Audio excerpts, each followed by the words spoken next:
Hi guys, Gina here, and this is TFT at the Esports World Cup. We were lucky enough to catch up with some of the players ahead of the competition, so let's head inside the player lounge and see what they had to say. All right, Team Vitality representative here. Thank you for taking the time. Let's start off with a little bit of a discussion of how it was getting to the event. So our team initially boot camped for 2 weeks in Paris before this, to adjust for the time zone because they're only 1 hour behind Saudi.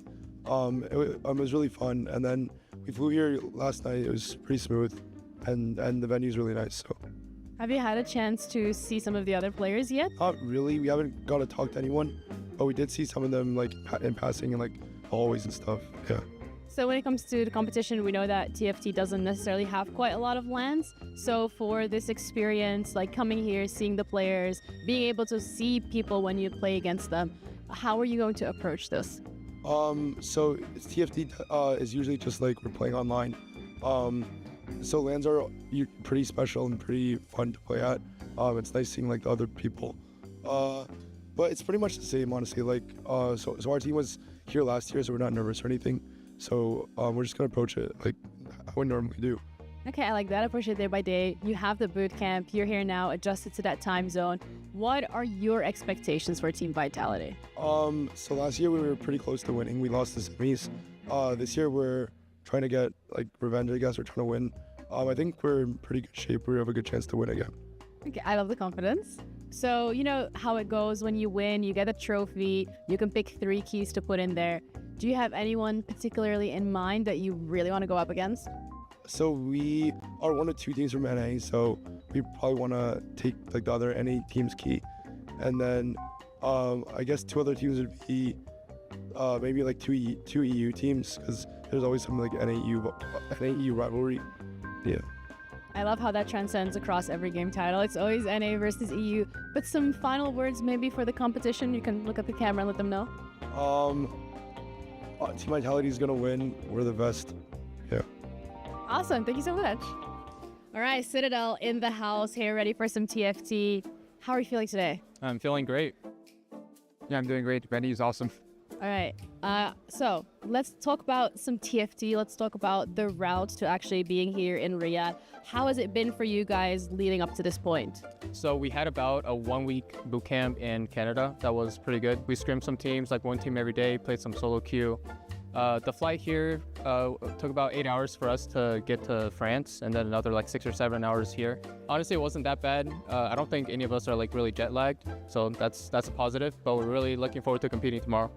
The thing with TFT as well is that you guys don't necessarily get a lot of LANs, if any. So this is really that opportunity for you to be here, meet your friends, meet the other players, get that LAN experience. How are you approaching this differently than an online tournament? Yeah, I'm really excited to be here. This is definitely my first LAN. Never been at an event like this before. I think for practice, it's been like the same for me. Just try to, do my best, lock in, and, go in with the expectation that we can beat anybody. All right, I'm looking forward to the NA versus NA clash that we might see at some point. You never know. But the beautiful thing about this tournament is that when you win, you get a trophy and you pick 3 different keys from 3 teams to put in there. So when you go to those finals and you win them, are there any specific teams that you really want to beat, crush their keys and their hopes, and put in that trophy? I actually can't say that we have any team like that. Maybe Vitality, because they're the other NA team that we're really looking forward to playing. Yeah. How about you? Yeah, I would say Vitality for sure. The players on that team, I think those players actually really got me into playing TFT. They were the first players I really watched and looked up to. So I'd be really excited to be able to beat them. Okay, I'm looking forward to that NA versus NA rivalry. EU is here too, right? So you got to remember that. But when it does come to the expectations that you have for the team in this tournament, what is your goal? Well, I mean, I think some of the other teams are obviously like really strong, right? Like Vitality. I think Mouse from like EU is really strong. Wolves are really strong. T1. So there are like a lot of great teams here, but I'm pretty sure our team is good enough to actually win it all. So that's what I'm going to be looking forward to. Okay, I love the confidence that you're ready this. For you, any final words that you want to say to the teams that you're going up against? Yeah, we're winning. Don't even bother showing up. All right, perfect. Thank you. We got Sevi here from Mouse competing in the TFT tournament as well. An EU team that we had a conversation with NA and they were like, yeah, we really want to beat EU team. So let's start there. What do you have to say to NA? I think they just saw it because of the last close qualifier where they got absolutely stumped by EU. So yeah, they have to make it back now. Honestly, that makes a lot of sense. NA will always be NA in whatever title we talk about. But I would love to hear about your experience so far, getting here to EWC, seeing all the players, because, TFT doesn't really have any of those LAN experiences. It's usually all online. How has that been? I mean, everyone's looking forward to this. Like, most people tried really hard to make it here. Usually, even the streamers that usually stream the whole time take time off just to make it here. So for the TFT circuit, this is a really big tournament. It's the only 4v4 tournament in the year, and obviously probably one of the biggest LANs besides the Paris Open at the end of the year. So yeah, everyone's looking for this, and yeah, it's going to be a big one. It is indeed, and the really nice theme here as well is that when you win, you have your trophy, and you can pick out 3 keys to put in there. Are there any teams that you have your sights set on that you think, yes, we need to get those? Obviously, I would like to beat Vitality. We scrimmed a lot against them. They're good friends of us. Maybe T1, because they usually beat us in scrim, so I would get revenge in officials. And then maybe Team Falcons also to get a really good run to maybe knock out all the favorites. All right, that would actually be a very sick trophy that you guys would have. So I'm looking forward to see how it plays out. But in general, when it's been your expectations coming here on LAN, seeing the team, what are you looking forward to the most? Meeting everyone that you know from online. It's not the first LAN, so I met most of the people, but there's still new faces. And then just getting the experience. I've never been to this country, so obviously new experience culturally as well. And then obviously we prepped a lot, we prepped hard, we did a long boot camp, and yeah, obviously we're here to win. I love to hear the boot camp, the confidence, the win. But in general, what do you have to say to some of the teams that you're going to be going up against? You can look right at the camera and send them a direct message. You guys better watch out and you're better prepared because we are sharp. Okay, I like that. Thank you so much. All right, we've already had a little bit of a conversation when it comes to Mouse, how it's been for you guys to get here, the boot camp that you've had. I would love to know about your individual expectations for yourself in this tournament. I think I have a good meta read, and for myself, I think I can play pretty good, and also help my teammates. And I think if everyone is playing individually good, it will be a good tournament for us for sure.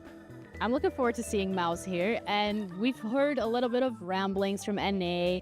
You know how NA is, they always like to go up against EU teams and beat them, or try to beat them in that sense. What do you feel like are going to be the most competitive teams here for the tournament? I'm pretty sure it will be from NA Team Vitality. We streamed them a lot, and I think they are pretty competitive.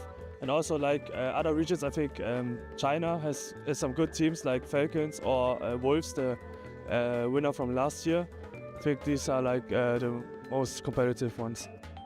And when it comes to you guys' performance, you've talked about the scrims, about the boot camps. What are you looking forward to the most when it comes to playing here on LAN? Play the game and like just win it all. I think we are a pretty good team, and I think we can.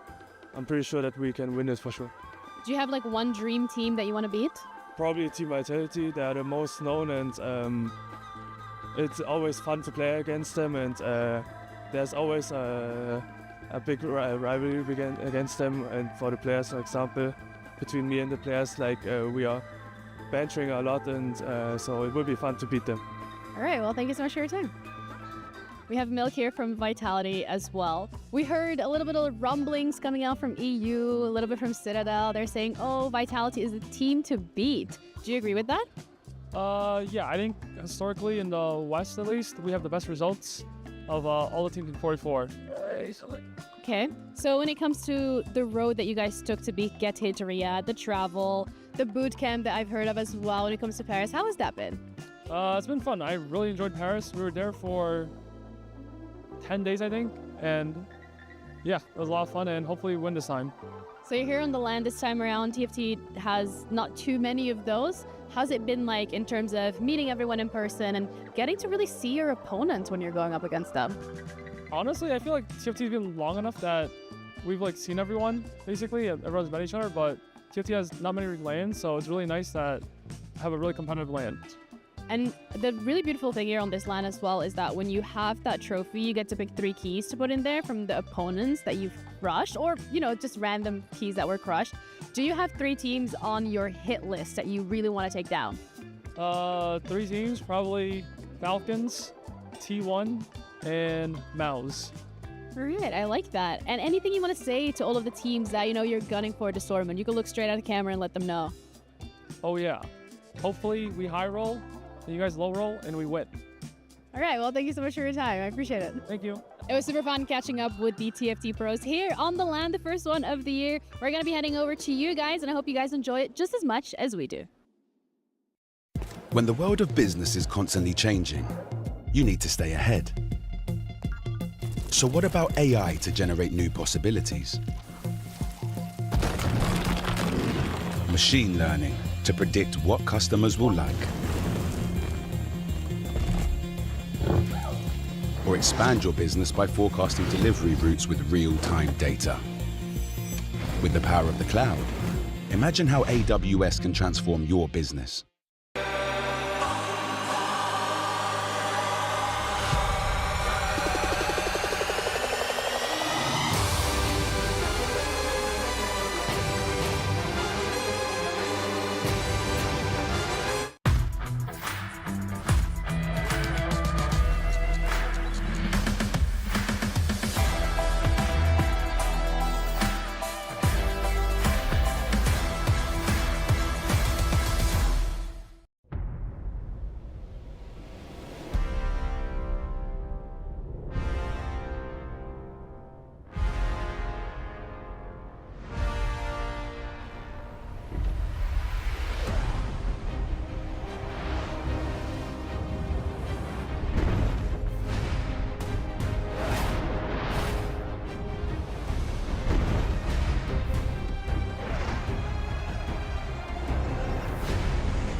I'm back. I'm fired up and ready to go. Time to see what's going to happen on the carousel. We are back indeed. It's Teamfight Tactic times here at the Esports World Cup, live from Riyadh, Saudi Arabia. 16 teams competing for $500,000 on a LAN environment. It's going to be an exciting one. I'm your host, Ginny, and I'm joined on the desk today with Casanova and it's Stuart. Lovely to have you both. How are we doing? It's great to be back. Another year of Esports World Cup. Privileged to be back. Obviously joined by you two as well. More 4v4 tournaments to be in unfold. I mean, that's what I was going to say. It's that magical time of year where we get to play 4v4. We step into the ring as a team this time around, and we got our team on the desk here to break down all the action for you guys. And I am really, really looking forward to it. Last year was an absolute banger. I am sure this one will be no shy of it. But when it comes to the tournament, when it comes to the expectations, I would love to have a little bit of an insight, maybe a quick hit in terms of how you think this is going to go. I think it's going to be pretty open to start things off because obviously we're on a new set as well. I think that's the big thing coming into it. The set's only been out for a few weeks. We have some new teams coming in, some new players, but also some old players that qualified from last year as well. So I think it's going to be an open field and we'll have to see what unfolds. If we learned anything from the last EWC is we know nothing. The Wolves were able to take that win down after being one of our teams that we severely underrated. Didn't expect them to be one of the best teams. And I think a lot of that comes to it's a new set. There's a lot of new things and a lot of new players coming to the stage for the first time this time around. Absolutely. We know nothing, but we're still here and we're going to guide you through it anyway. But first things first is the fact that when you're looking at EWC, it is not just the individual titles that matter, but also the club championship point. That's a huge part of it. So if you're wondering what that means, let's find out. This is the Esports World Cup Club Championship, the ultimate cross-game competition that will crown the best esports club in the world. Let's break down how it works. Clubs will be able to compete at the Esports World Cup and as many titles as they can qualify for. The clubs will then earn points based on their placement in each title. To qualify for the Club Championship, a club will need a top 8 placement in at least 2 competitions. But to win the championship, a club must place first in at least 1 competition. At the end of the Esports World Cup, the 24 clubs with the highest number of points will earn a share of the $27 million. With the winner taking home a staggering $7 million. And of course, the title of the best esports club in the world. Who will rise above and write their place in history? Watch it all here at the Esports World Cup.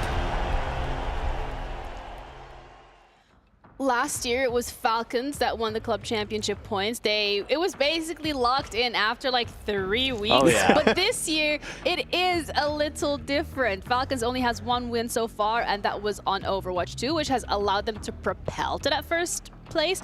But before that, it was Vitality. Vitality and Liquid also neck on neck, so that is something that we're gonna have to look forward to over here. Oh, absolutely. I mean, we've got the 2 Americas teams with Vitality and Liquid as far as this TFT tournament coming in. Vitality being a heavy favorite coming into the event, and I think Liquid also being a pretty strong contender to actually take down the entire tournament. So gonna be looking at both of those teams. Yeah, it's really also important to keep in mind here that when you do get a win, you get 1,000 points, and Liquid sitting on top at the moment with 4,200. I mean, then the question for you here, Stuart, is how likely is Liquid to be able to hold on to this first spot if we only take TFT into consideration? Because Twisted Minds is in there too, by the way. Virtus.pro is also in there as well, which is also one of the teams here as well. So I think all the top 5 teams that are in the club championship at the moment are all in this competition. I think in terms of with Falcons and everything, they're going to be pretty strong, and also with Vitality as well. I mean, exactly. Falcons actually grabbed Lee Sao and Shelty from the Wolves roster that won last year. So looking at a team to maybe pick as an early favorite for TFT,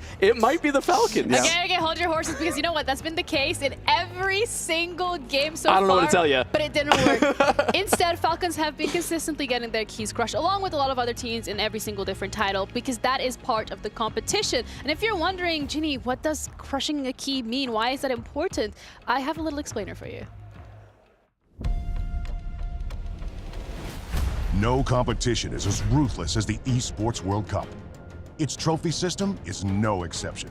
The Club Championship Trophy, awarded to the one club that rose above the rest. and reign supreme across all EWC games.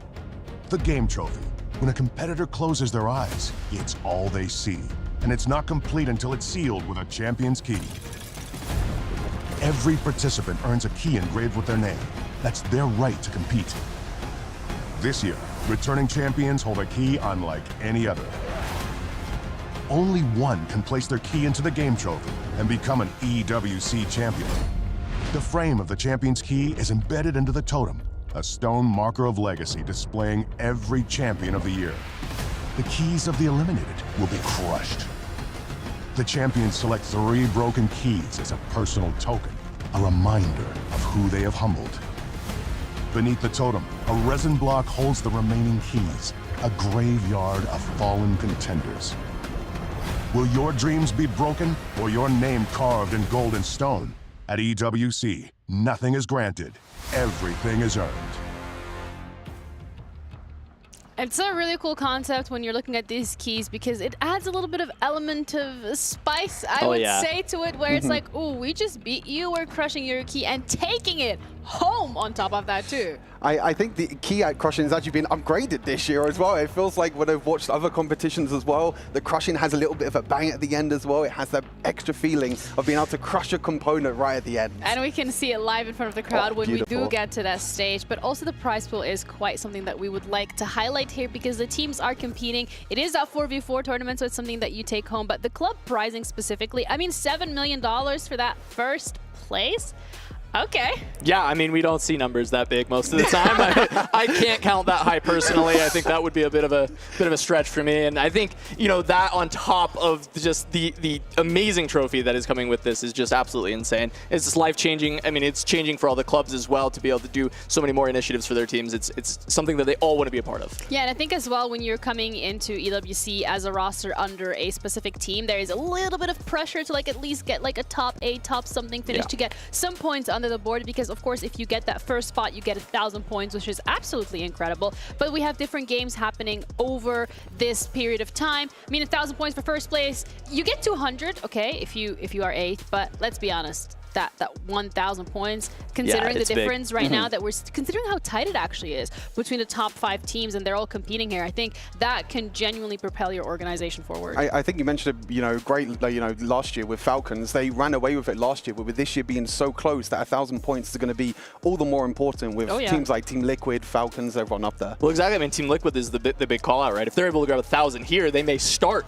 to run away with it like Falcons did last time around. But of course, as everything is so close, if they're not able to grab that, there's going to be another team right on their heels. Yeah, and you're wondering what exactly the next days of competition are going to look like for TFT to let these teams get to this club championship point. We have a bit of a format, and that is the fact that we're going to be starting off with 16 teams. They're going to be playing in a round robin, double elimination, single elimination bracket here in the playoffs, and only the top 2 of each group is going to go forward. Like, we're losing half the teams by the time we get to Wednesday night. I think that's the crazy thing is, like, you play 2 games, you lose 2 games, you're out of the tournament. So there's no room to kind of build yourself into the tournament. It's straight into the games, and you have to start off strong. Yeah, I mean, it is big, right? And we look at a lot of these groups, and it is just, you're not going to see a lot of the teams. You're just going to play the few in your group, and you might be out before you even get a chance to take on some of the teams you expected to beat. So really, it's all about the prep for that first group. Can you make it out of that first stage? If you can, then worry about the rest. Yeah, you have like a 50% chance, basically, of actually making it out or not, and some of these groups that we've seen are a little bit more stacked than the others, but we have 16 teams in total, so do the math. So we have 8 left, and the Group A specifically is a group that I'm really looking forward to, and I think everybody is, because we got Vitality sprinkled in there, and this is the roster that everyone is keeping their eyes out when it comes to these groups. Well, exactly. I mean, you look at Vitality's roster, and this is the same team minus Toronto, Tokyo, plus Prestivan that was able to make top 4 in the last year. This whole team is basically committed to 4v4. They like it more than playing solos. They love 4v4. They all are known as big streamers for TFT in North America, and they all took time off streaming to boot camp and practice together, putting everything on the line for this, and anything except for first would be a disappointment to this Vitality roster. Ooh, that is a big statement to be making, especially on day number 1 already, because, I mean, they are coming into this as the first seed, so of course they will have a target on their back, but T1 is in there too. I think Group A is pretty stacked. I think it has to be the most stacked out of all the groups that we have here, Cass. You know, with T1 and Vitality, you've got Weibo who are coming in with a new roster now with high possibilities, and even Al-Qadsiya as well, bringing up a EMEA roster, which Volta in there as well, a big talent. Had a great run in the global qualifiers, right? Exactly. You know, I think that group, as you said, is just the most stacked. I think T1 is another team that you look at as like, oh, they could just win this whole thing. So when you look at two groups that you would immediately say, or two teams that you would immediately say are favorites to win the tournament, and they're in one group, starts to look a little scary for anyone else, right? Yeah, absolutely. I mean, who knows? Maybe there's an upset and it looks scary for them as well. Exactly. We're going to move on to Group B, and I think this is also really important to keep our eyes out on because this is where Falcons as well as VP are competing, and this is more feeding into that larger ecosystem of the club championship points that here at EWC, you want to make it out of that group stage because otherwise they're going to be in a little bit of an oopsie. But the schedule as well for today is going to be a little bit more intense, I would say. We do have two streams running simultaneously, so there's a lot of TFT for all the TFT fans out there. We're going to be covering Team Vitality against Al-Qadsiya Esports here on the A stream, simultaneously on the B stream, Aegis against Mouse, Flash Wolves, Twisted Minds, and then Wolves Esport, ROC Esports. So these are all on stream A. So this is if you want to tune in for the real action, wink wink.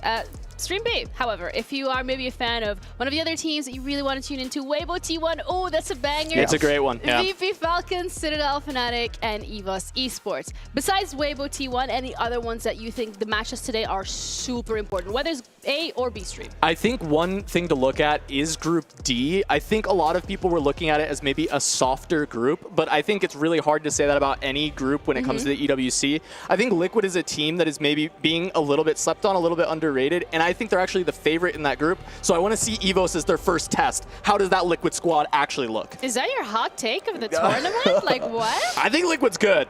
Okay. I'm not too sure. Speak your truth. In the same group as the champions, Wolves as well, but I don't think we can underestimate the Wolves as well coming in from last year. They did lose some of their best players, but they still have two of their current roster that was there last year. So what's your hot take then when it comes to what we're looking forward to at the tournament? My hot take might not be very pleasing for the EMEA fans out there. Send it. Everybody Ship mute. it. Everybody mute. Yeah, from EMEA, mute. But everyone else, turn it up. Could be that EMEA don't get a single team out of group stage. I'm going to say it. I mean, wow. That's a hot take. On the flip side, it could come back to bite me. Every America's team makes it out. Oh, but you know me, classic America shill. But hey, that's the way it is. They're all making it out. His is a caster curse. Mine's an anti-caster curse. So our that's the way these. Our doctor notes, Suleiman, hot takes are going to be EMEA doesn't make it out of the group stage, and yours is NA is gonna. Americans are making it out all across the board. They're all making it out of groups. Yeah. It's like Hopium versus what's the opposite of Hopium? I don't even know at this point. Versus Are You Okay, Stuart? You do need a doctor. He needs a doctor's note, actually. We gotta hurt you. Let's have a look at the power rankings as well, because I think this further puts into perspective the contenders that we do have, our Aramco power rankings. Vitality, T1 Falcons, and Twisted Minds in favorites. I mean, where's the EU team? Where are the EU teams? Well, where are the EU teams? They're in the contenders. Somewhere. There's Mouse and Aegis. Yeah. Mouse and Aegis are good. Not favorites. I think it's very difficult to count out Vitality, T1, and Falcons. I mean, we talked about, you spoke to some players as well, Ginny, you know, these are kind of the favorites coming into the tournament. But even underneath that as well, with some of the contenders, Team Liquid, like you mentioned, and also Wolves. Yeah, I mean, I think Liquid, I can't quite say they're a favorite, but I do think within their group, I think they are the favorite in that group. So that's where I definitely would stick them there. And that's why I think they have to be a contender, right? I think they're going to make that top 8 pretty much guaranteed. I'd put my life on the line for that. Yeah, don't say that. You can't say that. We're going even further. No. If if anything is to be shown on my track record of predicting things at TFT tournaments, I have been the most blessing of casters to people in the past. Okay, I think that's a good thing. Yeah, but of course. I feel like, you know, the one thing that's been happening here at EWC specifically across a lot of the games are the favorites are no longer the favorites. I think like Falcons not being able to really like lock down any of those game titles as the #1 has been a little bit of a show. I mean, they did an Overwatch 2, which is great for them, but I think I would be very happy to see some upsets because that's kind of been the story this year. For you then, what would the biggest upset be? Oh, I think it would probably have to be maybe, I mean... Is it this one? Maybe for the day? I mean, it might even be Group D as well. Okay. Group D could be very interesting, even when looking at the B stream.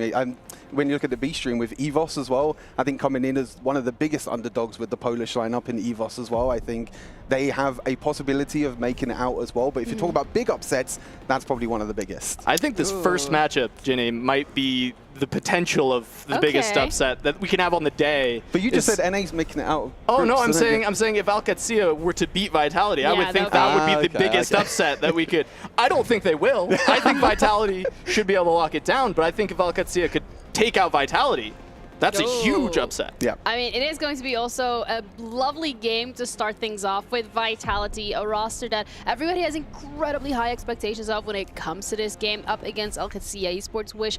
We haven't seen too much of them when it comes, especially when it comes to playing on the international stage. So for them, this is an experience as well. And what a better way than start off your international experience than a literal trial by fire. It's absolutely, when you see the firepower with these two teams, you have Volta on one side for Alcatzia. The rest of the roster hasn't even made it to regionals in EMEA, and their players maybe not up to standard. You take a look at the other side on, on Team Vitality. You have Soju, you have Milk, you have Pressive, and these are players that have been to multiple Tacticians Crowns, multiple regionals. So you put the firepower head to head, but not always the firepower gets ahead. It's crazy. You mentioned all these names for Vitality, and you didn't even mention the best player on Vitality, which is Setsuka, who's been one of the best players, if not the best player. I think Dish Soap at this point has comfortably overtaken him and is solidified as maybe the best. But in our big four in North America, in the Americas in general, it's always been Dish Soap, Setsuko, Replay Weijin, right? So Setsuko's in that big four, and he is here ready to play. Yeah, it's been a little bit of a different way for both of these teams to actually get here to EWC. Vitality specifically, I would say, had a pretty unscathed run, but if you guys are wondering exactly how they ended up here, let's have a look.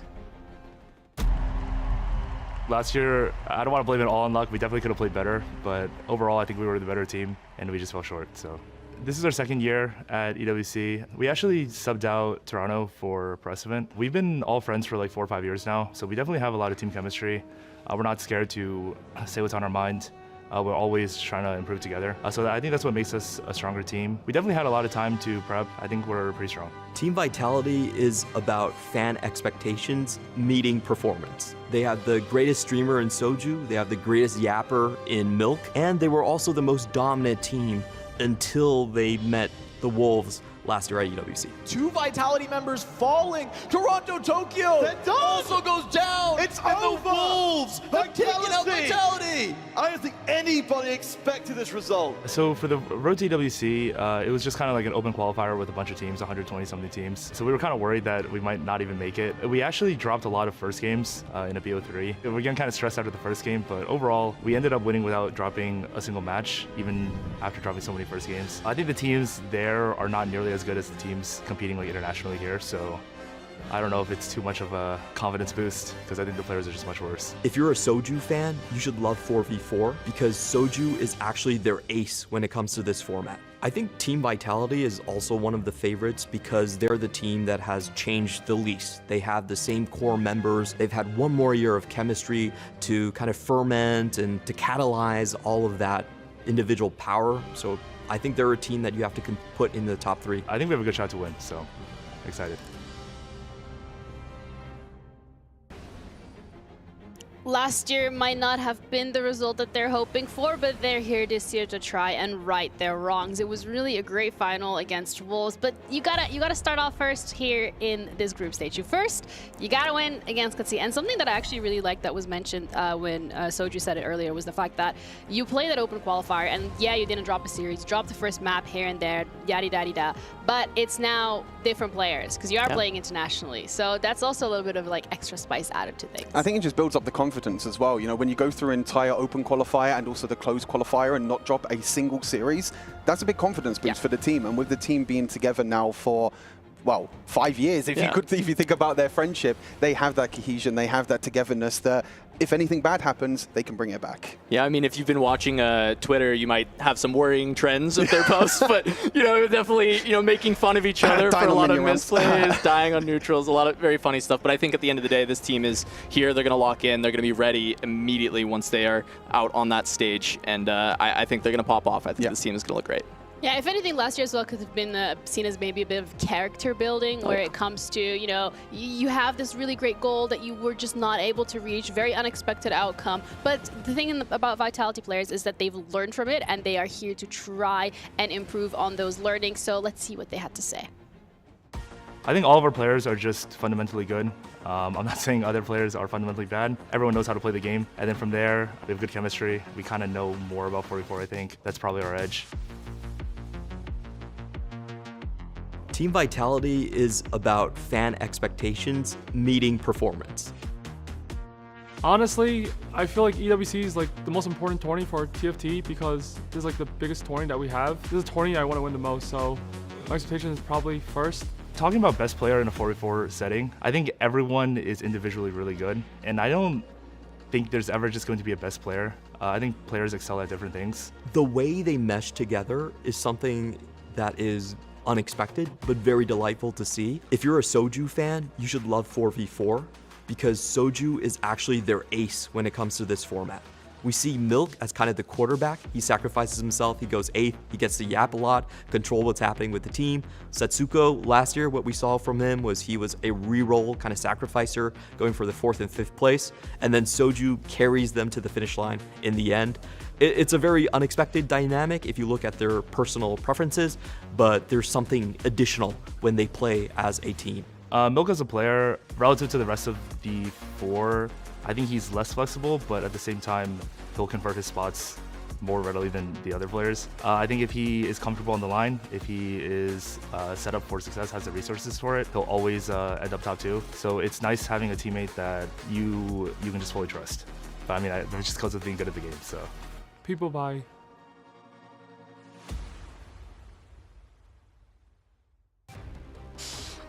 Milk is really consistent with he likes to yap a lot. I'm gonna say hi because People you are hi. actually People hi. you are People hi. our first game here today against Alcatia. I hope you guys are having fun. I think something that we also haven't truly highlighted yet, and that we genuinely should, is the fact that the players are sitting behind us and they are getting ready. And I think this is so incredible because this is going to be our SMB match of the day. Vitality going up against Alcatia. This is a team that everybody's expecting to at least make it to the finals and potentially right what went wrong last year. Going up against a team that we are seeing compete or maybe flourish here on the international stage. And something as well that I really would love to have a discussion about, guys, is the fact that both of these teams are sitting opposite each other. So if something goes wrong, you can just like peek over your screen and be ooh, are we expecting Milk to like yap a little? Like, lean over, give him a little people hi? You think? Oh. You think? No, absolutely not. Probably not, but like I would love if he did. What if Volta goes 8th? Does he just look across and he just goes, oh, bye-bye? Yeah. I mean, maybe so. I would bye-bye, hope. buddy. I would hope. That would be so fun. I want it to happen. I just know some of these players aren't like as like emotive while playing. Like, you know, if they it was are on emotive on stream, yeah, but they're more sinking into the chair. Yeah. You know, you gotta get the Soju position, right? That's the 8th. Is Soju in this position? No, I don't think he is. No, he's set. I do think Robin songs later at another time will walk on people. Oh, walk? It'll happen. You think so? We'll get Robin walks later. Yeah. That we're going to have to look forward to. Yeah. But this is the game that we're going to look to today. And I think I would also love to touch upon Alcatia a little bit more because a lot of the spotlight has been on Vitality, considering it's such a decorated roster and the names that they have on the roster as well, and the experience that they have when it comes to this 4v4 tournament. But then we're looking at Alcatia, and we did put them in dark horses. I think it should be really great here to maybe set the expectations of what we can expect and who we can expect it from. I think the big player, this big star player for Alcatia is going to be Volta. I think he is the player that was here last year on branching out. He was one of the best performers, got actually the joint most MVPs last year at the Esports World Cup as well. Yeah, he was the top dog for branching out. So, I mean, now coming into this roster, it's a bit of a weaker roster, I would say, overall. The other EMEA players on this roster are maybe not that well proven internationally, but I think when it comes to this 4v4 tournament, they had the same outcome. Open qualifier, closed qualifier. They even played in the last chance qualifier as well. Well, I mean, the big thing, right, is you said they're not proven internationally. They're not even proven domestically is the thing. They've never made a regional final, let alone a world final. And I think that's been the big question. And going into those global qualifiers, I think a lot of us counted them out. and were proven very wrong very quickly throughout that tournament, and how strong some of these players that have not had that domestic success, not had that international success, could still play. And it wasn't just Volta as the star over and over again. It was, in fact, for me, Rebinov was one of the players that was the most impressive throughout all the series that I was watching. So I'm still keeping a close eye on this Alcatia roster and seeing what they can do. I mean, even in the final as well, like that final qualifier, they beat 100 Thieves. Exactly. 100 Thieves was supposed to be They should have been a super favorite squad here. Yeah, exactly. They were supposed to be the super squad. They had the likes of Dishshope. They had Kyun on their team as well. When you put them two teams up together, they were the underdogs. They're going to be the underdogs here again today against Team Vitality. Can they do it again? Then can they beat North America again? I mean, everybody loves an underdog story, and you know, this is kind of, I already love the fact that the qualifier has been staying consistent with the stories that we've seen here at EWC in general, where the underdog stories have been rising quite a bit, and teams have very much been showing up. And I think as well, when we're looking at the fact that it's a 4v4 tournament and it's also their first game, what we've noticed from Vitality in that playoffs, in the qualifier, is they tend to drop that first. They lost it a lot. Yeah, so, you know, if history does end up repeating itself here, Kaza, it can be a little scary. Oh, they're gonna make us scared, I think, throughout the entire tournament. Not even just today. I think Vitality is gonna make us nervous, but I think they're gonna be able to lock in. I think, you know, they dropped that first match a lot, but every single time they bounce back and then were dominant in the next two games. It was usually not close as far as when you looked at the whole series, right? And so I kind of expect the same out of them, but I'm hoping that they've been able to adjust, grow, become an even better team since those qualifiers, and they're not going to drop first games like they were. And I think the big thing as well is this is still new to these TFT players. You know, 4v4 is still fresh, it's still new. We had obviously Esports World Cup last year, we have it again this year. This is still going to be new to some players. Some players are still trying to adapt to the way the 4v4 works with different compositions and different play styles as well. Who's going to go for that win out, as Soju was saying in the interview? Who's going to go for the re-rolls to try and sacrifice and try and hold some units as well? So it's not just individually. We know Vitality are great individually. It's just how they work as a team as well, and making sure that they communicate and they're right on top. Yeah, it's also a matter of, like, does anyone from the side of Khatsia have an ace up their sleeve as well? I think, because we already touched upon the fact that they weren't necessarily supposed to be here, but they're here already. And I think this match specifically for them, as much as we like to touch upon it as a trial by fire, because you are going to be going up against Vitality, being able to lock this match in and even being able to take maybe like one match off of Vitality, that should be a huge confidence boost for them moving into the rest of the tournament. Yeah, I really hope that Vitality is not counting them out and looking at this as like, oh, this should be an easy win, because I think that a lot of teams did that during the global qualifiers and got destroyed. So I'm definitely watching this Alcatia team as still having a lot of potential. Volta has made it to the world stage 6 times for a reason. He's a very, very strong player. He's a stubborn old boar, and he's going to get the job done, right? So I'm really looking at this team to still be able to pop off. And if his leadership and veterancy can kind of push the rest of these players to kind of exceed the potential that we maybe have put before them, I think that is going to be a big story for this Alcatia roster. I think the difference between like last year and this year is that last year we had all the top players. You know, it was to do with rankings, it was all the top players, but all the favorites from last year. We talk about Falcons last year, Fnatic as well. They all got knocked out, and we were very, very surprised. This year, maybe individually, they might not be as highly valued as some other players, but I think as a group, as the team itself, they have a lot more practice together. They actually want to play with each other, which I think is a big difference between last year at EWC and this year as well. And when it comes to the expectations for this match specifically, what would they be? How are you looking at this from like a wider angle, thinking how does, I think, Alcatia fit into this group specifically, but especially when it comes to the match today? Yeah, I think one of the big things that we saw is you heard Clement talking about the different roles that fit within the Vitality roster and how they're very good at locking in on those. Soju is the ace, right? Having the re-rolling from Setsuko last year, having Milk be able to be that quarterback, but also you heard Soju mention that if Milk has the spot, he will go first or second. It's not even a question. He's going to get it done, right? So I think having that kind of locked in, they have this synergy, is something that we expect out of Vitality. Where it comes to Alcatia, when we watched them in the global qualifiers, it didn't feel like defined roles. They were all able to play different roles, and they got it done, and they got the job done. They got the wins. But do they have the ability to kind of lock in on these defined roles, or at least lock in per game those defined roles for these players and actually make it happen, or else they're going to lose 1 or 2 points here or there, and that's all that matters when it comes to these series. Would you say then potentially the fact that they are such a flexible roster could be their downfall? I think it's possible. I think it's a big. I think it's all really down to what actually happens in the game itself. Of course, with a new set as well, I think that a lot of open minds are still out there. We don't know too much about what's happened in scrims as well. We know a few scrims that have happened here and there. Al-Qadsiya, we actually don't really know too much about the information of their scrims. You know, Vitality has spoken a little bit about it. Al-Qadsiya, we don't really know how they've gone. It's kind of the team of the unknown. We know how well Volta's done internationally. We know that he is, you know, set 14 Cyber City EMEA champion. We know the power that he has there, but how does this team work as a group in this set especially? Well, what I really want is I know it's been kind of this narrative of Volta and his kids, or these kind of different narratives that have come through. But I want the story of Rebanov. I want the story of Flouders. I want the story of these other players that are not Volta to kind of come through at this EWC, have their hero moment on the stage. Maybe it's their hero moment to beat Vitality. Maybe it is the hero moment to just even push them to the brink, push them to the limit. But I just want to see some big moves out of this Al-Qadsiya roster. Quick prediction then. Vitality 2-0. I mean, I'm gonna be real with you, Jenny. Vitality 2. Okay. EMEA going to hate me even more, but I have to agree. Vitality 2-0. I have to agree. I was really hoping that, you know, we're like having this discussion and we're going back and forth, that I was going to be like, yeah, 2-1, yeah, let me build the hope for you, and then like, just crush it immediately. Yeah, I got you.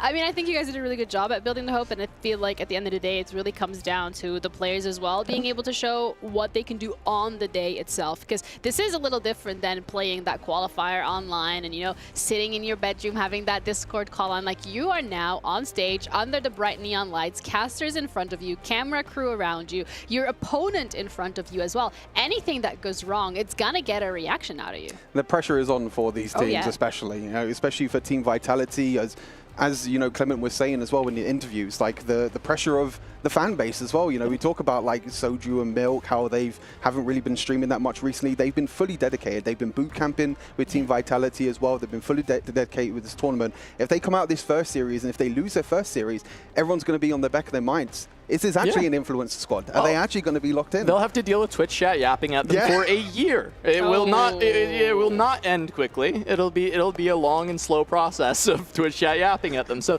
they definitely have a lot more pressure on their backs. They have more experience in this kind of environment. I think they're going to be more comfortable on a stage setup like this. I don't think it's going to bother them. I don't know for Al-Qadsiya. I know Volta's not going to care, but maybe the rest of the team. And I think that could be a struggle. But also, there's not much pressure towards this Al-Qadsiya roster. Are they expected to beat Vitality? No, I don't think anyone's coming in here and saying Al-Qadsiya is just going to beat Vitality, right? So because of that, Ginny's got a 2-0. But Ginny what I might will be say the is only one. not having that pressure could actually be a boon for this team. They can play with nothing to lose and just kind of go after Vitality. And maybe that's the way that they can find edge and actually pick up that win. Yeah, and we are also ready to head into our first game here on the A3 with Vitality going up against Al-Qadsiya, the trial by fire, but the start of what could be greatness. All right, thank you, Ginny, as we are going to be jumping into game right here, Stort. What do we got? I'm excited. New sets, 2 weeks of the new set, so many things to be open, so many units to be built up. So many stories to be built up, as well as the power-ups as well. We've got the power-ups coming on through with the set. Cass, it's going to be exciting to see how we're going to start things off. First encounter of the day. What is it, Stuart? No. Send it. What is it? We don't know yet. We don't know. What do we get? All right, well, taking a look at Soju's board right out the gates, one thing we will be watching for is the new econ trait of the set, Crystal Gambit. This is kind of an interesting one where, you know, at 3 early on, this is basically Fortune. But if you can get the emblem and play 5, it becomes Golden Ox. And you're actually just trying to win a bunch of rounds, get a bunch of kills, and be able to pick up a lot of loot that way. But we've got our power snacks. It's not going to really come online until we start to see some of our early game carries. There might be some direction out of some 1-cost reroll potentially that we can see, maybe early in stage 2, especially with the first pickup. Hero augments are kind of back with a force in this set. A lot of 1-cost particularly, and we'll be looking to see, because I think those tend to be very popular in 4v4 since you can't really stop somebody from rerolling 1-costs. Yeah, I think if some players have the opening of some of these 1-cost rerolls, we think of like KO as a reroll, the crew could be an option as well, trying to get the rerolls.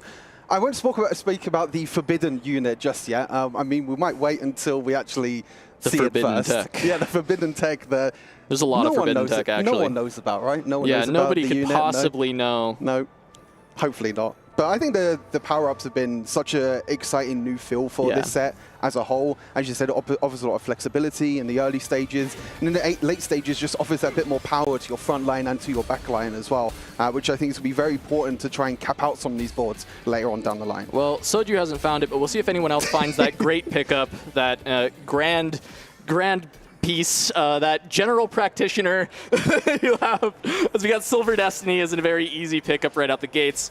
Basically, these Destinies just give you a random augment within the tier and some gold, and so therefore, they're actually just kind of above rate, and they're just pretty much always worth clicking. Sometimes they can really mess with you. You might get like a Golemify when you didn't want it off of gold, and that can be really kind of silly, but you can usually use that gold to restabilize after the fact anyways. So taking a look through silvers, there's not a ton here that I'm immediately standing out, because the big thing I'm looking at with silvers, Stuart, is going to be those one-cost hero augments, and I haven't seen any of those grabbed straight away.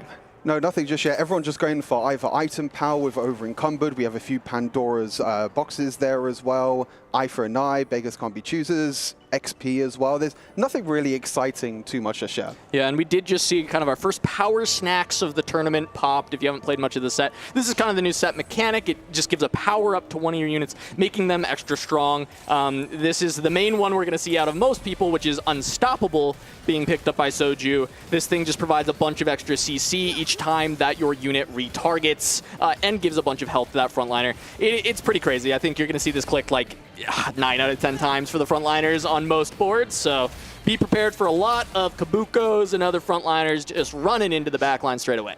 Yeah, it's exciting to see. We see Nara on the other side as well, also being able to pick up power-ups as well. You're seeing most of the time in the early stages, you want to try and put these power-ups on your backline units. There's a lot of strong backline units that you can really put this on. Extra burn in the early stages. Some of the one costs actually have extra power-ups as well, some unique ones as well that give the units extra power overall. We can see Volta here is the one with the Nar start as well. Has the Infinity Edge on that Jhin as well. We talk about one-cost rerolls. Two-cost rerolls as well are a big possibility in this tournament. Again, I'm not going to talk about Forbidden Tech, but Jhin is one of them that could be a possibility. And slamming that Infinity Edge on that Jhin early instead of the Gnar makes me feel like Volta could be angling towards this. Yeah, it's interesting. It could be angling towards Lost Streak. Okay, oh my gosh. Oh, well. No, it's Midas Touch too, Stuart. Okay, so here's the elephant in the room. Gangplank is the unit of the set. It is a very powerful unit. This 2-star GP is probably going to stabilize Rebanov until, like stage 4. He's going to be in really good shape. And it's got, it also has Midas Touch. So not only does the ability itself potentially generate gold every time it picks up a kill or a takedown, it also will generate gold off of Midas Touch potentially on each of those takedowns. And so Rebanov has the potential to really snowball heavily. When you see this start, immediately Alcatzia should identify Rebanov as, hey, he might be able to win the whole game. So we should make sure that we kind of help him get into a position to win out. And it's up now to Team Vitality to kind of deny some of the Gangplanks as well, because I think the big thing is with Gangplank, you have two options. You can either reroll the Gangplank with the Mentors as well, going for the likes of the Kabuko, or you can use it to stabilize, to push for tempo as well, which would be interesting to see what direction he was going to go for with that, trying to make sure and see what's going to happen. Is he going to tempo? Is he going to try and go for that reroll? Has the Kraken already, another bow for the Rage Blade as well. Brilliant start. As we see Milk as well also with that start. Yeah, and then we got, looks like, is this Sitsuko or is this Flouters board? It looks like Flouters is hanging out here, going up against Milk's board potentially, having the GP, as you said. Yeah, he's just got the GP1, no GP2, so he actually can lose rounds. It is once you get to that GP2 that you really just kind of steamroll everyone for a little while. Another big unit we're going to want to talk about throughout the weekend, or this week really, is going to be Mundo. This is another 2-cost that you can stabilize around for your front line, and it does have a reroll line with Jhin, but also 2-star Mundo kind of feels like a 4-cost. Yep. So you might not have to play exactly around reroll. You can just kind of use Mundo as your frontline stabilization. The Luchador synergy, kind of giving that big healing and CC that comes through, is so important, as we do get Rebanov grabbing the 4th Gangplank for himself off this carousel. Yeah, I'm looking at the GP counters at the moment. Only 2 at the moment, only Milk and Rebanov at the moment on the bottom left-hand side of your screen. Of course, that 2-star Gangplank.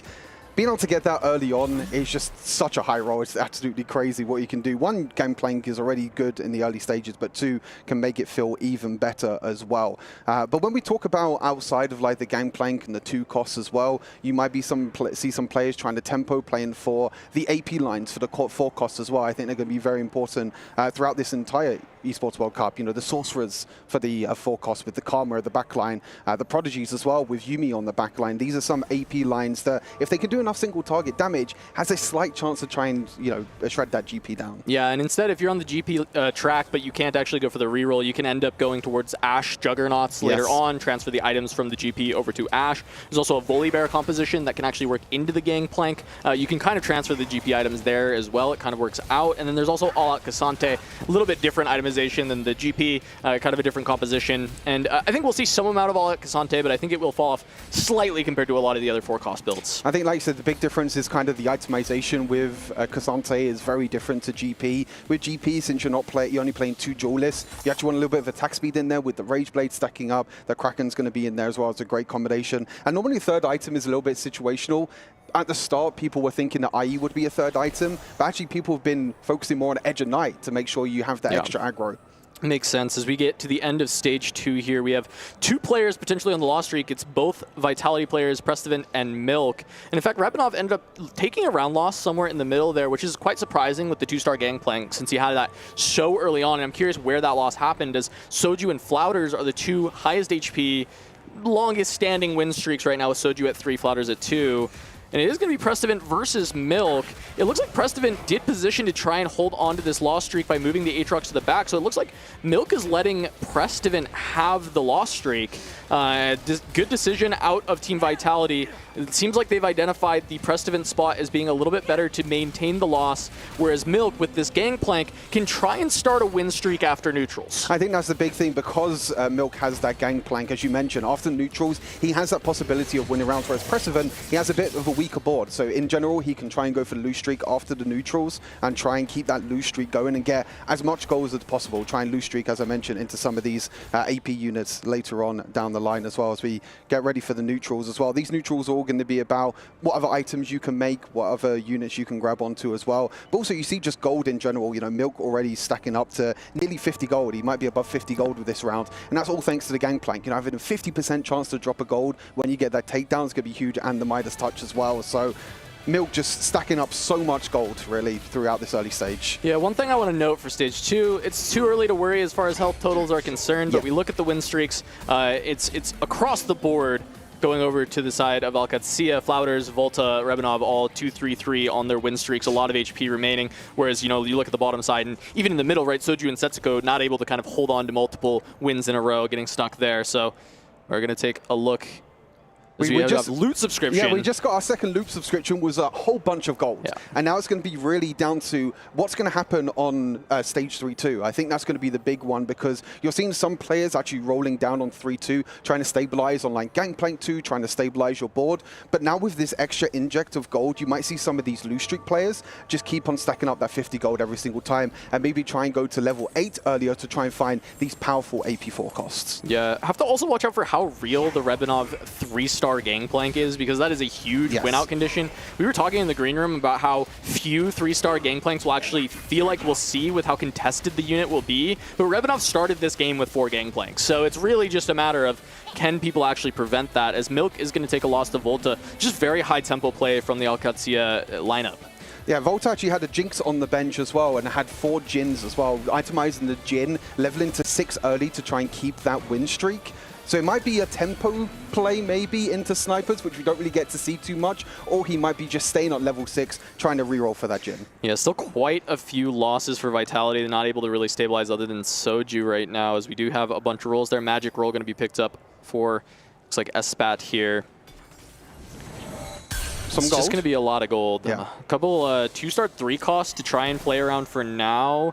The itemization, though, is just leaning towards AP. This looks like it wants to be Sorcerer, lean into Karma later, and none of these pickups are actually helpful for that, but they are going to just help stabilize the board so that you can push to 8.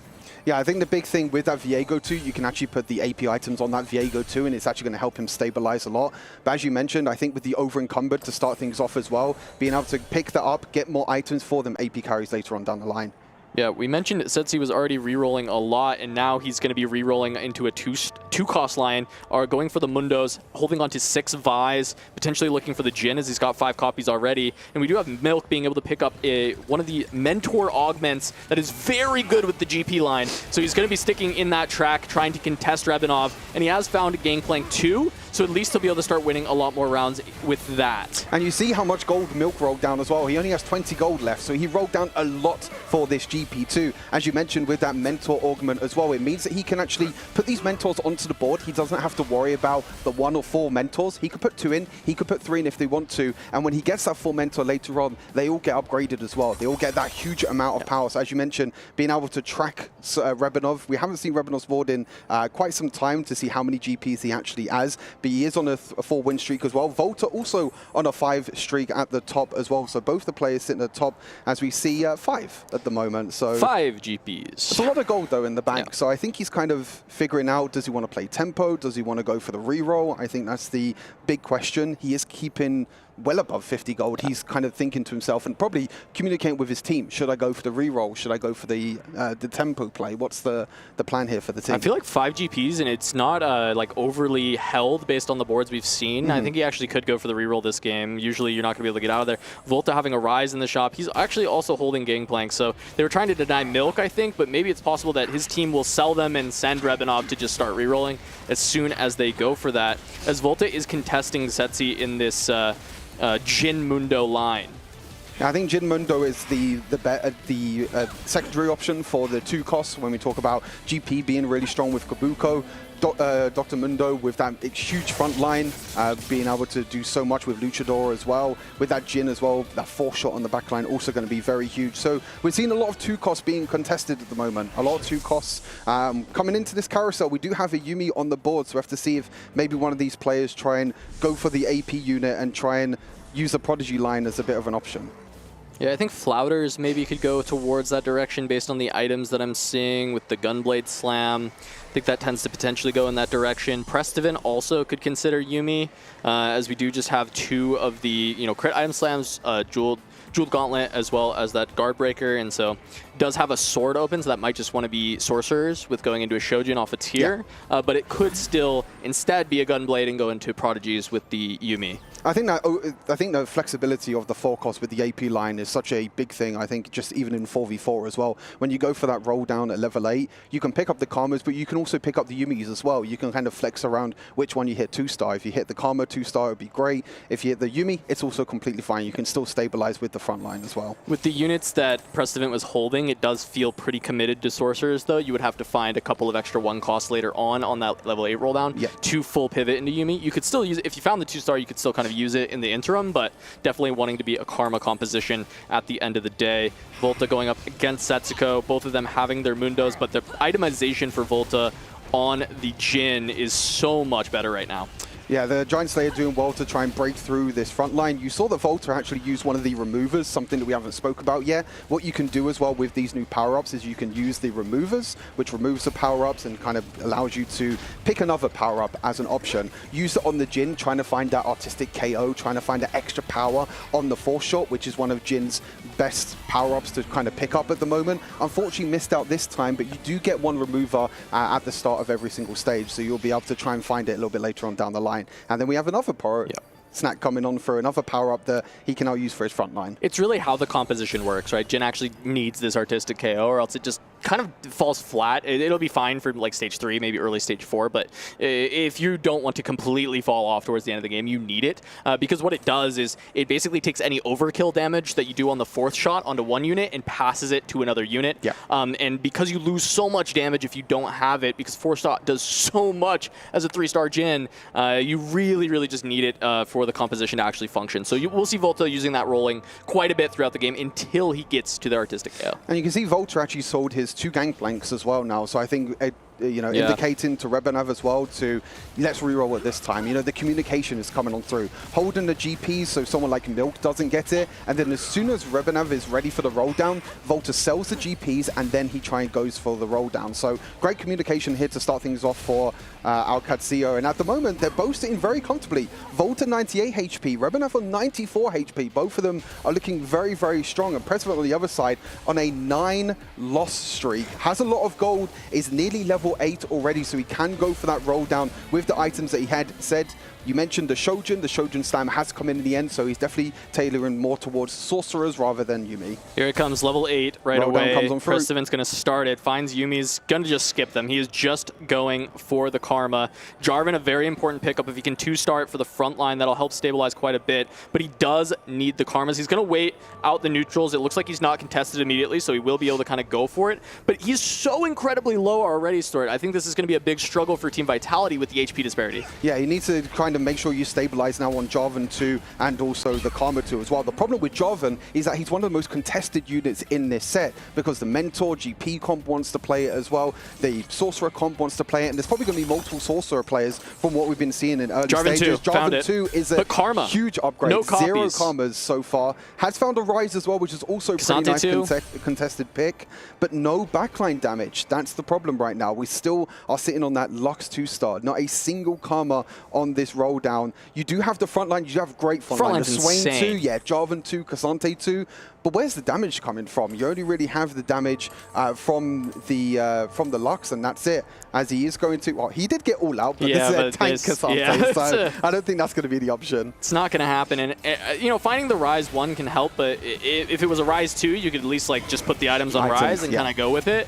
But I don't know that Rise 1 actually gets the job done. I'm curious if it's better than Lux 2, but I think Precedent would know better. He's always been kind of a specialist when it comes to AP, as we do have a Karma 2 on the other side. I was saying, hey, maybe he has time to not get contested, but it looks like the Karma would just hit immediately by Espat. Oh my god, the Karma ability at the end actually spreading around and doing enough damage as well. So it's a really battle between Espat and Precedent. Both the 2 lowest HP members, both of them have been using that Econ throughout the entire game to try and roll down, hit the units. One hit Jarvan 2, the other hit Karma 2. And of course, the Karma 2 is going to bring out a lot more power later on down the line. Yeah, I mean, if Prestivan can actually find any backliner upgrade, like if he's able to find the Rise 2 even, just to shift items, I think because his front line is so disgustingly good, he actually will outlive Espat because Espat's front line is a lot more paper to these like more heavy power comps that are going throughout the rest of the lobby, like Volta's Mundo 3 that was picked up to go alongside the Jhin, even though still not able to find the Jhin 3, as that has been picked up by Setsuko. So they've traded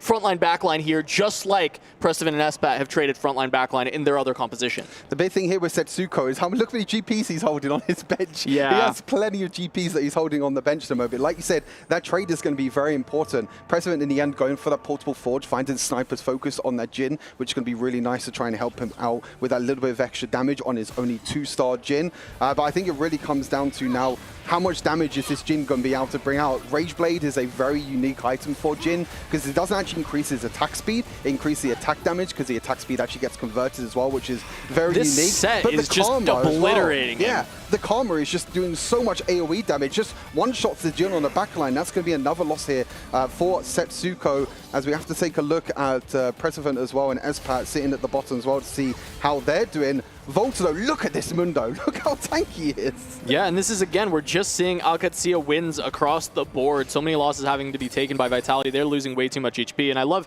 this little cook from Espat because he wasn't able to find any Jarvans, not able to find the normal front line. He just plays a set and goes 4-jug. And just says, hey, you know what? We just have to get some amount of front line. I have a Karma 2. That should be enough to stabilize. And the set, relatively uncontested, ends up being amazing as a front line in that fight. Very unique because normally we see it with the Mighty Mech, you know, getting that extra unit on the board, getting that extra body on the board. But like I said, with the Juggernauts being one of the most powerful frontline units at the moment, with obviously the Dr. Mundo, but obviously the set being very powerful as well. Great adaptation here from Espat to kind of make sure that he can get enough frontline for that Karma to do enough burst damage on the back. Yeah, Milk on 6 Gangplanks. Probably not going to be able to find the 3-star Gangplank. I'm curious if Rebenov can get there either. I did not see it pop up.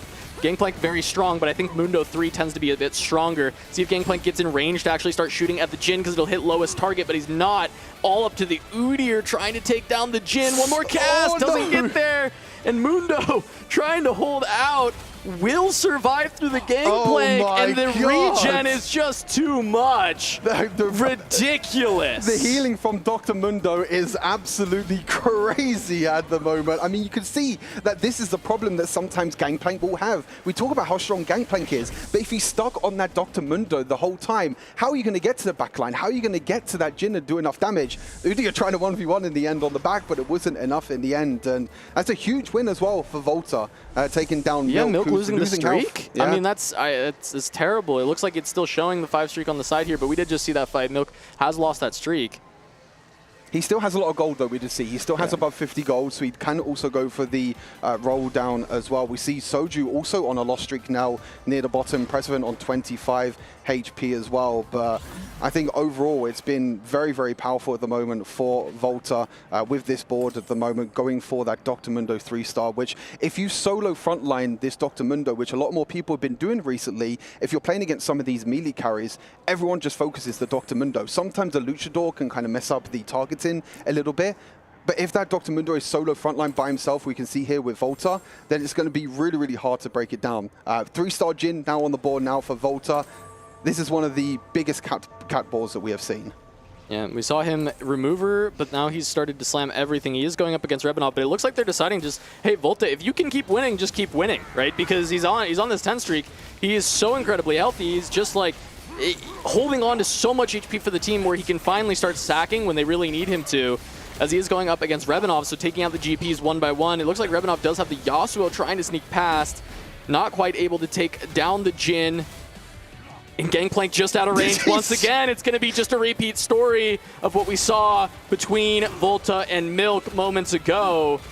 Just an invincible Mundo, but no. Oh, wait. Hey, this time around, Gangplank gets through when he wants it to, because his teammate gets the win. So able to beat Milk, and then Rebanov able to find the win there and buy more time to find GP. Milk going to start rolling down at 7. 2 more Gangplanks needed to get there. The big thing as well, Yasuo 3 is pretty big. It can work as a secondary carry. Jarvan 2 and Ryze 2, but I don't know if the GP is going to come on through. One more Milk, come on!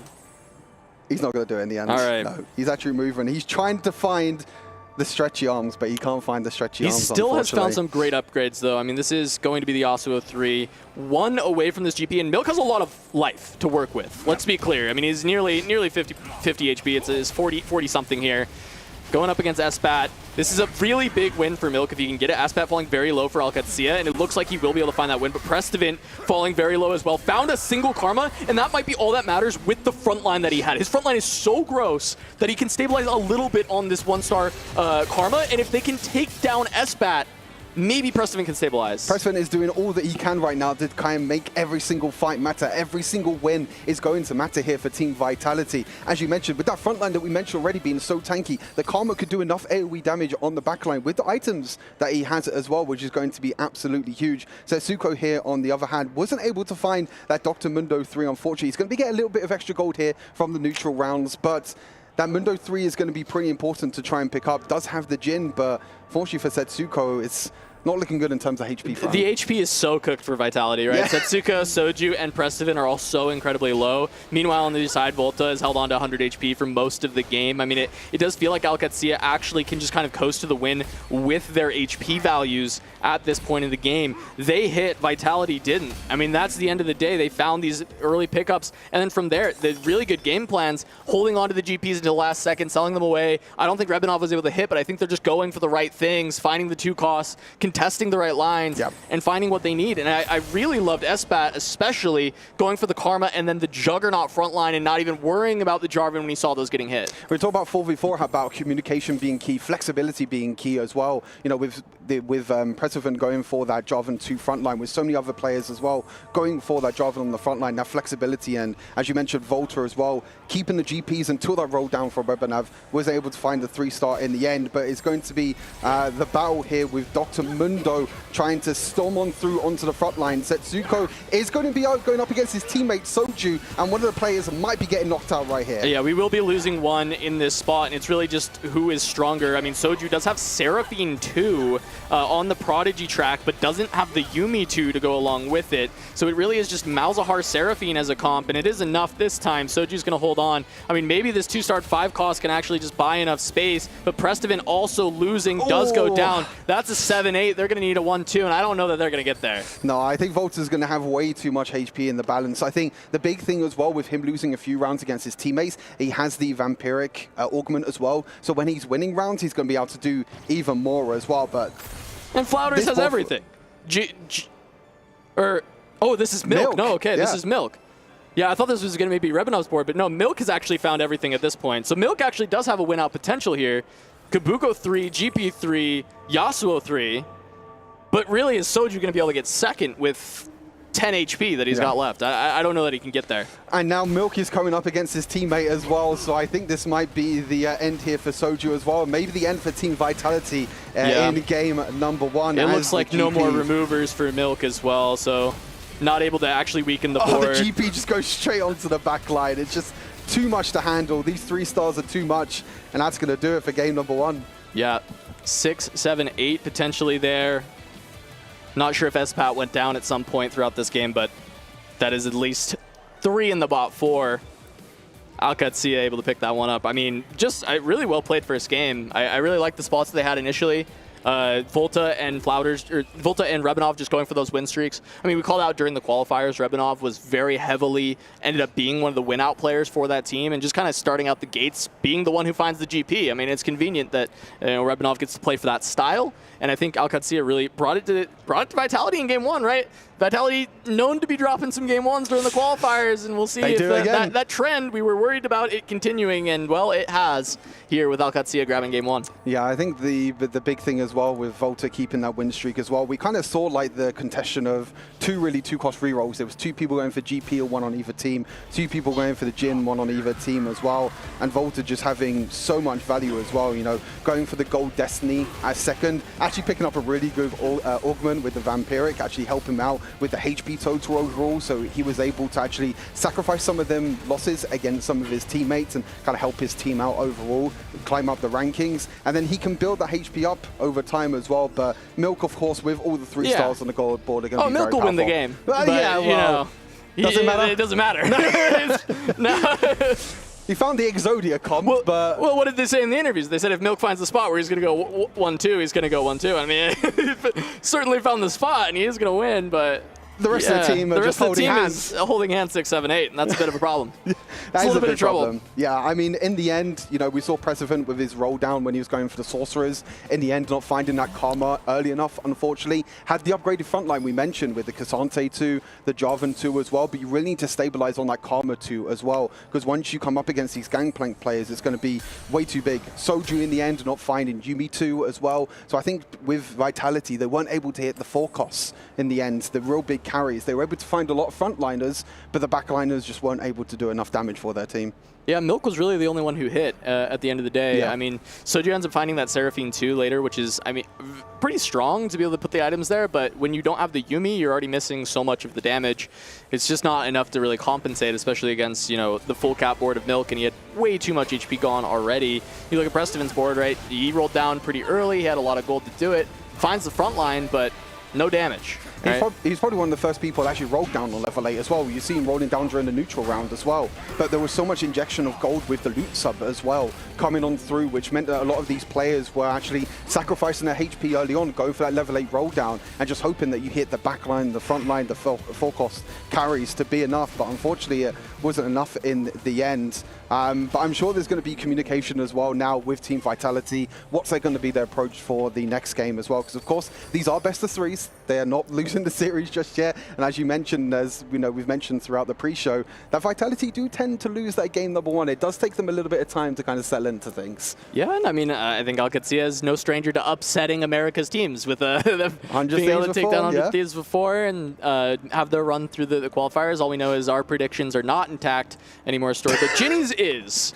Potential 2-0 for Alcatia as they've grabbed game 1. We just kind of have to, make our way through the rest of this game here as we get to kind of show you the power of these 2-cost rerolls. Kind of illustrate what we are expecting for the entire week, which is Mundo, Gangplank. These are the big 2 kind of compositions when it comes to the 2-cost reroll and the units that anchor them. And you're seeing the power with Volta with this Mundo, and you're seeing the power with Milk with the Gangplank. The Archangel actually being a very unique item for that Dr. Mundo, just being able to heal a little bit more and be able to get more HP as well with the Archangel, because it gets a little bit more scaling as well. Volta actually losing this round overall. But yeah, as an overall point during the game, as I mentioned, we saw in the end the 2 people going Sorcerer, 1 on each team, 2 people going for that GP, 1 on each team, 2 people going for the Mundo Jin as well, which is kind of what we expected. We were talking, behind in the green 2 Prodigy. room. And 2 Prodigy as well. So they're the top 4 comps really in the game right now, and they're all being contested amongst each other. But I think at the end it was down to the real big communication with, Volta holding the GPs early on to make sure Milk didn't hit later on down the line. Setsuko was also holding GPs. They're actually holding for each other's teammates, but also the opposite teammates as well, which makes it really, really strange because you're holding for making sure that your team doesn't hit, but also the enemy doesn't hit as well. So it's a very unique scenario coming in on through with these 2 costs being so powerful. Yeah, Volta just has casual 90 gold, level 9. Yeah, Rebinov going level 10 as well, hits Elise in 2. I mean, we'll see if any of them can outcap Milk, because he's 3-starred like the entire GP board with the Mentor augment, so it's like going to be tough to outcap. Yeah, I think the big thing here with Rebinov as well, that didn't actually go for the GP3 in the end. We were talking about how there is 2 different ways that you can play GP. You can play GP to play tempo. You can just stable on 2-star, try and push levels and try and play for these 4 costs and 5 costs later on down the line, which seems that Rebinov did hold some gangplanks to kind of stop Milk from hitting, but also he just uses GP to tempo, get enough HP, win enough rounds to actually stabilize and go into the top 4 at the end of this game, which at the end, that's all he needed to do. He knew that his other teammates like Volta were doing so well. He knew that Flouders and S-Pat were in a stable spot. All he needs to do is level up, stabilize his board, and do enough. Yeah, absolutely. And it looks like he even did roll some GP at some point, right? Like he rolled down and ended up on like seven copies. We knew he was at 4 early, found a 5th. And from there, it's like maybe rolled a little bit, didn't find it, and then like saw Milk just hit and just was like, all right, never mind, pushing levels, can hold on to this. And I think that's like very good adaptation for these players to make, especially as you're saying, right? Recognizing just how much HP they had saved early. It's so much more than Vitality, and they know you're forced to hit each other. You're going to still get hit by like Volta because he's so strong. So at a certain point, it's like, how much HP can we preserve? Can we win 1 or 2 more fights in this early game?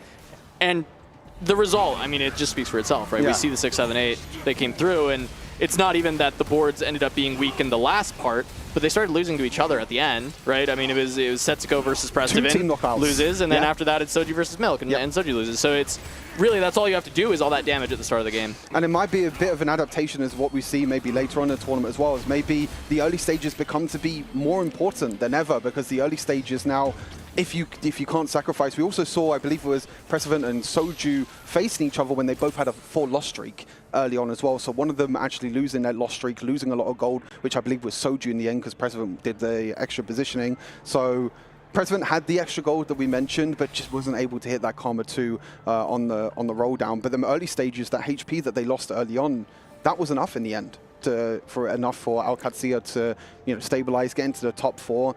And Vitality wasn't able to stabilize on stage 4 and above. Look, we wanted Alcatia to be able to tell their story here, right? We wanted them to be able to have a big pop-off performance. Wanted to see it maybe not just be Volta, even though Volta is once again showing us on EWC why he's here every single time, why he is always making it to Worlds, why he's everywhere. And but I think Rebinov, who I called out as someone I was impressed with in the qualifiers, once again having a good performance, and really just the entire team. I mean, S-Pat, I can't speak to enough that pivot to grab the set. I think it was really, really nice, recognizing the game state and knowing that, yeah, this isn't going to cap out very high. It's not even that good of a comp, but guess what? It'll win right now, and it absolutely did. That's all that was really important for that team, is we're going to have just one more fight as Milk is unstoppable. The gangplank is a bit strong. He also hit stretchy arms as well. So, yeah, well, of course. Yeah, he had all of it. I mean, all the time in the world to reroll it, right? Too little, too late, though, unfortunately, for Vitality, since all 3 of their other members did go in the bottom 4 in the end. It's unfortunately means that the point total for Alcatia is going to be enough, with 3 of them going into the top 4 as well. Now it's just down to this final fight to see if Volta can find a way to try and break through this GP and this Kabuko. He's trying as a well, 3-star set. Volta Classic, 3-star forecast.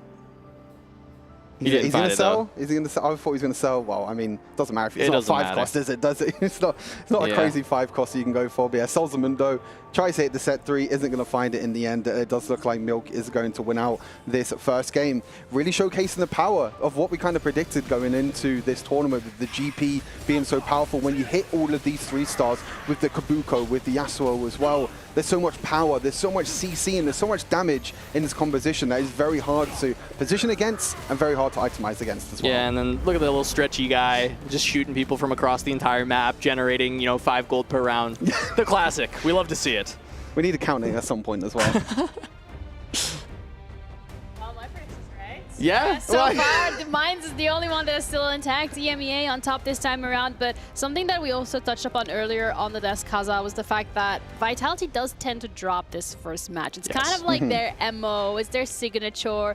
It's the first game here at EWC. They do drop it. They don't look too happy about it. But some learning takeaways from them from this one. Yeah, I mean, surely, right? And I think the big thing that we saw is they would drop game 1 and they would be dominant in the next 2. Yeah. And this game, it's hard to be too upset with yourselves. I think the general game plan was fine. Yeah. What's interesting is they both had the same game plan, actually, and they were mirrored across the board.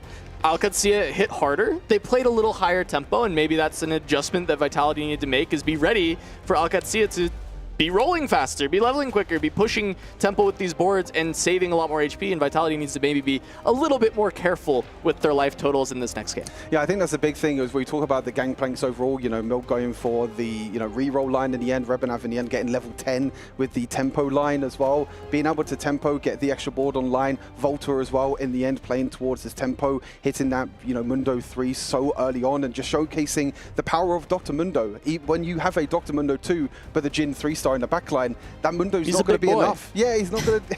The Mundo's not going to do enough if he's only 2-star. When you hit him 3-star though, he can tank everything. He can tank the whole world. Yeah, nothing can stop the entire world. Well, nothing can stop them. Not Milk, but close well, enough. yeah. That's all We don't I'm talk saying. about gangplank. But yeah, I think just for Alcatia, this is a really good showing, because this is that first map that, I mean, the confidence boost that we talked about as well earlier, Kaza, and we're like, even if you are able to get one win off of Vitality when it comes to this match, that is huge. And on top of that, the fact that you said it yourself as well, anything but a win here for Vitality is a huge upset, because it's also really important to keep in mind that this is Group A. This is a group with T1 in it. This is the group where at the end of the day, only 2 out of the 4 teams are going to advance. So if you lose this first game that is supposed to be a definite dominant win, where we go next? Yeah, you can't. You really cannot. Like, this is it's a must win. Every single one of these matches is a must win, and I think Vitality are going to be a little bit nervous going into this next one, because those voices of like all the Twitch chatters that are going to be yapping in my stream for the next year,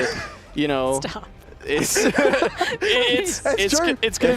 gonna be scary. They don't want it. They don't want that to happen. So I think they're gonna lock in. I still expect them to pick up the win, but I'm impressed with Alcatia already starting the day off. Yeah, we're gonna be heading over to a break, because that was our first match done and dusted. We still potentially have 2 more here in this game of Vitality against Alcatia, so don't go anywhere, because we'll be back shortly.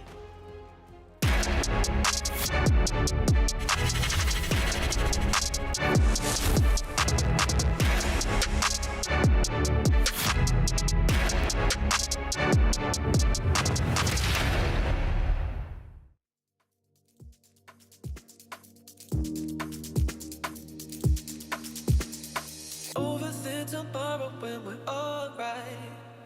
That's when we forget just who we are. Make us come together and it's alright. That's when you remember who you are.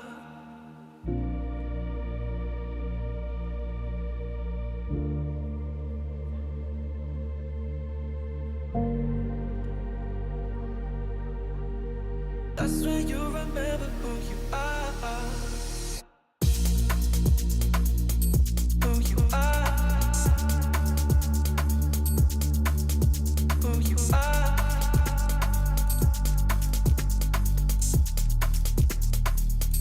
Who you are.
Overthink tomorrow when we're alright.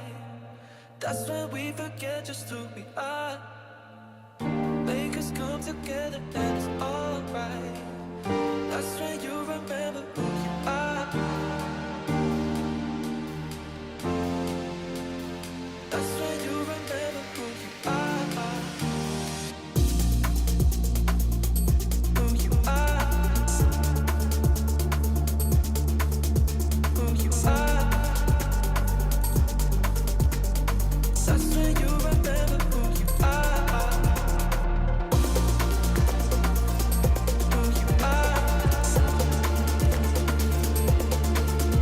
Who you are.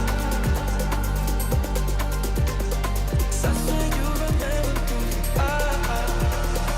Overthink tomorrow when we're alright. That's when we forget just who we are. Make us come together and it's alright. That's when you remember who you are.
Al-Qadsiya are putting themselves in the lead in the SNB match of the day against Vitality, a game that we thought was going to be heavily favored for the NA team. A 2-0, if anything, is what my analyst said on the desk today. But you know, what's it like to be wrong?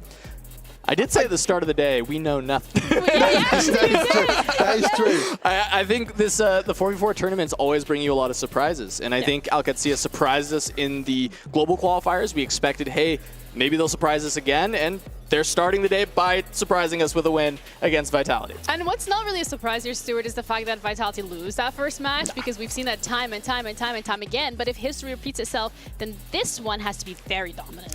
This has to be the adaptation that they need now. They need to come into this with a new game plan now. We saw in the first game that it was all down to pretty much most teams playing the same compositions. So now it's down to Vitality. Do they have something up their sleeve that they can maybe try and go for? Do they have some extra tactic as well? Because obviously these teams have been scrimming a lot as well. We saw behind us that Vitality were out here very early for game number 2. They were ready. They're raring to go. They want to get straight into this game number 2 and prove everyone that they've still got what it takes. Yeah, I mean, if you lock yourself into everyone is playing mirrored comps on both teams, I feel like you're locking yourself into a variance-heavy game because you're reliant on which teams are going to hit more. And I think that the side of Alcatia actually did a better job at managing that variance when we saw things like the set front line, or Volta just trying to push tempo and stay high HP, or Rebanov not going for Gangplank 3 but instead pushing to level 10, right? So they took these lines that were kind of protecting them from that variance, whereas when we look at the side of Vitality, they rolled down a proper amount of gold and they didn't hit. And guess what? If you do that, you were risking the entire game, the entire series, and they went 6, 7, 8.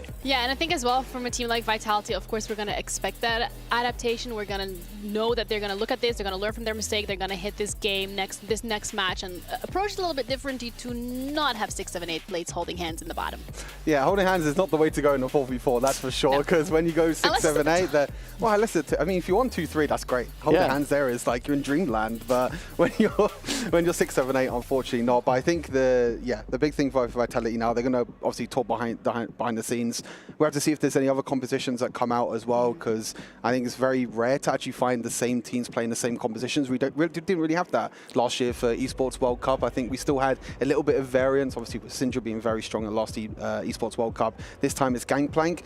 But I think the big surprise is actually Gangplank not being as contested as what maybe some of us thought. You know, we thought there might have been some more Gangplanks with how stable it is, and with so many members of Team Vitality loose streaking early on, they weren't able to stabilize their board and save the HP they needed in the early game. I'm curious if we'll see more of that, right? Because we had Syndra last year where it was like the Syndra was so strong on that patch where we have, you know, like 3 to 5 players all with Syndras on their board for the early stages of the game. And we thought maybe GP would do that, but I think GP not being kind of stable at all on 1-star and kind of needing that 2-star to really be strong, I think it does make it a little bit harder to lean in that direction. And so we are getting a bit less of it. However, I'm with you. I really didn't expect to see it 3-star in game 1. And I honestly, I'm going to hold with that. I don't really think we're going to see that many of them get 3-star. I think they will be contested more heavily and held a lot more aggressively. I think Rebanov having 4 copies really changed the game. So when we're looking at, I mean, we've had individual players that we really wanted to highlight from both of these rosters, and I feel like those did step up. But when it comes to Vitality, when it comes to this next match that they're heading up against, what do we want them to do differently?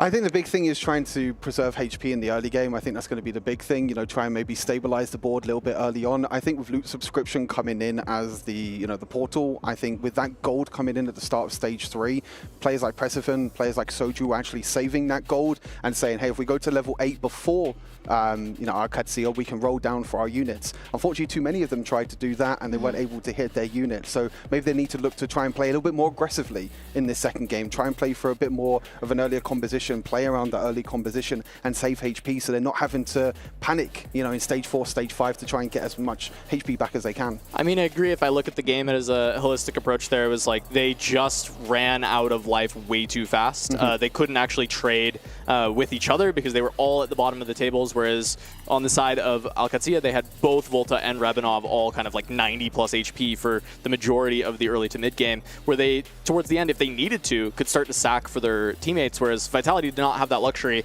And we get to the point where they need to 1-2, and realistically, Soju has a comp that maybe can, because he's already 2-starred his 5 cost, he's kind of getting the comp online, but he's too low, and Milk just immediately, steamrolls him with the Gangplank. Yeah, it's a little bit of a difficult situation that they found themselves in, but I think as well, really important to highlight here that this is not just the first match, but like for these players, it is the first match of the tournament, right? And I think a lot of these players are gonna, you know, you're gonna find your way through eventually, but as much as that's something that is also true, the fact that, again, it is a 4-team group with a 50% chance of making it out, and if you as Vitality are coming into this group and you're like, okay, I have T1 to play against, but no, there's CN here, like I can win that first game, and it doesn't start off too hot, you start to question whether or not this could be the first upset of EWC. And I think the big thing as well with this group is we have T1 and Weibo playing just to our left as well. You know, they're playing in the B stream as well, which if you're in the losers bracket, if you come up against either T1 or Weibo, that's not an easy task. And you're playing for your life at the end of the day. You're playing to stay in the tournament after you lose this first series. So Team Vitality, they need to win this next game, because if they lose this and they get 2-0'd, I'm very worried about them going into this, you know, the next series that comes on through tomorrow. Yeah, it's a bit scary. You start to question your meta read when you've lost immediately, but you can't question it too much when you look across and it's just a mirror.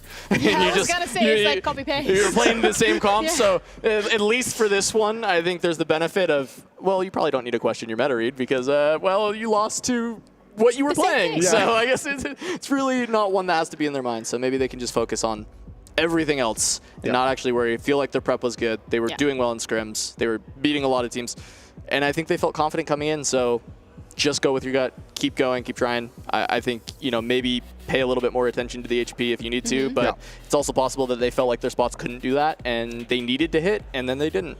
Yeah, and that's the way it goes. From the Katsuya side of things, though, they had a really good start, and I would like to see them replicate the success into that next match. But again, now that you've played that first match against Vitality, they kind of have a read on how you want to approach things as well. So I'm wondering whether or not they're going to bring out the exact same comps, or if they're going to make it a little bit different, throw a spanner in the work here. I think Cass bring up a really good point during the game is kind of the flexibility and the adaptation that Katsuya had in, you know, game number one, you know, with Espag going for the Juggernaut front line, with Rebanav playing the, you know, the tempo line for the gangplank instead of contesting Milk for that reroll line. I think that's what you have to do in a 4 versus 4, is that sometimes you're not going to hit the units that you want to hit, but you need to adapt and think of, how else am I going to play this? You know, you have the Karma 2-star in the back line. I'm not going to hit the Jarvan 2 because President's already hit it. Let's play the Juggernauts instead. That set 2 is going to stabilize enough and be able to help out trying to get the placements that I need in this game 1. I think it's unique. It'll be really telling in this game 2 if they do all kind of go for the same comps, because that may end up be telling for the whole tournament is like, hey,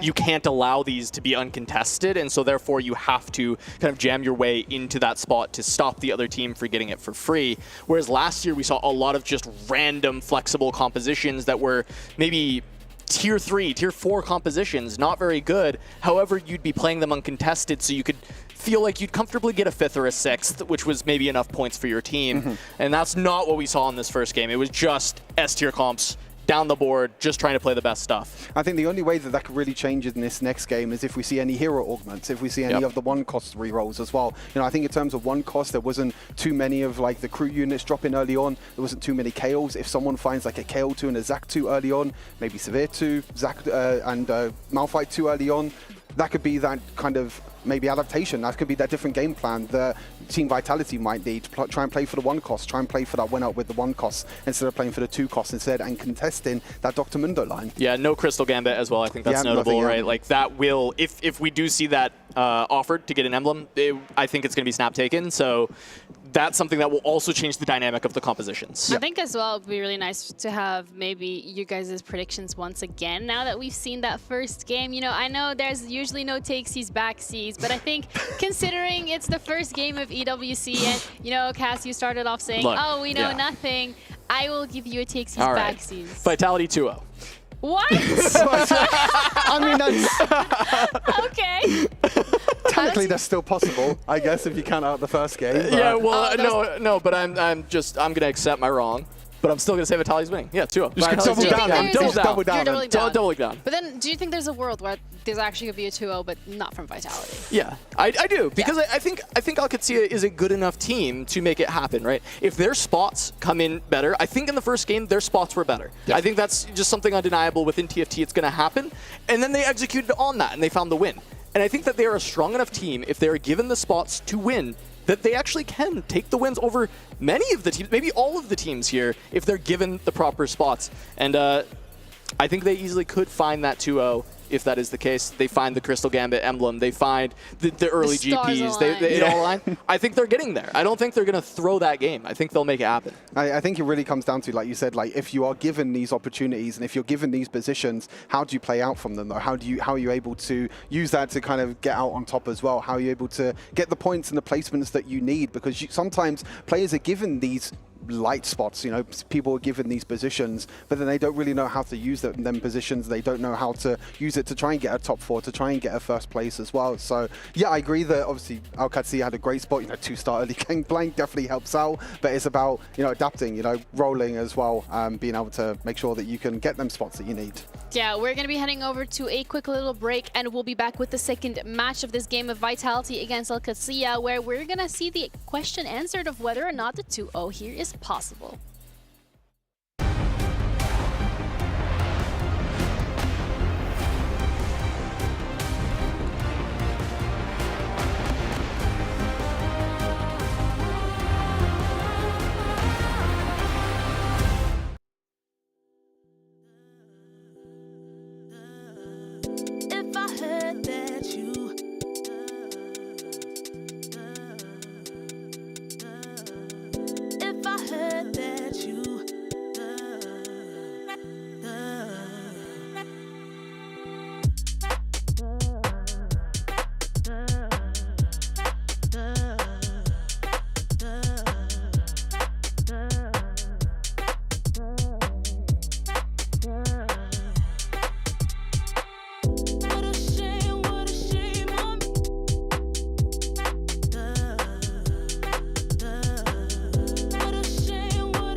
Hello everyone and welcome back to TFT at EWC. I know I said we're gonna jump into game as we get out of the break, but psych, I know nothing. Just there we go. We know nothing. If one statement is true, is that yeah, that's a statement that is true so far. But I think the really great discussion here would be just to continue talking about Al-Qadsiya and the fact that they have been able to get that first game off of Vitality. Players are just sitting, waiting for the game to start. But in the meantime, we can explore the confidence boost that they could have gotten and should have gotten from winning this first match. So I think the biggest surprise for me for this team, and we were talking about it right before the break, is that when they do get these spots, when they get these kind of higher variant spots, the better positions, they convert every time.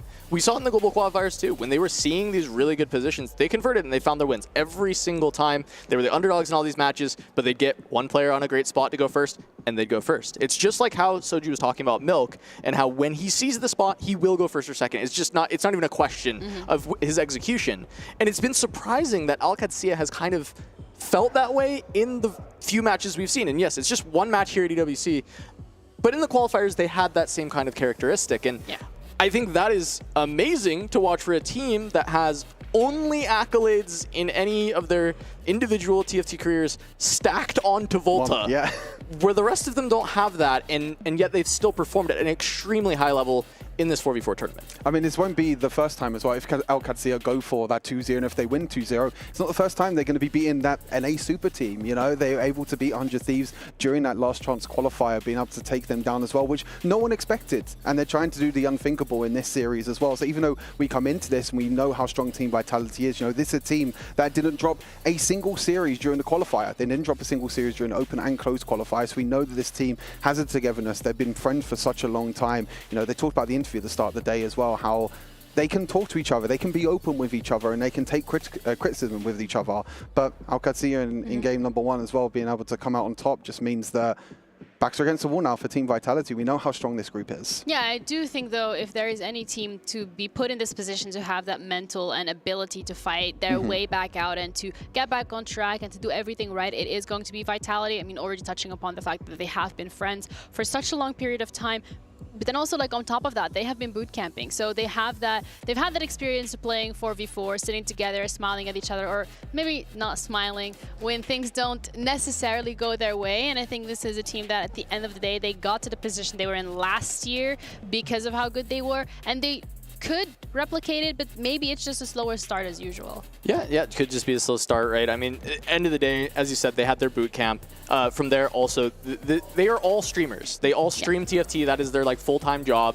And so yes, there's the content team or whatever, but no, they're also top-level players. But they all took time off of streaming to just prep 4v4, to keep some of their tech hidden, to try and make sure that they gave themselves the best chance to win. And it's the most important tournament of the year for them. You hear Milk say it. He wants to win this tournament more than he wants to win a world championship in TFT, and that is saying a lot. Absolutely. I think that also kind of feeds back to last year specifically when they were in that finals against Wolves and them not, you know, when you get so close, but yet you're so far. They were able to taste what that victory could have been like, but they let it left them go at that last couple of seconds. So I think for Vitality as well, it's more about coming back here on this international stage and proving themselves and being able to showcase to the world that they're able to do what they can. But this is the first step that they need to take on the second match to be able to reverse sweep if necessary. All right, well, let's jump in to this second map. Al-Qadsiya up 1-0 over Vitality. And Stuart, we'll get a chance to see what portal we're on this time around, what encounter we get. As Espat is going to be the board we're first seeing out the gates. Usually I would comment on maybe like a Crystal Gambit, but that's just the Syndra. So one cost is not always going to be the scariest one that we'll see right away. Not a 2-cost or a 3-cost. It's not the Vi, it's not the Swain. You know, sometimes if you do get dropped that Swain early on, you can try and go towards that as well. But sometimes when some of these 3-costs drop, it actually gives you a bit of direction as well. You know, if you get dropped in early like Malzahar, if you get dropped in early Ari as well, these could be units that can be great to be able to tempo your board and also be able to play for the line that you need to later on down the line. Just get dropped to GP. I didn't, well. Yeah, that's pretty good. What? How about that? You spoke it into existence. What about that? Do you just sell the Syndra here and you use the power up and you get Tiny Terror? I mean, Tiny Terror is not bad. No, I mean, it had Midas Touch on the Syndra, so now trying to tailor away. Doesn't find anything good, but I mean, except a Gangplank on 1-4. Yeah. That's kind of good. So for those who are maybe new to the set, might have actually thought, why are you using the power-up on the Neferi? Why are you not using it on the GP? This is something that players have started to learn, that you can actually, tailor these power-ups early on. You can actually use the power-ups, and then you won't be able to find the same power-ups in the next one. So you use it on the Neferi. You won't be able to hopefully find the stretchy arms, and you put it on the Gangplank, hope you get more chance of getting it. But unfortunately, missed this time. Yeah, so we're going to get silvers once again here, Story, but that does mean that these one-cost rerolls can show up. We can find those hero augments, which historically were very popular in a 4v4 format, and so I'm wondering if we'll see that here as well. Espat is going to find a pair for this Gangplank, so looks like Espat likely going to be the Gangplank seat, also having Edge of Night as a slam with a bow open. I mean, I think this is exactly what you're looking for a Gangplank spot. And we said Alcatzia, when they have the spots, when they have these high variant spots that you were looking for, they've been able to convert. They've shown us that they convert time and time again. So Espat, it's your turn. Yep. They're going to be definitely Sam with the Edge of Night, as you mentioned, very, very powerful for Gangplank. If he does get focused early on, it does mean that he can toggle that aggro as well. That bow being able to build into the Kraken Slayer later on, or even being built into the Rage Blade, which is going to be great as well. But we just have to see and figure out what the other players are going to be going for. As we see, Flouders on the other side does have that KO2 to start off with. I did mention that if you do find that KO2 early on, if you do find that Zac2, there is an option that you can go for, trying to play towards the KO into Juggernauts. We know how strong the Juggernauts are, but it's really about what you can use on that back line as that carry to do enough damage when the Juggernauts are tanking so much. Yeah, and it's Parazax to go alongside the KO, so maybe consideration towards that direction, especially not pumping any XP. A lot of the Alcatzia players staying on level 3. We do have Prestivant is going to be Stretchy Arms Gangplank with an Edge of Night Slam. So Prestivant will be the contest, at least for now, on the Gangplank direction. Having Component Buffet, going to be able to try and move towards that very easily. And, not having the pair, but that is the Gangplank. And that's what we're looking at, right? Is it just going to be the same kind of compositions as the last game? If we do get the KL, obviously that will be a change-up, but just because we see the KL2, that just might be an early game kind of setup and may just push to 6 and use the KL2 at 6 to kind of stabilize instead. Yeah, if you can use Rage Blade, especially if you can get the Radiant version as well, you can actually stabilize on that KO as well and actually stabilize and make sure that you can go to level 8, you can go to level 9 as well. There's Volt on the other side. Maybe looking towards the Katarina. Yeah, there was a Katarina with the Callista on the board, pair of cats as well. That's one of the 2 costs we didn't really talk about in the previous game, but is a possibility. Katarina with Battle Academia can jump around and do a lot. The problem is it does struggle a little bit against the Gangplank because it doesn't do a lot of single target damage, but we'll have to wait and see, as you mentioned. Yeah, pair of Katarinas. See where you go from it. In terms of items, you do have the tier for the Hodge potentially as well. You normally go Hodge into Guardbreaker plus another item as well. So you have a few decent components here as well. It's not slamming. Yeah, just need a lot of gloves. Yeah. Right. And here we've got a branching out for Setsuko. It's going to be Sniper Emblem, so we could see the direction there. Not having the Mundos immediately, and we did see Mundos on a couple of other boards, so I'm curious if Mundo Jin will be something that he can get into. Or if it's going to be just some kind of other Juggernaut, Sniper board, something like that down the line. He does have a few early Malphites and early Severe as well, so it could also maybe pivot towards the crew. It could be a potential. As you mentioned with the Snipers, you can also go for the Jin line as well. But if that Jin line is contested, as you mentioned, with Dr. Mundos being off the board as well, this might be the adaptation that Setsuko needed, that Team Vitality needed in this game, that we saw that every single composition was contested in the first game, whereas this time, if you play an uncontested line, it could give you that little bit of an edge. Yeah, and just taking stock as we get into Carousel, the early win streaks are Prestivant and Espat, the 2 Gangplank players. At the bottom of the table is Setsuko, Soju, and Flouders, all on the loss streaks, but Milk is going to be able to pick up the grab first. Milk, it looks like having that wild and free. Yeah, are we anyone picking up the Gangplank? Is he just going to waddle his way along? Well, if he gets to Espat, that is a Gangplank 2 on stage 2 once again for Alcatzia. And Volta leaves and Espat is the one to get it. So GP2, stage 2 for Alcatzia. And we said if they get the spots they've been converting, let's see if they can prove that once again. And that's really big as well. You see Volta in the end was kind of hovering as well, do we pick it up or something? But in the end, Volta leaving that Gangplank. Yeah, and Rebanov also just grabbing Mundo 2. So all these priority 2 costs being picked up on stage 2 for Alcatzia. Yep, you can see there GP2 already online. You have the Edge Knight in there as well to help out. You also have a Yasuo on the bench as well. Normally with this composition, normally you roll at 3-2, you try and stabilize on that GP2, and then you level to level 7 to try and find a rise, try and find that 4 mentor. But when you find GP2 this early on, it makes it so you don't need to roll on 3-2. You can just go straight towards level 7, try and roll down, find that 4 mentor, and we know how frustrating it can be to play against Mentor sometimes because you have so much CC coming along with the Kabuko, you have the anti-heal coming on in with the Udyr, and also the Yasuo just being able to dash around as well. So it can be very difficult to play against, and why it's been so popular. But at the same time, SPAC can just farm gold for fun as well. Yeah, I mean, genuinely, as Vitality, you're probably a bit frustrated having to play against 2 Stage 2 GP2s in this early stage of the tournament, and they have to just be able to lock in and find a way around this, right? They have to still find a path to victory. They know that SPAT is going to be a problem, and they have to be able to try and find the win regardless. I'm going to be really curious now to see if SPAT does the same thing as what Repanov did in the last game. You know, is he going to play for tempo? Is he going to play for the reroll? We see the 2 GP players side by side in the moment with Persephone and SPAT. One might be going for the reroll, one might be going for the tempo. Both might try and go for tempo. I think that's really the question when it comes down to this, is what direction they're going to go in and what do they feel like is best for their teams as they come head-to-head.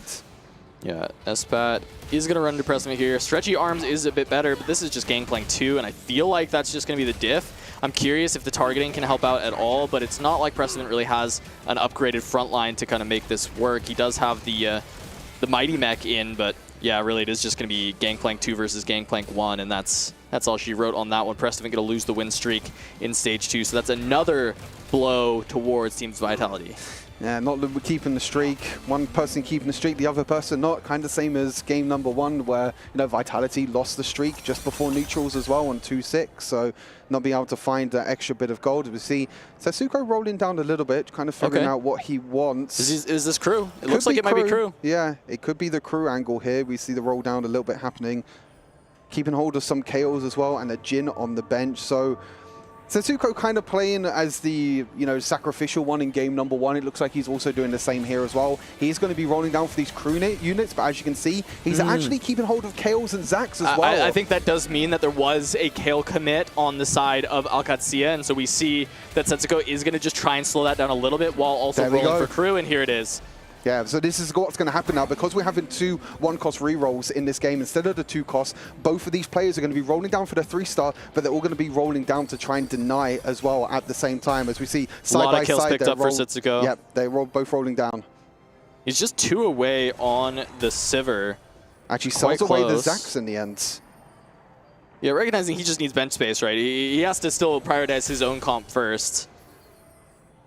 6 KOs on the sides, or Flouders on the left side of your screen. 1 away from Sivir now for Setsuko.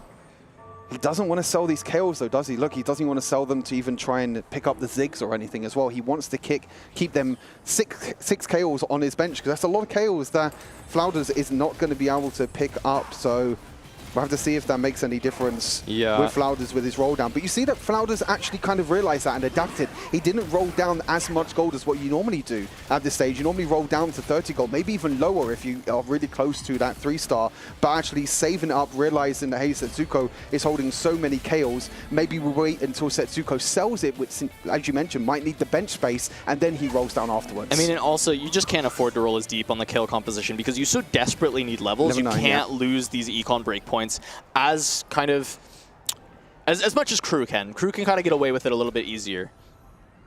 I totally agree. I feel like with level 9 being so important for that KO, it's going to be doing so much AoE damage in the end, getting to level 9. This is a different composition. I've seen it a little bit where you go for Kai'Sa 3 into Mundo 3 with max attack as well. So he's going to be able to stack up this AD on this Kai'Sa over time. It's a bit of a different variation to something like Jin Mundo, but with Mundo being such a strong frontline, it's just about having that backline carry uncontested to try and reach 3-star and deal enough damage. Yeah, it's one of the conditions that you can go for it. And we do see it's 5 copies here of Kai'Sa, so maybe this is a commit towards the line. Going to be going for those Juggernauts, contesting the Mundos, and maybe just recognizing that another 2-cost reroll could just be open. This is a change in strategy, right? Not just full contesting all the Akatsia's players, and instead having kind of a myriad of different compositions that they're actually looking at, especially this, you know, snipers, which I think Sniper TF as a late game win out for Setsuko is actually a pretty big open that he could find. Yeah, it could do some crazy damage because sometimes that Twisted Fate can actually target the backline carries as well. And with the snipers +1 in there, it can do so much damage. But we're seeing in the end as well that, you know, the Kaiser board is still going to do enough though. Setsuko's still sitting on 1-off of the Severe right now, still only has 30 gold. Milk though did roll down at 3-2 to try and hit that Mundo 2-star. Unfortunately wasn't able to hit the Mundo 2, which makes it very difficult. But meanwhile, Espat, oh, there's no way. Early volley bear as well. Destined into Golemify, lost his GP2, and has found a new GP1. We literally talked about this earlier with the Destinies. I was saying that sometimes you just hit Golemify when you really don't want to, and it can kind of break your game. And I think this hurts Espat. However, Golemify is insane. It is an insane augment. It is super high tempo, so it's going to buy a lot of space as well. And you know what's even more hilarious as well? Because he got rid of that GP2, the power-up came off. He put the power-up on GP again, and he got stretchy arms. It's ridiculous. So actually, it's better for him, even though kind of, I mean, he lost the GP2. Yeah. He lost the GP2, but now he has a bigger front line with the Golemify at the front to actually, you know, help the GP stack up the damage. He now has stretchy arms, and he still has the items as well. So the Destiny coming up pretty huge in meme terms, but actually worked out pretty good for Espat, and you could tell by him keeping a streak. Yeah, I mean, Golemify in Stage 3, you usually are just going to win out. It is so much HP in the front line for them, but as we do see that, is going to be a win streak continuing there. Setsuko falling very low. Once again, Vitality, look at just the HP. It is a struggle. Alcatsia constantly holding these top 3 spots throughout the early and mid game, and Vitality needs to find some of these mid game win streaks on Stage 3. They're losing a lot of Stage 3 fights, and I think that was one of the big problems in the first game, is just the Stage 3, they lost so much health.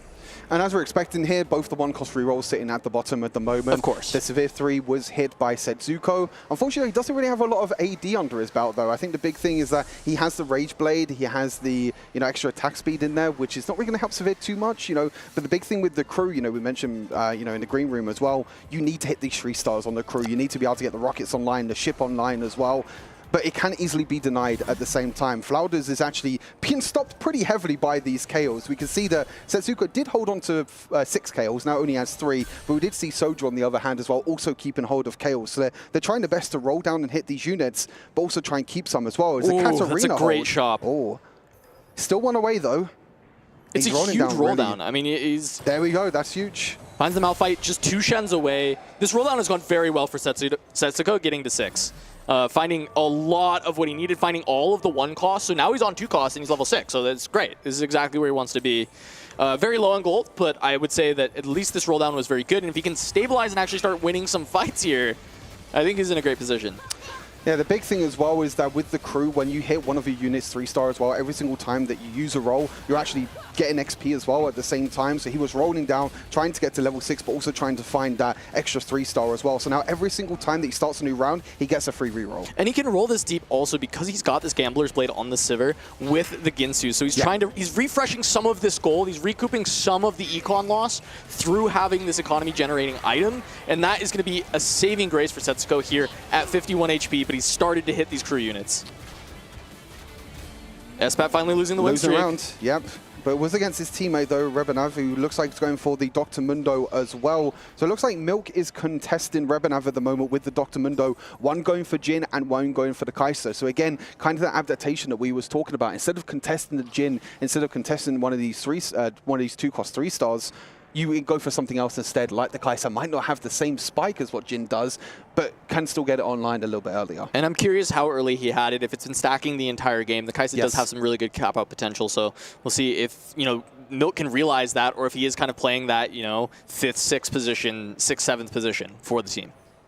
No, exactly that. You see the inner fire on this Aatrox at the moment does hit the Aatrox 3-star. This is another one of the 3-stars that you can hit with this composition, because Aatrox can be a really big front line, and with inner fire as well, you are going to get that burn on the front line, which is going to be really huge. Frost Touch is maybe not the best for KO. Is going to be able to CC and do a little bit in terms of freezing that front line, but in terms of damage, you really want ones like Double Strike, which could be really huge as well for the KO when it's stacking up that Rage Blade. But overall, you're seeing Setsuko maybe is going to be a little bit stable now with this board. This Malphite 3-star front line is coming really huge, and if you're in Flouder's spot at the moment, you're kind of hesitating a little bit. You're like, do I need to keep rolling for this KO? You know, KOs are being held across the boards. How much do I need to roll? I mean, this is big for Vitality. They've actually put Flouders in jail. I mean, Flouders 32 HP, level 5, just having 2 away from Kale, 40 gold, so not even at the full 50 making the econ. Gonna have to just kind of dig for this Kale. And if he misses on this rolldown, I mean, I actually think Flouders is gone. I think Flouders might just be gone anyway. I actually don't know if Flouders can recover from this position and escape the 8th place. I think this has been a good job from Vitality holding the units, and a little bit of luck finally swinging their way with Flouders not being able to hit through them holding a bunch of Kales. And as you said, as you mentioned as well, with this KO, it's not the 3-star spike that you get from the crew, for example. You know, once you get the crew 3-star, you get that extra power, you get the extra rerolls. With KO, you're really looking at even just hitting level 6 upgrades to KO, which Flouders is not even level 6, by the way. But as you mentioned before, you want to get enough gold to reach level 9, you know, be able to get that extra AoE damage on this KO. But Flouders not being able to hit any at all is really struggling, and it's really going to come down to his roll down. Needs to hit KO 3 on this turn. There's the KO. It did hit it fast, so that is very important, right? Didn't have to roll too deep for it. Goes to 6. Has this Juggernaut augment to be able to kind of beef up that front line even more, which is exactly what you want. You want to be able to have these Juggernauts be as strong as possible, but missing out on frontline items, and it is just going to be Edge of Night Kale. Maybe trying to stay away from the Stretchy Arms GP, sniping her down very early. And it's kind of tech to try and get around that, but Flouders being so low, level 6. I don't know if this Kale is strong enough, as he's hitting his 1-cost 3-star as Milk hits his 2-cost 3-star with the Kai'Sa 3. Setsuko as well, also hitting Janna 3, which is not a crew unit, so it's not going to help with that, but Janna 3 is another 3-star out that can really help out as well. So this game, it looks like it's slowly turning around for Team Vitality. Again, the adaptation, playing different lines, not contesting the same lines that Alcacia were doing in game number 1, and it's actually going to be huge as well, as Flouders is going to lose another round as well. And as you said, Cass, I think it might just be over for him. I think he's just not going to be able to spike quick enough. He's just too far behind, because you're looking at that Soju board, and it's like Karma 1, yeah, it's got an upgraded front line, and yeah, he's level 8, so it's a 2-level advantage, but it's not like it's that impressive of a board, and Flouders just hit, right? He hit everything. That's the problem with the Kale. You have to hit early. You need to hit on like the 3-1 hit and then go to level 9. Yes, exactly. And that's where the comp shines. It is way too late, way too little for Flouders. Setsuko unfortunately missing. Yeah, the duo Q. Yeah, was trying to hit the Twisted Fate. If you hit the Twisted Fate this early on stage 4, we know how how strong this unit can be. We're stacking up that passive over time, giving you free rerolls, giving you gold, giving your units extra stats as well. As we haven't seen Volta's board for a while, we did see that he was, kind of going towards this Katarina early on as well. Does have the Portable Forge, but it's just keeping the Portable Forge on the bench for now. So yeah, just going to put that on the Rakan, but overall not really anything too crazy on this board. No 3-stars a hit just yet. Actually might even try and go for Caitlyn 3 as well on the bench, so keeping hold of a lot of units, but I think you have to, if you're in Alcacia's position right now, you have to look for the win-out position. Yeah, so you have to try and Preston holding some of these Katarinas as well on the Gangplank board.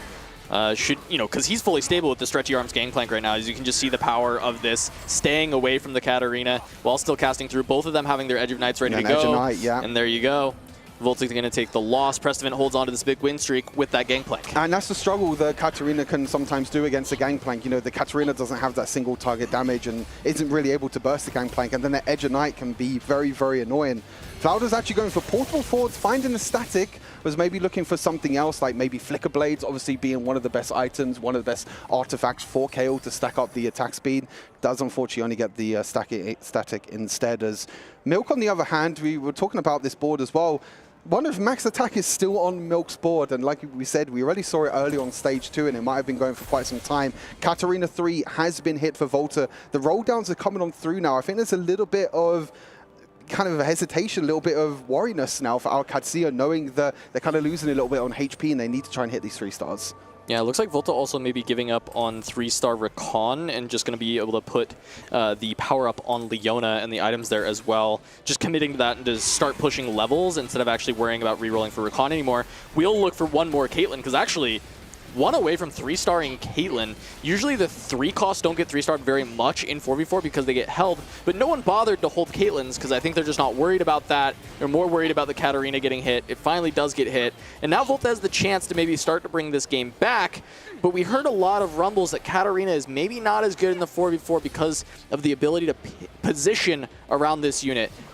It's possible that this Caitlyn is exactly the injection that Volta needs, though, to make this comp still work. And sometimes the Caitlyn can snipe on these, backline units as well if you're playing against the Sorcerers as well. Especially if it gets 3-starred, it can be really, really huge. There is a Gwen on the Carousel and a Brom, which are 2 really, really big 5 costs. I believe it was Soju who was actually playing towards the Sorcerers. So if this gets left for Soju, it could be pretty big if he wants to try and go for this. He didn't get to go yet, and Flouders, it looks like, will just take it away. Yeah, I think the deny in the end, I think for Flouders, I don't think he really needs much in terms of items. Maybe he needs more frontline items, but realizing that Soju is on that Sorcerer line, we know how big of a power spike that Gwen can be on the Sorcerer line. Yeah, I mean, it's Flouders' job at this point to try and grief as many Vitality players as possible. Flouders is very likely going 8th. He needs to just do anything in his power, and I think that was by far the best thing that he can do, is take that Gwen away. Looks like it might even make his board, which is very funny. I didn't expect that to be the case, but at least denying it from Soju, I think, is the biggest factor here.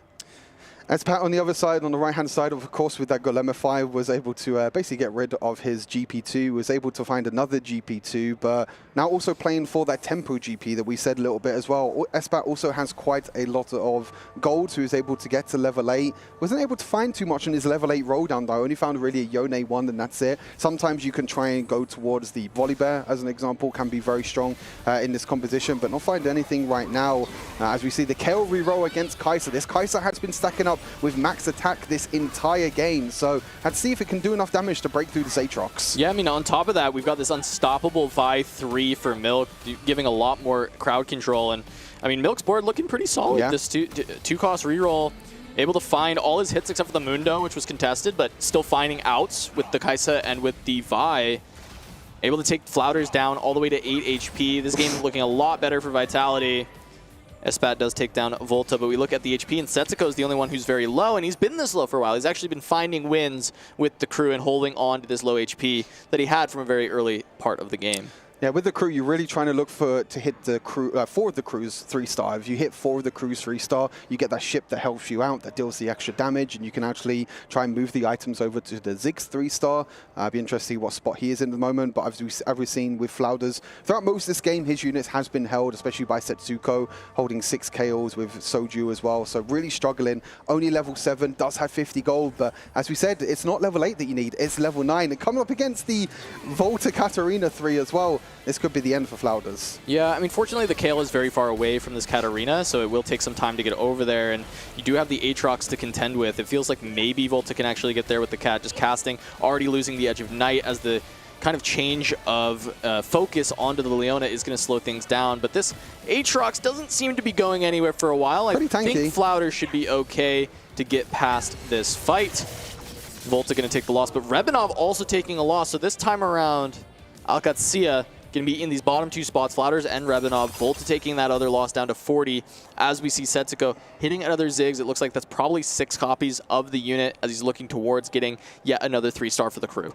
And look how rich Soju is on this line. You know, Soju we haven't really seen too much in this game, but already had the Karma 2 and the, I believe, the Jarvan 2 on the front line. And we mentioned that if you can hit these 2-stars on these 4 costs, you become very, very stable. And then you can try and push to level 9, try and find these 5 costs later on, which you can find the likes of Brom, which can save you HP, the Gwen, which is going to be able to do a lot of damage as well. Yeah, speaking of Brom, Rebinov does actually hit this Brom while playing 3 Luchador, so going to have the ability to go to 4 Luchador.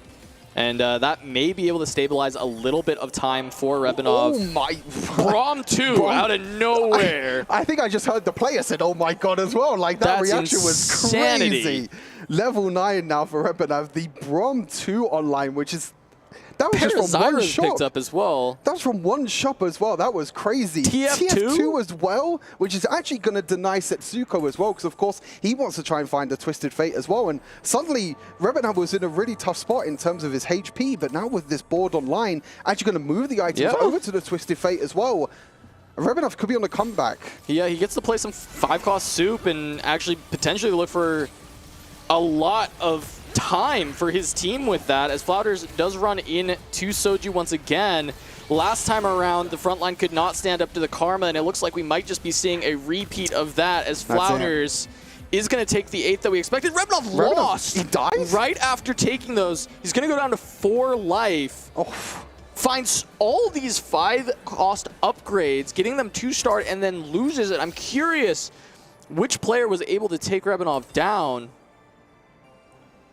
That is absolutely crazy, man. You thought with his board, you know, with the 4 Luchador online, with that Twisted Fate as well, not enough, unfortunately. Even finds a Varus on the bench, but... I guess it's a lot of unupgraded front lines here, right? Like, you do have the Mundo, who is quite good, but it's still, at the end of the day, as much as we joke about it being a 4-cost, it is a 2-cost 2-star. It just stats-wise, even with the 4 Luchador, it is an insane unit, but it is not going to win against everything.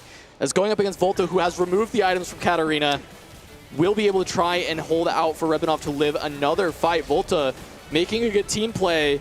Caitlyn not cooperating, tries to take out the TF, but it should be plenty because the not having any items on the Katarina should give plenty of space. Really great communication here by Alcadzia with Volta removing the Katarina items, realizing that he was in his pool as well. But the problem is Setsuko is still winning as well. We haven't seen how many crew units he has 3-star just yet, but I mean, he is looking to try and get some wins as well. And actually, with that Volta loss, it means that it's gone down quite a lot. And now Prestivan has hit the 3-star Gangplank. And we talked about, hey, if they don't all play these mirrored compositions, what happens? And Soju has had uncontested Sorks to be able to get all the way through. It was clearly a tempo GP because the Golemify took so many copies out of the pool. Prestivan's now been able to hit 3-star Kabuko, 3-star Yasuo, and 3-star Gangplank because it's not contested on his units. Exactly that. I mean, being uncontested is absolutely crazy. And actually going up against Soju here as well. Actually going to be slamming the items in the end. And probably going to mean that Soju is going to lose this round. But Soju, with more HP, I think they'll be completely fine with that. As on the right-hand side as well, Volta against Setsuko is a really, really big fight. But it looks like the crew is coming out on top. You can see them rockets flying on in on the edge as well. Once you get these 3 stars online, the rockets start to do a lot of damage with the crew. Yeah, it's huge for this fight win because Volta did just hit Caitlyn 3, so that's kind of as strong as Volta's going to get for the rest of the game, and he's losing to Setsuko, who's not the strongest member of Team Vitality, so that's massive for Vitality overall, as Rebenov at 4, Volta at 9. Both of them could fall. Espat has enough HP that they could go for a Rebenov Espat 1-2. It is possible for them to get there, but Rebenov has to be able to win against Espat. They have to be able to sacrifice for that to happen. Rebenov needs to have the strongest board in the entire game to do that, and I think that's not going to happen with Prestivan on all the 3 stars with the gameplay. I think the problem now is that if anyone of Alcadzia goes 7th now, I don't think anyone's beating Prestivan for that first place. So I agree. I think it's going to be a struggle. I think it's going to be pretty impossible for them to even beat that Gangplank, the Kabuko 3 and the Yasuo 3 as well. We saw that, you know, Rebenov did, you know, high roll pretty much on that Brom 2 on the Twisted Fate 2, but sometimes these fight costs are not enough in terms of damage, so it's going to be a little bit difficult. As we see now some of these removers happening for these power-ups, people trying to hit the best in slot power-ups for some of these units. You're seeing changing it all around, trying to get anything that they can at the moment. But I don't know if it's going to be enough, as both of Alcadzia's members are going to be super low on health, and it's pretty much down to 1 life as well. And they could go potentially up against each other, as Volta's up against a Ghost, and Rebenov is up against his teammate in Espat. Yeah, that was the problem, right? Espat, you didn't want this to happen. You do want Espat to lose against Rebenov so Rebenov can stick around. Kabuko gets onto the TF to perma-stun him. It's going to be a struggle as the Gangplank is just doing a lot of damage, but the Kabuko's just soloing! Kabuko 2 solos the Twisted Fate. Though it is still enough, Rebenov has enough frontline. Brom 2 is a beast with the 4 Lucha. So even with the Kabuko doing that, all the poros for Rebenov going to be able to be enough there for the Brom to take that win. That was scary. Yeah, it was. That they easily could have just lost everything there if Rebenov falls to Espat. That's every single chance of them actually winning this game, trying to find the 1-2. And the big thing now with Revenav is he has a little bit more HP. He probably will die from a single lost steal, but he does have a few poros, which is one of Brom's passes where he can give you poros, which is going to take some HP from your tactician, so it's going to help you out a little bit. Is coming up against Precedent's board, though, which we know Precedent's spike is so high with the GP3. Well, he did get the Kabuko away from the Twisted Fate this time, so he will at least have his carry alive for longer. As we are just watching the Braum. Can the Braum do enough to the Gangplank? Braum goes down, and that's just going to be it for Rebenov. Rebenov going to fall. Volta going to fall. Vitality strikes back. 1-1 now in this series. A 6-7-8. Pretty much a mirror of game number 1 now. And this is what Vitality needed to come back into this as well. That adaptation that we were talking about. You know, not contesting the same lines as Alcatraz was going for. Playing for the Kaiser 3. Playing for the crew as well. And I love this from Team Vitality. And it means that the 6-7-8 holding hands goes to Alcatraz. Look, the Vitality script got pretty predictable during the Opens. I was hoping when they were writing Season 2 of Vitality's run through EWC that maybe they try something a little bit more creative. But once again, we have lose Game 1 disastrously, dominate in Game 2, and if the previous scripts are correct, dominate in Game 3. But we'll, you know, we still got some more TFT to play, but that has been the start here. As kind of expected, you know, we've seen them lose a lot of Game 1s. They always bounce back, at least for now. They have not been stricken down by anybody in a Game 3. And it was really down to, you know, Precedent in the end hitting these 3 stars as well. And even Milk as well, on a line that we didn't really expect to see at the start of the day. You know, we know how strong this Dr. Mundo can be as a front line. A lot of people playing these juggernauts at the front line. But people are playing towards more Jin, more Na, more of these carries on the back line. But going for the Kaiser instead is great adaptation. Again, he probably has max attack this whole time as well. That Kaiser is hurting like a truck. It's the condition to play Kaiser reroll if you're curious about this composition. If you find an early Kaiser and immediately roll max attack, you can just go for this reroll line. It is actually quite strong. And now, end of the day, it's a bit weaker than some of the other S-tier compositions, so you might find yourself falling in at 4th place. But guess what? In 4v4, that's a pretty great placement to find yourself in. Anywhere in the top 4, you're going to be pretty happy with. And especially on an uncontested composition, I really like this out of Milk. Great spot to be in, and even is one away as well from, is he even going to hit the Dr. Mundo 3? I wonder if he removes the items, double ups on that Dr. Mundo as well. Yep, probably going to do that. Standalone could go for as well, potentially, but he's just going to remove it, try and get something else. Round 2 is one of the best that you can go for to try and just get that extra body on the line, the extra target dummy, which is going to help out as well. But actually go for adaptive skin in the end, so it's kind of like an extra goggle stone plate where you gain more armor, you gain more magic resist as well as he comes up against his teammate Soju. Yeah, we'll see who's a bit stronger. That Jarvan positioning is absolutely brutal. So it looks like that might just be enough for Soju to pick up that win, and I think it is. There's the Karma with the cast. Milk going to go down in 4th, but his job is done on the Kaiser reroll, finding a top 4. Outliving 3 members of Alcatraz. And it is just SPAT remaining, playing the tempo GP. We know this is not going to win any more rounds. It's already been losing. The Golemify, you know, it's the risk of destiny. I mean, that's true. It can happen. It is still very strong for tempo. And the fact is, he top 3'd with this. He was not supposed to be the win-out player at the point where the Golemify happened. He is now supposed to play for HP for his team, and he did that. Right, he was able to make that top 3. Whether or not SPAT was maybe supposed to be the hope to be the win-out player for the team, that's another story. And, you know, the Destiny give and take at the end of the day. I don't even know if Golem is like that much of a take, though. It's pretty good. Well, yeah, I mean, I think if strong augment. I think if you had GP2, you probably wouldn't click probably a bit more happy. Yeah, but I mean, Destiny, as you mentioned as well, it's not normally like the augment that you get. It's the extra gold that you get on top of it. You get so much gold from silver, gold, and even prismatic Destiny. But I think it comes up with it. I think this brings up a good conversation point about the series and maybe the tournament as a whole, because we know GP is going to be very popular as Precedent goes down to 1 HP, but we know GP is going to be very popular, but we're normally seeing one team playing tempo GP and one team playing for the reroll, and the team that's playing for the reroll is hitting GP3, Kabuko 3, which means that you have that win-out composition. I wonder if it comes into a play where, you know, game number 3 or maybe other series where the 2 GP players just both reroll and they both contest each other, and they hold hands in the end. Because in the end, if you're playing Tempo GP, it's great, but that 3-star GP is always going to win out. Yeah, it's weird because it's such a strong composition that you don't want to hold hand spot 4 if you have the spot to play GP. Yeah. Right? So even if your reroll spot isn't there, you kind of have to seed it and play tempo because it's better for your team's game for you to top 4 because the tempo of GP is so high right now than to attempt to roll down with your opponent and potentially go bottom 4 when you had the gangplank spot and it was your job to make top 4. In the end, Soju silently going to level 10, I feel like, this game. We didn't speak about him too much, but he was able to go to level 8. He was able to find the Karma 2 and that Jarvan 2. Uncontested, as you mentioned, on Sorks as well. No one on Alcazia was able to focus on this Sork line. And actually, in the end, that was so close. They're just trying to keep us in the game as long as possible, I think.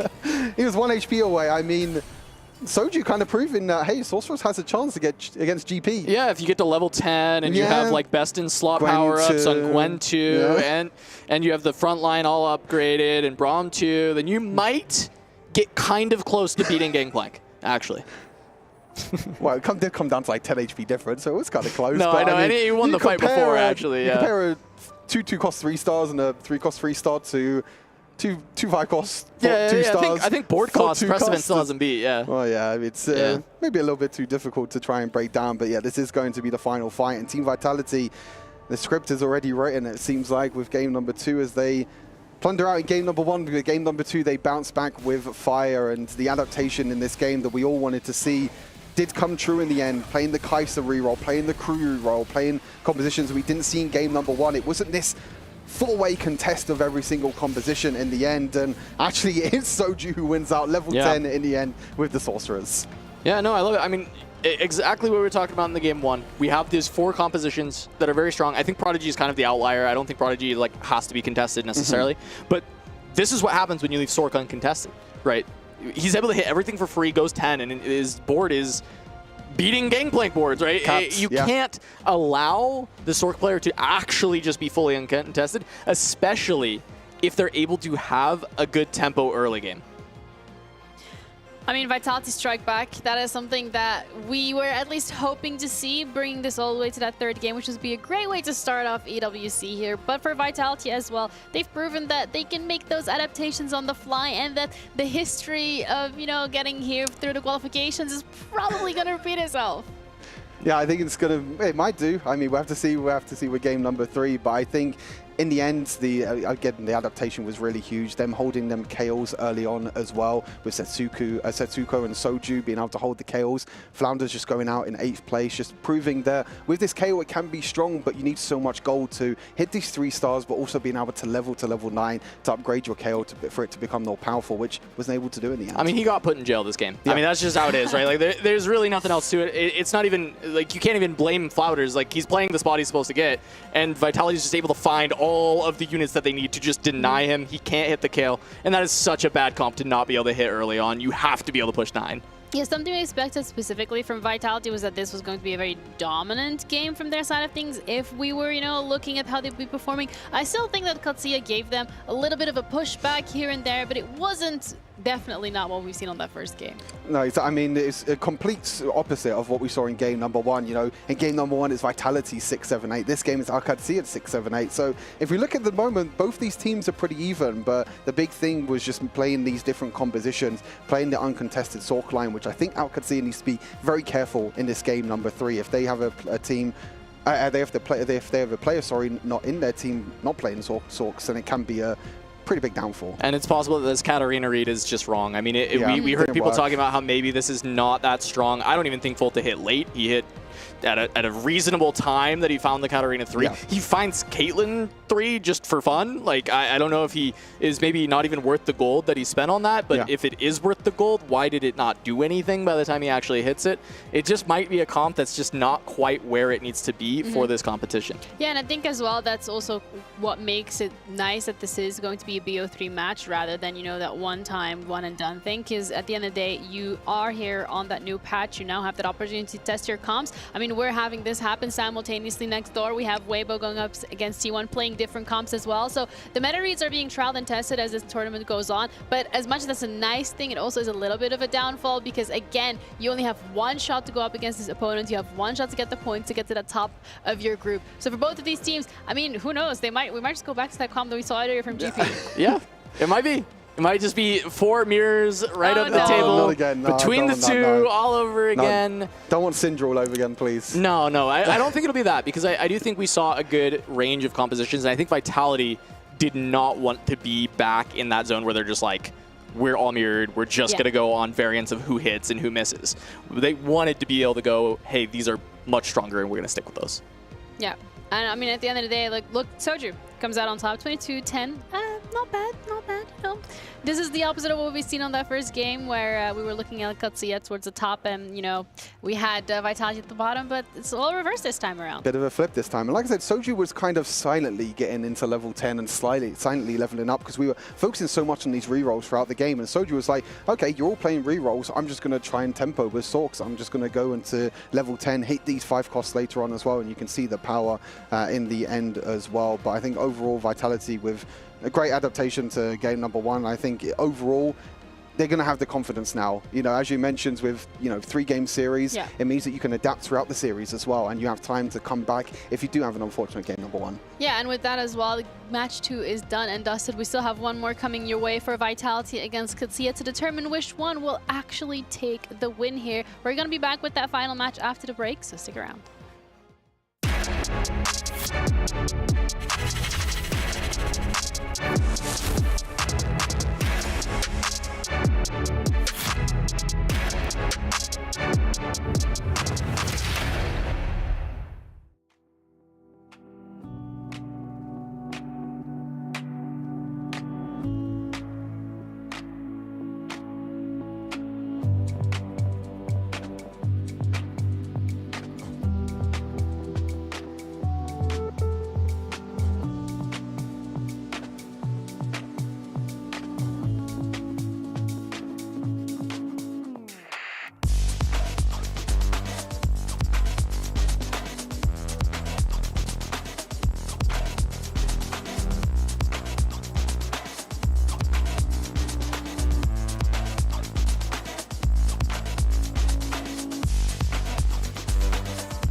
Level up your gaming experience with over 8 billion playlists, only on Spotify, the official audio streaming partner for the 2025 Esports World Cup.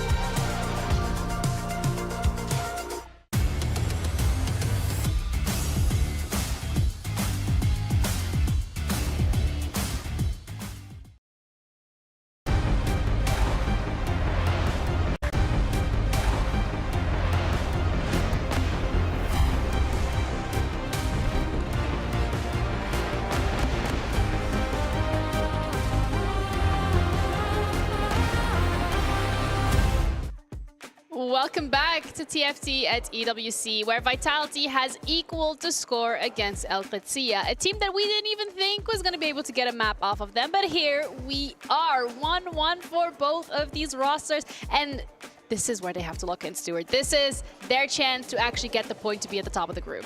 I mean, both teams need to lock in for sure. It's not just Team Vitality, Al Qadsiya as well. Both these teams need to lock in because they know that T1 and Weibo are sitting on the other side as well, and they're in a very close series as well. So this group is absolutely stacked. So if you lose this, you're one loss away, another series loss away from getting knocked out the entire tournament after just a few days. And I think the tail of the tape this time was line selection, right? We have Vitality taking, Crew, going for that Kai'Sa with the max attack, kind of finding the exact spot where you can actually play that, and then getting uncontested Sorks, where on the other side, with the Kayle that put in jail, it has to go to level 9 and is unable to even hit the Kayle until like stage 4. And then on top of that, the Katarina, which there's been some rumbles that the comp, while it has felt like it's been pretty good over the course of the set so far, for this 4v4 tournament, we have heard a lot of teams saying that it is not very strong. It is not the comp to go for.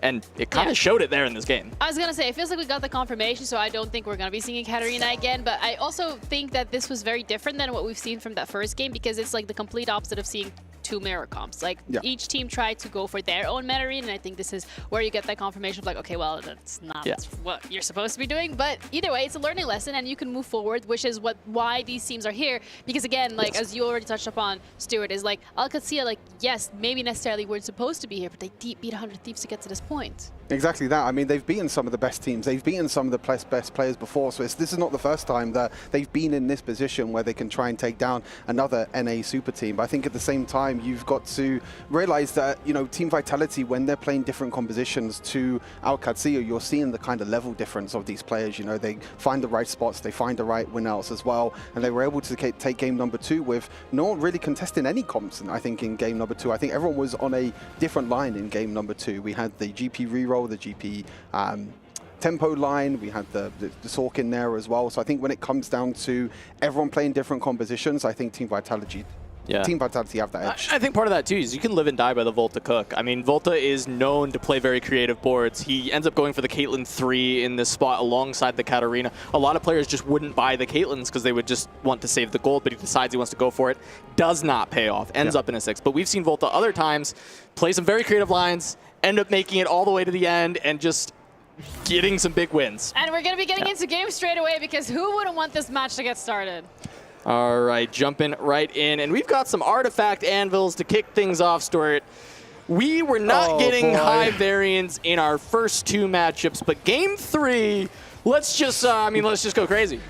Give us a prismatic on 2-1 as well. I mean, screw it, let's go. This might break the game. This is where the cooking happens. Well, this is where the Volta cook. Yeah, I was going to say, this is what you already mentioned with Volta cooking. This is where all the cooking can happen. I think this set alone has been one of the best when it comes to variance with artifacts. There are so many core interactions that you can do with artifacts, with power-ups as well being a thing. There are some craziness that you can happen with this as well. And what you'll see as well is that most players might actually use the artifact anvil at 1-4. before the first augment selection, because then that artifact gives you such a big direction early on as to what comp you want to play towards. Yeah, there's a couple of big ones. The elephant in the room is Flicker Blades. Yeah. If you can get that, not only is GP unlocked, but also you can play the Ash Juggernauts, and it gets even better with that Flicker Blades. On top of that, Mana Zane is another one to look for when we're going in the Sorks angle.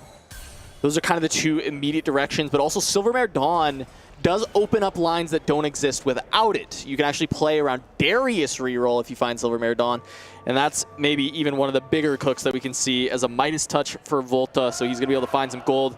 Life Ward Aegis is not going to be... Shield, yeah. Or Life Shield, yeah, it's not going to be the biggest high roll. Not a lot of cooking to be done with that one.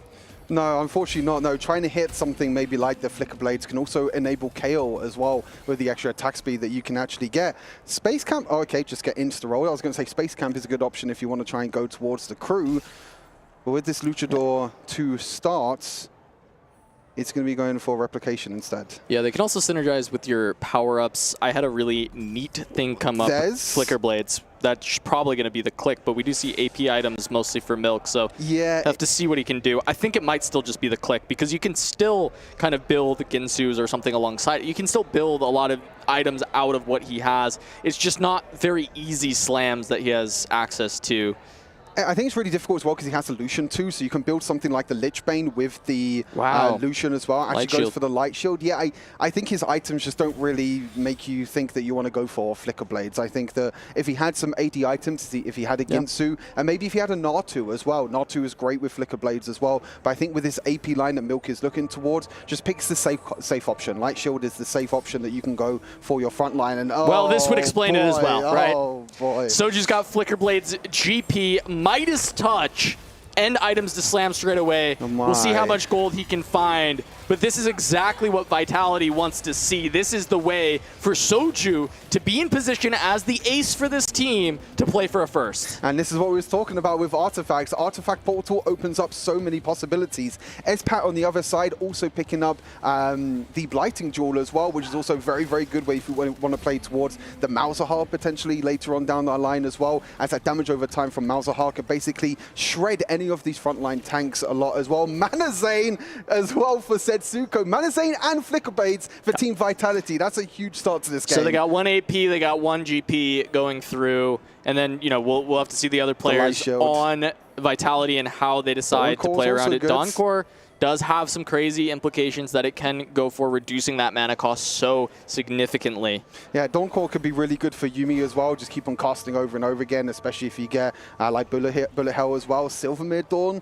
For Prestiven, it could go into many different variations. I've seen a little bit online that you can maybe go for something like Jace 3 as well with Silvermere. Yes. So Darius could also be a possibility. The 2 3-cost rerolls that open up to the Silvermare are the Darius and the Jace. I'm curious if we'll see that 3-cost reroll is very tough in 4v4. It's a lot easier to deny by your opponents. Holding the units is a lot more effective because the 3-cost pools are a lot smaller.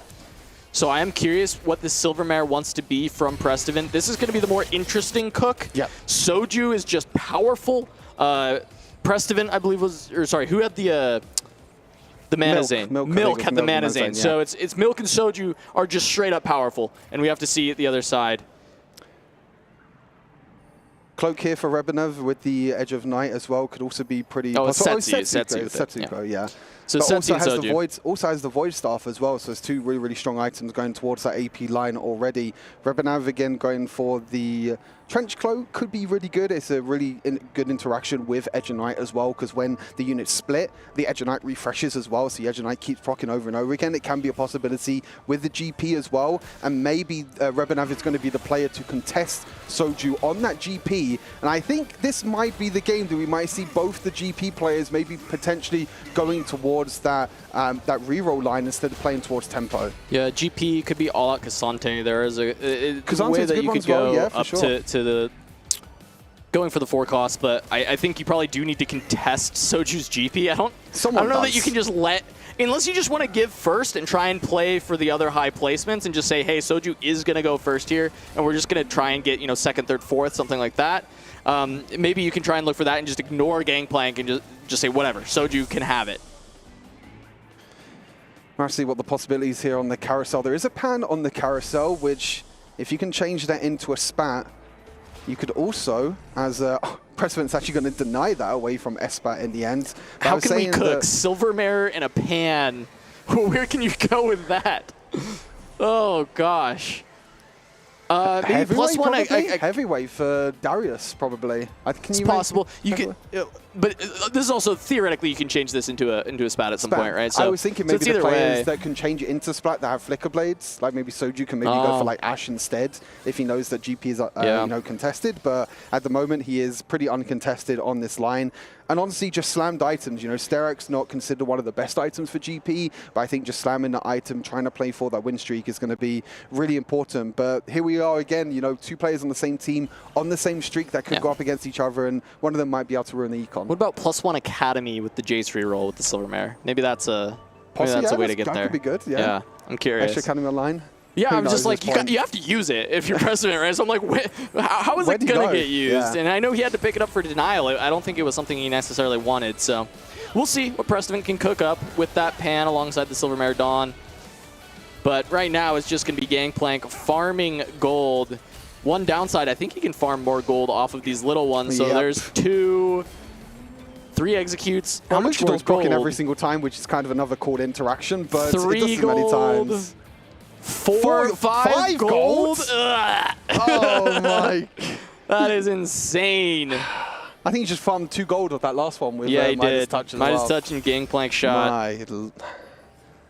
That's the possibilities of this new set, the possibilities of Gangplank, and why so many players and so many teams are contesting this composition and just picking up early GPs, because you know how powerful this can be, especially with Flicker Blades as well. You know, one of the new artifacts that came in recently as well, you know, we're replacing the, kind of giving you that old Rage Blade vibe that we used to have before in previous sets. So it's exciting to see, but at the same time, it must be terrifying for Alcatsia. Both win streakers are Vitality, Soju and Setsuko. They do have to go up against each other.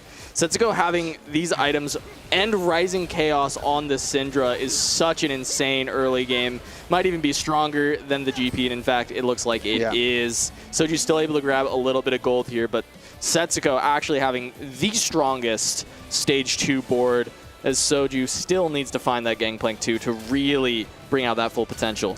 Yeah, I wouldn't be surprised if he rolls down on 3-2 as well to try and like stabilize on that GP2. It could be very, very important as well to try and, you know, get that possibility and get the stabilize that he needs. But he already has the Flicker Blades online, so even GP1 might be enough to stabilize. But as you mentioned, the Rising Chaos with Syndra is so powerful, especially with Manazane. Yeah, I mean, this is finally kind of a reverse of the first 2 games when it comes to Stage 2. Vitality on top with the life totals. Alcatsia having 3 players at the bottom. Espat with the full loss streak, but found an early Malzahar to go alongside this Blighting Jewel, which is going to be very good for Espat to start to turn things around. If he can find some upgrades to the front line, if he can find Malzahar 2, that will stabilize for a very long time. Yeah, as I mentioned, it's one of the best interactions with Blighting Jewel. As I mentioned, the damage over time with Malzahar actually works with Blighting Jewel every single time. So when you use this on the front line, every single time the tick damage comes through from Malzahar, you're shredding through the enemy's magic resist. At the end of the fight, everyone on the enemy team is going to have, you know, enemy board is going to have 0 magic resist. So you can easily break through it with the likes of Yuumi later on as well. So decent spot for Espat as well, is on a lose streak as well. And we can see at the moment, Alcatsia 6, 7, 8 at the moment in terms of lose streaking, in terms of staying up there. Setsuko on the other side. I think Setsuko and Soju, in terms of overall in this game, have 2 of the best spots, 2 of the best artifacts in the game. By far. They're both in an incredible spot right now, and it's just about understanding where they need to be in this position and how they can use this to actually win out in this first game. Soju just keeps farming gold. I mean, just look at this. GP's once again going to be just running through this composition. There's +1. There's 2. That might actually been 3 there. There's 3. That's 2 more gold. I think you just dropped 2 gold back to back. That's 10 gold. I don't know. It's like you lose count at some point, don't you? Absolutely insane. Silvermare Dawn going to be just on an Efiri for now. It's a nice little early game carry for it. Oh, and Prismatic. We are going to get some Prismatics. Hey, you know, I told you we had to crank up the variance for this last one, you know? Let's get an Artifact Anvil. Let's get some Prismatics. We got Sponging for Soju.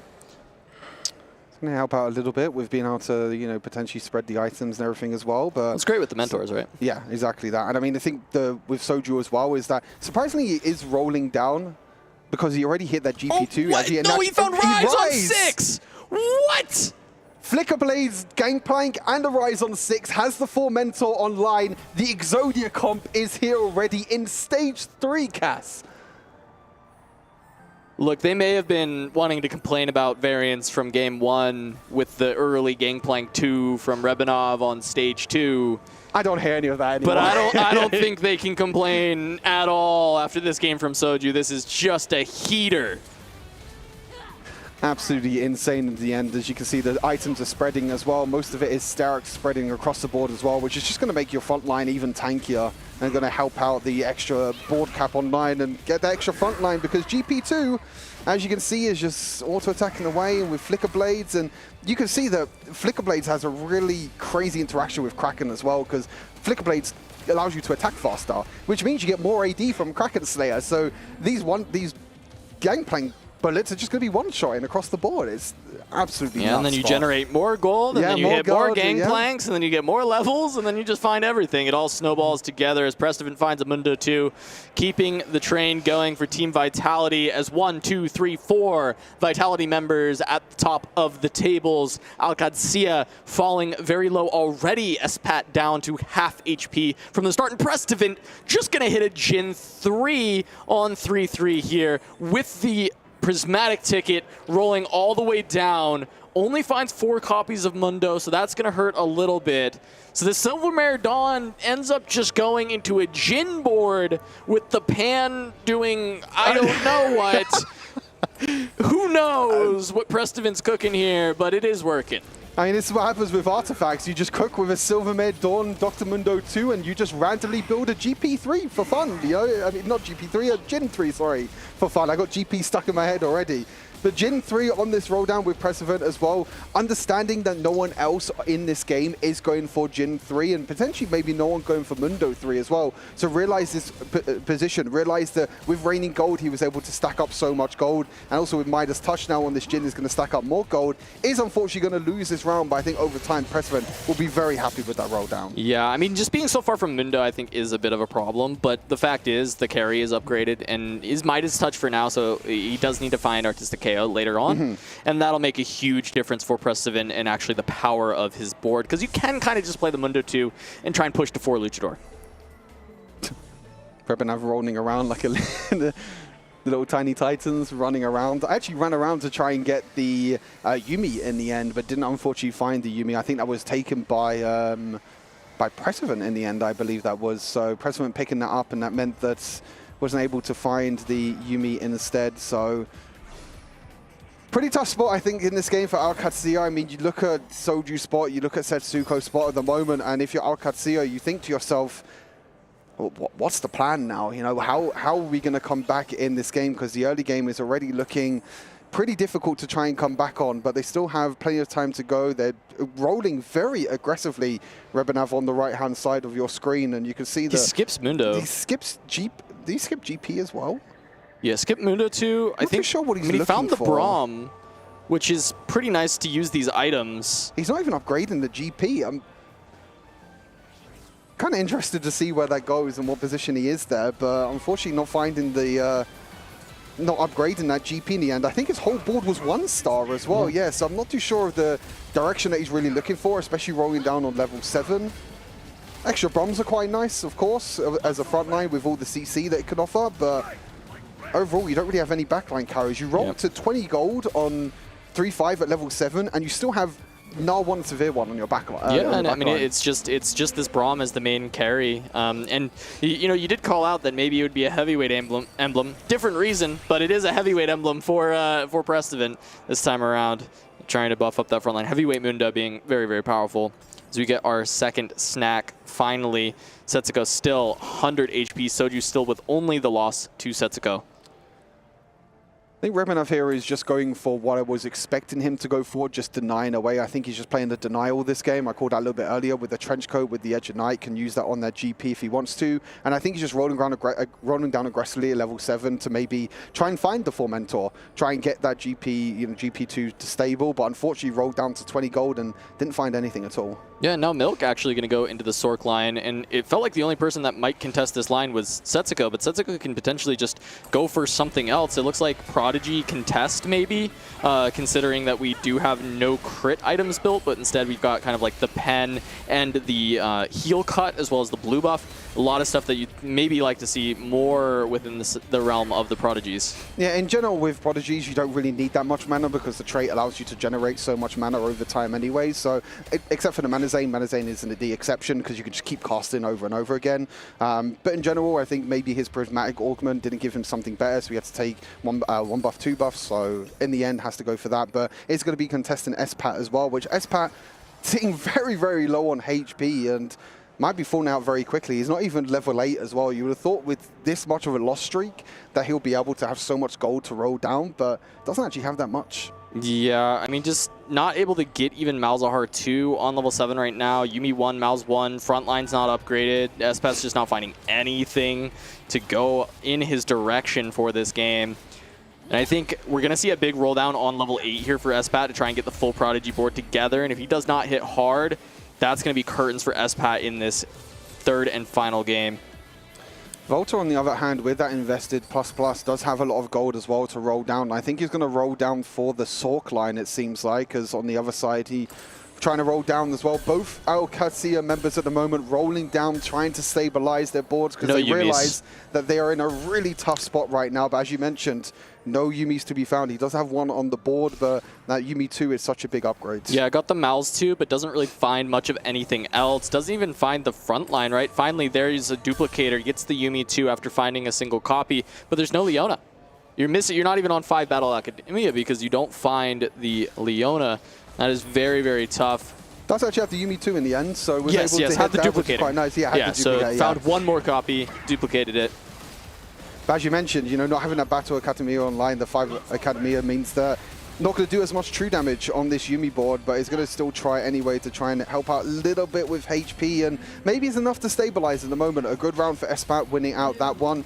Meanwhile, you can see that Preservant still only has 6 Dr. Mundos, so it's still pretty far away from that Dr. Mundo 3-star, but with that heavyweight and with Silver Mid on that front line, is still going to help him out. Yeah, Setsi finally starting to lose a couple of rounds, but Soju has not lost since falling to Prestavant, or since falling to Setsuko, and he's still probably got the GP2 online, just continuing to run away with this game. GP3, actually, sorry, not Gangplank 2 online.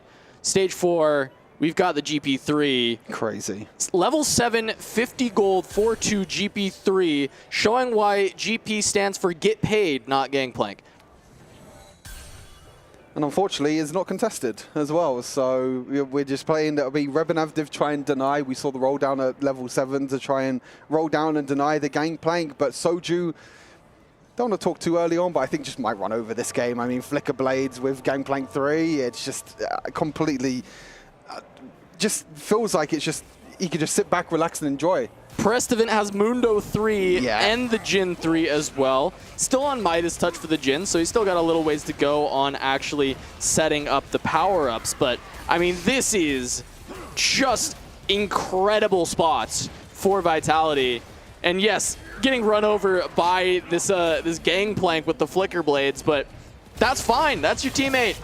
We'll lose to Soju. That's fine. I mean, Soju actually swapped out the Midas Touch as well. Hit the stretchy arms. Yeah. You saw that stretchy arms just go from one side of the board to the other and one-shot the 3-star Jin. That is the power of this Gangplank and how powerful this unit can be. And I think it's just insane now. And also unstoppable on Kumbuko as well, which is also one of the best ones. Yeah. Best item slots. You don't have any tank items on Kumbuko. Doesn't matter, sponging. It's sponging all these items across the board. That's true. So you don't even need that many items on the Kumbuko because it's sponging around. And this looks like the golden road, really, and the script, I guess, wrote itself after all. Yeah, I mean, once again, we see, dropped the first game, dominant performance in the second game, dominant performance in the third game. This one off the back of a very early GP, and really the hope for Al Qadsiya is that somehow, after Soju's reign of terror at first place, they can find a couple of extra placements. But Soju's going to be able to sack a lot of HP for his team as well. He has a couple of removers still remaining that he'll be able to work with. I mean, Preciven winning against Volta here as well. Rebanav also losing on the other side. Flouders also losing. That's 3 Al Qadsiya members losing now as we get into the next carousel to see what 5 costs we have. We have a Lee Sin and Zyra, which is not going to mean too much to these players. But overall, it's just going to be some extra item components to help out get these units online.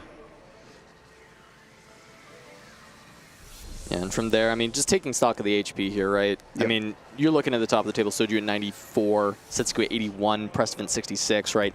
And at the bottom, Milk is the lowest Vitality member at 31, which is tied for the second healthiest Al Qadsiya member at Rebanov at 31. And at the bottom there, Volta's on 2 lives, Espat on effectively 2 lives here, maybe 3 that you can get away with, but it is really, really tough for the Al Qadsiya members here because nobody can beat Soju. Nobody is close to having a board that remotely contends with this Gangplank 3, with the stretchy arms, with the flicker blades. And I think that's the problem now for Al Qadsiya is that even if they go 7-8, they're never going to get first and second because we know that Soju is going to win out this game. So it's really about trying to stop some of these other boards. As we see, Preciven just hit Vi 3 as well, so it's even more beefy front line for that board as well. And it just becomes very, very difficult as we see, you know, one side with Milk already having the Karma 2-star. Volta on 0 gold only has Karma 1. So it seems like this game is just there for the taking for Vitality, and it's really hard. Rebanav, we're on stage 4, still has the power up on Gnar.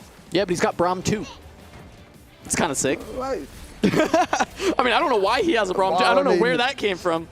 But he has Braum 2. I mean, he has Luchadors, 4 Luchadors online, which is pretty solid, I guess. But I don't think Gnar is going to be able to be a main carry in stage 4, though. No, it doesn't get it done. You can maybe do something if it rolls and if it gets into a 3-star early on. But just a 2-star Gnar is not going to do enough damage against the likes of Karma 2s, you know, GP3s that we're seeing, Jin 3s across the board. Like, the backline damage is not there. Volta finds finally that Karma 2-star, but it might just be too little too late on 5 HP. Well, I mean, I think it is. I mean, 5 HP, you just run into Soju once and it's game over. I still don't think this comp is beating Soju.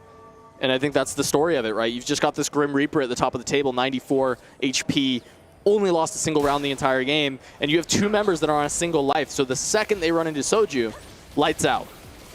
Exactly that. We're seeing Flouders on the other side actually going for the Dawn Core on Akali to trying to jump into the backline, but they really need Volta to win this round to stay alive. It does look like Volta is going to be able to win this round, and you're seeing kind of the struggle a little bit that this Karma has at the moment, is that when you don't build a mana item on this Karma, it takes her a little bit of time to actually use her ability and come online. And of course with Karma, her ability is her main core, you know, being able to spread the damage, especially with Sorcerers online as well. But in the end, it's going to win that round against Flounders, but now Espat is the one sitting at 1 HP as well. We might be seeing a 1-2-3-4 domination here to close out the series as Espat down to just 1 life at the bottom of the table. Flounders took another loss. There's also just a bunch of Leonas being held away from Espat. 4 of them. Soju at this point can just grief. Yeah. He doesn't actually even need to level. He might be able to soon enough because he has so much gold. He's still kind of rolling for the Kabuko 3, but he's just so strong. He can just grief the Al Qadsiya members and make sure that they cannot hit anything. He's got an Akali on the bench, a Jarvan, 4 copies of Leona. Not letting anyone get there. As you said, can just play Denial at the moment. I think that's the big thing. Volta does find a couple of tiers, does build that Spirit Shogun, does have best items now on this Karma, but again, it still might be too little too late, as both Al Qadsiya members could go up against each other. And the problem with Espat is he still hasn't found that Leona 2, and that's all because of Soju. As you mentioned, doesn't need to level, can just roll down on level 7, level 8, and deny the other units on the other board. All right, let's see the fight. Espat versus Flouders. Flouders just on 2 lives himself, but Espat on the single 1. Setsuko still just playing around this Syndra. Has not needed to change, still been winning fights, and might still even take out the Karma with just the Syndra, though there is a lot of power coming out of that Jarvan. But Syndra is on the Karma first, does not get it done. Volta survives, Espat goes down in 8th. Milk takes a loss, so maybe they won't get 1, 2, 3 forward, but it's still not looking bright as Rebanov takes another loss. Yeah, it still looks like domination here for Team Vitality in game number 3. And we were thinking after game number 1, you know, is the jitters, is the nerves going to come in for Team Vitality? But I think with that kind of split comp with the mirror comps that happened in game number 1, we see in game number 2 and game number 3, when we have more variety of compositions, that Team Vitality can play out, you know, very well and to incredibly high standard.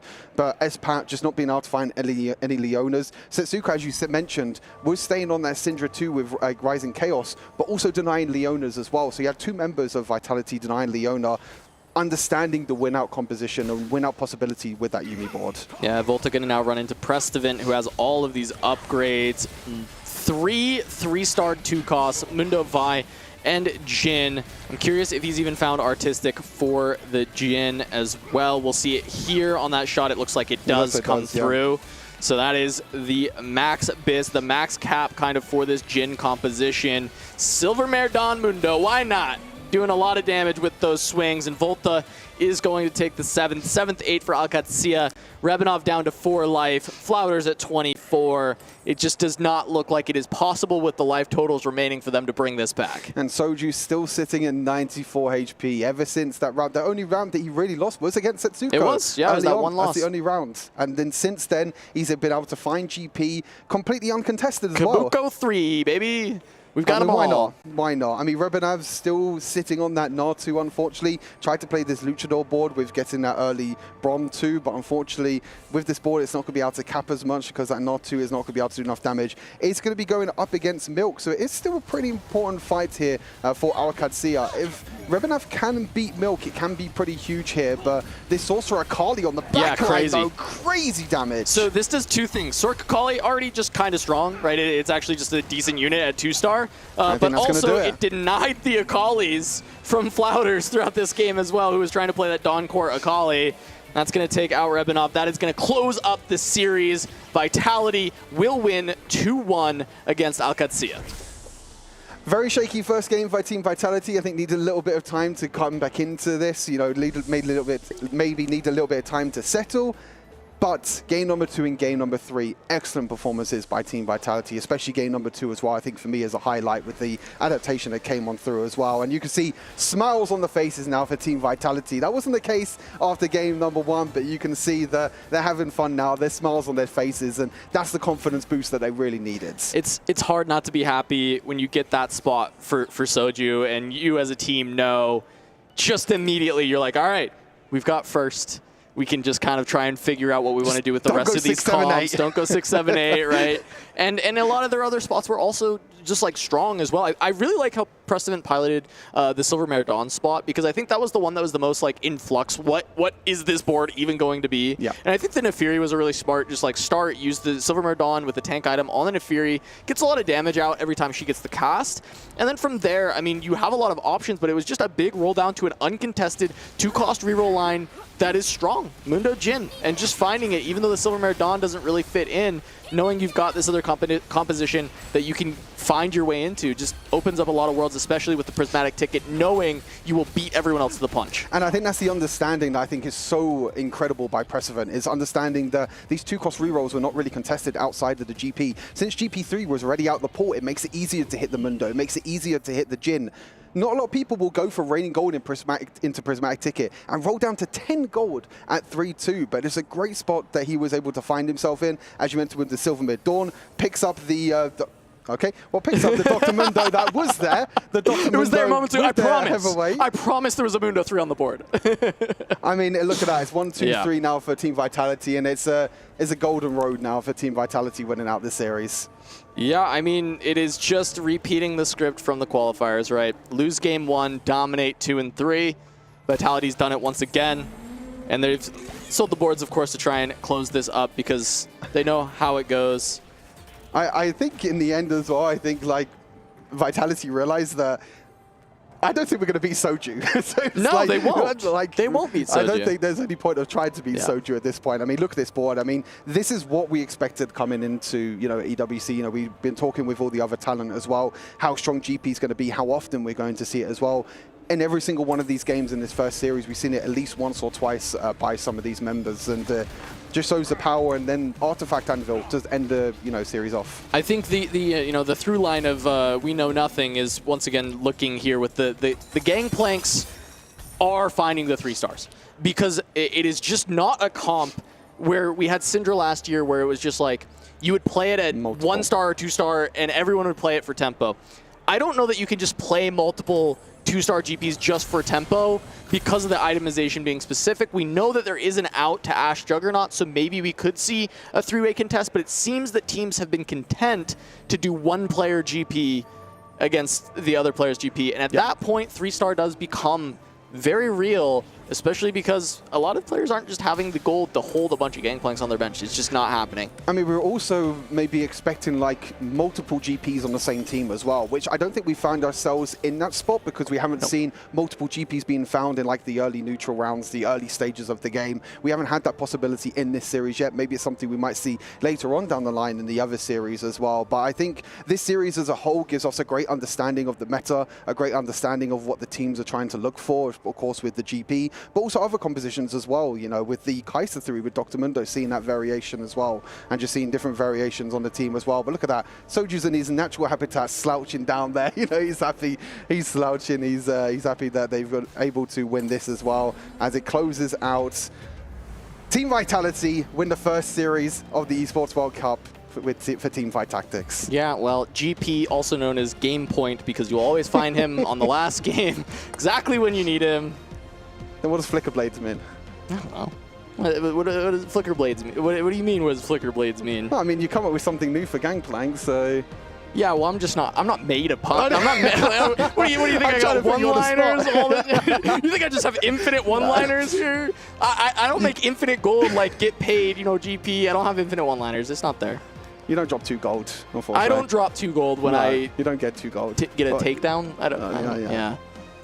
Like save you guys from yourselves because I feel like Get both me out of here. Yeah, Stuart just picked up the shovel and started digging, and he was like, "Yeah, how far can we go before this actually goes wrong?" But congratulations to Vitality here, winning their opening match at EWC. I do think, however, like Alcatia should be very proud of themselves, being able to get at least 1 match off of this team. That coming into this competition, they are the favorites. As we touched upon, potentially them not being in the finals would be considered a failure to some extent. I mean, think so. And last year, after last year, how those finals went against Wolves, they're obviously looking to really make sure that does not happen again. But the team has, I don't know if it's a curse or if it's a blessing, but it's just the fact that they always lose that first match. I don't get it. I really don't get it. I was surprised with the way that first game went, where they kind of like opt into these mirrored compositions. Yeah. They end up losing out heavily on the variants, and then Alcatia capitalizes on that, gets the win in dominant fashion in the game 1.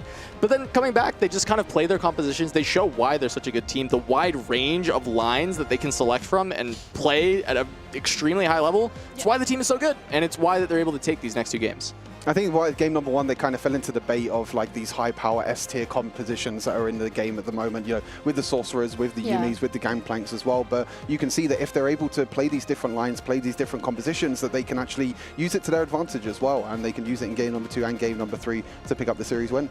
Yeah, and also just learning from the mistakes of their opponents when it comes to Katsuya and some of the meta reads that we've seen from them in that second game. I don't think we're going to be seeing a Katarina comp here. Not for a while. Yeah, not for a while. Maybe if someone is feeling like really generous in terms of giving a win away. But we'll see about that. But again, that's also the beauty. I mean, I guess also the difficulties of being in this first game. But enough from us on the desk here, because we have Ian Chambers standing by with hopefully Soju for the interview. Not hopefully, absolutely is. Soju standing by. Thank you very much, Jeannie of Team Vitality. Soju, you get off to a winning start here at the Esports World Cup, but we saw it in the qualifiers as well. What's the deal with losing the first game? I mean, it's kind of just a sample size thing. I don't think we're like playing bad on the first game. I think this series they kind of got lucky on the game 1. After like game 2, we were pretty confident going to game 3. So. What's the preparation been like for this tournament, and how much has gone into getting ready for the Esports World Cup? Yeah, so we've been friends for a while. Last year we prepped in Germany together. This time in France. We boot camped for like a week. We haven't streamed, so we're pretty prepared. Well, speaking of streaming, you are obviously a massive content creator and a very followed man within the community. Do you feel extra pressure from your fans to make sure you deliver here? Honestly, I think my fans don't expect that much of me. But for EWC, we're here to win, so. You feel like a favorite out here? I think among the other teams, I think the audience don't know how good we are, but I think a lot of the other teams are scared of us. All right, I'm sure they are. Best of luck with the rest of the tournament. Back to you, Jeannie.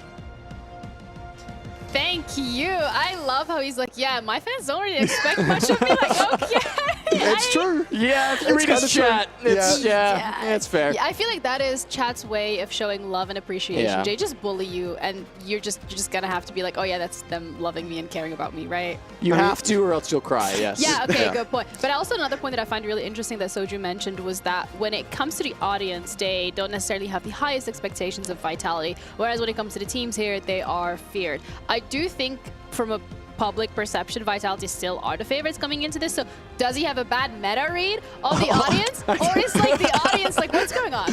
No, I think the audience likes to make fun of Soju a lot. And so like it comes in the form of like maybe his perception of what he sees from the audience is like people just making fun of the team as content creator team and not that good. But I think people deep down do know that this Vitality roster is crazy when it comes to 4v4. I mean, you take it to last year as well, right? You know, with the Esports World Cup in 2024, they proved that they can actually play as a team. They proved that they have a very, very high standard as well. So I think coming into this tournament, the audience actually have probably more expectation than what they did last year, because last year it was like, will this team perform? Will it be the influencer team? Will it be the, the try-hard team? What's the questions going to be? But I think coming into this tournament, because last year proved so much, now it's going to be even bigger pressure for this team. Yeah, and it's good to see, however, that he's like, has this read on the audience and people, like not expecting much of them, because I do feel like from the side of Vitality, then if that is true and that's what he genuinely is thinking, it does put the pressure down a little bit, because they're like, okay, like we're not the favorites coming into this. People don't have high expectations. Sure. People just look at us as the influencer team, whatever that might be.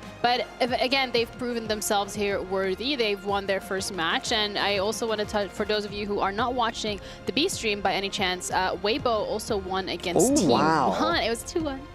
That's our first upset, though. Yeah? That's a big surprise. Actually, no, yes, because it was T1. What am I saying? Yeah. Like, yes, it is. That's our first upset. That is a big surprise, because I think coming into this, people thought that T1 and Vitality were going to be potentially the top two in this as well. But I mean, Weibo coming in with a new roster, looks like they're coming in pretty strong as well. So that loser bracket match now, Alcazia against Team 1, it's going to be tough. Scary. Yeah, this group is scary. Oh, but that leaves like, so is T1, like if you had to give it in terms of like the two teams that you think now based off of the results that we just have are going to make it out, is it still, because it was T1 Vitality that started today. Yeah. Is it still T1 Vitality now? I think so. I think so, I think I would still have that read, but I'm going to go watch those B stream matches and see what Weibo did, and maybe I'll change my mind. We'll have to wait and find out. I guess watch behind the scenes as well and see what happened, because it could be like Weibo could have a much better meta read compared to T1 as well. Oh, yeah. Or just maybe a different one that's, obviously better. Much better. Yeah, that's I don't know where I was going with that, but either way. Soju once again, that #1 top finish. Even ended the game level 7 as well. Like, you didn't even need to level. No, because he was just holding units. Holding units, yeah. He was just denying in the end. I mean, just showing the power. I mean, we knew at the start, like, my hands were in my head at the start when we saw the artifact. I was like, yeah, this game is going to get wild. Where's the flicker blades? And there was Soju. Yeah. We knew this game was going to be wild, and unfortunately for Alcazia, the flicker blades comes on through for Soju, and of course with Precedent as well, getting the Setsuko getting the Mana Zane as well, which is just two really powerful artifacts in this meta. Felt like premium artifacts went towards Soju. We saw him say, hey, game 1, they just got a little lucky. I mean, game 3, let's be a little bit fair to Alcazia. Yeah. Vitality got a little bit lucky on that one. Yeah. It do be like that sometimes. That is how the cookie crumbles. We're going to be heading over to a quick little break, and we'll be back with the second match here on the A stream. It is going to be AGs going up against Mouse, so make sure you stick around.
This land is calling.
Welcome back to TFT at the Esports World Cup, where we're going to be covering Group B. Mouse going up against AGs. A full EMEA matchup with a full EMEA desk because we had a little switcheroo.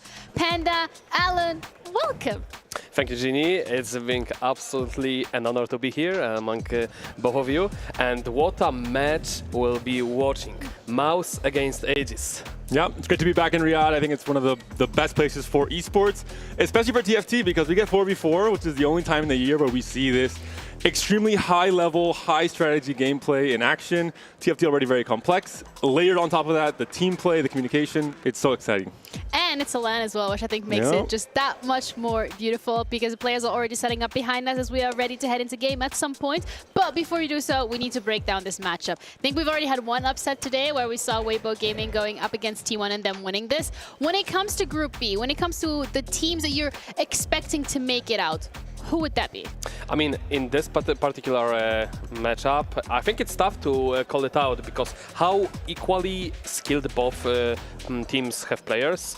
And all of them go way back and compete for a very long time and have results. So I cannot pinpoint a precise team that will take it down. On paper, Mouse is the favorite just because they have kind of this all-star German team, the absolute best players historically in Germany across the OG legends like Solvi, and then the newcomers, rising talents like Wet Jungler, all mixed together into just this perfect cohesive unit and great communication as well. Whereas the French team, Aegis, they're kind of considered the B team from France. Looking at the qualifiers, Gentlemates was the kind of S-tier A team with Lekoko, Jeduzor. They didn't make it. Big spoiler in the qualifiers. They got knocked out early, and then all of a sudden, Aegis is now the front runner for that best French org. So technically, that makes them the best. In this tournament, yeah. Right? And in the finals, yeah. At least they are the best when it comes to what we're going to be looking at. But France against Germany, I think Mouse as well, having a bit of a conversation with their players. They had that facility of being able to go to a boot camp and sit down and like see each other before and just get acquainted with one another. But for this matchup, particularly for Group B, I think I would also really love to discuss whether or not we are expecting both of these teams to be making it out. It is the group with Falcons and Virtus.pro in it, which does potentially make things a little bit more complicated. Absolutely, but we cannot forget that it's not only about the individual skill, but also chemistry between the players. And we know that both of these teams, especially when they are on one nationality, they're gonna meet each other on the LANs, and they'll be friends. And you know, it's way easier if you can hide your ego in 4 versus 4 and just work as a team, and then you have a greater success. Hence, such a big teams as we've seen in the qualifiers, such as Navi and Gentlemates, then make it through. Yep, I think that's one of the big things, the ego part of it, where you have to say, hey, I usually play for Winouts on my stream. I'm usually this beast of a player. I have to get down and dirty and play for a reroll, for example. And some players have to be able to adapt to do this. They have to do what the team needs and not what they want to do individually, selfishly as a player. And I think almost all of the EMEA teams have nailed this coming into this tournament. That's why we have 5 EMEA teams, the most of any region, which is a surprise usually in TFT. And I'm confident in both of these teams to make it out. You know, I actually like that you're on the EMEA side, because earlier we had a Vitality 2-0 from our EMEA casters as well. Which, These guys are not.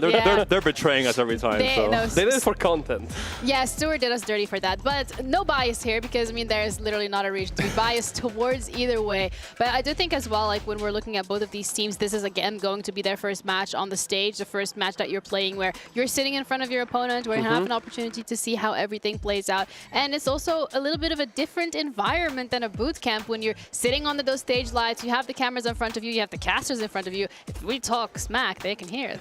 Yeah, and worth something keep in mind that EMEA might be a bit on the hand on such as events because we had those annual like 4 LANs per year for the TFT, so the players do have experience playing on the LAN in opposition to the rest of the continents. Maybe CN also had a few of their own LANs, but France especially.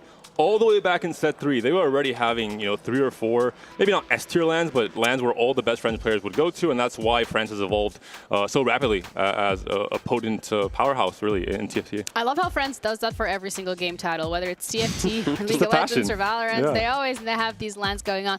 But Maus, on the other hand, as you already touched upon, the team that's coming out of Germany, and they have these really big names under that roster. But when it comes to the player that we are expecting, or maybe the 2 players that we really want to highlight, that we think these are the 2 that are going to be popping off today, who would that be? I have to put my money on the web jungler and Salvi from the Maus. Salvi goes way back to the set 1 and OG. He had a break, but whenever he comes back, he shows up with the results. Not much of a ladder player. He's more so of a tournament star.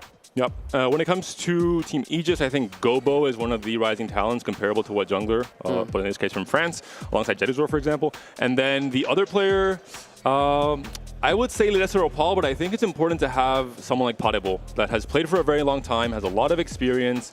I think he's someone that when he's locked in, when he knows the stakes, he's someone that can really be that anchor mentally for the team in terms of, making sure everyone is composed, making sure everyone's locked in. I know I don't think it's Potable. Individually, he can be more emotional, but I think he has that, I'm the adult here, I'm the one that has to keep things together. Okay, you are calling him out to be an anchor in the team. Now you're throwing me under the bus, Alan. Okay.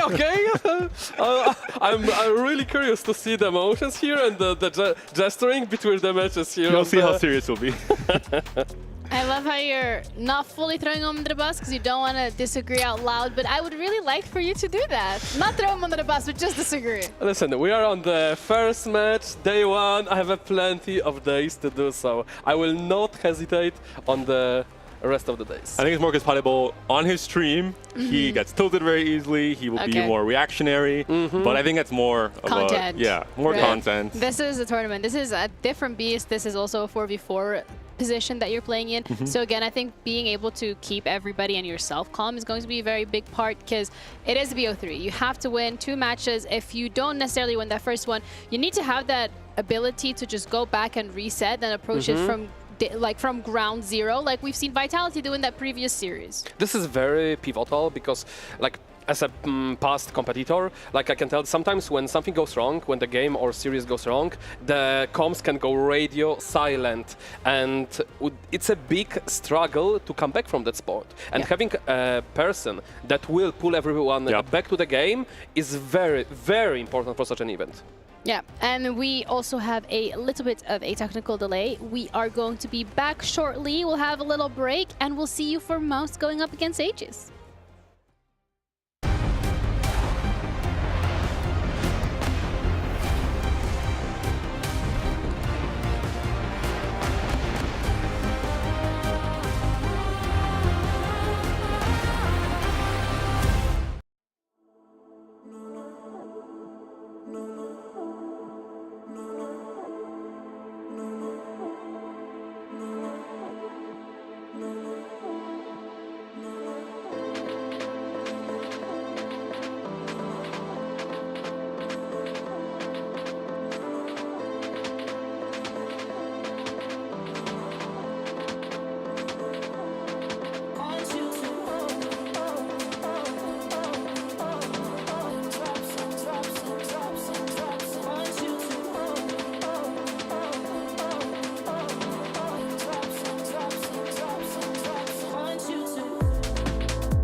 a sword to my stone forevermore.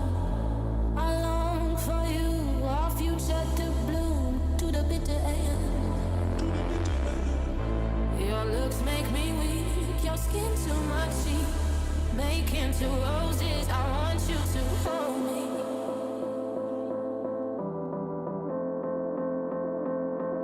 I want you to hold me.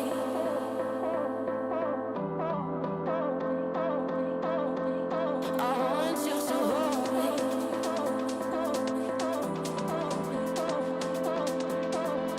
I want you to hold me.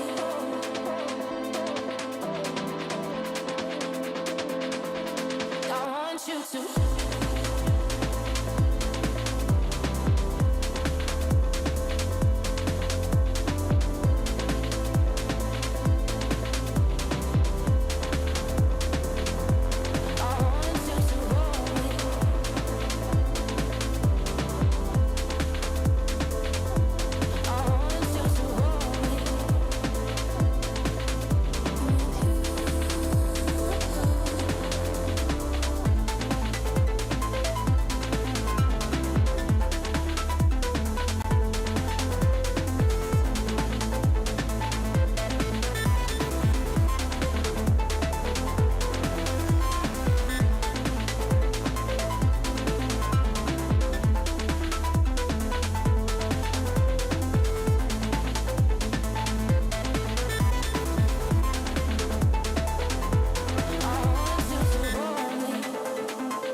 Welcome back, everyone. We are ready for Mouse against Aegis this time around. For real, for real. I would still love to have a bit of a discussion when it comes to the predictions that we have here, because it is EMEA versus EMEA. This is, you know, we've probably seen this matchup a couple of times before, but when it comes to who you think has the capability to push this and get their first win here, who would that be? Okay, so if you ask me the same question a season ago, I would say it would be Aegis. But given how much Solgasang improved as a player after he started playing as in a team, I would say it's Mouse, because I don't think they have a weak link.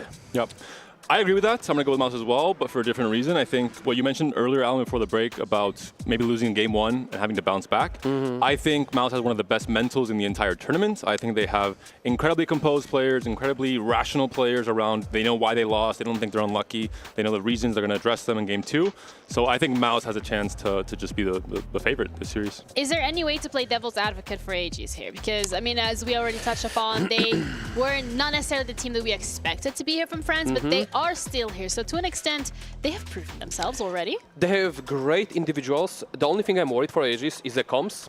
They have some silent players that are just like shy, naturally introverted. shy. Yeah, and that's what I'm worried, that just the comms will go radio and like there will be no info, there will be no callouts, and that might be just the nail to the coffin for them. Where on the part of the Mouse, I don't think that's the case. So for Aegis, they have star players. If they can work out through the comms, I think they are golden. Well, we're going to find out as game one is ready to go. We are indeed golden, Alan. Well done with that pun 5 seconds before the encounter even showed up. 3 gold augments. Are you dressed up for gala? I am dressed up for day one, which is not quite the gala just yet, but we'll get there, we'll get there. It's going to be a very exciting week of TFT and a very exciting second series on this A stream. Going to start up here. Let's go down, Alan, maybe talk about the roles players might have in this series and in these teams. I think it's important in 4v4. What we saw in the qualifiers last set is that Salvi on the amp line especially was usually the win-out player, the player who risked it all but also was rewarded with those first places a lot of the times and was kind of the carry really for this team. Where players like Solgasang and Lusher were more cleanup duty, more playing rerolls, more playing for the stable fast 8 comps, and Wet Jungler was kind of the X factor. With Lusher being the guy who really likes to cook a lot. I think historically in TFT, not just in this team, he is one of the most creative players in EMEA in terms of weird artifacts. I'm going to play a weird line and have success. That's why I'm worried for a jungler, because he's extremely good cook, and this is not the patch to cook.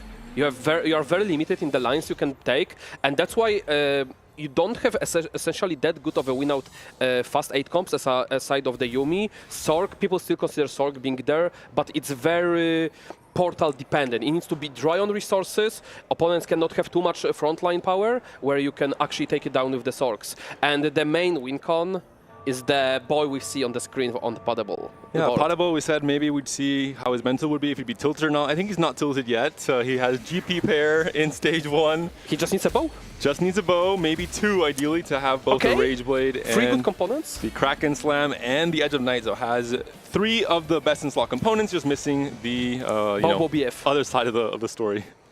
And we have Pandora, so you can just go, you have a per GP, I think you're gonna lock it in just to go for the GP2, and with the beast items, I'll be surprised if we're gonna see anything else, maybe healing cores, but again, Pandora with those components makes the most sense, that's exactly what we're gonna see. No items just to slam yet, so we'll have to see some rotation, probably not gonna hold up on anything. We just need to see bow, BF in the first, you can even work with some Sterak to slam for tempo, and move it to Yasuo later on. And even it was, you can consider playing more for tempo, not for Pandora's in stage 2, but he couldn't slam anything, so it just doesn't make any sense. He's going to be losing most of these fights anyway, and he doesn't want to at this point because he can just have perfect items from Pandora's itself.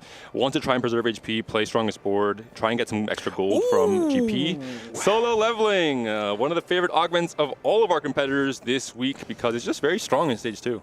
Yeah, so usually you want to play it with some strong melee unit that has access to healing, shielding, and has a decent damage, and build in a vamp, so it has to be a fighter. So Naafiri is one of the better ones. Obviously you want GP. GP is the true Astral Beast unit for that, but hey, you can't always handpick. If it's a unit that looks like he could 1v9 in real-life combat, then it's a good unit for solo leveling, basically, is the easier way to put it. Thoughts on slamming Titan here, just to make sure you get maximum value of the solo leveling? It's a consideration, but it's also a bow and it's also a GP meta, so it would feel very bad. Yeah, it's a consideration. You could so go maybe for it. keep a bow, slam steadfast, like it's a frontline item, just slam something to get maximum value of the solo leveling. On the other side, we are looking at the Gobo board. We see salvage bean, so there will be some just tempo slams. Doesn't have to be necessarily locked in within those items. However, Rageblade Slam, Bramble Slam are absolutely meta, because the meta is AD reroll, which is mostly GP, or Jhin Mundo. So very good defensive item for the tank, and then Rageblade being premium for both GP and Jhin. So Gobo is looking pretty good on the component side.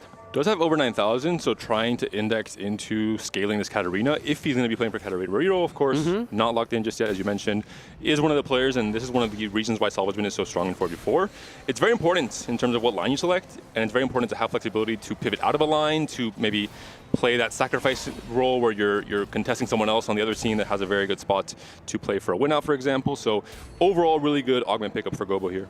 Yeah, the thing about the over 9,000, you really need to hit the mana region on the Katarina. If you don't see like the mana region after the first 5 fights when you're opening with it, you might be just dropping it out because this is not good enough, not strong enough.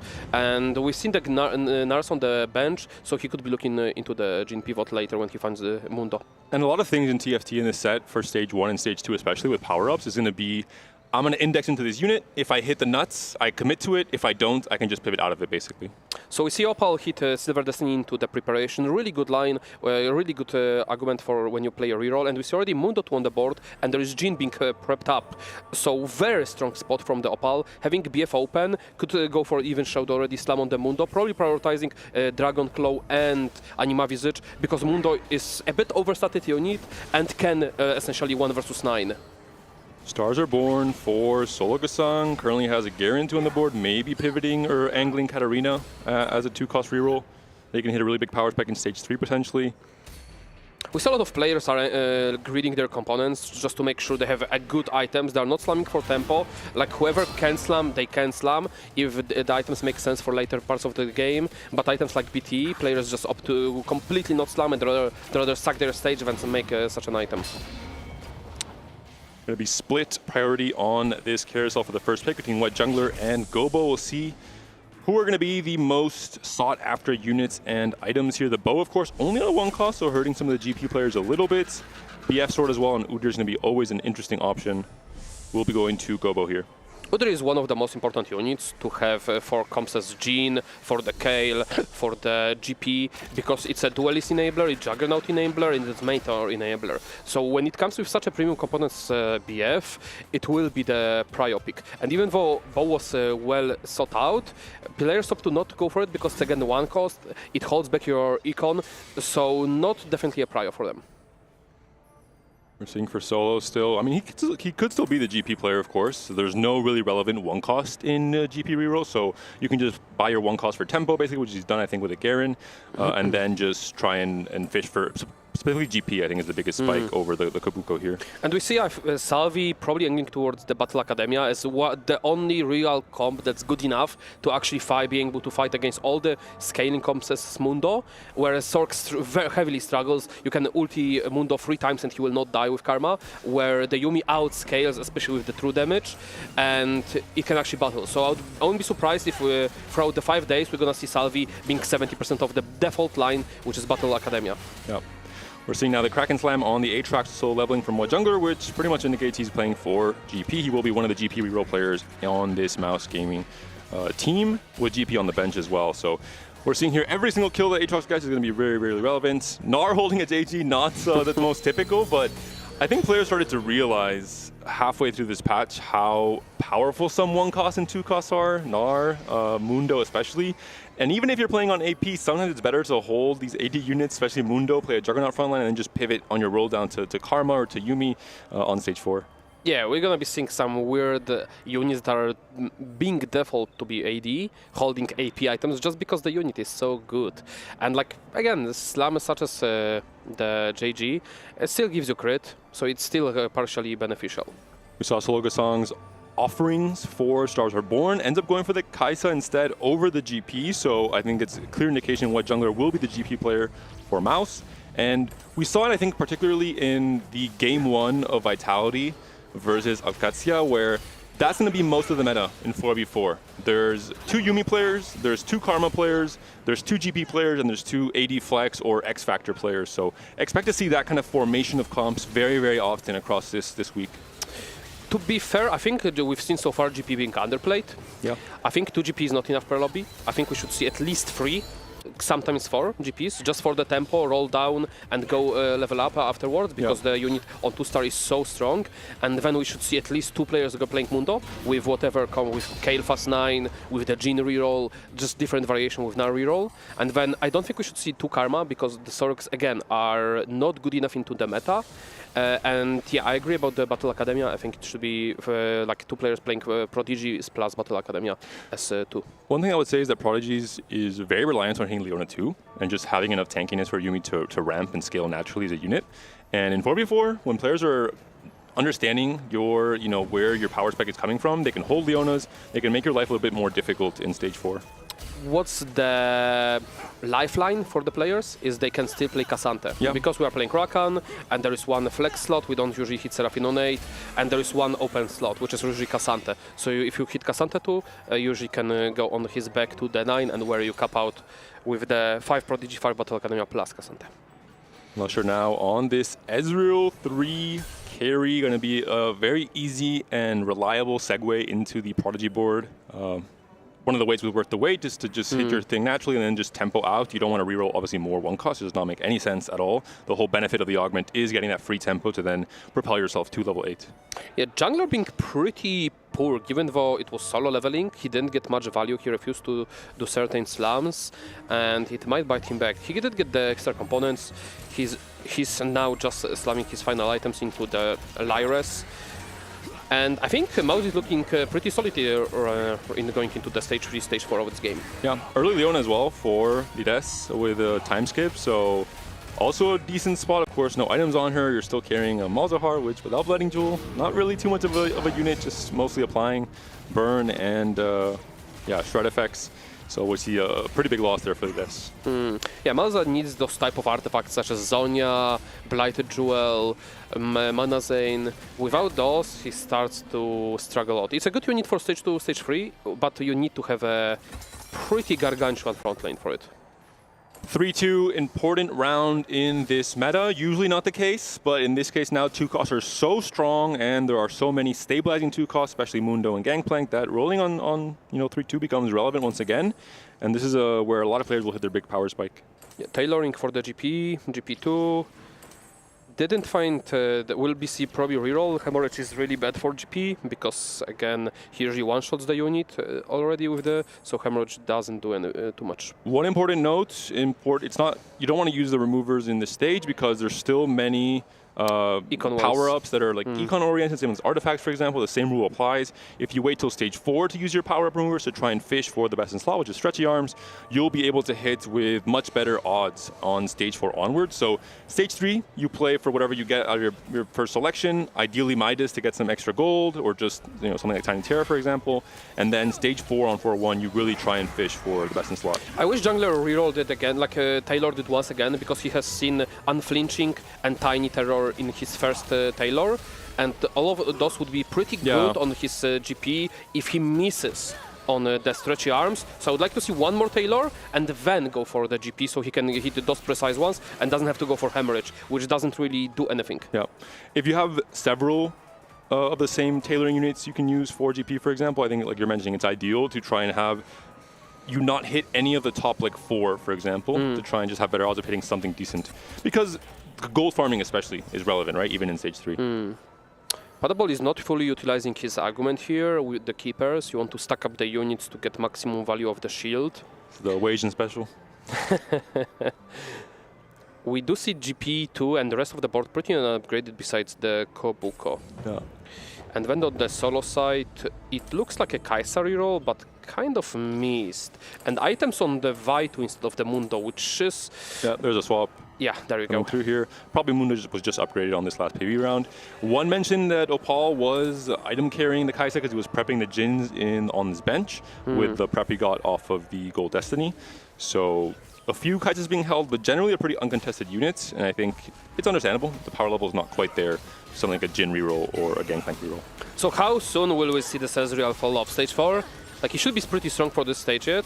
He'll fall off when he needs to, right? When Yuumi comes online, so it'll be okay. It's going to be a perfect baton pass. I think it's still better than the Yuumi one. Yeah? Yeah, I played Ezreal too, like itemized alongside Yuumi too often, and he was like Yuumi 13k, Ezreal 8k in the long fights, so it's not that bad as you'd think. And Bullet Hell Yuumi, what do you think? For Yuumi? Yeah, 1-star. Depends on items. This is actually interesting, because it depends if you have Archangel or not. With no Archangel, it's Geniuses.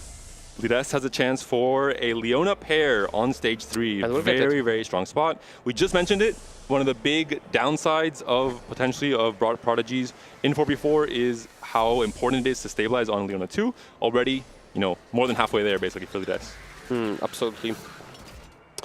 So we see that the edge is kind of dropping on the lower end of the HP, where we have the mouse being like with the Salvi and Lesher on the top, stabilized already, and like Salvi having a really good spot to just fast 8 and will just prolong his dominance.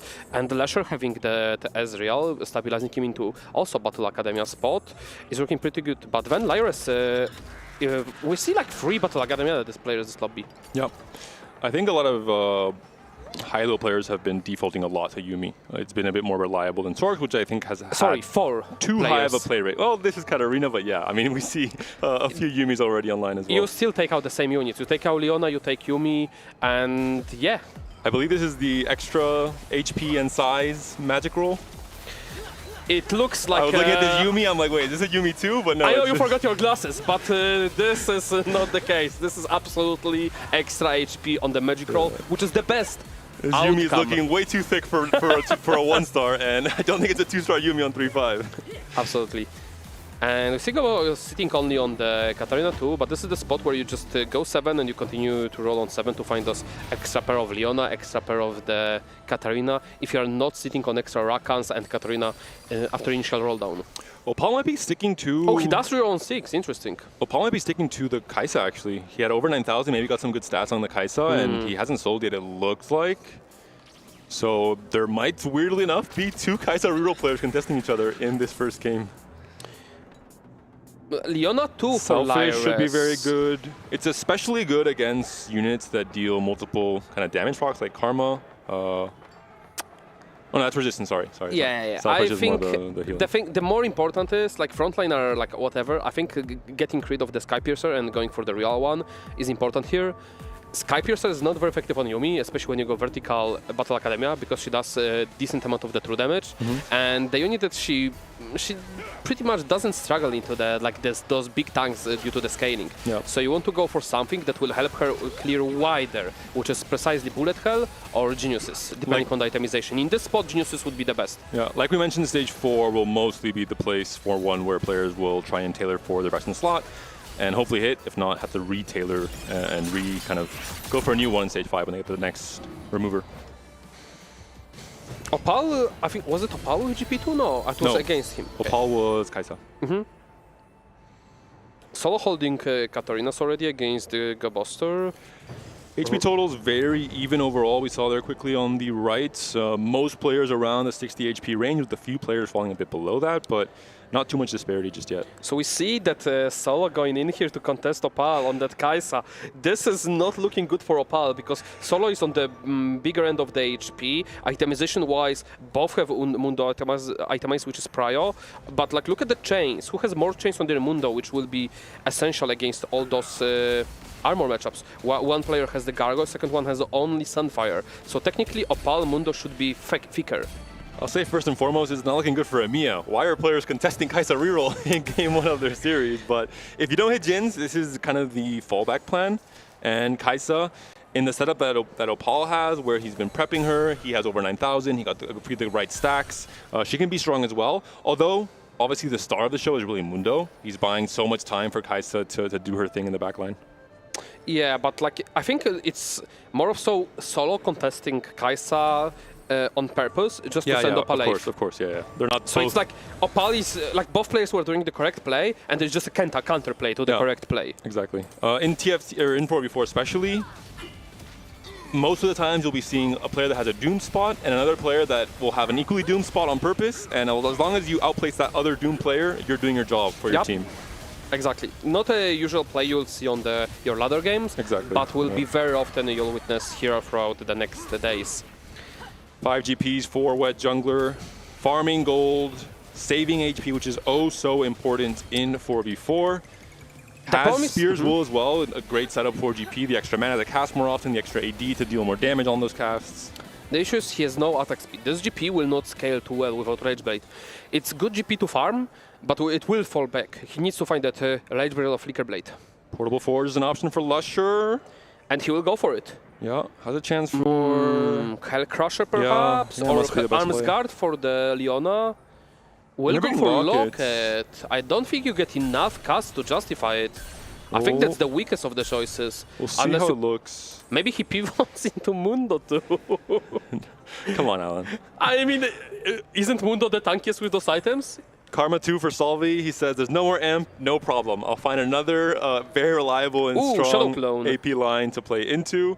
Magic Experts, if he has the ideal setup with JG and Guardbreaker, usually the best option. Efficient is number one. I don't think it's better than Shadow Clone. Yeah, you have to pick before the game starts. Nope, he goes for Magic Expert in the end. Oh, they nerfed Shadow Clone. I just noticed it's 25, not 35 anymore. From PB, yeah. Oh. Yeah. I was always thinking it's 35. Whoops. I think it's still not quite the best in slot, unfortunately, for Gobo. So he's really been low-rolling his components on Wolves especially. QSS, Gunblade, and Edge of Night. You have very little damage.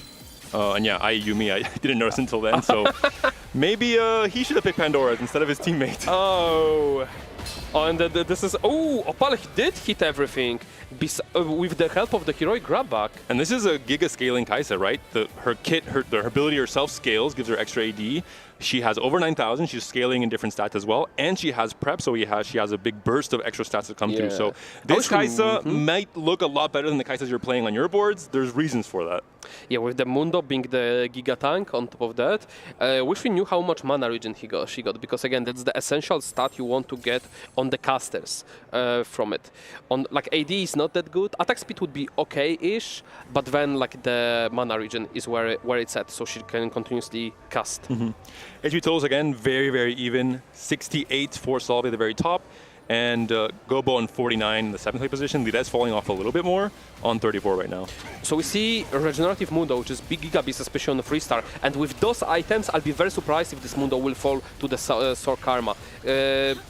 Karma will be casting here multiple times, and I don't think she can take down this Mundo at all. He'll just outscale, and probably could solo this whole board without Kai'Sa's help. Yeah, Declaw you're healing, Spirit Visage you're healing, getting a lot of value from Regenerative because of this as well. You have Declaw for the MR against any AP comp, and Karma does not have best in slot. And this is, you always hear, oh, best in slot is so important for units in TFT, blah, blah, blah, but especially in Karma, she has to blow up the front line to then get the extra HP % damage on every other unit on the board, basically, thanks to the 6 Sork.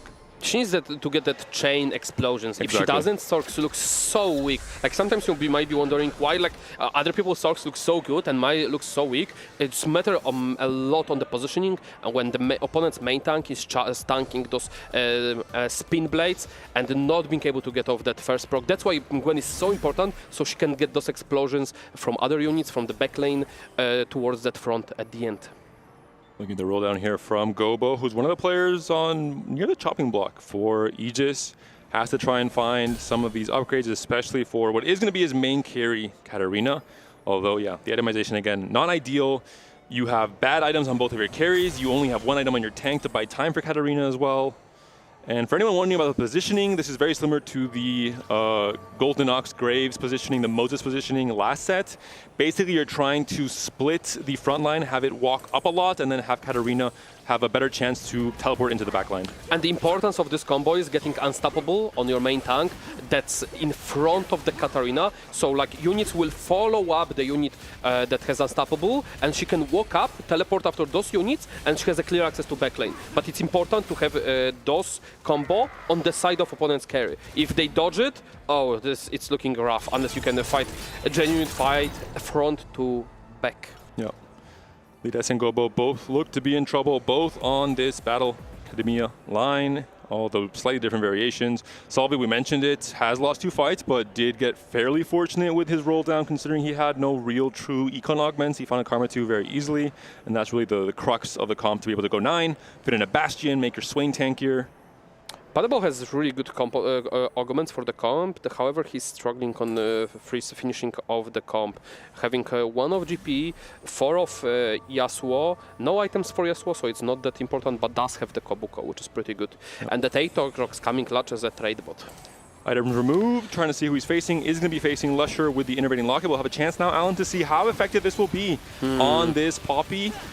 Who is going to be the holder for it, not Leona in this case. We talked about if you only have a Leona 1, your comp's in trouble, but here the Poppy is buying enough time for the Ezreal to do enough damage to kill off the GP, for the Yuumi to apply the Shred as well.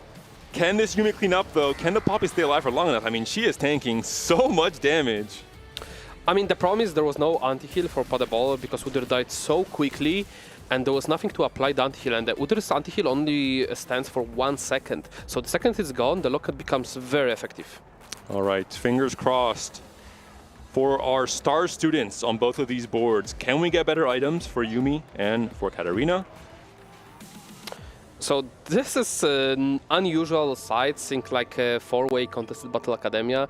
And as expected, every player struggles to upgrade their Yuumi. Lyra's being fortunate enough to find the Leona 2 and Cassandra 2 for that front lane. However, the items are not very optimal, but they are not too bad as well.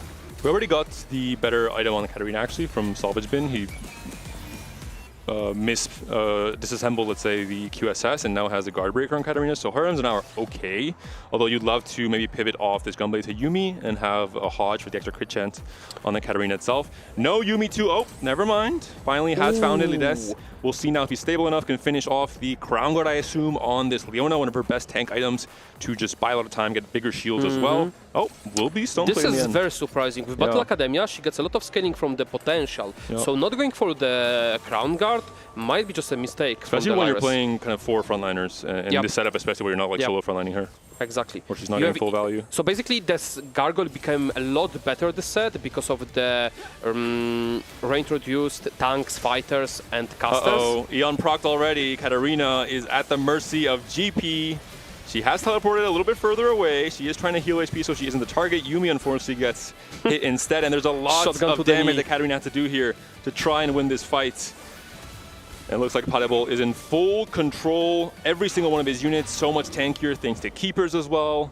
Despite it being kind of great positioning for Katarina to just come in to the entire team and ult on everyone, not quite working out there. And Gobo, unfortunate first elimination. Not too surprising considering his items were just really not up to par. We've talked about how GP2 is stable throughout the stages, even on stage 5, but keep in mind this lobby is particularly weak because players are in heavy contention between each other. This is another Battle Academia players, and that hit everything, and everybody else were just weak, unable to hit, because each players or each teams were griefing each other on those reroll units and being unable to hit.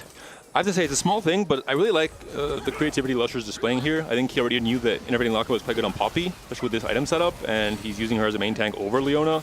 I think Leona is just not very good at Innovating Locket with how her kit works, so really interesting for this setup. Here, the Poppy not quite surviving long enough with the burst of damage coming from the Kai'Sa, but Yuumi should be able to clean up here, double scaling on both her ability and the Archangels, and that is going to be a win against Solo.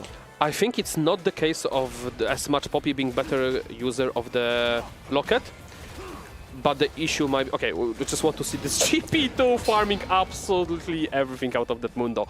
But he wants to preserve removers. We know that he's ahead on HP, so he needs to keep those removers for the teammates. So once he removes those items from Poppy, they will go to Leona too. However, it's not worth to use the resource as valuable as a remover in 4v4.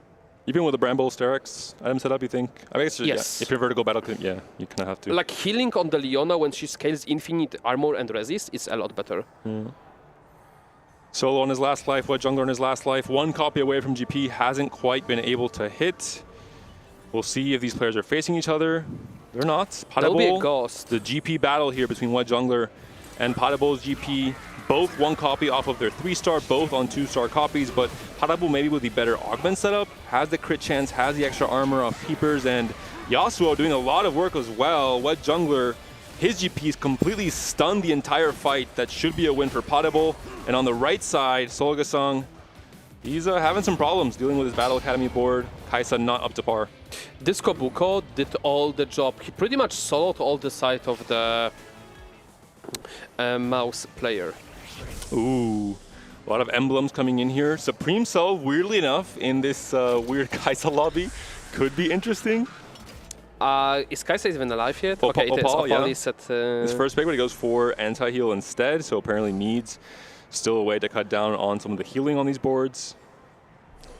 Players often forget about super skill on those units, like Kaisa, like the cannon when it's hero. I think it's for a reason.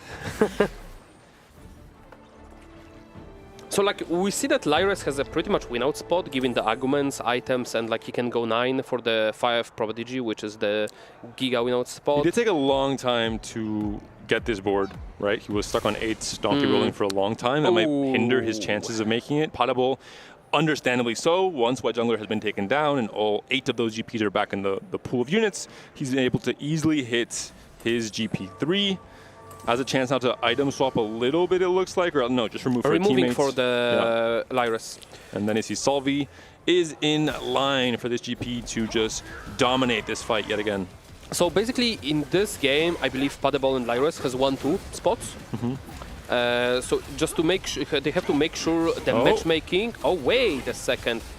GP's healing, maybe wrong side. Karma has enough burst damage, and she will cast one more time to clean up everything. I spoke too soon. Well, Potable still has a lot of life to work out the positioning kinks there. You want this HP to go towards your teammates, not for the opponents. That's true. I'm actually surprised that Karma managed to get through the extra shielding from Keepers, GP3. That is unusual sight. We need to see what's the Salvi's power up on the Karma, because that was pretty strong. It's Magic Expert, so understandable that he has that much more extra AP. No, it's efficient. He changed it, okay. So it is efficient, we'll be casting more often. And it's power up on the Swain too. And being no armor real items. Is it just Healing Corpse doing all the work with the 2-star Brown? And resistance is going to be stronger against Yuumi if he has Yuumi in his matchups. There is the case of tailoring your power up for matchups, right? Specific matchups when it comes to stage 5 and stage 6. And Lyres facing Padeball. So this is really bad. This is the worst matchmaking for them because Padeball just used his remover against the Salvi, and now he couldn't use it for this matchup. Yasuo, that's a teammate, Yasuo! Oh no! And actually Lyres will go down as the second strongest player probably from the Edges. Yeah. This is the absolutely worst case for the Edges matchmaking. Yeah, and now we're seeing even parity, right, across the teams. 5th place and 8th place, and a 6th and a 7th for Mouse.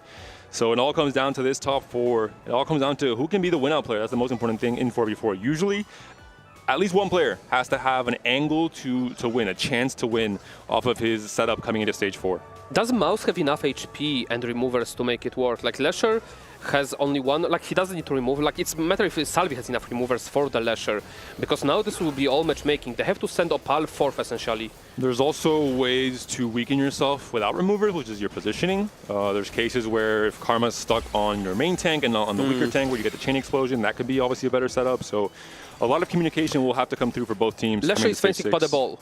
So this will be very important. We see there are very good items against the GP. So Padeball can't really reposition his whole board with Keepers. So as long as we put that Leona on top of the whole clamp, she will tank forever, the GP. And because Yuumi does not have as much burst damage, she's more scaled into the late fights, I think it's up to Ezreal to potentially burst GP at some point and proc his Edge of Night before so Yuumi can clean up with her bigger and cast. Salvi might struggle into this Mundo 3 with the Karma, because there will be lack of the explosions. Important fights coming up here. Can the Ezreal target the GP earlier into the fight? Can the Yuumi clean up? And can the Leona tank enough with the innervating locket setup, the Sterak's, and the Bramble especially against this heavily AD comp from Potable?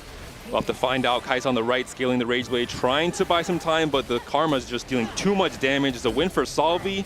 Looks like it's also a win for Potable. The backliners are down for Lusher. And that's 2 big losses for both teams. Lusher's still alive, though, it looked like. So now Salvi needs to win out the lobby for the Mouse to Is Lusher grab alive? the No, win. Lusher's down, yeah. He was on 8 HP. Yeah, but the Mouse can still win out if exactly, the Salvi goes first. So Salvi with the Karma board, with the 6 Orcs, with this very explosive Karma we're seeing has been able to deal with this GP board last stage. Can he do it again in stage 6? That's the big question. It's interesting enough, it's thanks to Gwen, he was able to deal with the Juggernaut's board. With the Mundo was the last unit to die, even though it was the solo frontliner. And Padable positioning the Kobuko straight into the... Oh, just griefing into the Opal, yeah. I think you don't want to... Like, this is irrelevant. Like, you just want a stronger player to face against Karma. So it's just a matter... Is Mundo beating the Karma? No, I don't think so. So, like, you want to suck... Okay, but the problem is you don't want to take Padable HP because there could be some fight RNG. Yeah. So, like, you want Padable to have extra fighting chances against the Karma. Yeah, I think this is wrong. We just saw the fight between Opal and Solvi, and Solvi won it pretty convincingly, it looked like. Yeah. Even with the Mundo, with the perfect tank setup against the Karma. So I think you're right. I think that was the case where... And there is Yasuo free angle as well. Opal should have weakened his board to buy Padable more time. I think he should just sell his board and, like, hold only free cost to help him hit Yasuo. Maybe with resistance against all the Karma procs, it's one of the best power-ups. We'll see if Opal went for that. This is what we're talking about. He's the last one dying. Maybe unstoppable to just go into backlane. I don't think those frontliners do anything. He's the last unit to die. It's not the problem that Mundo chains dies and chains explode into the rest of the board. It's the problem that Radar board dies before he does. Yeah, so other Sork damage. It needs to be... I think unstoppable. Nothing else helps. All eyes on Salvi especially. He is the one that dictates the outcome of this game number 1. Salvi once again against Opal. We just saw this fight 2 rounds ago. Will we have the same outcome with Salvi winning? Karma on the weak side of the front line, able to blow up most of that front line. Gwen's still alive despite not having Edge of Night. Does she get another cast off? That's the big question. Kaisa almost down already, but Mundo's buying a lot of time. Is it going to be enough? It's so close. Oh, the Kaisa's now down. The Mundo is trying his best. He has one more chair in him. Does he get it? No more Mundo chairs, down. in fact. And Opal will go down. It's a matter of killing that Gwen before Gwen kills of the Kaisa. And we've seen that Kaisa was just blown out by last needle from Gwen. Is it a Gwen 2 already for Solvi? Not sure, but if it will be... I think it's not, because Tidance is not a very good item for Sorcerer, so that means we're just picking that up for the unit. And a Gwen 2 could seal the deal in terms of having a second source of big damage outside of just Karma. Yet. That's a pair of Karma. There is Jarvan too. Titan is okay on the Swain. He absolutely can use all the stats from it. Yep. Armor, resist, AP, all good.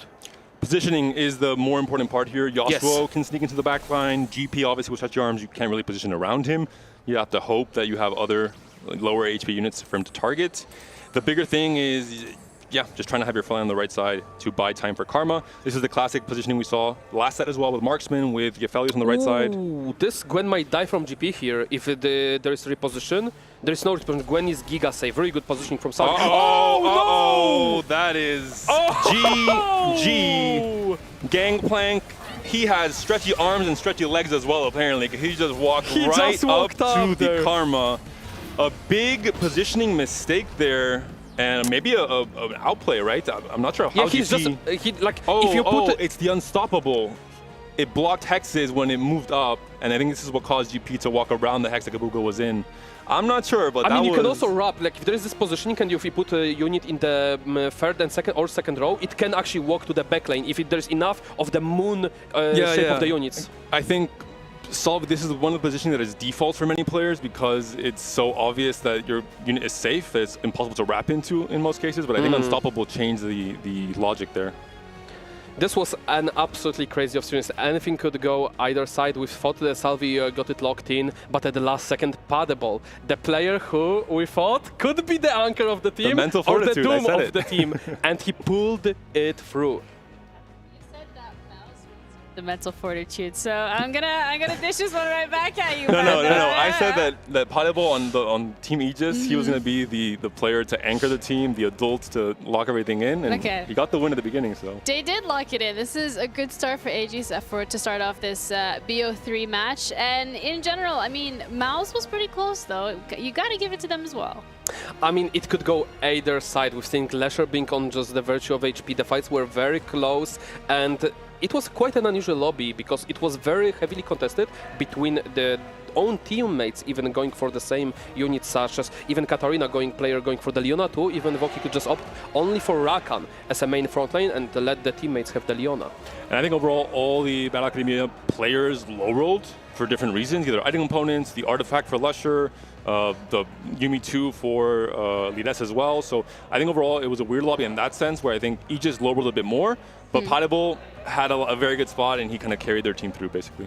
I think important to notice that Opal had the no econ argument except the last one, Heroic Grabback, and he managed to hit Kai'Sa Mundo before Solo, who had the econ argument to go for the 2-star, 3-star earlier, and even though Solo was trying to stop him, he failed to do so. Yep. And the just sheer amount of the power that comes from the power-up and the argument allowed Opal to top 3, and honestly, Opal and Potable been the highlight of just pulling off the rerolls to that top 3 elevating, being able to outscale that Sork eventually.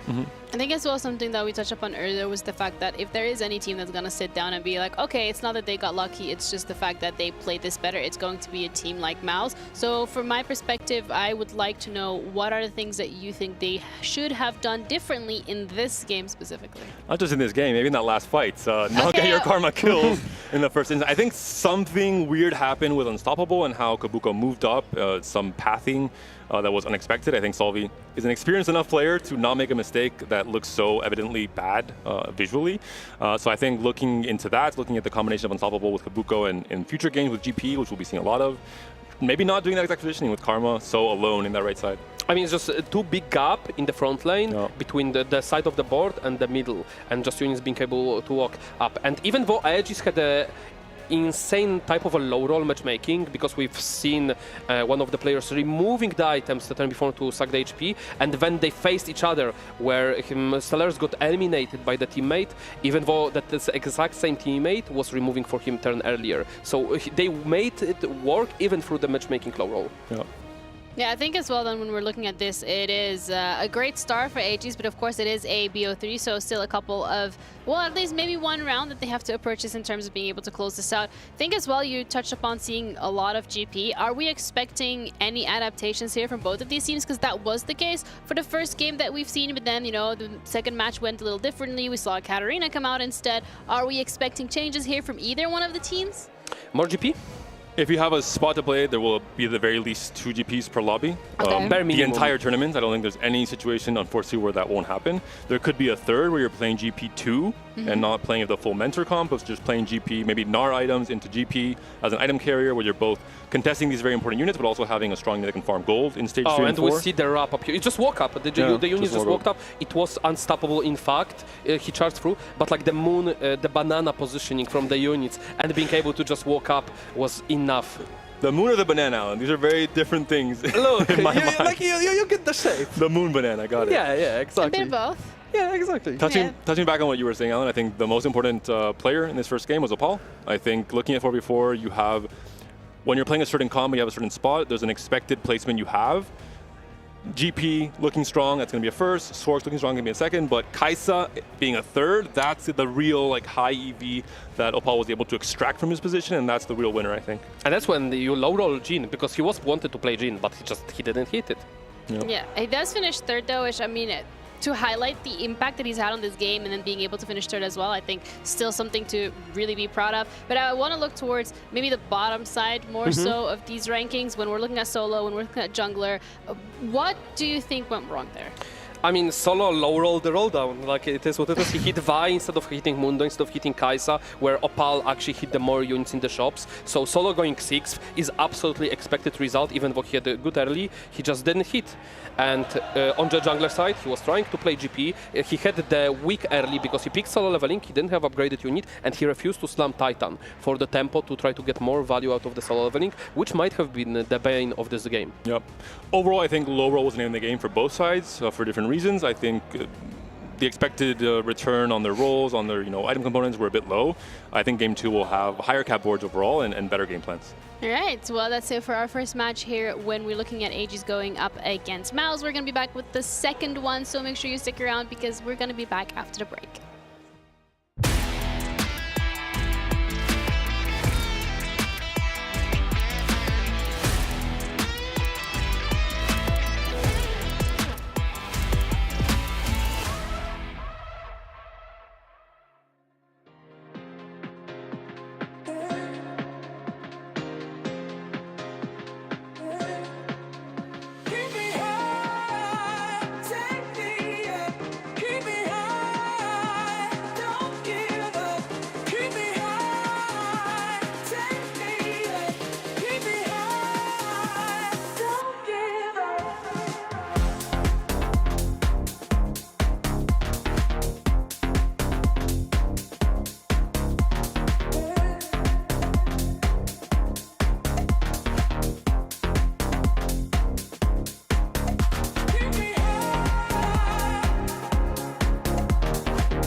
Everybody know we gon' do it like this, do it like this, do it like this. Everybody know we gon' do it like this. Straight from the underground.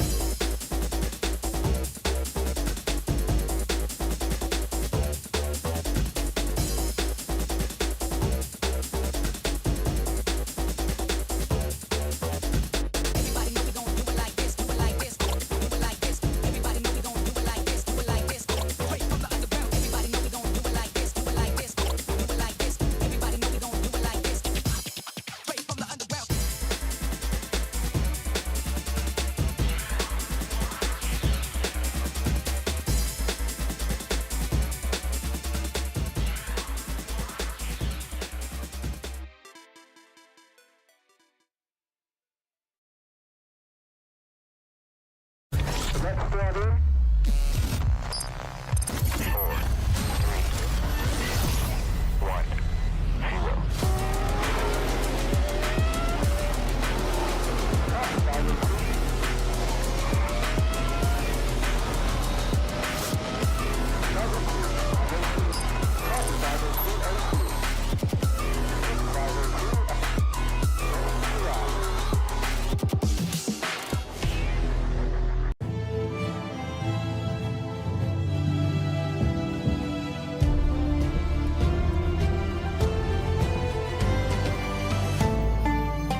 AGs take the lead in this best of 3 against Mouse. EMEA versus EMEA, the clash of the region. Welcome back, everybody, to TFT at EWC. I'm Ginny. We have both of you here that have been breaking down everything so far that we've seen from the games. And honestly, my question just remains when it comes to this second match here. We would like to see Mouse step it up. What can they do differently? What should they do differently to actually equalize this and maybe go over that reverse sweep? Just have a quick dial to Mort on the line to just shake things up. You're going to use your one call to Mort Dog on the first series of the tournament? Come on, Alan. That's some rookie stuff. You go to the millionaires, you have to sometimes do the lifeline on the first one to the friend. Like it might be the case for this one as well. My correct answer, or more on-schedule answer, would be positioning. We saw, obviously from Solvi, I mentioned already, that last fight, but even from What Jungler, that one GP matchup that could decide it all, where his got Kabuko stunned and then Yasuo stunned, and the GP just died before he even did anything and scaled to Rage Blade at all. That was a bigger thing as well. It's hard. I mean, 4v4 is already difficult, but then you add power-ups, you add the APM you need on 4-2 and on pivotal rounds to do everything at once. It's just very difficult. I think it's just the greed being on the jungler side this game, where refusing to slam or with the solo leveling like a Titan, which is a pretty good item. When it's your own unit, you have enough Omnivamp, you have enough stats to scale it out, and just not doing that, missing a lot of value on XP, saving extra HP, and overall preserving the icon so he can actually make a more significant role on the 6 and stabilize. And taking that HP away from the opponent's team might have been pivotal. And then just like a few hops and bumps that both teams went through, and the end just mattered slightly more for Mouse. On the side of AGs, they're all smiles and happiness because they know that they have that at least one game lead if things do come to that final game. But for them as well, I mean, this is what you want. You want to start off strong. You want to potentially close this out with a 2-0. And then tomorrow feeling a little bit more confident. I think as well, confidence is something that we want to see from both of these teams here on the stage. And losing that first game, it can be a little bit of a hit, especially when it is a different environment than what you're usually used to from playing online. And I think from the start of the game, a lot of the time in TFT, when you're halfway through your game, you kind of know if you're high rolling, if you're low rolling, if your spot is doomed, if you have a really good spot. Most of the players on Aegis felt their spot was probably doomed, most players thought there's no chance for winning this, and when you end up winning the first game of the series, you feel that much better because you say, if we won in this game where we low-rolled so much, what's going to happen next game if we actually play a normal game of TFT? I mean, if you look at the Gobo spot, if you looked at the Opal spot, contested Kai'Sa, contested Mundo, Katarina that just isn't coming through because she's griefed. We were so sure that Aegis will be sent out on the first game on the backstage, and they just pulled through the opposites and managed to clutch it up. And it was very surprising because stage 3, I would be betting against them. I'll admit, I've spent like 200 games already on this new set, which is not healthy. I don't recommend it to anyone at home in a week and a half or so. I have not seen a single time where Kai'Sa was contested, which is all I will say. So it is a strange thing to see. I think the conditions were met in this game for that to happen. But from Opal, yeah, I would be appalled to look across and scout solo and say, why are you contesting Kai'Sa? This is not right. I mean, just a matter of the question, did solo play correctly? Trying to contest the Kai'Sa. To bring down someone who's already bringing themselves down by playing Kai'Sa in that spot. Yeah. And like at the end, he brought himself down, and Opal went through anyway. Are we still golden, Alan? The only one dressed up for the gala, I think, is Ginny. I'm going to let you guys take this one away because you guys are the casters too, so do your job. Thank you, Ginny. We're moving into game number 2. Mouse has to mount a comeback to try and stay alive in the opening match of this group number B, or group letter B, rather.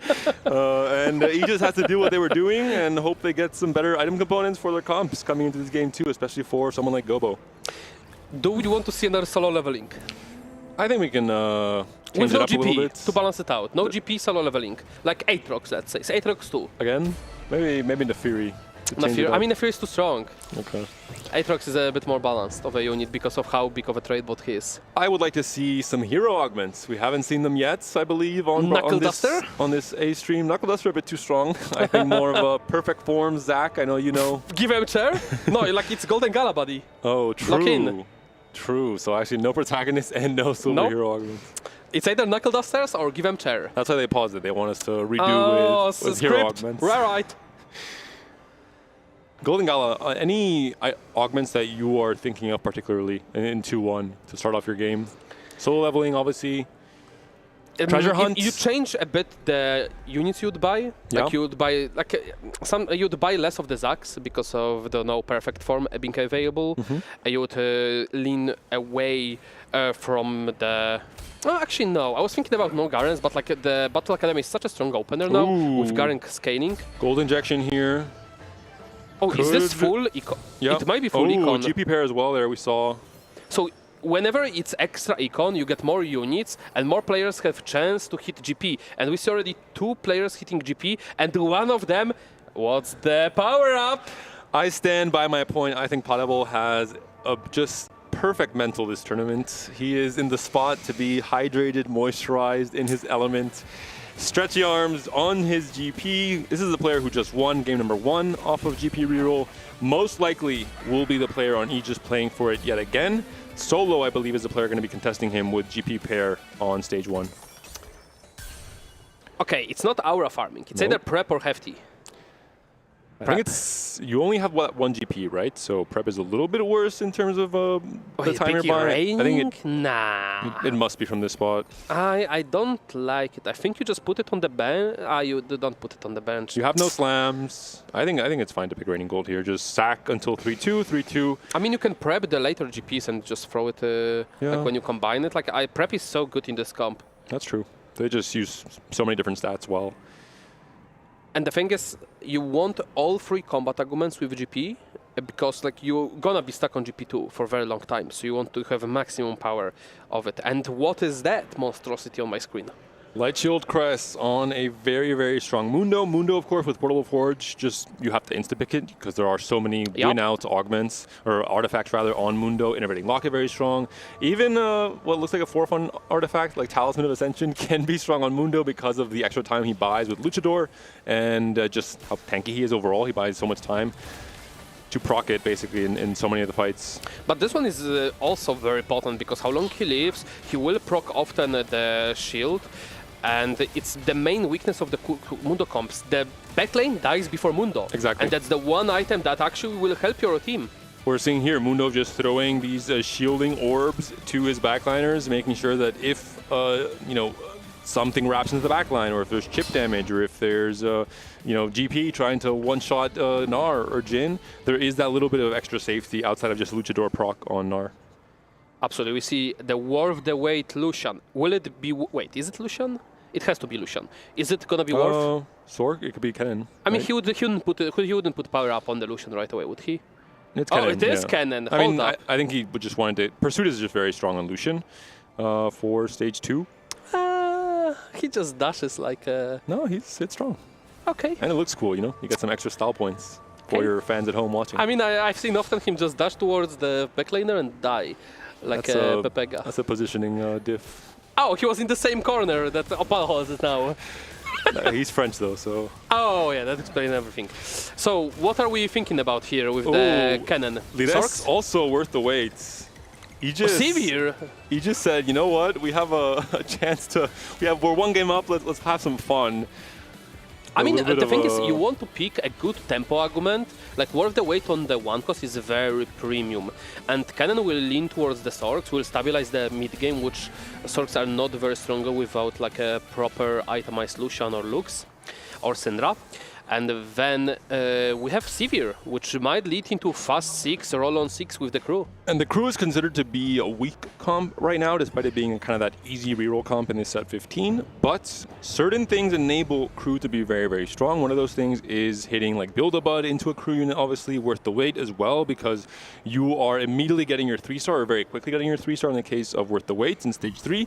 And it means you're immediately getting that extra XP per roll off of the crew having that first 3-star. So you're able to play much higher tempo, you're able to preserve a lot more HP, which is more important in 4v4, and you hit a much higher cap overall.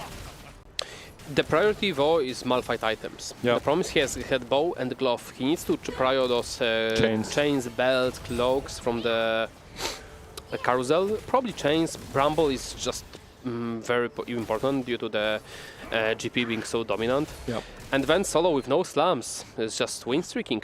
For those unaware, Malphite's, I believe it's 30% extra value from armor as a stat off of his passive, which is why 20 per component. Yeah?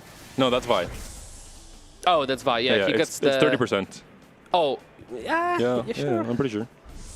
I thought he was, maybe he was getting magic resist? There was some, I don't think it was 30%. You're not part of the crew, that's for sure, Alan. You are... I'm the impostor. You are not invited, yeah. Gotcha. We'll see that Solo needs still a bow or a BF. Bow went to Potable, who was the GP Whisperer. Cloak, you just need to drop two bows, no problem. This is one of the problems with playing GP tempo. Yes, you can farm more gold. Yes, you can preserve HP. But if you are unlucky enough, or if the other team in a 4v4 setting is playing correctly, you are not going to see many bows on carousels, which means you're going to have a very hard time finding best in slot gangplank, which is very, very important. I mean, still, getting items for Kabuko is not the end of the world. You can wait with the GP. GP2 just on his own does plenty, and we have the combat argument. And picking up that early mech will allow to perfect utilization of the friends. Yeah, best friends all across the board. And a GP2, no item slams, but we'll see if this is will still be strong enough to continue winning rounds, or at the very least to farm a few extra golds per turn. Oh, we are not getting through that Mundo, are we? Ah, there's no damage, but there is no anti-heal. But the Mundo is scaling. There is still Luchador to proc. Yeah, I think the Mundo is chilling. And this is Gobo once again. he has to slam Rabbit on Mundo in an AD comp. I think he's maybe not going to be playing for... I mean, it's going to be Kayle tempo probably, yeah. Fast 9 the Kayle. AP is good on Mundo because it scales his healing. Yep. So that's what we saw. And we're going to be seeing, I think, throughout this tournament, sometimes Archangel slams on Mundo. Because if he has enough tankiness and enough kind of tank component stats, he can instead index into having kind of an infinitely healing unit on every ult. Yep. The maximum HP, you pair it up with the maximum healing, and then it's a beast.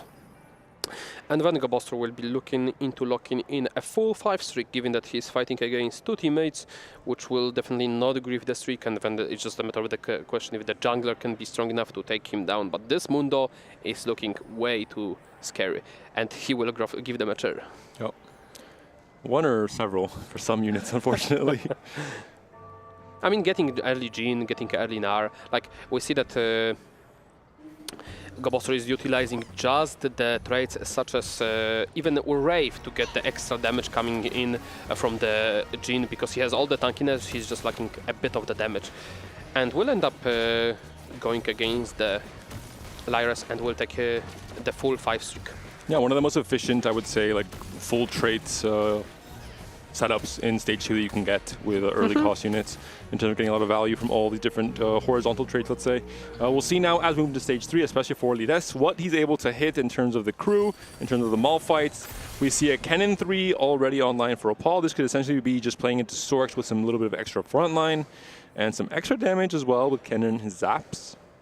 Not the worst hit, right? Okay, no, okay. Like Weijan would have something to say about this. Well, I'm sure they are not there's no artifact anvil encounter, and Opal is not tempted to. Anyways, this is the one spot where you would play Horizon's Focus Kennen because you don't have to roll for it, and you're getting it for free. But so, that's a different story for a different day. Absolutely. So we're gonna see probably there could be some rare case of playing a reroll, some kind of smolder with Kennen 6 protectors, but most likely we're just gonna see Sorks. Also item dependent, but we see the items are pretty solid. We have red buff, we have Shojin, and just like 2 defensive components. Could be Nashor as well, Shojin. I think you want to save the. We talk about how important the Abyss is for Karma. I think you want to save the belts. I don't think you are way too far to go for the. Because you go for JG first. 0 rods, 0 gloves. Like this belt is not. At the very least, you wait until 3-2 just to see if you get big grab bag, if you get Pandora's, maybe even if you want to go for that. I still don't think you have time to roll with Pandora. If anything, you just wait with the slam in case you get like 1-2 buff, so you don't want to slam red buff, and you might go for like Titan for front lane, like Swain.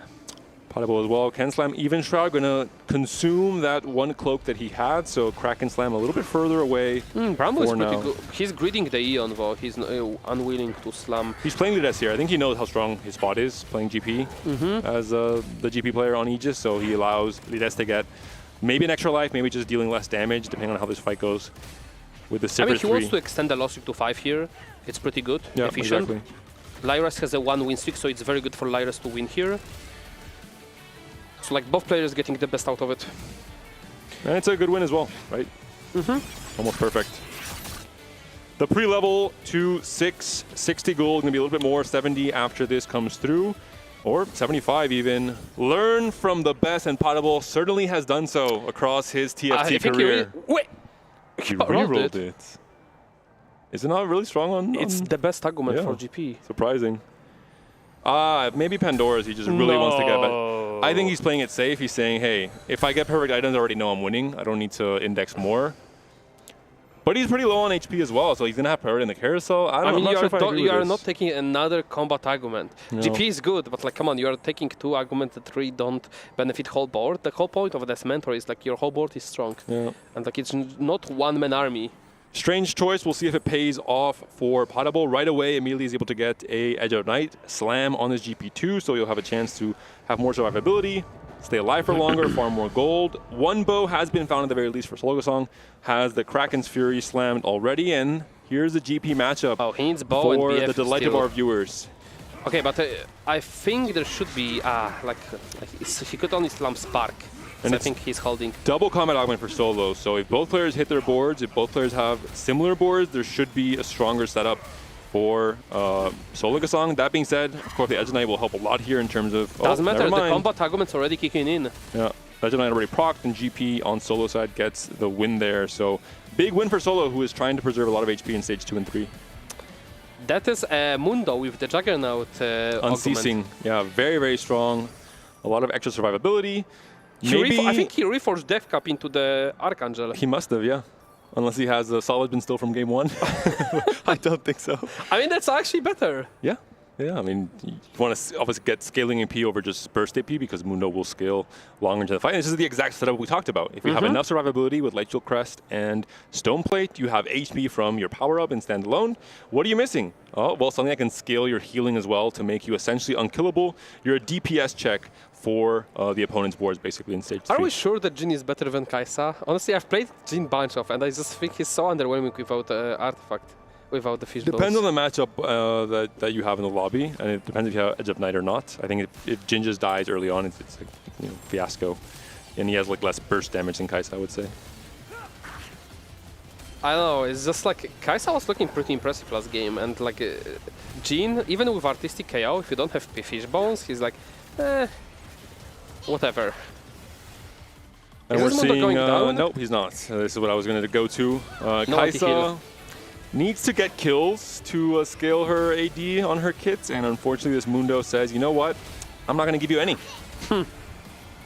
And there is Midas touch, I believe, on the side of the Kai'Sa, but it will be just not straight up enough. No burn to deal with the Mundo, which is pretty much essential. All right, big carousel coming through. GP with a BF sword is very, very strong, especially for solo, but we talked about it. He's preserving too much HP. He's last pick. He's definitely not going to get this. There is no rise, so no... BF GP instantly towards the paddle. Surprise, he loves to see that.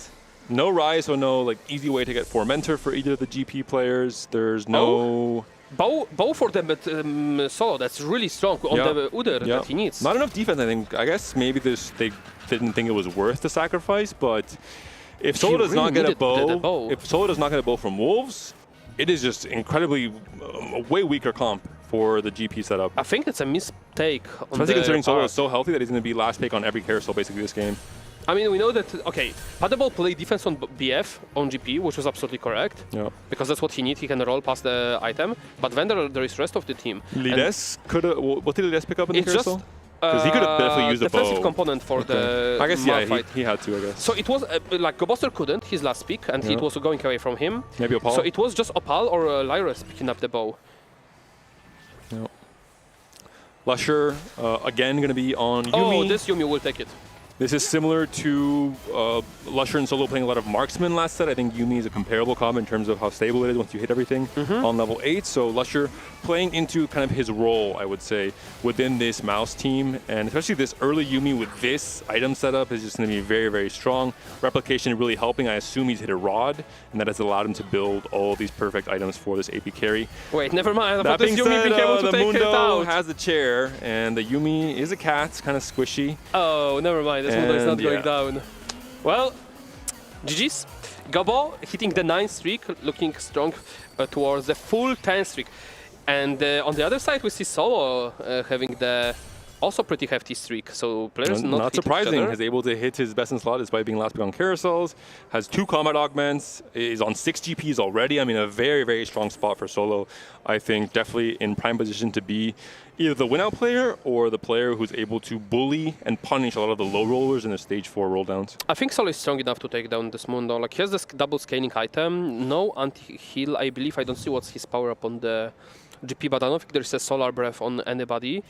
You'll have the Udyr later, so he's not going to be building anti-heal. There is Yas on the bench. There is no mentor on the board. Okay, I'm not sure how much I like it. Did he weaken himself against some teammate? We're going to see the matchup here. He's getting duelist in with the Viego, but we'll see if that's correct. Gangplank going to be on the right side to kill off the weaker tanks. Not allowed to get Light Shield crest value on all of them for that long, but at some point he is going to be targeted by the Kai'Sa, which is right now, and he is not even on to the Mundo yet. So this is the power of the setup from Gobo. Almost unbeatable in stages 2 and 3. And before any of our viewers at home slam Archangels as the first item on a Mundo 1, understand please that you need to have certain conditions met first in terms of HP and armor and MR to allow this Archangels to be a good item on Mundo. Already artistic KO on the Jhin, so I think we're gonna see it just hang out there for a bit longer. Yeah. He does still hold on Kai'Sa. Just to have those 2 options depending which he hits first, but the Kai'Sa has no scaling, so I would be really doubtful if he decides to pivot at stage 4 with no stacks. Lusher seems to be really prioing Poppy as a secondary tank he can hit for the roll down with Battle Academia, which it's not something I've personally done, and I think I haven't seen as much. It has the tankiness that comes from Star Guardian that Syndra provides. Exactly. The heal up, it's really important. It makes a lot of sense. Yeah. And Solvi seems to be slightly open to playing both AP comps, obviously prioing Sorks. Again, very similar roles to what we saw in set 14, right? Solvi playing for the high cap AP comp and Sorks, Lusher playing for the more stable level 8 comp. I mean, this is higher cap. The Lusher board is higher cap than the Sorks. If you hit everything on 8 quickly, maybe. I mean, like if you compare Sorks hit everything and the Battle Academy hit everything, Battle Academy is stronger. Gwen 2, perfect items. Yes. Maybe in their matchup, because Leona's so tanky, but in general, I'm not sure about Trust. Actually, Battle Academy is better. All right. We'll see it in this game potentially, and we'll see it now maybe even as well. The first indication, Lusher facing off against his Needs teammate to be Salvi. Gunblade. Not slamming all the items just yet. Will be slamming triple damage and the healing item on Yuumi, and the Morello going to be going on Malzahar, who's one of the best suppliers. Gwen has been found from Salvi, so that's his one little saving grace. This is not a good comparison. But he hit Gwen, he hit We'll check in stage 5. Relax, buddy. And we're going back to Mundo. He still has a chair, but this time there are maybe too many units surrounding him. I hope he doesn't win this fight, or else I might have to walk away, Alan. No walking away allowed.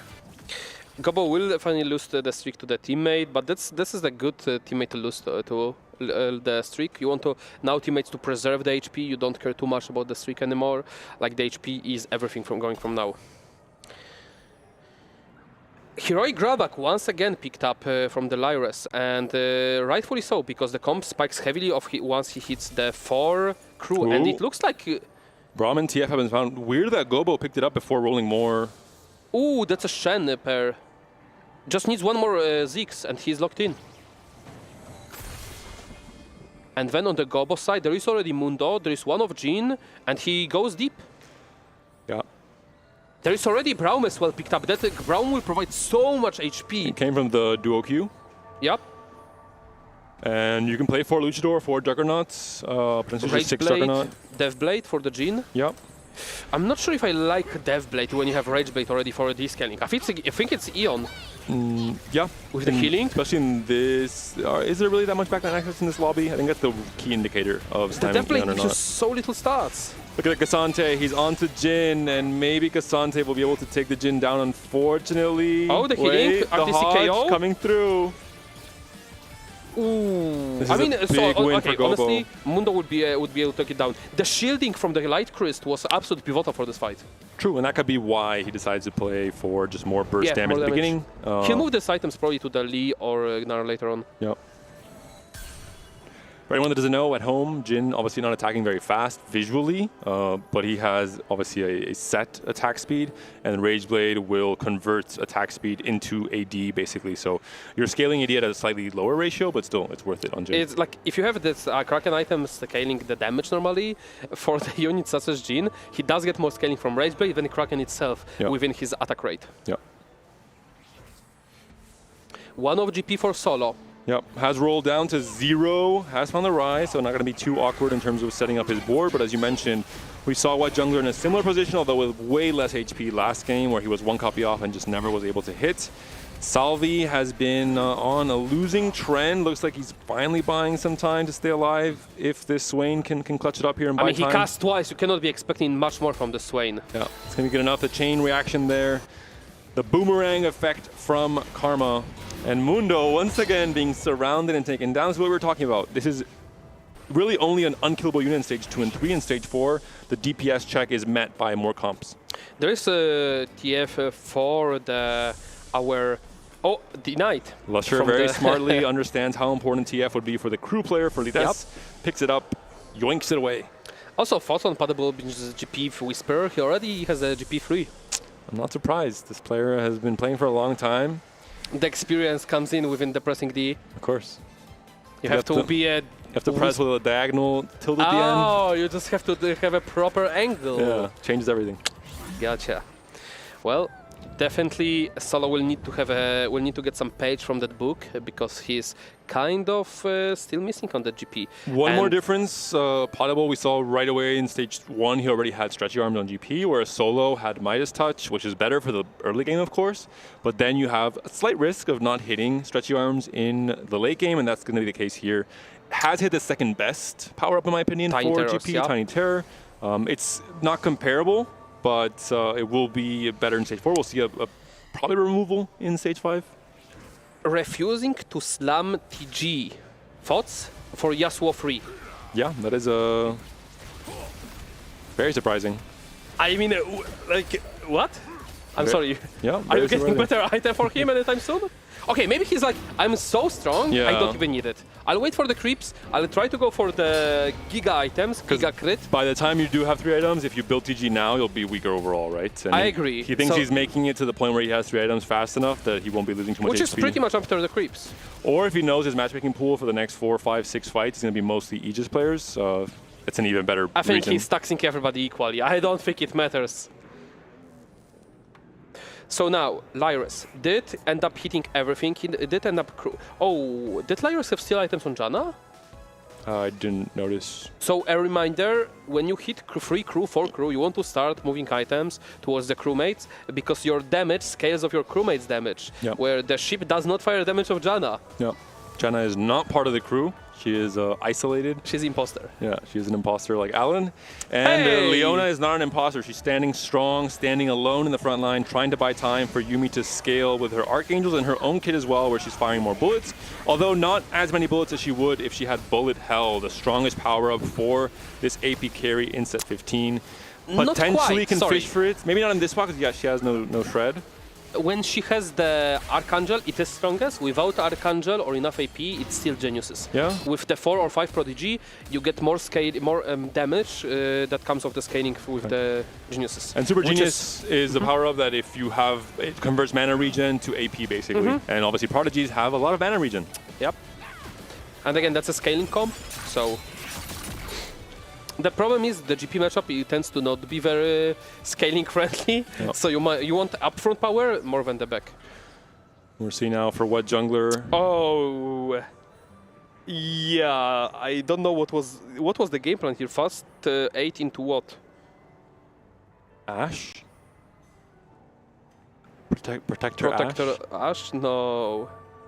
You think? We did see Lidessa was holding like 6 Kaisers. Maybe he just didn't hit anything and then just decided to push levels. Tempo?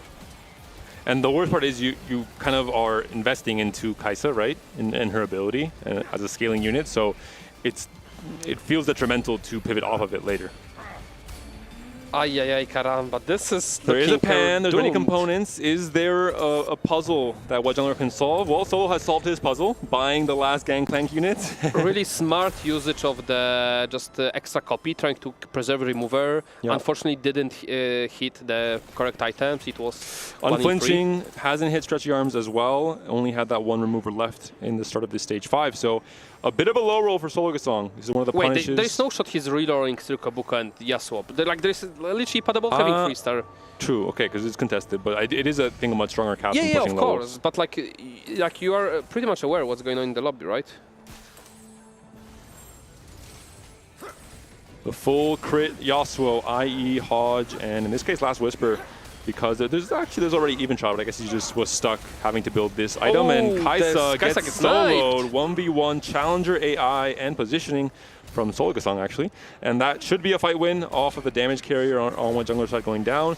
What Jungler now entering dangerous territory, will be 1 life, considering we're in stage 5 at 10 HP. Lusher also at 1 life. Things could get very scary for Mouse, a team that needs to mount a comeback in this game too. Yeah, tanking the losses, like jungler's spot looks like absolutely an eighth. Just went fast 9 because the Kaisers were held reasonable, so but trying to preserve go 7th and failed to do so because everybody hit. He's still trying, but no gold, no hope. Yeah. I think know your enemy for Lusher. Maybe this is why What Jungler played Protectors. This is the min-maxing you have to do, no, in TFT to win. Opal up against What Jungler, Lusher up Still against the Janna. crew, up against Lides. So 2 Aegis players facing off against the 2 Mouse players who are on 1 life. Hear me out. Do we think, because Lyris never plays rerolls almost. He just doesn't know? That he doesn't know? Kaisa's down for What Jungler. He definitely knows he's losing this fight. He's going to be eliminated. Is Lusher going to go down as well? There's so many units left alive. Yuumi has to cast 1 more time. She's still alive. The Gunblade heal comes in. Does she cast? She doesn't. And Lusher is going to be alive, but What Jungler taken down in 8th place. 3 players left alive from Mouse to try and mount this comeback and win game 2 and extend this series to a game 3. Okay, I'm actually locked on the Lyris. Like, you cannot do this. You think it's just that much weaker? I think, yeah. Like, the ship is such a big factor of the damage of the crew. And like when you have 4, this ship actually does carry you a lot. And those are really good items for the Maybe trying to crew. save the remover to pivot the items for when he wants to remove for teammates potentially as well, trying to do both in one. It's been too many fights already to not move. Yeah. We'll see here the battle between Lusher and Gobo. The Archangels was very strong in Stage 2. Stage 3 has fallen off a little bit. Not really going to get the same value from the Archangels as you would in the earlier game fights that are just so much longer and there's not enough DPS to kill the Mundo. Full HP Yumi Mundo. has a lot of scaling built into her kit, plus the Archangels. It should be enough. As long as she doesn't get targeted down by Jin early, this should be a fight win for Lusher, and it looks like it's going to be the case. Mundo now finally taken down. The snipers are next. Snar buying a little bit more time with his Luchador leap, but it's not going to be enough. Solo Gasong down with the GP setup and Solvi down as well. And that is GG, no re. Game 2, it's done and dusted for Aegis. They are coming out as the victors. A part of the jungler spot, what do you think really went wrong for the mouse? Like solo picking econ arguments, trying to contest GP. It's Lesher going fast 8, even though he hit, he just faced so much stronger boards. I'm not sure what went wrong with Solo. He was 95 HP. He hit no combat. He had combat. He was the player that had combat. It was potable with no combat. Oh, was it? Yeah. Oh, never mind. But you don't pick combat, you pick econ. Water Lotus and... yeah, that's the answer. You play the GP now from the econ. But he hit GP as well. That's the thing. He hit GP. He had the items. Yeah, but there was on opponent's side, there was already Yasuo free, there was GP free, Kobuko free. Like, you cannot be facing that much amount of the power, and you hit so much later because there are so many units withdrawn from the pool. Like, your rolls are so much more inefficient. That's like paying... Imagine yourself, for pressing D, you don't pay 2, but you pay 3.9. Lides and Gobo, I would say, the stars of the show in this game number 2. Gobo did a fantastic job of preserving HP.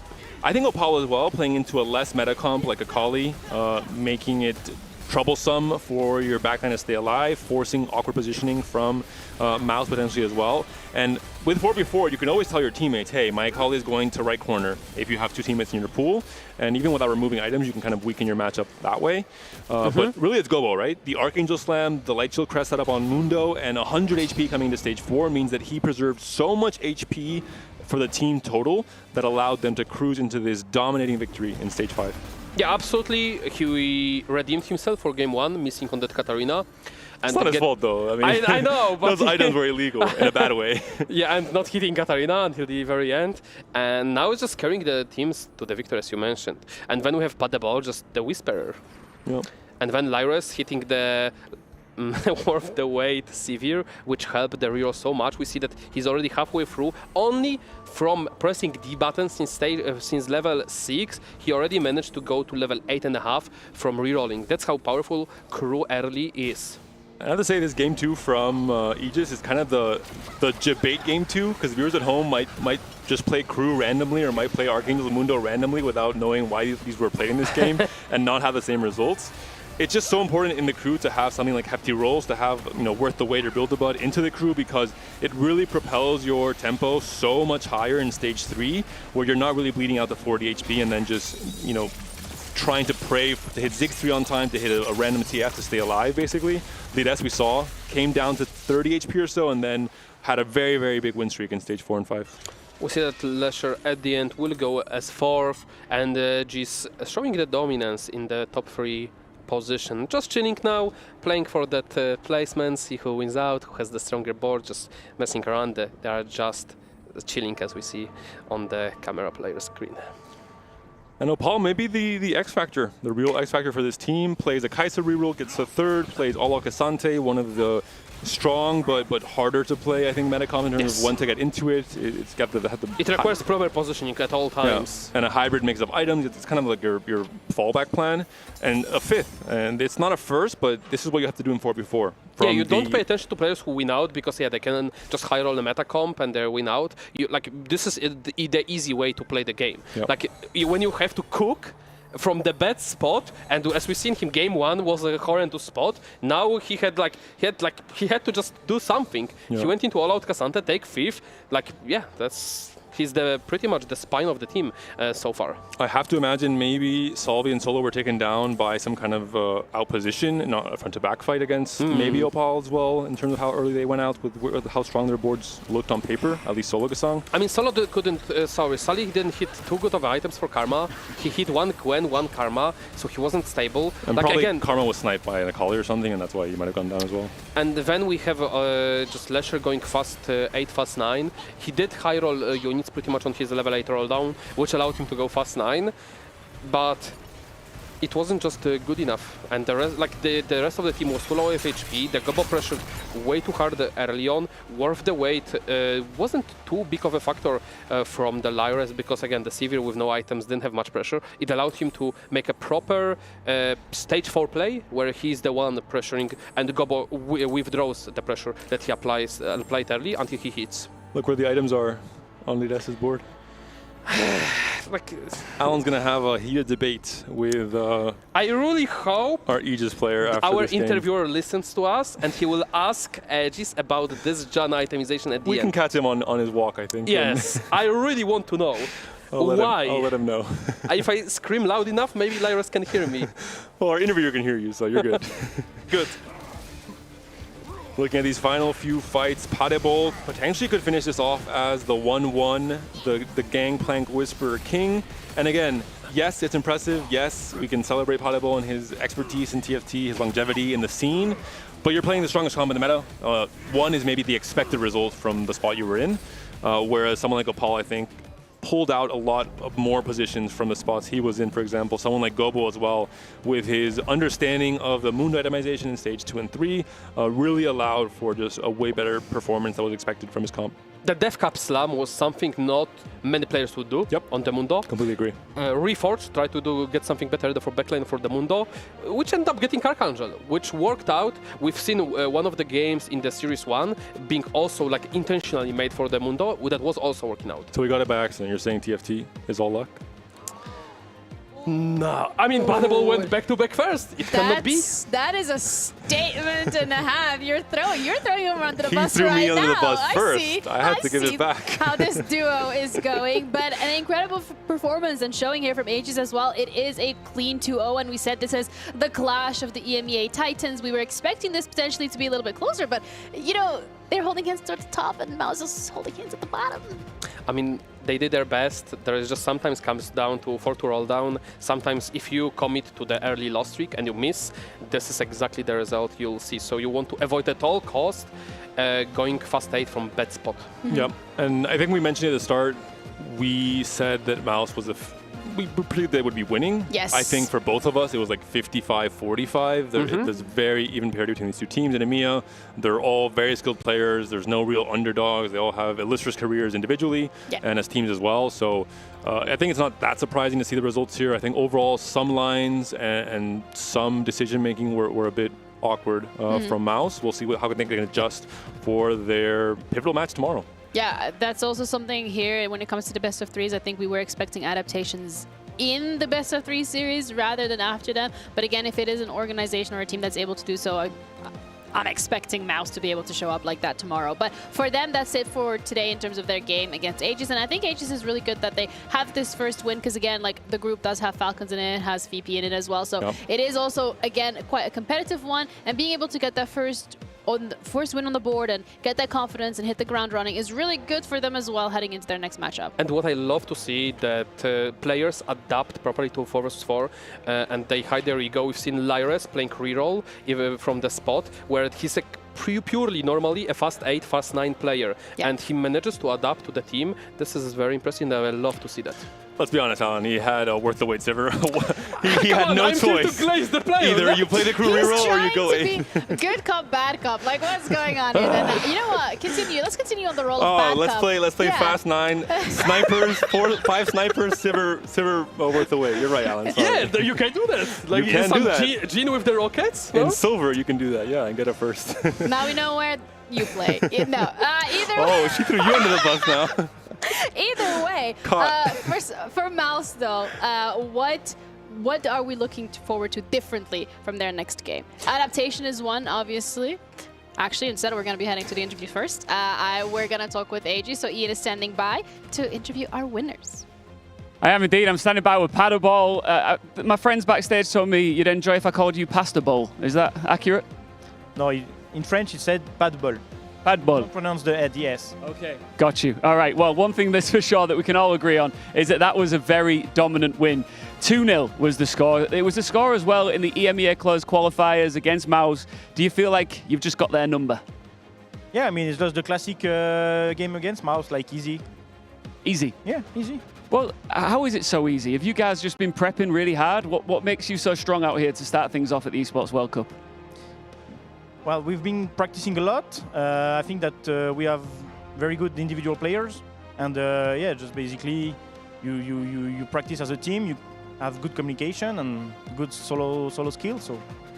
What do you think about the fact that the French scene has such a strong, I guess, LAN scene? Do you think that gives you a bit of an advantage coming into the Esports World Cup against some of your competition when it comes to playing on a stage? I don't think that the fact that there are many French players is like an advantage, because anyway we practice in smaller groups, so basically like they could do in Germany or some other countries. But I think that we are more prepared than other teams at playing on stage, because we have quite many LANs in France, and so yeah, we are kind of used to it, and that's a big help, I think. Are you looking forward to getting on the stage in front of the crowd? Yeah, sure, would be cool, of course. I was going to ask you about the Jhin itemization, but he did say he's got nothing to say about it, so I'm going to go back to you, Jeannie, on the desk. All right, merci beaucoup, Paddball. I mean, you know what's really funny? It's just another game against Maus. Easy. I will say that's a classic Paddball. He just came off of 2 Gangplank first places. I'll give him a pass on this one. We'll see when he has tougher spots to navigate if he will be as confident. Yeah, I think it's the GP instead. You don't think it's raw skill and talent? Actually, I think it's both. It is Paddleball we're talking about. He is someone that really believes, and I think for a good reason, in his own talent and his own skill as a player, especially when he has such strong teammates as well. I mean, it's important to have a proper self-confidence when you go into those events. You cannot be doubting yourself in the mid-tournament. Yeah, I mean, as well, we're going to be looking at a couple of these replays to really hammer it home that this was a very, very dominant performance from Aegis. And I think we, as you said it as well earlier, Panda, it was more of a, we were expecting this to be a little bit closer. So from the side of Aegis, I think this is a really great statement as to how ready they are for this tournament and how good they're going to be at adapting, and that they are a force to be reckoned with. I mean, we definitely have heard some words that will require more follow-up throughout the whole event, because when you throw it like this and you don't perform, it will strike you back. Paddleball has talked the talk. We'll see if he can walk the walk tomorrow against other competitors in this group. He talked the talk about this game where he has already walked the walk, so he gets the pass. Fair. He gets the pa. The ball. Thank you, Alex. I'm just going to let it be awkward silent for now, because that was such a terrible... I'm with Ginny. Oh, come on, it wasn't that bad. Like, it was it was 8 out of 10. The bus is just coming back again and again. There's many bus stops here. Either way, let's have a look at how this game exactly played out. Some players here that we highlight. I mean, already Paddleball when it comes to how dominant the performance was this time around. But what is really incredible is that it's 1, 2, 3. AG. Yep. Very, very strong performance. I think just the roll downs did not work out. Sologasang's spot, you mentioned lack of econ in terms of hitting his other 3 costs. Potentially just mispositioning GP. GP gets bursted down, and then that just becomes a problem. The comp just falls apart entirely. I think some of the line selection from Jungler, for example, was a bit interesting, to say the least, in terms of having a Kai'Sa 2 as your main carry coming into level 8. He's not where you want to be at all. He was 24/7 at this point. Yeah, I think so. Does that come back down to having a different meta read that we are expecting from Maus, or rather just not how they expected to actually play? He was targeted by multiple players rerolling from the other side. And the thing is, when they have, when the Aegis had like 2-3 people rolling, and they can hold way more units than the Maus, where Maus had more players going towards fast 8 or trying to playing a contestant line, and so they cannot afford to be holding those extra units. Hence, Jungler just got heavily more griefed and being sent NA. He tried to salvage the position, trying to push level 8 and try to go for 7th, but it just didn't quite work out. I think the A plan meta read will be identical for every player. I think it's very evident what is the S tier in this current meta and what is going to be the general game plans. But then the B plan is where you kind of, it's going to be a bit different. We'll see how that pans out. And with the games that we've had so far, both on the A and the B stream, we have our bracket in terms of a little bit of an update. Vitality going up against Weibo, and then we have El Qadsiya and T1 in that lower bracket. We have Group B as well, which is being played out on the B stream for those of you who would like to check into that. We had an upset. We had Falcons actually dropping down because VP won that 2-0. AG's 2-0'd Mouse as well, so that puts Mouse and Falcons in that lower bracket. Already an elimination match with teams that we might not even have expected to be seeing there. Yeah, teams with that we would expect as strong contenders, or even the players that could be winning out, being already in the lower bracket that early. Yeah. Very surprising, but we've seen that already being a case last EWC. We'll see if the Falcons manage to strike back. Yep.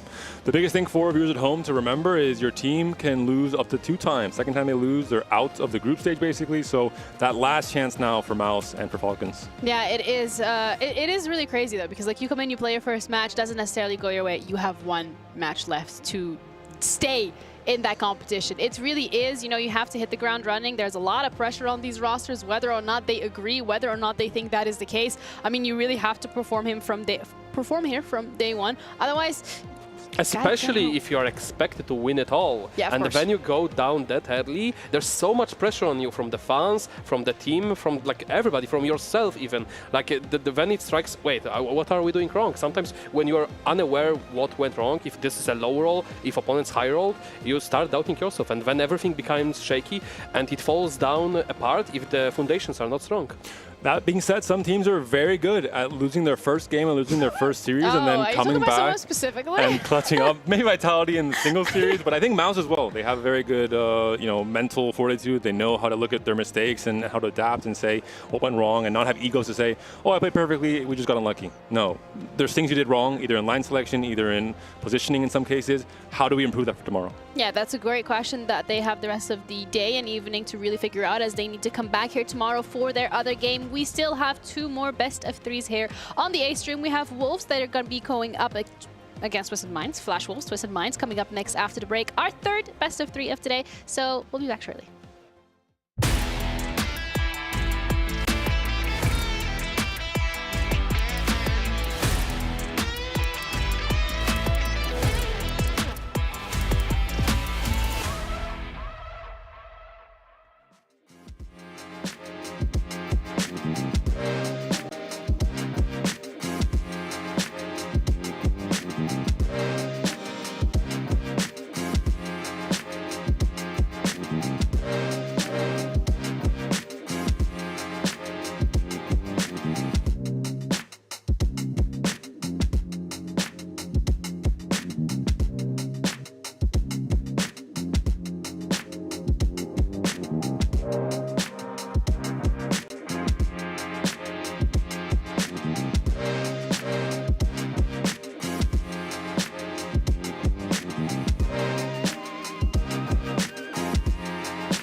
back, ladies and gentlemen, as we continue our journey to find out who will be crowned the champion of Teamfight Tactics here at the Esports World Cup. And we now have our next contenders, our next matchup, getting ready in just a few short moments. It's going to be Flash Wolves, it's going to be Twisted Minds as well, and I am ready for this matchup. My name is Dawood Sandstorm, and alongside me, I have Counterfeit Cass, and none other than Clement Chu to break down the action for this upcoming matchup. And oh boy, it is going to be one heck of a matchup here, boys.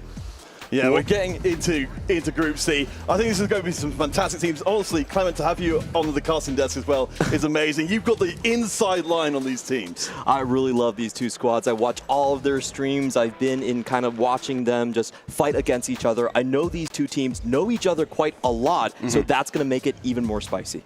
Now, when we were talking about these two teams, it's not just, we're not talking about just Teamfight Tactics. We're talking about teams that are also going to be competing for, you know, Esports Club or Esports World Cup Club Championship points as well. So massive prize pool on the line, a lot to go through over the next couple of minutes, but don't worry, we'll break it down for you minute by minute. And now going into this next matchup, best of three between them, like we've seen for the first couple of games as well. And we have seen upsets, not just in TFT so far. We've seen it across the board at EWC. So coming into this matchup, what are you guys thinking? You say that they already know each other quite a lot, so talk to me about it. Yeah, if we're looking at the holistically, I would say we have the heavy favorites in the hometown squad here in Twisted Minds. They are the most decorated team across the board right here. They have the only global championship in Shunga and 5 regional championships coming in from CN. On the other hand, from Flash Wolves, their most known player in terms of individual performances is actually their coach that went second place at the previous TAC crown. So it is a little bit lopsided, but we have seen upsets just like we've seen before. T1 already in the loser brackets, and also Falcons as well. Yeah, exactly. And that on its own, like seeing T1 as well as Falcons, like you mentioned, being in the lower bracket, one match away from being eliminated. But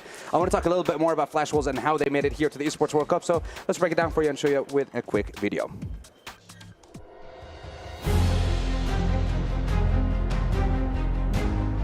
The Flash Wolves are the dark horse of the tournament. They took down T1 twice in their road to EWC, but in terms of their individual performance, there's still a lot of question marks. 感觉就已经非常具有毁灭性了。大招刚好跟周妹的大招做了一个控制的抵消，开完以后对方的后排已经全部都没有了。那在我们前进这个 EWC， 我们在那个 qualify 啊，就击败了那个 T1 2次，然后拿下那个种子第1的成绩嘛。然后后面我们就去了那个上海的 ACL 失败，然后我们重新再来一个，就跟队友配合，再更进一步。那回到这个 EWC， 我们会希望以一个更强的姿态在这里拿下一个好成绩。Ironbog is the only player in TFT history to win his region back-to-back in a row. 就可能队员之间的配合啊，然后我们团练的密度也增加了不少，然后我们队内的沟通也会更愿意多表达。I felt like Flash Wolves had a pretty good draw of the group stages, so I wouldn't be surprised to see them make it all the way to the playoffs.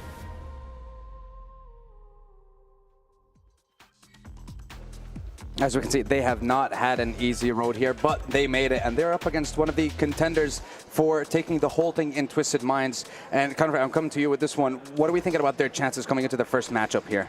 It's, you know, it's an interesting situation to be in, isn't it, guys? Because, you know, for a region's #1 seed to come in, you know, certainly you'd expect them to continue to keep that momentum, but the Asian Champions League, you know, having this tournament which had the APAC and Chinese teams playing very recently with the same rosters against each other, it did not go well at all. Coming in dead last with Rock means that expectations for the Flash Wolves, at least, are very mixed.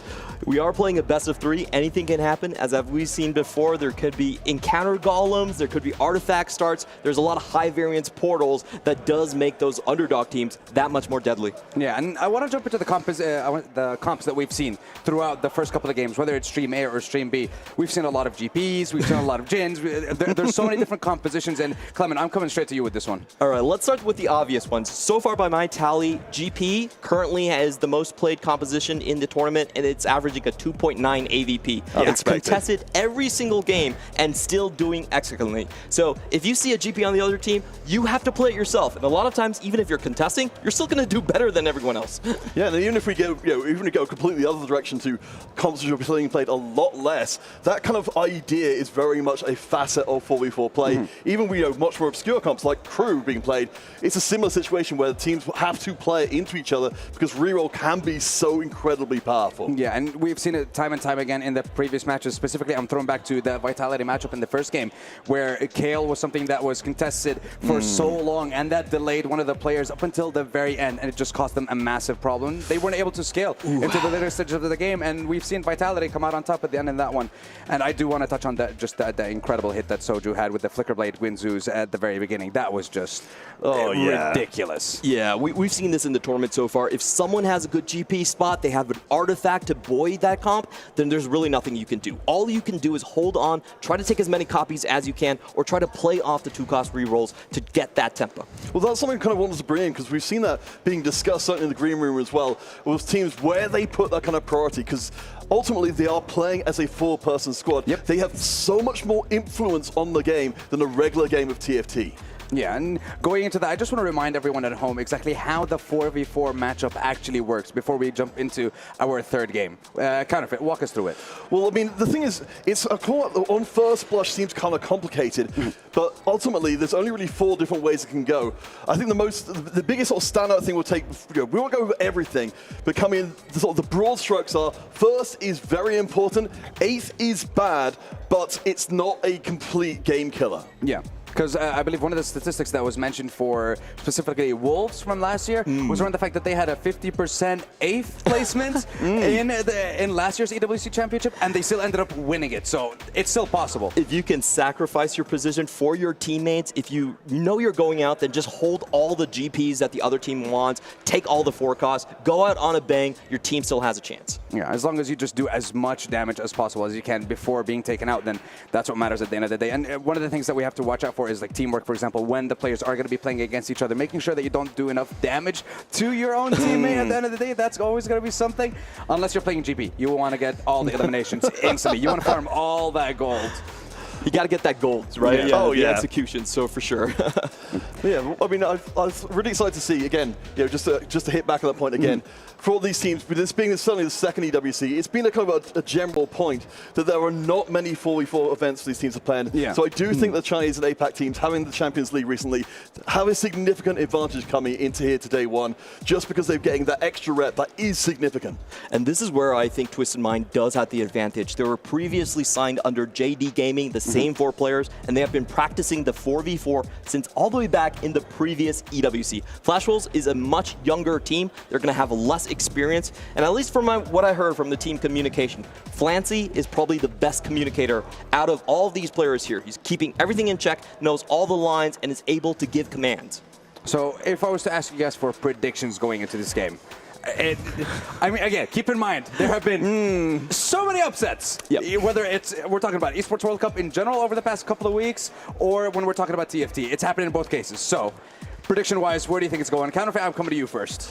I feel like we're going to get 2-1 to Twisted Minds. I'd like to see Flash Wolves come back in and sort of reclaim their position as #1 seed from APAC, because ultimately, they are the most strong team coming out of that qualifier, but Twisted Minds, they are such individually strong players. As you said, the extra rep advantage might be too much to deal with.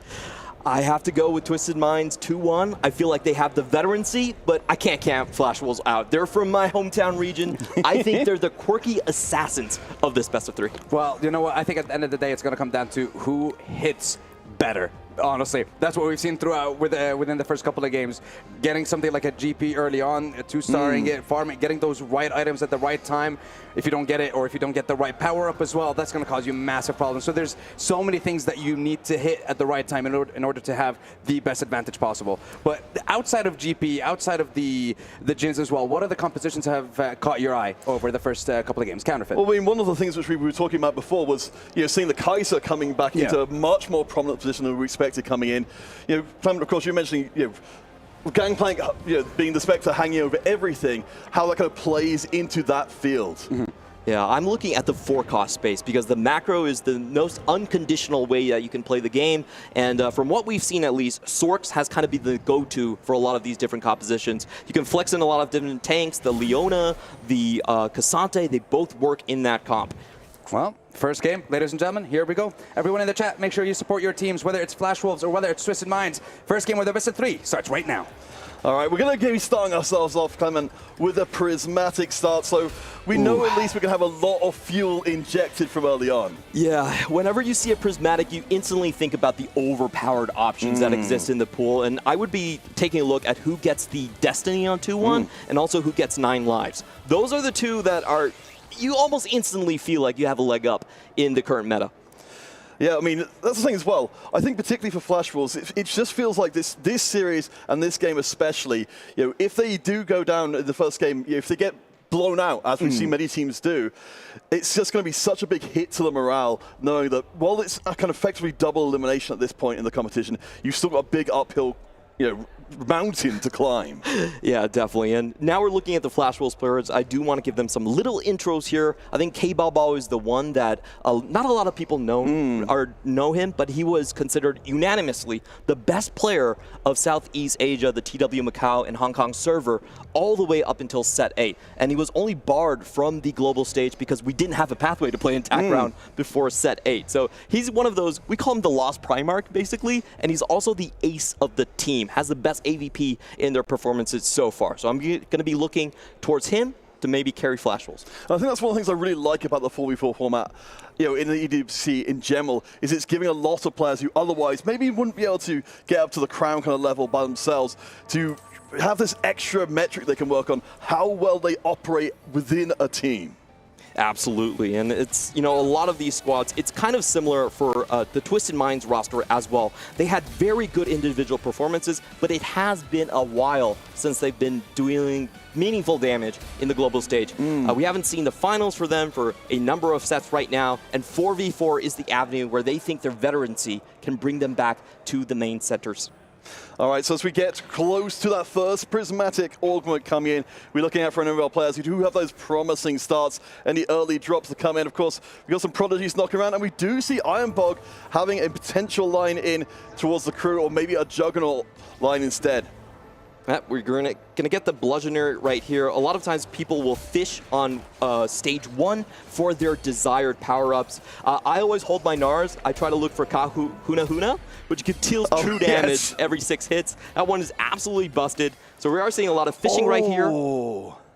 Clement, the first prismatic organ we see, Crystal Gambit Vertical. It's not something we see very often. The opportunity is here to take it. So it is a very strong line and a first place line, but it also depends on hitting that Zyra on level 8. So a lot of players actually prefer to take this on 3-2 rather than starting out early with it. So we'll see what lines are available here. Prismatic Ticket, I think, is incredibly powerful depending on what you have on the board currently. If you're going for the crew, this is pretty much the best option. And there's a lot of deliberation going on here. We don't have a clear picture of the... okay, so they are going for this safe route, not the Crystal Gambit right off the bat. All right, so Prismatic Ticket on the board will, of course, be dancing around the convergence to check what else everyone else has got going on. But as you said, we've got a chance for our players here to really stake their lanes early on by the Prismatics coming in. Ironbog gets the 3-star rel immediately thanks to building a Bud. So I think we're going to be seeing pretty big commits across the field, including we're seeing the protagonist coming in from HN, something we hadn't even got around to talking about yet. Yeah, the 9,000 vaults coming out from the Kennen. This is currently the best AVP in terms of your one-cost hero augments, and it's because Kennen is a triple-traded unit. He can make use of the entire Protector line, also has that Sork innately with him, so a very powerful one. I'm always happy with the Prodigy. And Flancy, wow, we just saw, we're talking about the Destiny, also a strong hit there for him. All right, so as we start to get things a little bit more developed, we'll keep an eye on how people are able to take over the early going. You see, of course, Ironbog, Shunga, and Flancy. Mentioning to Caballo, keeping the early momentum going, but yeah, as you said, in terms of the Destiny overall, of course, we see it, it's a very, very volatile augment. But at the Prismatic level especially, how do kind of teams integrate this kind of variance into their plans? Well, everyone has to communicate and find a composition that they want to play. I think the comp direction is probably the most important thing in 4v4. Who is in a bad spot? If you're in a bad spot, what oftentimes you're tasked with is to contest the best spot on the opposing team and try to drag them down with you. So that conversation has to be going on, but of course we have seen a couple of players that are already pretty locked in. We just saw from Flancy that he's going for the Soul Fighter, and I have to point this out early on. Soul Fighter in 4v4 actually can proc Prismatic very easily. He has the extra emblem, so he can get the 8 Soul Fighters in on stage 3, and if he wins 10 fights from there, which his teammates can help him with, then that's almost an instant first place. I mean, I think that's a great thing to kind of expand on that idea as we start to get a little bit further in. You know, for anyone who hasn't seen 4v4 before, just the ability, of course, you know who your pool is. You can't guarantee, most of the time at least, exactly who you're playing against, but you've got your team, you know, prioritizing, making sure the one player gets ahead. Absolutely. You want to play towards your win condition, and remember, first place gives you tiebreaker advantage. So even if you both end up on 18 points, whoever takes first place takes home the game. Now we're taking a look at Haru here, and unfortunately, I think this is one of the harder artifacts to use. He has the static Shiv, which you want to have on something with a high attack speed carry. Unfortunately, it's not going to be Kel, because as we were talking about, Kel currently is sitting at an 8.0 AVP, went 8th every single time it was played. Well, I think that's the thing, is that it's such a narrow dance for the Kale comp. You know, again, to reroll early and also get to level 9, it feels like it's very vulnerable to interference, but Haru, for the time being, is keeping themselves looking relatively healthy. Ironborg and Shunga, though, one player from each team has managed to maintain their initial streaks. We do know, of course, with the Prismatic Orphans coming in, we are set up for a game that can change quickly.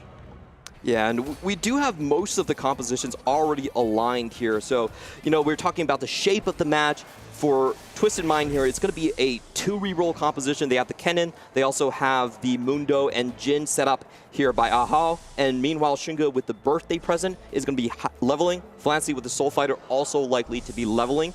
So I think this is actually going to be a bit of a slower lobby than we've seen so far. Not as many rerolls going in. Yeah, I mean, when there's so much gathering power like that, and of course we saw the Living Forge coming through before, there's some good late game potential. Again, just to expand a little bit on the 4v4 win conditions, we noted before, getting first place, dramatically important, but we've already seen many, many times, you know, if you take too much damage early on, your team gets knocked out, 3 players in the bottom, none of the rest of it matters, the game is just finished, you know, materially at that point, instantly. Yeah, we refer to that as a blowout situation, and sometimes you have 4 players in the bottom 4, and we refer to that as a domination, basically, just to get your terminology aligned here a little bit. And Achen here didn't find the core items here. Usually when you're playing this Kennen, you do want the Gwinsus and the Gunblade. It does change him into a ranged marksman. There's a lot of stuns that go through. It's really one of the strongest options you can pick. I think this protagonist, Prismatic, is just, it's almost an instant top 4 when it comes to 4-4. Sure. Yeah, when just for anyone uninitiated, because of course some of these organs don't turn up very often. Yes. You're getting the hero organ and you're getting 1 free Kennen every single time. So you can see the Kennens on the bench right now. You can conceivably get them up to 4-star if you're determined enough. Yep, you can just keep him on your bench there, and the reason I say it's very powerful, it's because that usually the power level of comps across the board in 4v4 is much lower. Everyone is holding the cards that the opponent team wants, so everyone tends to cap lower, but you don't mind as protagonists. People can't deny you. You're being force-fed Kennens every single round. Let's talk a little bit about Ironborg there. We should check them out in our mirror view here with YYDM. You know, Ironborg certainly right now is can kind of control the board, completely undefeated, of course, by having the 3-star Relin. How does this kind of work into his sort of role in the team long term? So we actually have seen the Rel being played towards the Sork comp rather than the Star Guardian composition. I think if he finds a Star Guardian emblem on 3-2, he would still go into that line. But currently on the patch, that's considered slightly weaker. So the way we've seen the sort of 3-star Rel being played around is actually going for the Sork comp and getting that Bastion on with the Swain as well. Yeah, certainly a lot of frontline. Because on the other side, of course, we saw that Prismatic ticket from before. It looks like we are going to be seeing the Juggernaut Jin composition being brought together just that little bit faster with those extra rerolls. Yep, Zari slamming onto the Guinsoo's Rage Blade, even though Jin scales very interestingly. Guinsoo Rage Blade, you can definitely put it on him. It's good Jin itemization. Looks like Ironbog will keep his full win streak. On the other hand, YYDM also closing out on the bottom. So in terms of streaks, Flash Wolves getting off to a good start. Well, talk to me about, so as we start to work our way towards Stage 3, how important is it for the Flash Wolves, again, coming to this one as the less favored team, let's put it that way, to have control of the win streak? Oh, I think it's massively important because the streaks are where your gold really comes from when it comes to high-level TFT. So being able to sandwich the other team to keep their streaks going. If you get to that 6 area, it's +3 gold in terms of interest. So that's what they're really going to be looking for. What I'm more interested in is how they are going to pivot around these compositions. So far, I think Twisted Mind has a much easier path in terms of determining their comps, but it's more... I can't really tell where some of these Flash Wolves players are going to go just yet. I will say, however, most likely YYDM with that Guinsoo's Rage Blade and Ahawe, this is the contest I want to see because they both have a chance to pivot into GP. And so far, no one has claimed put a stake there yet. I mean, is there a world in which, you know, if we kind of got a game of chicken here where both teams, as long as nobody breaches the gangplank chess, nobody else takes it and says, you know what, we're just going to live without that in this game? I'll just tell you, before today, before I did the stats, I might have bought into that narrative. Right now, after seeing the stats, 2.9 AVP, I'm sorry, one of them is going to hard pivot to GP. It's just about when they strike. Of course, we've seen, you know, the big facet of having GP be such a big thing is we've just seen backlines again and again just getting completely obliterated. I mean, I don't, you know, based on those stats, it doesn't seem like there's an obvious answer for what you even do to exist in a world like this. Yeah, it's everyone. It has to be a team effort. Everyone has to deny. You most likely have to have a player that also contests the GP just to hold the other player down as well. Big thing to mention here that we're seeing on our board, K-Baba, who took Flexible, got Strategist, and the Battle Academia emblem. These emblems are usually chained through the Katarina composition, but he doesn't have the items for it. So it's going to be... I'm really curious on where he's going to land up. Well, I mean, you were talking about Kababa as being, you know, very much a dark horse on the team. It does seem like it's a huge variance move to try and go for Flexible and say, I don't even know what I'm getting this whole game. Yeah, they have 3 players from Hong Kong, and they all have very similar playstyles in Ironbog, Alpha Chi, and K-Bao. And what they all like to do is flex play. They are the masters at that. They use any forecast they hit, and then they like to go level 9 and beat you with extra units on the board. So they're very comfortable in this style, but it's also very daunting as a fan to watch because you just don't know where they're going to go. Well, I mean, it certainly sounds like they're the ones best equipped for it. We do see, yeah, YYDM doing some little bit of tweaking around to try and get everything put together. So we've ended up with Duelist and the Juggernaut as our 2 emblems right now on the board. And there is the Gangplank. It didn't stay a mystery for long. Yeah, once I saw the Guinsoo's being slammed and no one angling for GP just yet, I know that someone was going to go there. But he also has a secondary angle right here. We also see the Crystal Emblem, Crystal Gambit Emblem. So he could actually just take a lot of these game planks, and if he really wanted to pivot later on, he would still have a pathway. However, I do want to mention that he did roll super heavy, down to 10 gold, just to make sure he gets to streak on stage 3. Yeah, I mean, that's another interesting aspect of the 4v4 experience, isn't it? That, you know, you have different members of your team in very different economic positions. For example, you might have a player who's got 70 gold in the bank, and others who are almost dry already. Yeah, so this is a very interesting one coming in here for Flancy. He actually took extra HP. So we don't see this a lot. I think it's in 4v4 terms. I mean, in solo terms, you don't see this a lot. But in 4v4 terms, I think what he's going for is he's kind of like the battery for the team. You guys are still finding your footing, get your compositions online. I'm here to lose to you and make sure you have that time to find your footing. Yeah, and again, I think this is why this is the format which is most favored by the pros, just because it adds this extra strategic layer that you can really just dive into and just have an ocean of possibilities. But while this is all going on, of course, we keep an eye on our players. So looking overall, we're seeing a pretty good mix. I mean, the Flash Wolves do have the 2 bottom players at the moment in terms of HP, and they are quite far behind in HP. We know that if they do drop the first 2 players out in 7th and 8th, then they will then need to get 1st and 2nd to win. Yeah, so that's why I think YYDM was willing to roll so heavily. He wanted to claim his stake in the GP line and also make sure there's not too too much pressure on the rest of his teams. In the meanwhile, Ironbog actually went for the Star Guardian line. He took Rig Shop and is going to go for what we term the Nico, Swain, and Ari line, but all of them are 3 costs. So he's going to be rolling very heavily on 7 to try and stabilize. Also, not a very common strategy in 4v4 just because of how easy 3 costs can be denied here. Yes, I believe has the rig shop if I didn't miss that one there. So hopefully that will make things a little bit easier. But further to what you're saying, that feels like that's always going to be hanging over 4v4. It's just the very limited supply of 3 costs that can, you see an entire opposing team, even taking 1 or 2 of them out of the pool, it's suddenly really impractical to get the 3-star. I just want to put this out there. It would be crazy if Flash Wolves somehow finds all of their compositions on stage 4. Like, so far, they seem like they can still be very malleable in where they end up, especially for someone like K-Bao, which is unconnected in terms of his emblems. And also Haru, this one's interesting. Katarina so far has not been doing very well in this tournament. Very low win rate. Typically, when we see the static Shiv, it's usually something like the Kale or the Kog'Maw that has very high attack speed. But he's trying to play it from a Katarina angle. So he's really depending on that next artifact drop. Yeah, this is really fascinating because, as you're right, we're seeing the more traditional Katarina items come in. Also, the Archangels there on the Rakan as well. So Haru's definitely brewing something down here at the very bottom. And it looks like in this round, up against Ironbog, at least won't be taking a harsh loss. Now, Katarina's doing a little bit more, but as soon as she gets targeted, of course, she should be removed from the field with quite a little impunity. Perhaps a little closer than I would have expected. But Haru does need to stabilize relatively quickly. He's still 6 copies off from the Katarina. This is going to be a very daunting task, and I think we're going to know his placement by early stage 4. He has to roll and keep up on tempo. So you see the Executioner being swapped out there.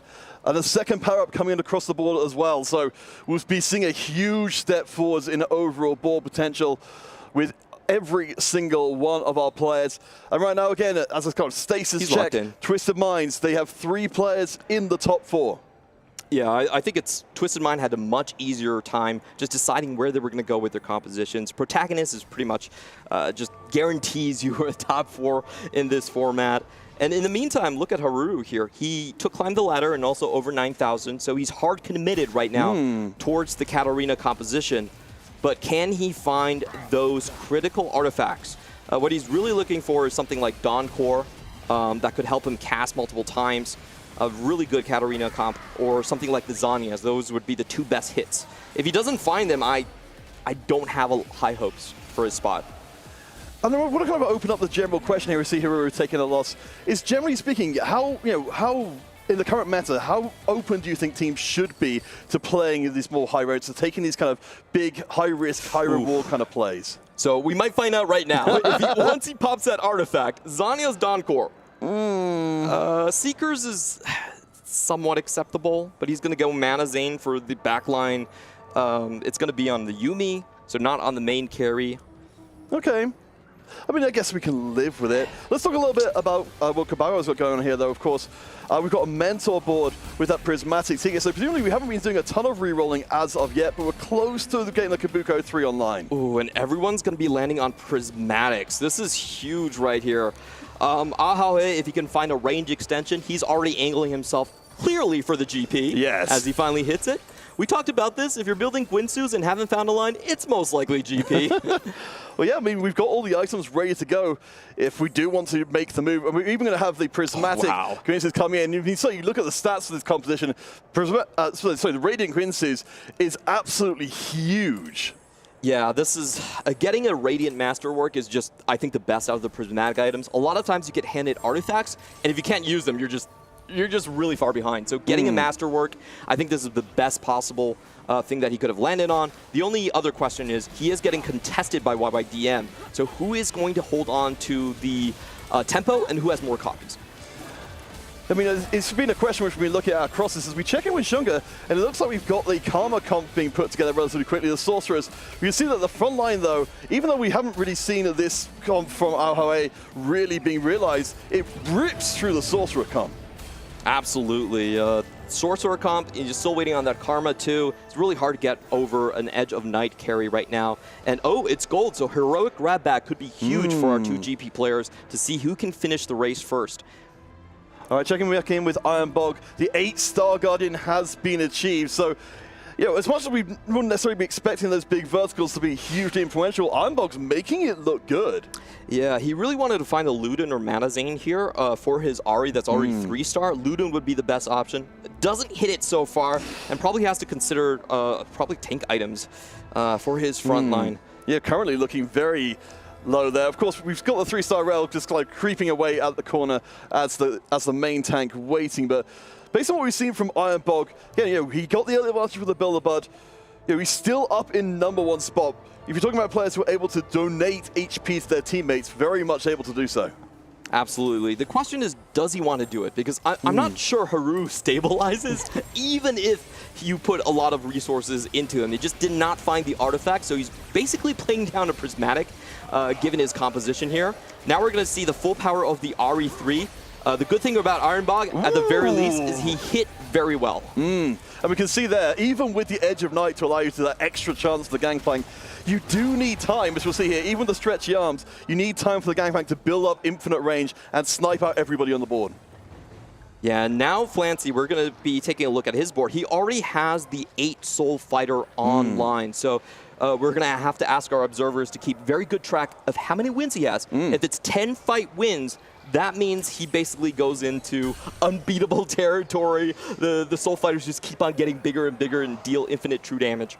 Yeah, and I think that's one of the things, like, you know, it's really easy to miss it because it's not something which we've been seeing being played a lot. I love to see it, even this early on in the competition, our players showing that, well, of course, they can play to the meta that's already been established. They know what, you know, they can break out when needed.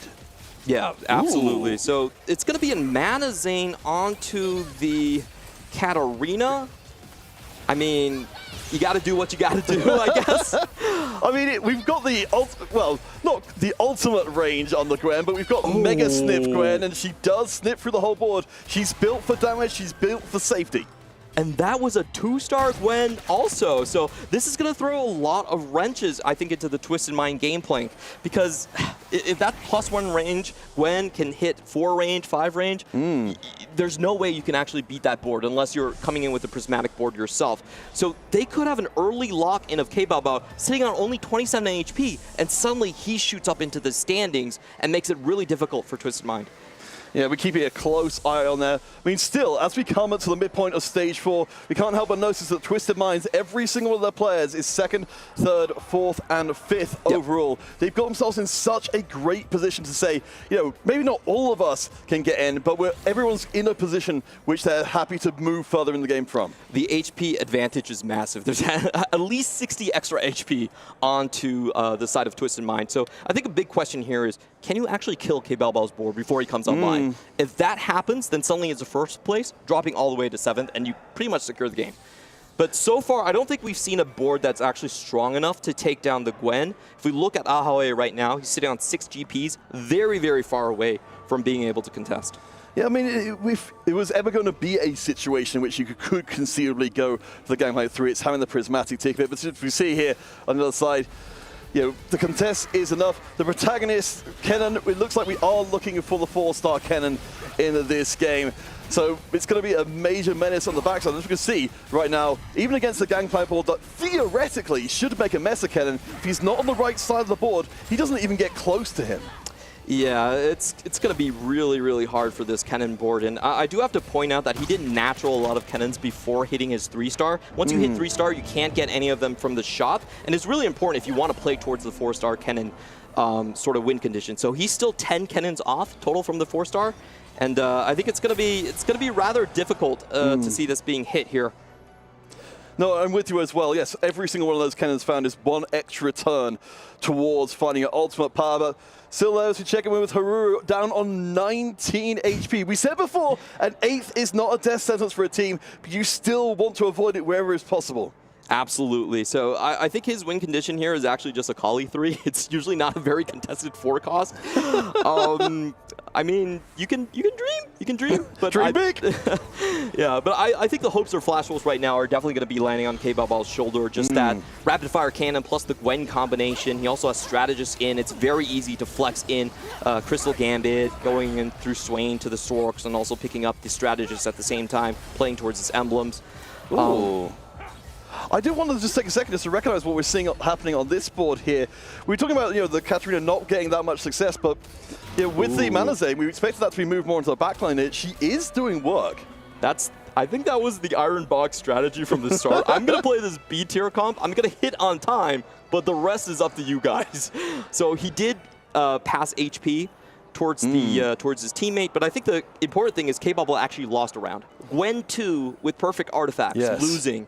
That would be kind of the nail in the coffin for Flash Wolves if he does finish in the bottom 2. Yeah, I mean, that's the thing as well, is that you can have the most incredible backline carry, but if your front line isn't quite there, then it's always going to be a very different story. Checking in with Shunga, of course, the Dragon Lord, we mentioned before, the only world champion playing in the entire event right now. And sometimes you just got to hit. Look at the birthday present he got. It's a unit that he could slot in directly to his composition. He got a Braum too. Stabilizing his board, super good. He also, this is K-Ball on the other hand, moving his items. Oh, he also is going to be using the Fusion Dance. So this is a new tech that we've seen, but currently Fusion Dance gives you 100% of the AP that the unit is taking. So, oh boy.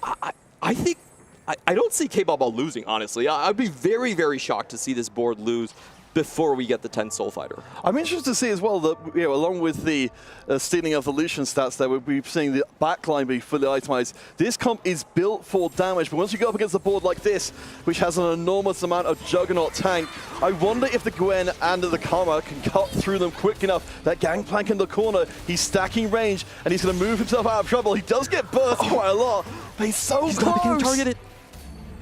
But the Gwen still finishes off with the needlework right there on the left side. 2 big wins here for Flash Wolves. As we get deeper into stage 5, we take on the HP again. We can see that it's starting to close in as Shunga hits level 10. 30 HP and below, 20 HP and below for our bottom 3 players. Yeah, Shinga didn't find the Gwen. He really wanted that from the birthday present. Gets the Varus instead. It's going to instant sell. But he has one of the best boards here. The problem is I don't see someone that can contest first place against K-Bao so far. Just looking at this, so for Flash Wolves, if they can just have 2 members in the top 4, make sure it's not a blowout, then K-Bao will win it for them based on tiebreaker. Yes. I mean, it'd be such a heartbreaker to have the game-winning composition there, and for it ultimately not to matter. It takes a pretty extreme circumstance to happen, as we do see Shunga gets ripped through. I didn't quite appreciate how strong that Gwen was. That was not even close, to be honest. It was basically Gwen 1v6 in the final just ultimate going through. However, we do have a GP3 that's finally came out. And as we talked about the stats, it's a 2.9 average right there. So for Twisted Mind, they still have a good shot. What they ideally want is for Flash Wolves, Haruru, and YYDM to go 7 and 8th. Currently, they have 16 HP combined between those 2 players. If they go 7 and 8th, it doesn't matter if K-Pop goes first, because Ironbach would also need to go second. Yes, I mean, that's one of the most extreme but still winnable situations to get into. I mean, I can conceive of a team trying to push themselves that way because they have no other options. We'll keep our eyes closely on Flancy on your left, YYDM on the right. One from each team fighting for their survival. We've seen the other side. The Karma board is huge. The Gwen, of course, in the corner. For Shunga, he's not quite the Gwen we've seen before, but it's still a lot of damage. I don't think Samira's got enough in the tank. Oh, Flancy going down would be huge here. That means the 7-8 strategy is not going to work out. And in the meantime, Ironbox successfully keeps his teammate in the fight. Remember, in 4v4, keeping your teammate alive is just as important as eliminating members from the other side. So now as we move on, we've got 2 Flash Wolves and potentially 2 Twisted Minds players in the bottom 4. If it stays the way it is at the moment, then ultimately it will only be the first place in the lobby that will matter overall. Yeah, this is getting very, very tight for Twisted Minds. They can't take out K-Bao. I think it's pretty much impossible. They lost their prismatic win condition on Soul Fighter. So now honestly, their only remaining strategy is to blow out Flash Wolves, but I think it's so difficult because of how much HP Ironbog has. Ironbog is 40 HP. He's going to take at least 3 fights to take out here. Well, I suppose the only kind of wrinkle to that is that the HP of everybody else from 4th place and below is pretty darn low. Yep. We're getting close to stage 6, so there's still a possibility of having a surprise happen suddenly. Oh, Haru, man, managing to stay alive on this line, not getting to use his prismatic. I think this changed so much of the story, the narrative of this game right here. Just being able to sneak through. He probably had a couple of good rolls against his teammate, but now one of them will have to drop out. Oh boy, it's so painful. I mean, that's the whole thing, isn't it? When you're playing these high-risk strategies as a team, you know that eventually it's going to come back to bite you. It's just a case of the team setting up for whoever they think has got the best long-term potential. I think it has to be Haruru, so Flash Wolves are probably happy with this outcome. He does have the Pandora's Bench, which guarantees him always a sliver of a chance for that 3-star Yumi, that 3-star Akali. Yeah, I mean, you've got to keep those doors open, don't you? So we've got Flancy from Twisted Minds out in 8th, while Diema from the Flash Wolves out in 7th place. HPs are starting to dip dramatically as we're getting very close to the end. Ahoe carrying things away with a massive win streak. Yeah, Ahoe was the player going with the Kennons. Achen was Kennen, sorry. So Ahoe was going with the GP comp so far. Yes. He's going to be the one, I think, contesting K-Balbal in the final lobby for all the marbles, most likely. Oh, boy. So yeah, there's barely any HP in it. I mean, Shunga certainly, as we talked about before, that birthday present has got up to level 10. We've got a very, very good board here. Still maybe a little bit more to give, but do we think that Shunga can hold on any longer? I think he's pretty much capped out at the moment, but if he can take down Ironbox, send him into the bottom 4, that would be huge for the team right now. Remember, Twisted Mind already has an 8th place player. 1st place most likely going to K-Balbal, so their most likely win condition is only the blowout. And for the blowout to succeed, you need 3 members of the opposing team in the bottom 4. Looks like he might be able to do it, but no, he drops out. Oh, that's huge. If 2 members of Twisted Mind are in the bottom 4, then it's no longer possible to achieve a blowout? Well, yeah, I mean, we potentially see Haru right now on 6 HP. We've got Kabaro's teammate above on a win streak and 16, so it's still very volatile. If HN can get pushed down into the bottom 4, that would end the game immediately, but I just don't know how likely that is. Yeah, a lot is hinging on how fast that Kendon 4 can actually come online. I think he was still 3 copies off the last time we saw him that for Achen, the protagonist, one of the best early augments that you can have for this line. Taking a look here, we're still 2 rounds off, 19 HP. Oh, it's going to come down to fight RNG. Here we go. Who does he face up next? It's going to be against K-Balbal, Ahao, and Ironbox. So K-Balbal is the one he definitely doesn't want to go up against. It's just 2 rounds off. Can he make it through? Gosh, yeah, the real big decision point of how you proceed as a team going forwards. I mean, this is where, of course, the reps really come in as a squad to have been here before, to make those hard decisions, to say, we're going to cut off some lines of victory to go for our best option. Yeah, meanwhile, Ahao is still hanging on to the GP3, a very, very strong composition in its own right, but I don't see the necessary, the upside of potentially beating that. Unfortunately, the Gwen 2, I think, is just probably a little bit too strong at the moment. Haruru probably going to meet the end of the road. Radiant item GP3, best comp in the tournament so far. All right, so we've actually ended up with a sandwich layout overall, which means that the Flash Wolves will come in into the second half of the game with the advantage, but it's not the blowout it could have been. It does mean that we're going to be seeing to see Twisted Minds getting the 1st place and at least the 3rd place if they want to win. Yep, 1 and 3 are necessary for Twisted Mind. On the flip side, that means that if Flash Wolves can sneak someone into the top 2, they will, not top 2, sorry. Top 3. Yeah, top 3. Yeah, this is, I think, the only situation, or one of the very few situations, where a 1st place isn't actually necessary to win the game overall. Yeah, one of the very rare times that we can see this. So if Achen goes 4th place now, the game is practically over. Mathematically, Twisted Mind will have no chance. This could be the last fight. Let's see if Ahao did take off his items here. And he did. The GP3 is on the bench. They know their win conditions, making sure to sack for their teammates. It's already a 4-star Kennen. Can carry, take them over the finish line. I was sure you were about to say Boogaloo, so I was really I was thinking like, wait, can I reference another game? Nah, maybe not.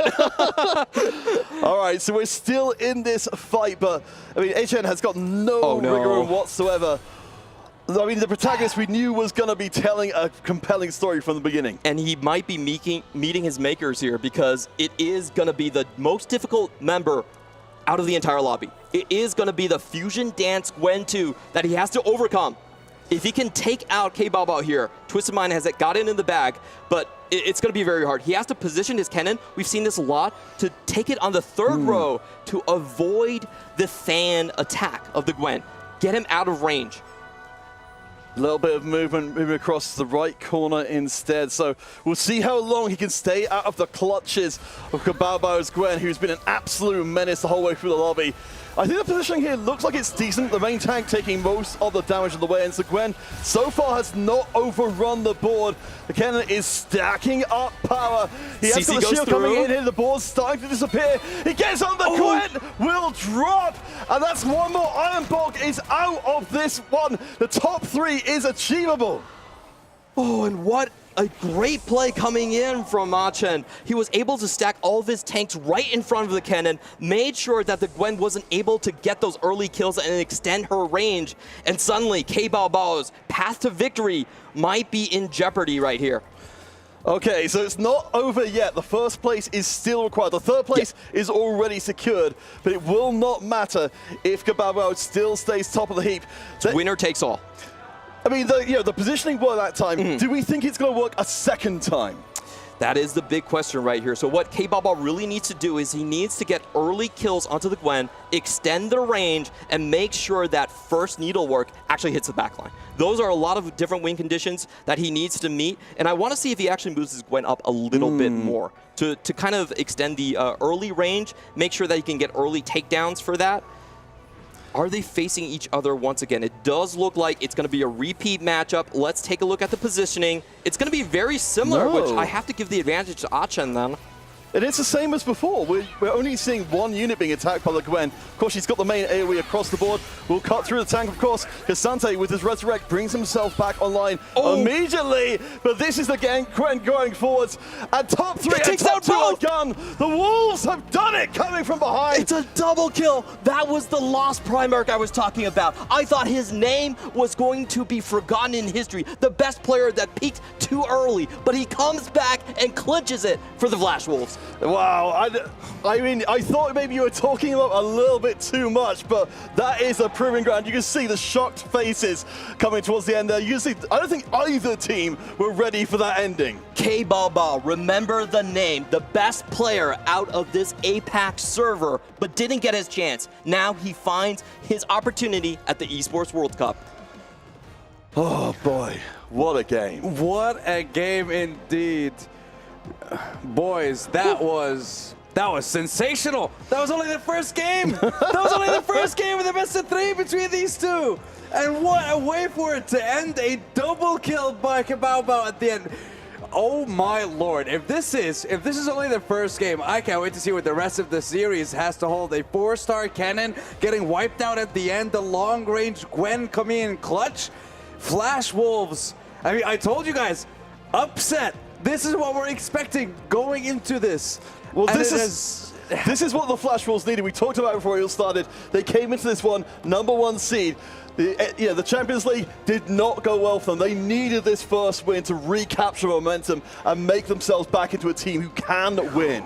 And let's just, take a breather, go over what happened that game. Okay, go for it. They looked like they were in such a bad spot. YYDM contested, losing HP. Haruru missed on both of his artifacts. I thought he was going fast 8th, but they were able to hold down the Soul Fighter player, going hit 8th instead, had that 2-point advantage. And also a big thing was that the Kennen didn't find enough natural copies to get the 4-star early that allowed him to scale even up for K-Bao. What a way to clinch out and honestly get that upset. And I want to bring it back specifically to that last round, because the positioning did not change for that last fight. So what was it in that last fight that actually changed? Positioning was not it. So was Gwen able to get a kill early on to extend that range like you mentioned, that's exactly what she needed? Was that the opening that she found? I'll be honest, I think the most important fact is if that third ultimate actually crit or not. that is kind of the make or break point. Yeah. If you do get that extra crit, it's 40% extra damage. And we just saw in that single needlework, in a blink of an eye, all the frontliners were gone. Exactly. So I think that was the difference. And all of a sudden, Ken was just on his own. And I was waiting, okay, the second there's a 4-star cannon, okay, it could be the end, but nope. Gwen just too strong. And you mentioned it yourself before we jumped into this game.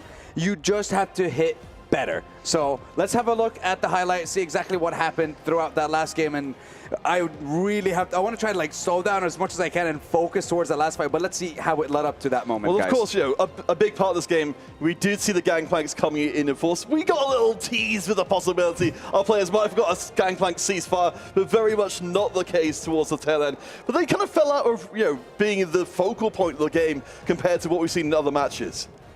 Yeah, once Ahawe was able to hit that Gangplank 3, I thought Twisted Mind were in the driver's seats. But what we didn't expect was the player K-Bao, who didn't have a clear position on where he was going for, suddenly hit the Gwen 2 on level 8 to stabilize the board and make sure that he was able to take off other members from Twisted Minds. And we're coming towards the very final fights here. The second that we got that 4-star cannon finally on the board, seeing it get absolutely unleashed. So this was the round where it did go well. We saw, well, the stun did come in on the Gwen at the backline from the Jarvan. It's a matter of moments between whether Gwen kills everything or just doesn't have enough DPS. Yeah, this is the one I believe where the positioning did not change. I'm waiting for the Gwen to nuke absolutely everybody. No stun, I'd imagine, in this round. No, but it was, yeah, it was just, yeah, there we go. It was a couple of the needlework, karma damage coming in as well at the same time. Just absolutely shredded every single champion there. Boys, again, I have to say, upsets. This is what we want to see. And this is what TFT is all about. It's so cool. I do want to point out he actually switched his power up last second right there. Was started from Fusion Dance and actually went for Hemorrhage for max damage earlier to take the to get the takeout ranges. So really clever, worked out in the end for him.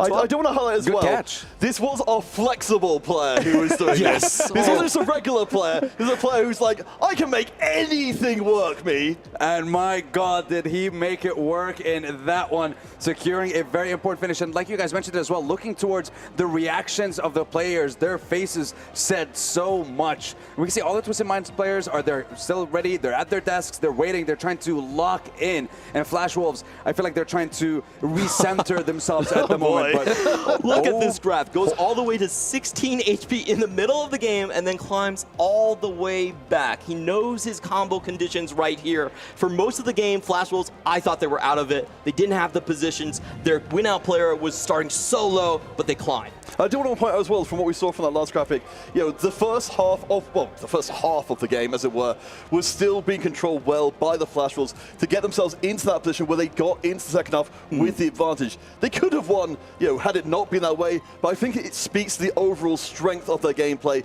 that that's the way it happened. Yeah, and now I gotta ask, what can Twisted Minds do to kind of, I want to say not towards the gameplay, but how do they get themselves back mentally into this series between them and Flash Wolves? That was a prismatic PvE round, and anything can happen in those rounds. You can get dropped an artifact with the Gwen and insta win the game. So I would just tell myself that this is variance. If we look at our game plans, we had the more solid footing. We had the early HP leads. We were 60 HP up. That was gifted to them by Mortdog and RNG, but we can take it back. You see what you did, Mortdog? You see what you did? I see you. I'm watching you. This is what happened. This is what you do. But anyways, boys and girls, we're going to be going for a very short break, and we're going to be coming back with the second game of this best of 3. So don't you dare go anywhere. Ooh.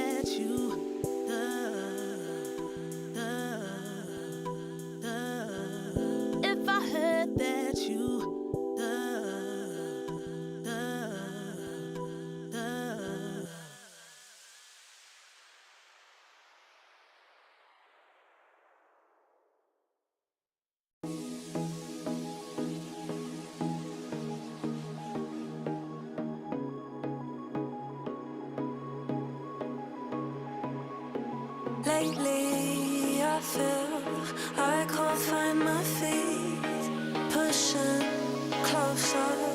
My heart skips a beat and now I'm falling. Deeper than a fly, I can't control it. Dark against the sky, it's not so black and white. It's like I told him.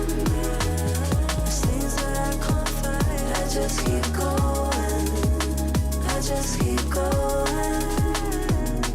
In my time, I've been dreaming of a space to really fill my place. I wish she'd sing what I had dreamed. Before these darker days, I thought I found my way. Quickly it fades, losing the race, closing the page. In and out, I move myself again.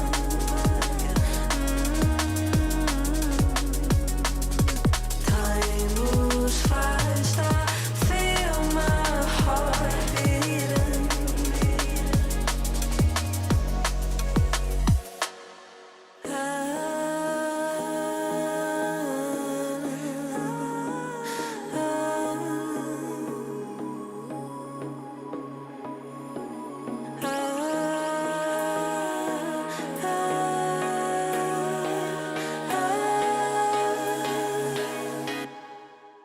And now I'm falling, deeper than a fly. I can't control it. Dark against the sky, it's not so black and white. It's like I told him. There's things that I can't fight. I just keep going. I just keep going. I just keep going.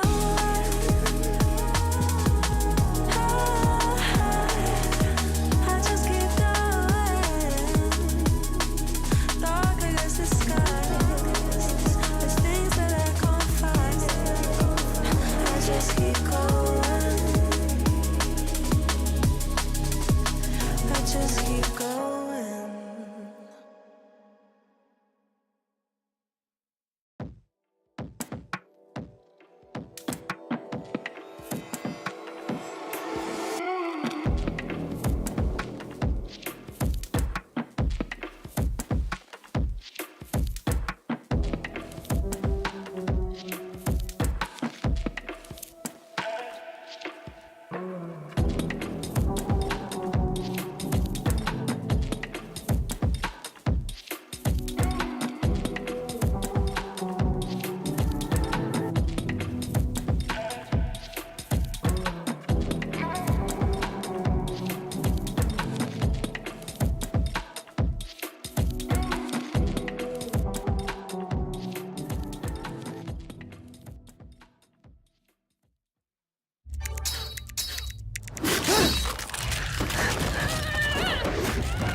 Reach your impossible, Lenovo Legion.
And we're back, ladies and gentlemen, boys and girls, and we continue our third series of the day after a whirlwind finish at the end for Flash Wolves taking that first game of the best of three against Twisted Minds. And if you weren't here, what in the world were you doing? That first game was mad. That first game was crazy. And I'm pretty sure we have 2 more bangers lined up for the rest of this series.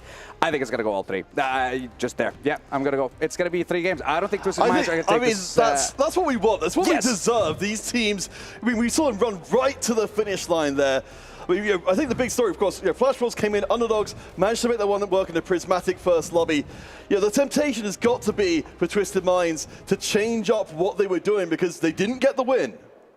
And how many games do you see actually go to the final fight for everything to be decided in a 1v2 for K-Bao? And for it to be a double kill as well. You know what? I'm going to leave you boys with that. Here we go. Second game of the best of 3. Let's get the show on the road. It's over to you, boys. Well, Clement, if you were happy with a prismatic start before, maybe I could interest you in a loot subscription for game number 2 if you want one further way to make sure that Twisted Minds stay off balance.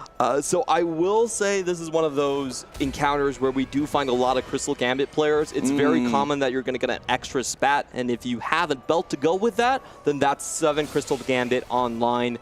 Typically, this set, I think loot subscription has been a lot more tolerable because there aren't as many prismatic traits that could be chased. Yes, at least with the change up to the quest system means that it's no longer just the guaranteed push all the way through. But yeah, I'm with you. I'd like to see some players going towards the Crystal Gambit. We saw before the option was presented and put aside by our players as perhaps too risky in this kind of environment. But for anyone who wasn't here for game 1, what do you feel like the carry-ons into game 2 are for each of the teams? Well, I think that for Twisted Mind, if I did have to criticize something, it would be finding their win-out condition. Because they didn't. They had very clear game plans. They didn't have a player that was necessarily going to carry them, that you knew that was going to just win out at the final end. And once you have that stabilized, then you can kind of have your game plan settled as well. You can play towards that player, make sure he has enough HP to contest at least in the final lobby and such and such. For Flash Wolves, even though they won the previous game, I do want to see them actually decide their compositions a little bit earlier. We are going to have the massive gold open start. And you know what that means? I imagine we're going to be seeing a lot more being spent early on as well. Yeah, that means 2 things. Either the crew, who loves Econ, or it means Crystal Gambit, that likes lose streaking early and just getting to that 50 breakpoint earlier. Those are the 2 compositions that I think are going to be most favored in this start. All right, well, let's start to see what goal August our players got for us. Holy heck, solo leveling and an Udyr from early on. If we're looking for statement beginnings, I think this is a great one. Yeah, this has just been an auto-click broken augment in set 15 so far. It's very difficult to take out a character that has 800 extra HP, and you have to remember all the fighters now have innate Omnivamp, so it makes their stage 2 very, very stable. And we've seen a lot of fast 9s starting from this angle. Well, for Haruru, we've got ourselves a spicy start as well. 2 gangplanks from the beginning of the game. Clearly be rocking out a little bit of true damage as well. It looks like the only thing that's missing from Haruru's equation are early items. Yeah, looking at Haruru's start, I'm just going to pencil in GP, and I'm pretty sure it's going to be correct. On the other hand, he did pick, I believe this is called Overwhelming Evil, so he is going to be committing himself to a reroll composition, most likely GP in this case. Yes, I mean, we'll have to see. You've noticed the extra gold coming in, and of course the extra resources means that we will have more for our players to spend. If you see Udyr just walking through these boards, the solo leveling, extra XP during this stage, while you've only got the 1 unit to work with, it means you can really maximize your return. But what could it be without even having an emblem? YYDM is going to Crystal Gambit. Yeah, because this is loose subscription in the further stages, stage 3, stage 5, total you have about a 1 in 3 chance to get a spatula, so it's actually very high odds to play towards 7 Crystal Gambit. Also, if you're given this start, you might as well go for it. So I think at least YYDM this time around, he's found a really good path to go for it. And what we have to pay attention to is, are there any players out there that are going to full sell and try to stop that streak?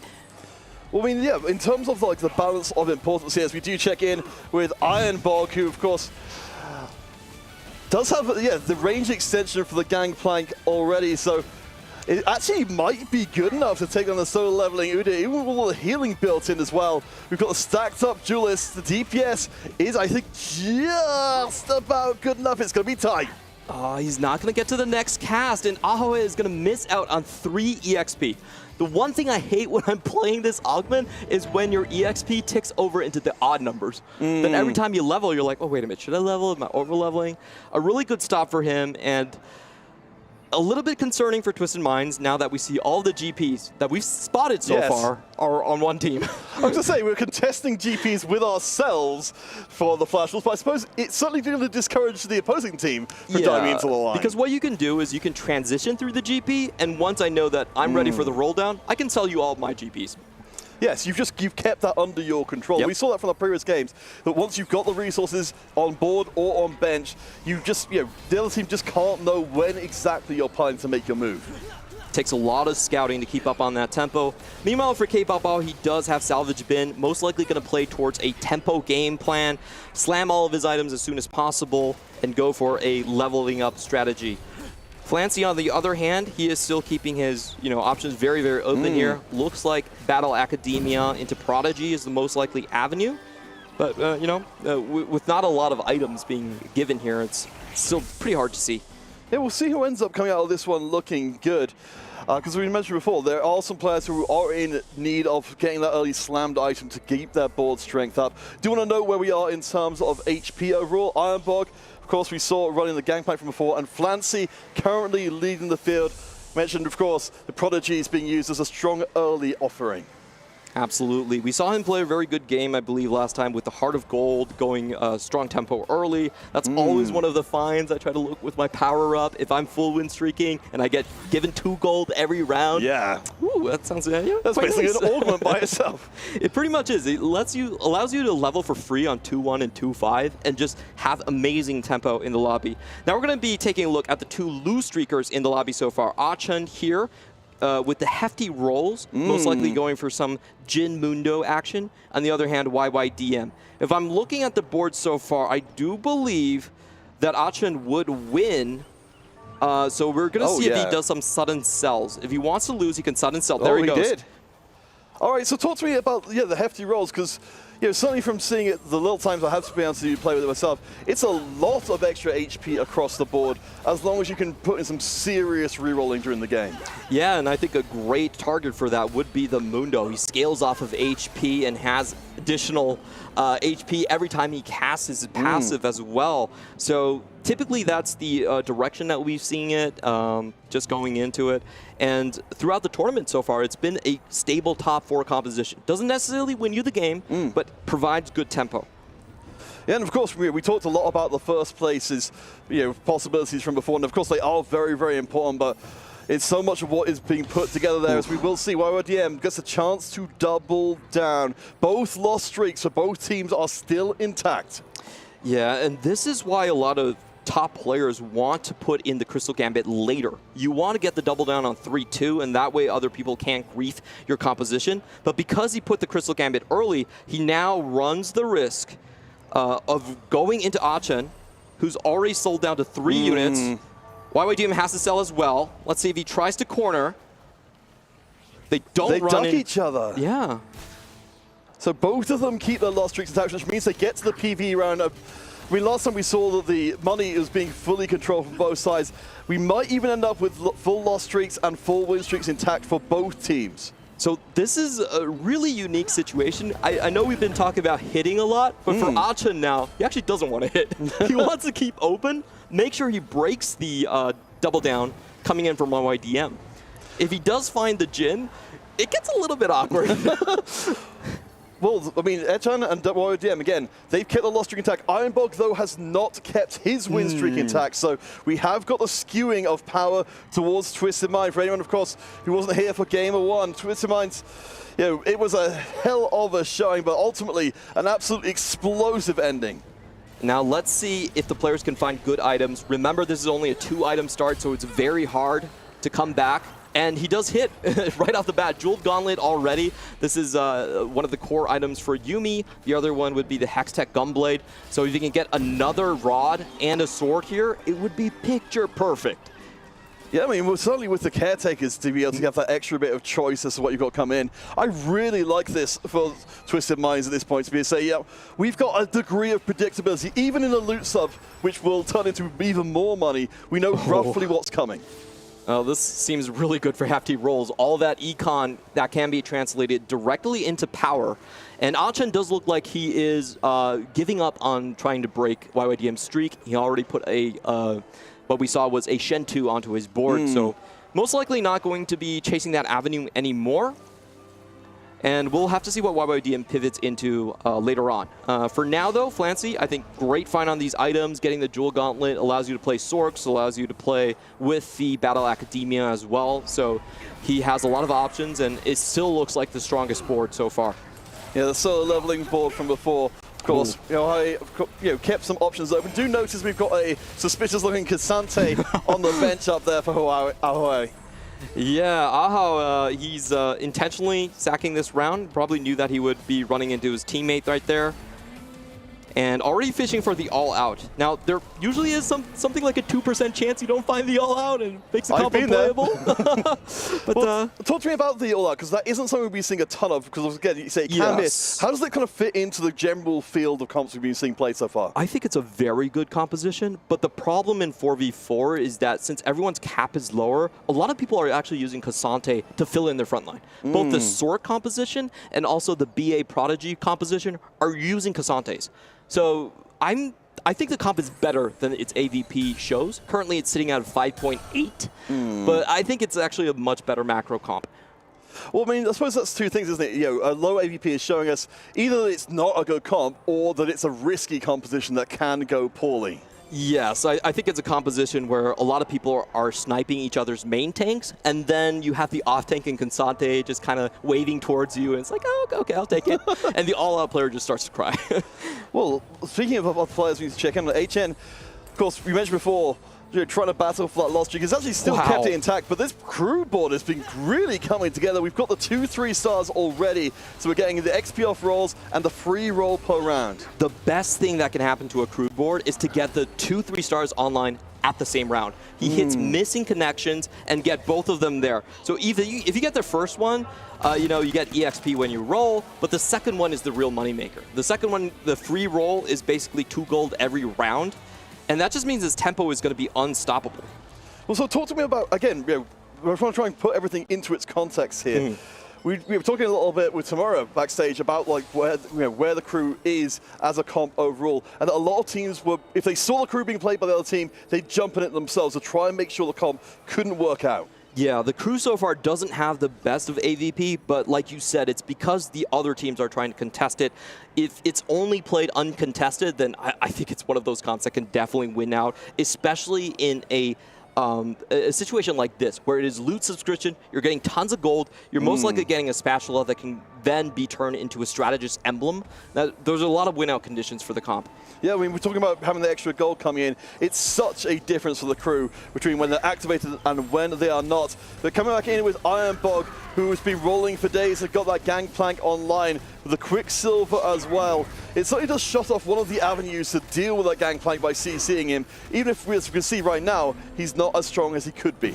Yeah, he doesn't fare that well into the all-out. The problem with Gangplank is that he has a spattering of damage. He targets the lowest health with his pistol shot skill. So it's very hard matchup to go up against that one. Right, so we come to the carousel. I can't help taking my eyes off YYDM, who's been our crystal player throughout the game, down to 41 HP. We know, of course, Flash Wolves, they love to end this series in this game, and it looks like YYDM will be the vessel for taking the high risk, high reward. So we can check his cash outs. He did double down on 3-6, so it should be he should be opening up his chest right now. And we're going to finally figure out where he's going to go. If I'm looking at his items right now, we are. It's kind of hard to tell. He doesn't have a starting item, like a mana item. Okay, so going for the 200s. What have we got? Okay, artifact. All right. I mean, it seems workable. I'm not sure that it really is. There's no artifact that jumps up to me that's an instant win condition. I was looking at that Volley Bear and the Prowler's Claw, but it doesn't end up being that in the end. So Wit's End coming in. Maybe we're just going straight for Prodigy. It could be, but he would be contesting the top HP player in the lobby right now in Flancy that's also onto that line. So I'm still not certain where he's going, and I do want to mention this about YYDM. He is known as the most crazy reroller. He rerolls the weirdest compositions that we have ever seen, and he's really good at doing it. His career stats, he has, in a lot of sets, below 50% top 4 rate, but over 20% first place rate. He's kind of the mad genius type. I mean, that's what you need in a team, though. You can't have just a whole bunch of top 4 players because you can't get those top ones. You need someone who can make it work, and that's always going to come with consequences. We do see a little glimpse of the Cassante board there on the other side, already starting to put in a bit of a shift. As YYDM, the 2-star Volley Bear comes in. We've not seen much of this guy, but he can go off big. Well, I guess he has to play it. He's on 30 HP right now, so he doesn't really have a choice. A key thing here is he actually missed the 210 cash out. The 210 has a 30% chance for a spatula, and that gives you straight into the Crystal Gambit line. So that's a big thing that he missed right there. I'm not even sure he's played this comp himself, so we're going to find out. Serious Slam, very good power-up. The best one so far. The Slam actually is an AoE effect, so it's a lot of damage on the enemy backline if you can get there. We're not seeing too many item slams coming through here. We've still got 4 components on the bench. I mean, we've got Keepers and the 2-star Volley Bear in place. I mean, YYDM, as you said, really needs to be turning the corner here. Executions on the other side from Shunga, not one which we see too often as its kind of own composition, but enabled by the trait augment. Yeah, Serious Slam is still there. Can he take down that Katarina? That's going to be the big thing. He might buy himself an extra round to check out what items he can build into, but no. The Katarina with the Executioner's Guillotine is still going to take him out right there. So I hate to say it, but once again, it looks like Flash Wolves in a lot of trouble as their HPs are slipping across the board. Oh boy, I mean, that's the thing, isn't it? You're always playing to the percentages here. There's never any guarantees that any of this stuff is going to work out, but if you're in this kind of position of which the Flash Wolves are at the moment, you say, okay, we were banking a lot on YYDM being a big player for us going on. When that doesn't work out, how do you kind of account for that as a team? I'm just going to pray for a Prismatic again. This is what happened last game as well. You know, Flash Wolves looked like they were not going to be able to hang on, and suddenly Morkdog just said, hey, have your picking of artifacts. You know, have a Gwen 2 on level 8. Win the series. So that doesn't happen either. Oh boy, well we've got one more round before we see if that happens. We've had gold and silver so far. But yeah, a lot of eyes on YYDM. Kababo over on the other side. Building up what's looking like a more traditional approach. We've got a very early Gwen kicking in for him. I mean, it's got to be making him smile right now to be back on a more familiar line. And YYDM finally settles into the Battle Academia line as well, but he's missing a lot of offensive items. He had a surplus of belts, so I'm not sure this is going to be enough on stage 4. He's going to run into K Bao, who's still sitting on a 1-star, 1-cost carry, so this should allow him to get a bit of a breather here. Yeah, not as strong as it could be otherwise, because you're right, 22 HP for YYDM. Can't be overstated how close he is to going out in 8th place. But the Cassante, you talked about him being stolen away. He will be picked up for this board to provide just a little bit of frontline grunt. Yeah, and that's always been the problem for players like Ahau. How are you going to hit the Cassante? It's been incredibly difficult this tournament so far. And now we're going to the final augment. It is going to be gold, so a lot of combat augments potentially coming in here. YYDM needs to hit Rod. No, doesn't find it. Ooh, no spell crit on the back line. That is going to hurt. Yeah, we've got the duplicated item coming in as well, just to make it stick even further to show you did not get what you want to, and I've certainly felt that myself. You know, you get into the crate, you say, don't worry, I'm sure I can find a Rod somewhere. Yeah, and we're also going to have to pay attention to the other players here, because, Flash Wolves right now, 6, 7, 8. Haruru, he is evil beyond measure, but he needs to hit 3 stars for that augment to actually work out. I'm not sure he's going to be able to hit his game plank. We saw the Katarina player holding it. And no, K-Balbo, how is that fair? He's got a Gwen 2 again on level 8. He's got the magic touch, what can I say?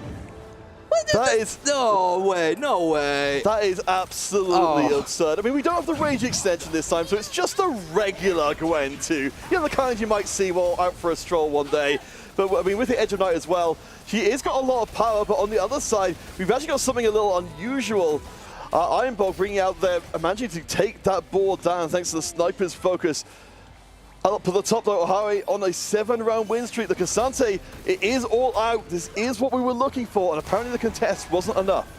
Yeah, Ahawe playing this so cleverly. He is not overrolling for the Cassante. He knows that his team is in a dominant position in terms of HP, so he's willing to just use his gold to hold other players' cards. They're basically doing a squeeze strategy by forcing Flash Wolf players out into 7th and 8th, and then, you know, we'll see what happens after that.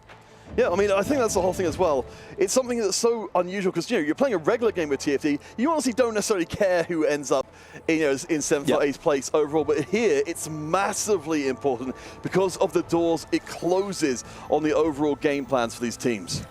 Ironbog is also going to be in free fall mode starting from right now. He's trying to play around a Viego 2. I was trying to figure out what that was for a while because I was like, no, surely not. Yeah, so HP situation is not going to be improving. I think once again, the hopes of Flash Wolves, this is giving me deja vu, but once again, it's going to be on that Gwen 2 from K-Bobo. I mean, if we squint really hard, maybe you could believe that Viego was a 2-star Gwen with those items and pulling off an absolute shift. But you're right, instead, things are starting to fall away. Flancy and Ahawe are now in #1 and #2 position in the lobby. A 20 HP gap between top 2 and top 3. I was saying this in the previous game. I felt like Twisted Mind's strategy was very sound. They signaled to each other and the enemy team as well what they were playing very early on. They could optimize their lines easier with all the itemization. In the meantime, Flash Wolves, for me, I feel like this is their kryptonite. They're just too flex. they're flex players their entire career, but sometimes it's in 4v4, it becomes very difficult to pick your items correctly. Yes, I mean, it's always going to be a trade-off, isn't it? You know, the flexibility versus just the easier game to play if you've got that locked-down line. Yeah. Sugar, though, looks to be building around the Kali with Executioner 5 in play. He's been on a loss streak for a while, but up to level 9. I mean, this is a bit unusual, but maybe it can work. I like this adaptation because we saw that Ironbog was holding on to 7 Katarinas, and he was just like, you know what? 5 Executioners, I would not recommend this comp in solo queue, but in 4v4, I think it's perfectly okay. It's a really smart thing to do. They understand that their win condition is just to ride out on Flash Wolves' HP bars. And interesting, yeah, making some moves with the items there. We can see even with the Katarina, with the 3 items, and the Akali dancing through the backline, it's such an unusual way for a team fight to work, this kind of new experimentation in assassin design. But we see there just ripping apart the backline like it's nothing. Yeah, Flancy, you know, he still has plenty of HP to play with, was top in the lobby, so I don't think he was rolling too hard necessarily, probably just natural that karma right there. In the other parts of it, what I think is interesting is that Flancy actually pivoted off the Battle Academia, so that explains why we saw YYDM stepping up into filling that role. Now we're taking a look at Haru's Evil Beyond Measure board, still so far away from the GP. He looks like he's in free fall. I think K-Baba's board is actually the most important. He was building towards an Ash board, but afterwards he hit that Gwen 2, so I wonder where he's going to end up. I do want to take a moment just while this remains true, just to point out, we're talking about overall team positions. We see the Cassante ripping through. The entirety of Twisted Minds are in the top 4 right now. The entirety of the Flash Wolves are in the bottom 4. I don't think that's going to change this round as we end out stage 4. The Flex Master is back. K-Bao salvage bin, full transition into a Sork contest. Yes! I mean, that's what salvage bin allows you to do. He was building Last Whisper Gwinsu's, and also, it's not called Guard Breaker anymore, I'm sorry. Oh, Strike Break, I believe. Striker's Flail. Striker's Flail is the correct item. No, I was sorry, you're right, I was one behind the on the name. And he was able to full pivot to this one. So, I mean, it is very much the pro player's ornament, isn't it? To be like, I'm going to flex and show that whatever happens, I can just, you know, do. I think especially in 4v4, I can do what the team needs me to do. I gotta say it, I think he would break Twisted Minds. he would actually twist their minds, basically. If he is able to get out of a bad situation, go down to 20 HP, and then hit Gwen 2 and then find another win condition again. That would be obscene. So if we talk about the EWC as a potential showcase of players, you were talking him up coming into Game 1. I didn't quite believe, but he did come through for the team. If he could do it twice in a row and be the big reason why the Flash Wolves moved ahead, that would be the making of him. Yeah, that would be an incredible story. I almost can't believe it myself. YYDM finally gets all the rods that he needs. He missed on his third augment, but was able to get compensated in the PvE round. So now sitting in a very strong position. And I also have to mention that he was gifted a Leona too. So there is a secondary win condition here if other players do not defend against it. Let's see Haru with the mentor ball coming through. Of course, we can see the Yasuo is absolute menace, but he's not getting near the backline, so it's giving a lot of time. You can see how much the Yuumi stacks up and how much of a difference it makes if the Yasuo finds his target, for when the rounds he does not. Yeah, this is unfortunate for Haru. If you look at YYDM's bench, he's not even using his artifact. He's just like, I want to keep you alive. I tried, but it didn't really work out. So unfortunately, we saw Haru. He was basically denied all of his game planks, had to pivot into the Mentors and Yone line, which is unfortunately just a far inferior line at this point. All right, well, I'm still so fascinated by what Shunga has got going through here. Of course, again, the EWC's only global champion, only world champion playing in the entire field. He's bringing out something unusual. Haru, though, down to 7 HP. We're close to our first elimination. Yeah, I think Haru is most likely going 8. He's on the wrong side here. He does have the range extension. The Yasuo is going to act like an assassin, but he doesn't find the Karma early on, and I think the burst damage is just going to be the end of him. Ooh, yeah, he's down. That's going to be it.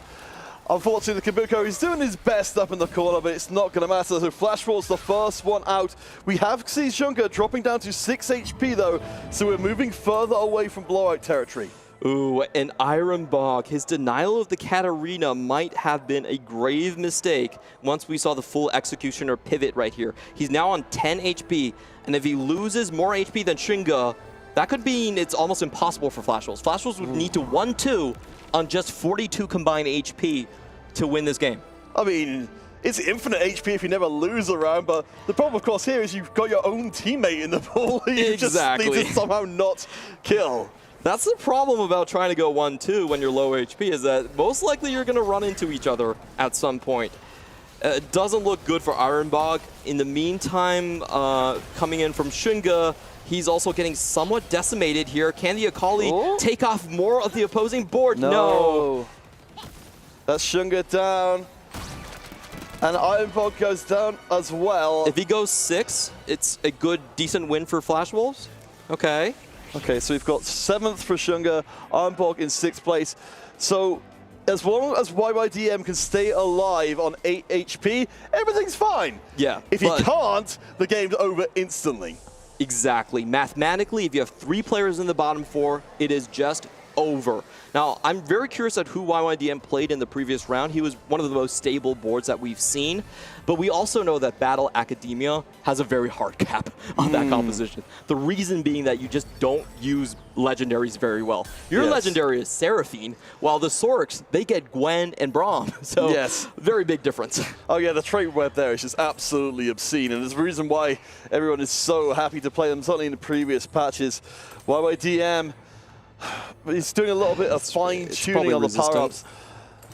Yeah, Resistance is the best one he can find. This is it's actually a semi-counter to Karma that does her damage and ticks. But I'm not sure it's enough to keep him alive. This round is pivotal. It could change the entire narrative. If he drops out, then that's it. Look at the positioning from the Akali. I don't think this is the right direction. It probably goes onto the left. No, it goes into the background directly. Yeah, that's going to be ticking through. Every time she casts, she'll cast again. The Cassante with the Edge of Night does get dropped, but the backline is getting pinged every time by the Akali. There's not enough damage. YYDM keeps the hopes of the Flash Wolves alive. He needs one more round, though. It's 8 HP. That was good positioning. The initial Akali didn't hit onto the Yuumi. He was able to position it on D6, so taking it 1 hex away from the corner and making sure the Akali doesn't get the insta-jump. but there's still one round he needs to survive in. And now he's going up against the lobby leader in Flancy, who is playing that Sork composition. Like we were talking about, Sork naturally kind of outcaps the Battle Academia board. Yeah, I'm really looking to see where those big sorcery explosions come through. Oh, he gets a ghost. He gets a ghost version. So this is amazing news for the Flash Wolves, and especially Leona's position directly in front of the Karma means he won't be able to get those chain explosions off that decimate the board. Yeah, that was really good positioning for his Leona that does have resistance. It means that the Sork isn't going to get a lot of those secondary blasts that you were mentioning about. So this will be YYDM moving into the top 4. No more elimination station. We're back into a more contested lobby. All right, this time around, though, Flash Wolves, they do have a point deficit in the bottom side, so they need 1 and 3 to win. So YYDM, it's not, he can't put all of his hopes on K-Ball like he did in the previous game. He still needs to overtake Achin or Flancy. I mean, it's not that much HP, certainly in stage 6 to try and deal with. But yeah, Kababo is roaring up the table again.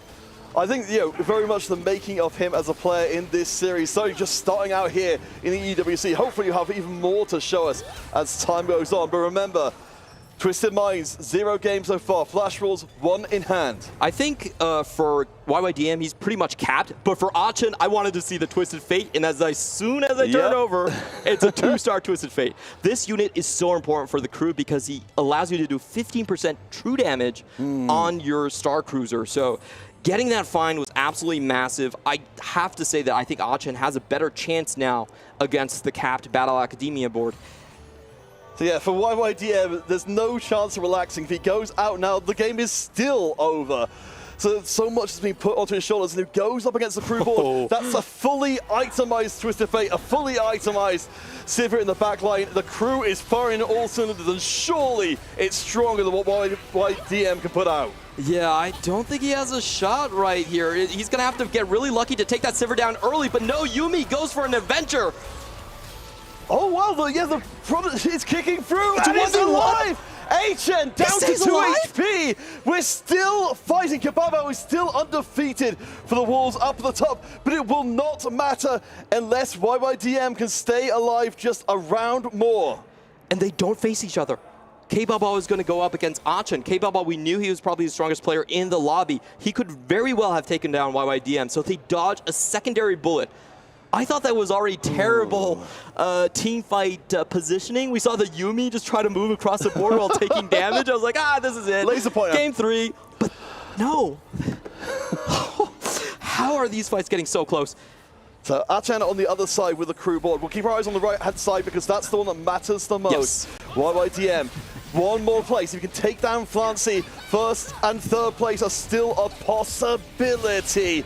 It's looking like the Prodigies are not getting the front line cut through fast. That Leona is doing work. And as the Prodigy damage builds more and more, the last bit of damage from the Karma ticks away. One more bomb comes the last in. shot! Who takes it? Who takes it? The last shot goes out. Did the Seraphine land or not? YYDM stays alive! He's still alive! The Seraphine clinched it! It was the final shot! I didn't even see who finally cleared out the back line! Oh my gosh! I thought the Frisbee of Death had it! It looked like it! Up until the very tail end. You can see absolute calm on the face there as we're coming down to the wire. Remember, the Flash Wolves can still win this series here and now. Are the underdogs gonna clinch it? Are they gonna prove that they're not canines, they're actually a wolf pack? It all comes down to this. Achin, he still has a shot. Yeah, if he goes Achin, first. We've seen the crew has performed really highly. If Achin can lock down that first place, all of this work will have been for nothing. The Wolves will face each other on the side, just trying to make sure if YYDM can go out at this point, and it's still possible for the Wolves to win. K-Ball has dropped 3 items on his board, but he could still accidentally win this. Okay, looks like they're not going to make such a massive mistake. Maybe! No, he takes out his teammate!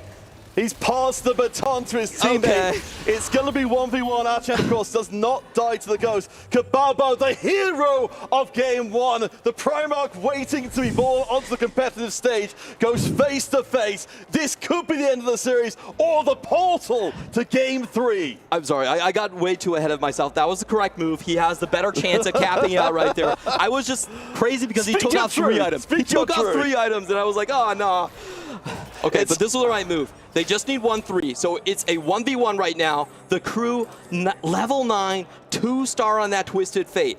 But the problem with this composition is that it's actually very hard to deny backline directed damage. That's going to be the main thing here. We want to see where this Jarvan ends up and who this Karma targets. If the Karma targets one of the tank units without items, takes them out early, that's a lot of additional HP damage.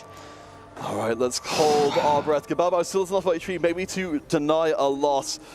So let's make sure HN with the Gwen, Chibi on the far side of the field. Remember, the Twisted Fate has been getting stronger and stronger as the ball goes through. There's the stun. It doesn't land into anything significant. Lands. The Jarvan is gone immediately. The front line start to trade off, but the Karma can't quite cut through. Kabalbo takes the L, will not die this round. It's still an open question. We're 1 round away from PvE, but we will not get there. That was already a very good situation for K-Bao. He actually got the Braum toss early on the enemy main tank. That means that he can start working on the other targets, the softer targets in the composition, but it was still not enough. So he needs to do some more positioning tricks right now. I think he might have started on the wrong side. I expect to see him shift him around. It's going to be a last-second APM check. Oh my gosh. So remember, whoever wins this first place wins this game, but if it is Archen, the series is going to be over. If it is Kabalbo, the series will be over in favor of the Flash Wolves. We'll see one more time. Archen shifting sides. But keep an eye on that Jarvan so closely again. Yeah, and the Braum finds the Malphite again, but this might not be the right direction to toss him in. He tosses him back into the back line, which means the Gwen goes back. What are you doing, going bro? down, and we're going to a game 3. 1 game apiece. We deserve the series this good. What was that Braum doing? What are you going? That was not a very good wrestling move from the Luke Tugador. He was doing it for the content, let's be honest. Pro wrestling, it's about putting on a show, and that was an incredible show. That's what my supports look like. They just tossed the enemy tank right in front of me. They're doing it for the content. What can I say? Sandstorm, I mean, welcome back into things. I know you were up here for a while because that game was on a knife's edge for such a long time. Listen, the game, our minds, and then this series has been twisted. Twisted Minds, strike back. We're going to game 3. Like you said, this is what we deserve to see in this series. And my lord, Kabalbo was so close to achieving something so glorious. But Twisted Minds refuse to go down without a fight. And they will take us to the 3rd game in this series. Mordog, I'll say thank you to that. I'll say thank you for that. But I have a serious question. Seriously, look at me. Hold on. 2 times, Kabalbo has ended up with a 2-star Gwen. You want to talk about that? What? Hey, he's just got a magnetic personality. Bear in mind, this is only the beginning, the first day of the EWC, and we are seeing games of this caliber. These are the best team players in the world coming together to show us what 4v4 is capable of. I have to say, Twisted Mind restored justice to the land. There is no way K-Bao gets away with that 2 times in a row. I would have hated to see it. And I have to say again, even though these games are so close, I felt like the Twisted Mind strategy was better. Once again, in Stage 3 and Stage 4, they had massive HP leads, only for K-Bao to erase them, which is kind of weird. And YYDM holding on with that 8 HP for so long. That was an insane comeback, I have to say, from the Flash Wolves. Yeah, we see it here. It was his story throughout the lobby to, he made sure it was possible for the team to come back. If he had slipped even a little bit, then it would have been over already. Yeah, and like the Malzahar at the end clutching it once, and then you look at again the one that we weren't so close or weren't so certain about. I believe it was this one. Seraphine. Yeah, with the Seraphine bomb at the end. And I was looking at a reaction. I was like, wait, hold on. I don't know who won. Who took it? Someone explain to me. What is going on? Why are we waiting for the animation? But my lord, this is what we were talking about. This is what TFT is all about, and it's absolute insanity in this third series. And we still have one more. We still have one game. We've been good this year. I mean, TFT has been treating us very, very well. I have to say that. But I want more of this, and also the fact that we were 2 Leonas away from seeing a 3-star Leona. I know there was no way that was going to happen, but listen. Look at that toss. So we're just enjoying the Braum action again. Yeah, the Braum really did not help out in that situation. He thought, Braum obviously thinks you like a tag, maybe you'd like another tag, to come look after your backline. Just have another one. Yeah. Imagine if that Frisbee was on that Sivir. That would have been it for Twisted Minds right there, but Braum had other ideas. Whew. And I have to say, like, I watched the Jarvan getting closer and closer to that backline, and then jumping to the complete opposite direction. I was like, yep. And that's, they're right there. They're right there, right next to you. Just look left. But no. Just got to go to the furthest one over there in that direction, and then just change the complete fight. But at the end of the day, it means we get one more game in this series, and that's what we want to see. And honestly, I'm not sure what more we can ask from these players. But Kabao, you know what? One more time, I beg you. One more time, a 2-star Gwen, please, thank you. I mean, I think at this point, he's pretty much staked the unit as his own in the game itself. It's like we see from other players across history. When you've made this big of an impact on the unit, you know he's going to do it again. Yeah, and on the other side for Flash Wolves, I think they just need to decide their compositions earlier again. This time, again, we saw 2 players uncertain of their direction. They're finding for direction on stage 4 and losing so much optimization. I really think that's what sunk them. I honestly could see a world where it was an easy 2-0 for Twisted Minds. Yeah, well, right now, they have got to be feeling good after that one, because I want to say, not only would have they would have been going to the losers bracket or just, one more game and they would have been eliminated. But I have to say, winning in this kind of fashion, especially the way that it ended in that 1v1, that on its own definitely revitalized the team. And they have got to be going into that third game with, obviously, just feeling amazing. And single-handedly seeing that carry towards the end, not once, but twice at Chen being able to secure that, fantastic. And for now, we got to give him a break. So we're going to be heading over for a very short break. I swear, if you go anywhere after seeing these 2 games, I don't know what I need to show you to convince you that you have to be here right now watching these games. We'll be back in a few.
Ladies, gentlemen, boys and girls, I know that we've had the game of the day or series of the day that started off the day. No. I disagree. This series right here, this is the series of the day. Flash Wolves, Twisted Minds, absolutely blowing our minds so far. First game, Flash Wolves, 2-star Gwen, clutch from Kebabao. We almost saw it happen again in the second series of the day, but Twisted Minds decided, nah, we want one more game. And that's exactly what we are going to get.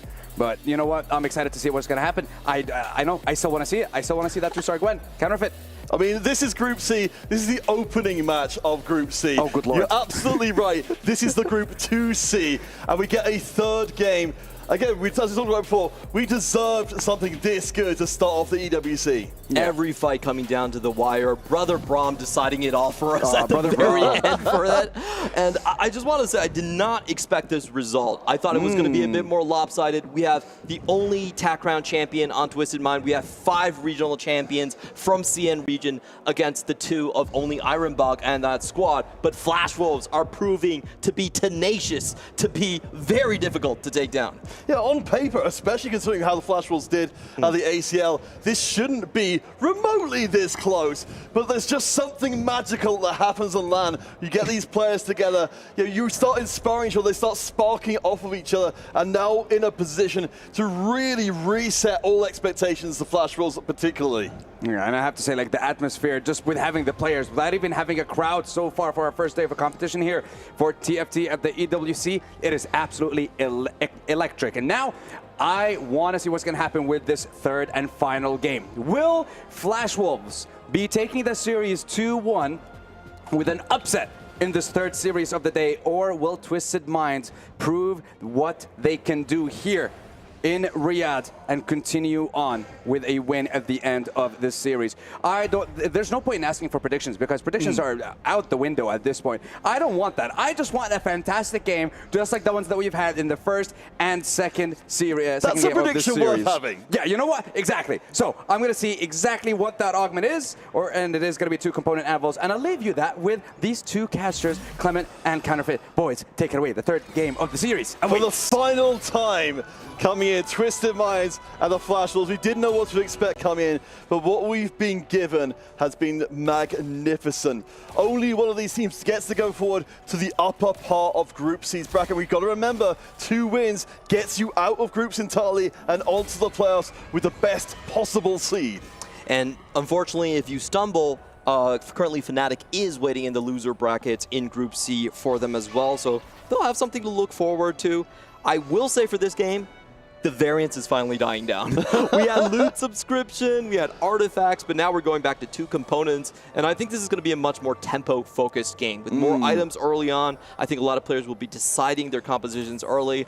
It could be beneficial for Flash Wolves to kind of get more of a structured game plan going in there, but from the series we've seen so far, tempo seems to have been in Twisted Mind's corner. Well, I mean, if we're looking at tempo, Kababa, of course, who's really been making his name in this series, finds the Gangplank immediately. We've got, looking like we've got some pretty solid Gangplank item choices to come into. And a second Gangplank. I mean, Kababa could be off to the races before the races even really started.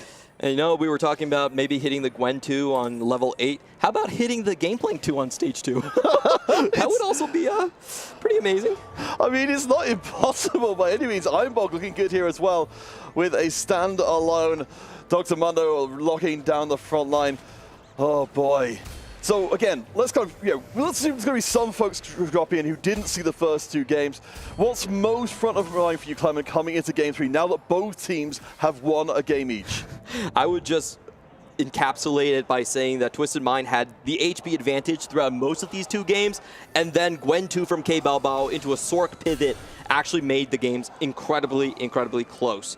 Now we're going to be taking a look at the 2-1 augments. Ironbog already committing to most likely a Jhin board here. He's trying to look for the bow, and there he does find it. So the Gwen 2 is going to be available. He's going to have an offense item and a defensive one.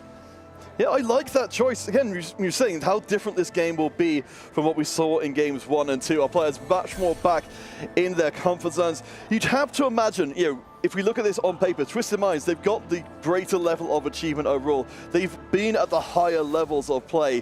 When it comes to just a more standard game of 4v4 TFT, surely that's going to be putting Twisted Minds ahead. Yeah, I think that's a fair thing to say. However, one thing I will say for Flash Wolves is that they actually have the recent performance edge. Ironbog has gone further in the recent TAC rounds, as well as YYDM going into the finals in Magic and Mayhem. They haven't climbed the peak like Shrinka has, but they definitely have a lot of the recent experience coming in from the more, the sets that we've been playing. Well, Harry, as you do see, a surprise Kalista coming through. We've got, if we're talking about Gangplanks here, we've got a very nice item set for Harry coming in with the Quincy's Rage Blade already completed and the Sniper's Focus as well. So we're definitely getting back into more familiar territory as we've got some worth the wait going on here for Shunga. I wonder what it is. Looks like it's most like Ezreal or Syndra are the 2 potential ones. I think it was Ezreal, actually. But we'll see shortly after. There we go, Garen. Oh, Garen. Okay. This doesn't seem like this would be as optimal as maybe it would have been had it been one of the backline choices. Yeah, I think the backline choices are much easier to play around. I think this is more of a stage 3 tempo option, but in the end, the items are probably still going to Leona. So, I agree with you. It's a little bit better if it was one of the others. I suppose, we could maybe just see it being used for economy instead of trying to get the Garen up to 3-star, let alone 4-star, especially seeing on the other side from YYDM. Did decide to put his destiny into Mortdog's hands and got himself a little bit of an AEP start. Looks like for Shunga, though, I think we're worth the wait, of course, especially, you've got yourself a solid enough start to the game. Yeah, so there are some minor contests here. Flancy locked his comp into Katarina, and we do have Battle of Academia coming in, as we just saw right there, for another Twisted Mind member. So it's going to be interesting to see how they pivot around each other. If you look at these items, he's definitely going to... He's staying in this line. He's not going anywhere. So the Leona's Rakons, it's going to be interesting to see how the players kind of communicate. Sometimes you're forced to play semi-contested with your own teammates. So how you want to schedule those roll downs are very important. So a lot of the teams would say the players in the better position roll downs first. They filter the pool a little bit for the opposing player, or it could be the other way around where you want the player on lower HP to stabilize. So a lot of comms are necessary. All right, checking back in with Howie. Of course, we mentioned on the side, his Rage Blade, Sniper's Focus certainly seems to have a pretty strong direction in terms of his items.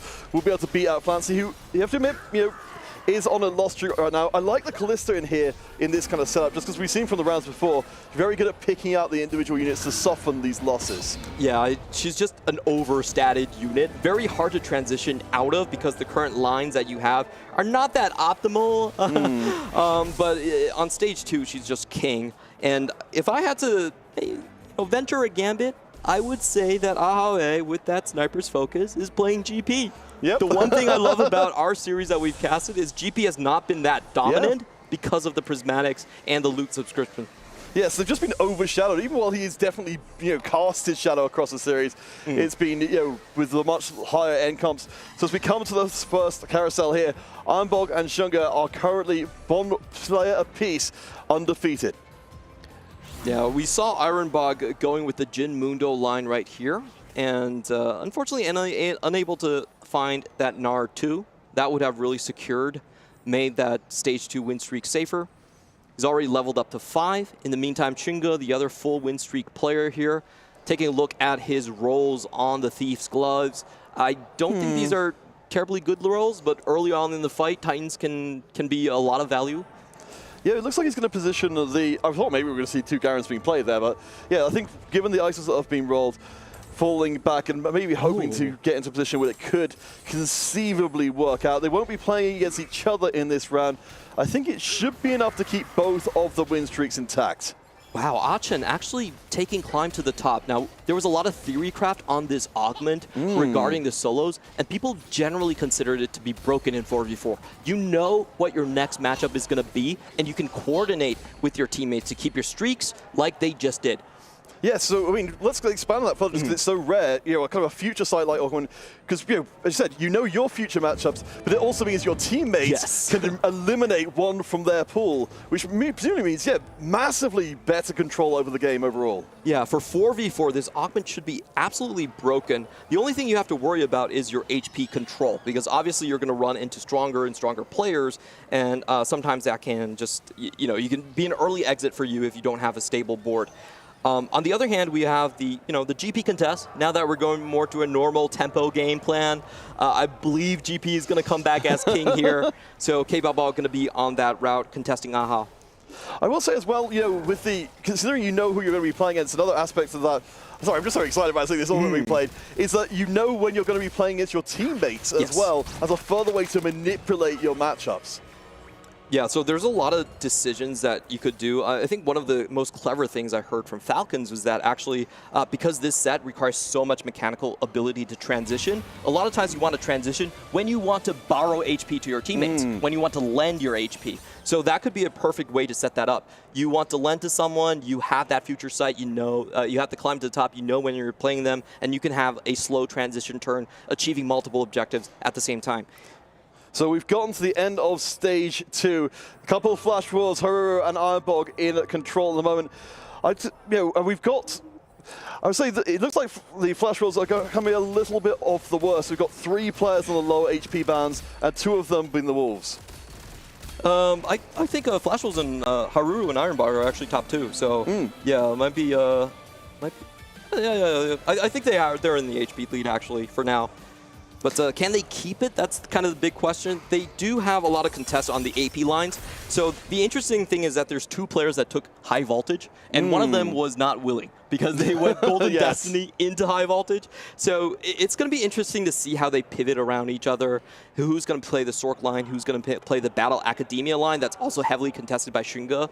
That's going to be a very big question.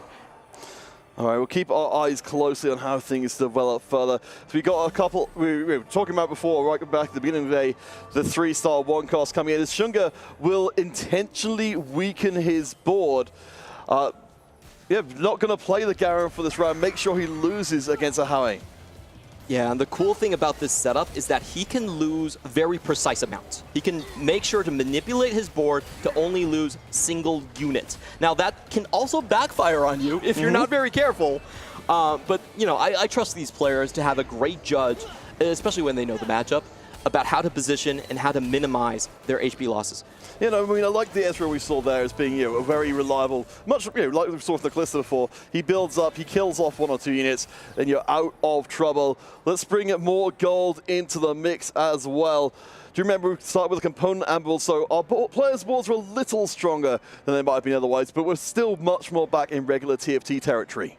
And Flancy is going to start his roll down onto 3-2. Has already lost a sizable chunk of HP on a 6-loss streak, so has to stabilize on this stage.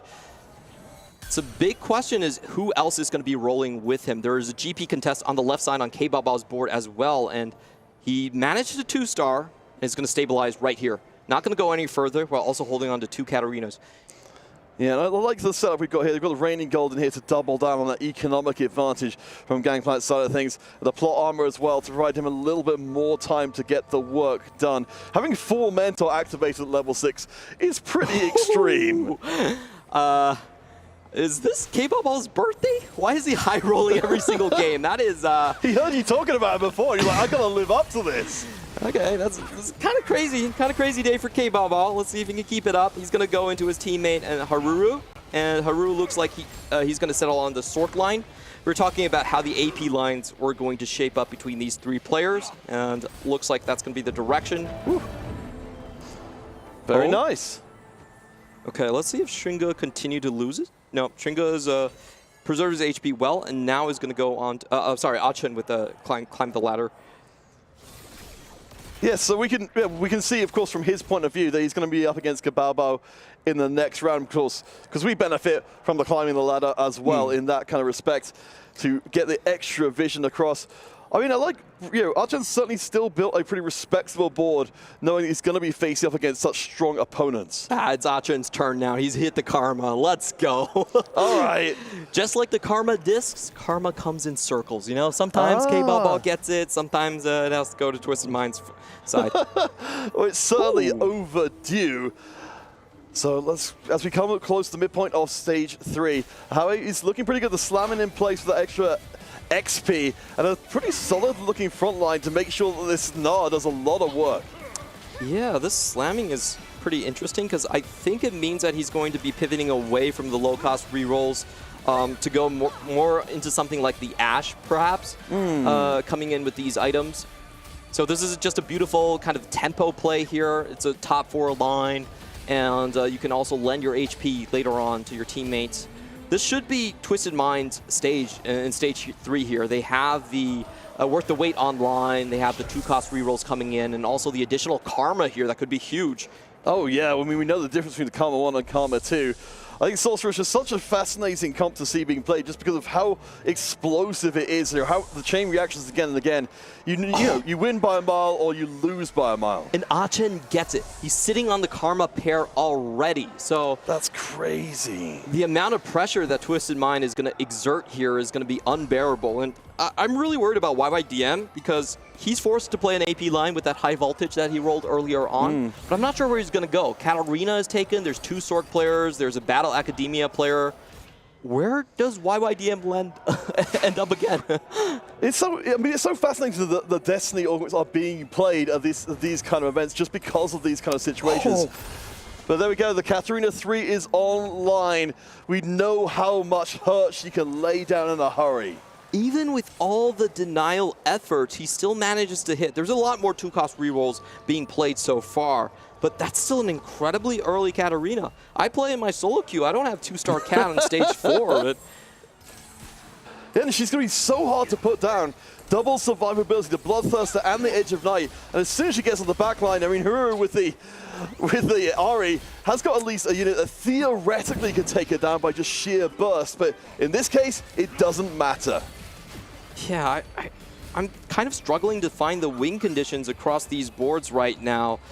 Twisted Mind just feels like they're going to run Flash Wolves out the gym. They've just hit way too much. They have 2 3-star units already. They're sitting on a Karma pair for Achin. How are Flash Wolves going to... They basically have to out-high roll at this point to get back on track. I mean, this is certainly a lot earlier in the game that you're saying this, and we saw in our previous games, with the diagnosis of destruction coming in. But you're right, the evidence is there before our eyes. It's not, it's not quite as extreme as we saw when all of one team was in the top 4, but it's very close. Yeah, 3 members of Twisted Minds now taking the top of the ladder. K-Bubbo is the one that looks like he stabilized the most, and he's only 1 off GP. Finds it! Nice! That might be the answer here. The most dominant composition. The other thing that this composition really needs is to hit that Kabuko 3. It's actually more important than the Udyr, even though the Udyr does have the duelist trait. Kabuko provides the most amount of CC on this composition. He has a 4-hex stun that you can see on your screen right now. And this, we can see on the other side that this was a contested line that was being pushed through here, even if not majorly so. But I mean, the Gangplank 3, the Midas touch as well for another way to build on the economy. Just tons and tons of gold. Yeah, Ironbog currently sitting on a Ash board right now, not a board we haven't seen so far in the tournament. But really interested to see if they can actually just keep themselves alive. Once again, I think the strategy might be to let K-Bubble take first place and just have one other member in the top 4. If you can achieve that, that's all you need to win. Yes, that's true. I mean, you're giving up on some degree of reliability, of course, if you can push the entire opposing team out. But you know that every team playing here in the EWC is going to be having every piece of effort to try and make sure a blowout just doesn't ever happen if they can help it. Yeah, it's obviously there are other scenarios of like if you go 7-8, then it's, Flash Wolves can still lose even with the first place. And Achen hits on 401, already sitting on Karma pair. Probably didn't even need to roll. No, he didn't even roll. 62 gold left in the bank as well. This is crazy. We've got, I mean, you look at the items as well, still yet to be deployed. This feels like Archen's moment again. This is I think that there's added risks of playing Golden Destiny in 4v4 because landing in the right spot might be more important than the initial ejection of gold. And I think YYDM is just being put in such a bad position. There are so many terrifyingly tempo leading boards right now. Katarina 3, GP3, Karma 2 right now. There's no way YYDM hangs on again, right? Right? I don't know if we've learned our lesson from the previous game, but there are so many lessons to try and figure out. We do see, at least in this instance here, how with what would, at least on paper, be a counter matchup for the Karma. Demondo's so strong, making it very hard for Sorceress to start chaining those kills. But we've got some Prismatics. We started the series with a Prismatic, and we're going to end the series with a Prismatic as well. I wonder if YYDM is going for a max cap angle if he's playing reroll. I believe he was going for Battle Academia Prodigy the last time we saw him. So I'm thinking about what could actually save him here. No, he's just going to go for max amount of tankiness, and he needs to hit this Yuumi too. Right now, Leona's good find, but he needs the damage. And he will be able to dupe the Leona as well, so that's a lot of front line. But I mean, we've got the scaling power of the Archangels there as well, but money is an issue for YYDM. I mean, you've got to have to build your way back up economically by getting the wins. The good thing is that Chungut actually pivoted off of the Garen line. He's playing more of a Star Guardian setup, so there's more Yuumis in the pool for him to find. And now looking at Ahae's board, this was my prediction that he was going to go for the high cost after the slamming. It's going to be being a bronze board with the Twisted Fate and currently sitting on the Ash, but I think for this composition we've seen a lot of times that people do pivot more towards a Varus end. You can shift the Guinsoo's Rage Blade over to the Twisted Fate, and that gives you a very good bronze board. All right, so looking at the field overall, we're almost halfway through stage 4. Flash Wolves occupying the bottom 2 and top 1 spots. Gababa, of course, still a lot of attention behind him as Huru, just a little bit below, does find a 2-star Karma. So we're picking things up even further. The Prismatics, of course, the extra injection of late game power. And surprisingly to me, Flash Wolves now has the HP lead on the top side of the board. They've been able to stabilize quite well. The Karma 2 is absolutely massive here. And let's see if this GP3 can claim his throne as the best comp in the tournament. I mean, the items are absolutely illegal, and we can see that Kabuko soaks up the entirety of Karma's damage. There's just too much beef on this field, Clement. And this is where climb to the top can start to hurt you, because you're going to be meeting that GP3 over and over again. Ooh. No, I haven't even thought about it that way. Yeah. It's such, considering that this is a relatively new format for our players to be playing in, you're just adding this further layer on top of the normal 4v4 to try and maximize the use of an unusual augment. And it's been a while since we've checked in on Ironbog. We initially had him playing more of an Ash line, but now that Ahae has moved into it, he's been going into free fall. He's now 8th place, even beyond YYDM. So I'm very curious as to where he ended up. I thought he was going to be playing a Jhin, but probably not possible now. No, we see the Giant coming through. There's a couple of upgrades creeping in across the board. See, Howe is relatively close to where he wants to be, but let's see, Ironbog, looks like we are going to be seeing a change here. We've had the 3-star Zac in place for a while. Of course, for the Flash Rolls, Ironbog and YYDM, they are, at least their most accomplished players up until this point, at least. It would be a devastating blow to morale for Ironbog to go out with a swift 8th. Yeah, this doesn't look like a very salvageable position, unfortunately. He did hit the all-out, but Socialite is currently pretty suspect. A lot of players have reported that you don't actually get any bonuses once you move off of those hexes. So I don't know if he knows the tech or not. Could be a bad find for him. Ooh, it certainly doesn't seem to be working right there. Ironbog takes another L down to sub 20 HP. You're talking about the free fall that's going very quickly. Remember, YYDM, again, the other player who was expected to be a big performer, is also low on HP. Yeah, down to 37, playing a contested line. He's glad that Shringa has moved off of it, but it's still very difficult to hold on, as we can see right here, losing again to the GP board. And that was a remover wasted. There was a no-item GP that still won. Hey. Well, Ironbog, I mean, in so much trouble. It does have access potentially to the Jarvan upgrade, but I can't help. Well, we have got a champion duplicator on the bench, so very close to finding a Cassante too if you give up on the Jarvan, but it feels like Ironbog just doesn't have time to be picky. No, he still has the HP to see the PvE round. I think he's relatively safe right here. You take 8 base damage, so he should still be alive. But then you're going to run into one of your stronger teammates, and that's just lights out. So I think we're seeing the structure of this match be kind of defined here. It's going to be about the top 2 spots here. The bottom spots, unfortunately, it's very hard to see how Flash Rolls can evade those slots. No, and I mean, as we talked about way before, so many doors closed. The all-out Cassante won. Actually, I think with a little bit of help from his teammate there, it's going to keep Ironbog healthy for a round longer. So K-Bobo ends up not needing to waste his remover because he runs into the teammates over and over again. Yes. So, a bit of luck going in there. You're playing the game, the lobby overall.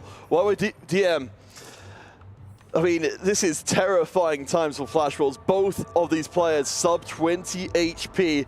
I mean, the Prodigy board is looking good, but we talked about this before. We've not got too much further to go in terms of adding more power.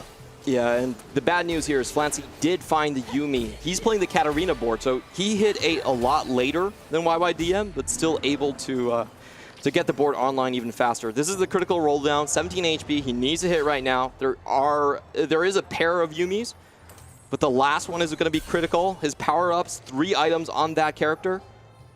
Doesn't find it. It's so wild that, especially with the system, the power-up system coming in, how much of these games is going to be decided by just getting that little bit of RNG in your favor. And you've just got to plan around it in one way or the other. Ironbog has at least stabilized for the time being. The Cassante needs to do some serious work. Oh, going up against Ahawe. Let's see if the Cassante can find a straight path into the back line. We've seen this happen a lot of times. He doesn't go onto the Ashe, though. That's going to be such a morale hit. And immediately Ashe will proc the Edge of Night, but give it a little bit more time and takes out both of the primary carries. The Volibear comes a call in, and that's some very bad news. YYDM is down. Ironbog down to 1 HP. Clement, it's looking like your prediction's coming true. Yeah, you could kind of tell from a mile away just with how much tempo that Twisted Mind was able to control that it was going to be a fight about controlling 1 and 2 in the slots right here. Haruru and K-Bao are going to have to carry for the team right now. And just want to say that was very good positioning coming in from Ahawe. He definitely understood the pathing mechanics coming in, so he had a double layer front line to make sure that the enemy still had units to target to after they wrapped. Yeah, and it was such a heart stopper to see him go right past your back like Aaron say, not today, my friend. Ironbog has one more chance to stay alive against Haruru. I mean, this time we can see that Cassante is very far away from the backline cover he'd like to get to in a hurry. But the units are disappearing very quickly. The Karma stays on target, and it's exactly as you called it. It's remaining for the last 2 Flash Walls. They must go first and second to win the series. Wow, this is going to be so difficult. K-Bao has a pretty decent chance of going first place here. Haruru is eyeing for that Gwen 2. So all of the players on Twisted Mind should be trying to lock down those 2 copies. I think you bring up a really good point there, which is it's not just a case of having, 4 players on the other side and 2 players on yours. You've got 4 players contesting your units, trying to mess with you and working together. It's even worse of a position than it seems like it is right now for the Flash Wolves. And we are going to see Xunge commit basically tactical, taking himself outside of the game. He just knows that he doesn't want to waste the HP from his teammates, so he's going to take him out of the pool, make sure that there's no easy matchups for Haruru and K-Bao to kind of feast on. This is definitely allowed. It's you cannot forfeit, but you can get these technical losses. All right, so Clement, talk to me about the situation here. So again, Flash Wolves, they must get first and second. Yep. What's your prognosis in terms of how likely that is to actually happen? I think the Gwen 2 is the key thing here. We just saw the Sork coming in from Achen actually beat out on Haruru's board. Haru still has the HP advantage, but basically the Gwen 2 is going to swing the entire matchup heavily. Ahawe also with a big find here on the Braum. That's also one of the key upgrades that the Sork board wants. So just to give everyone a rundown, K-Bao is on the GP3, Haruru and Achen are on the Sork compositions, and Ahawe, I believe, is playing the Bronze comp. So he's looking for the Varus and the Twisted Fates. Basically the legendaries and who finds them are going to decide most of this game. Gosh. Away on the right-hand side of the screen at the moment, of course, the Flancy's Battle Academia on the left. I just really love seeing the volley bear style play actually paying off in this way. Yeah, it's really. Oh no, Haru, he hit Fusion Dance and Gwen 2. That was what I was talking about. Whoever hit this first, they take it out of the pool, they solidify their own position, and it's going to be so hard to move him out. Yeah, I mean, we saw from before, it's not completely unstoppable, but we got 3 items, we got effectively 2 units worth of stats there.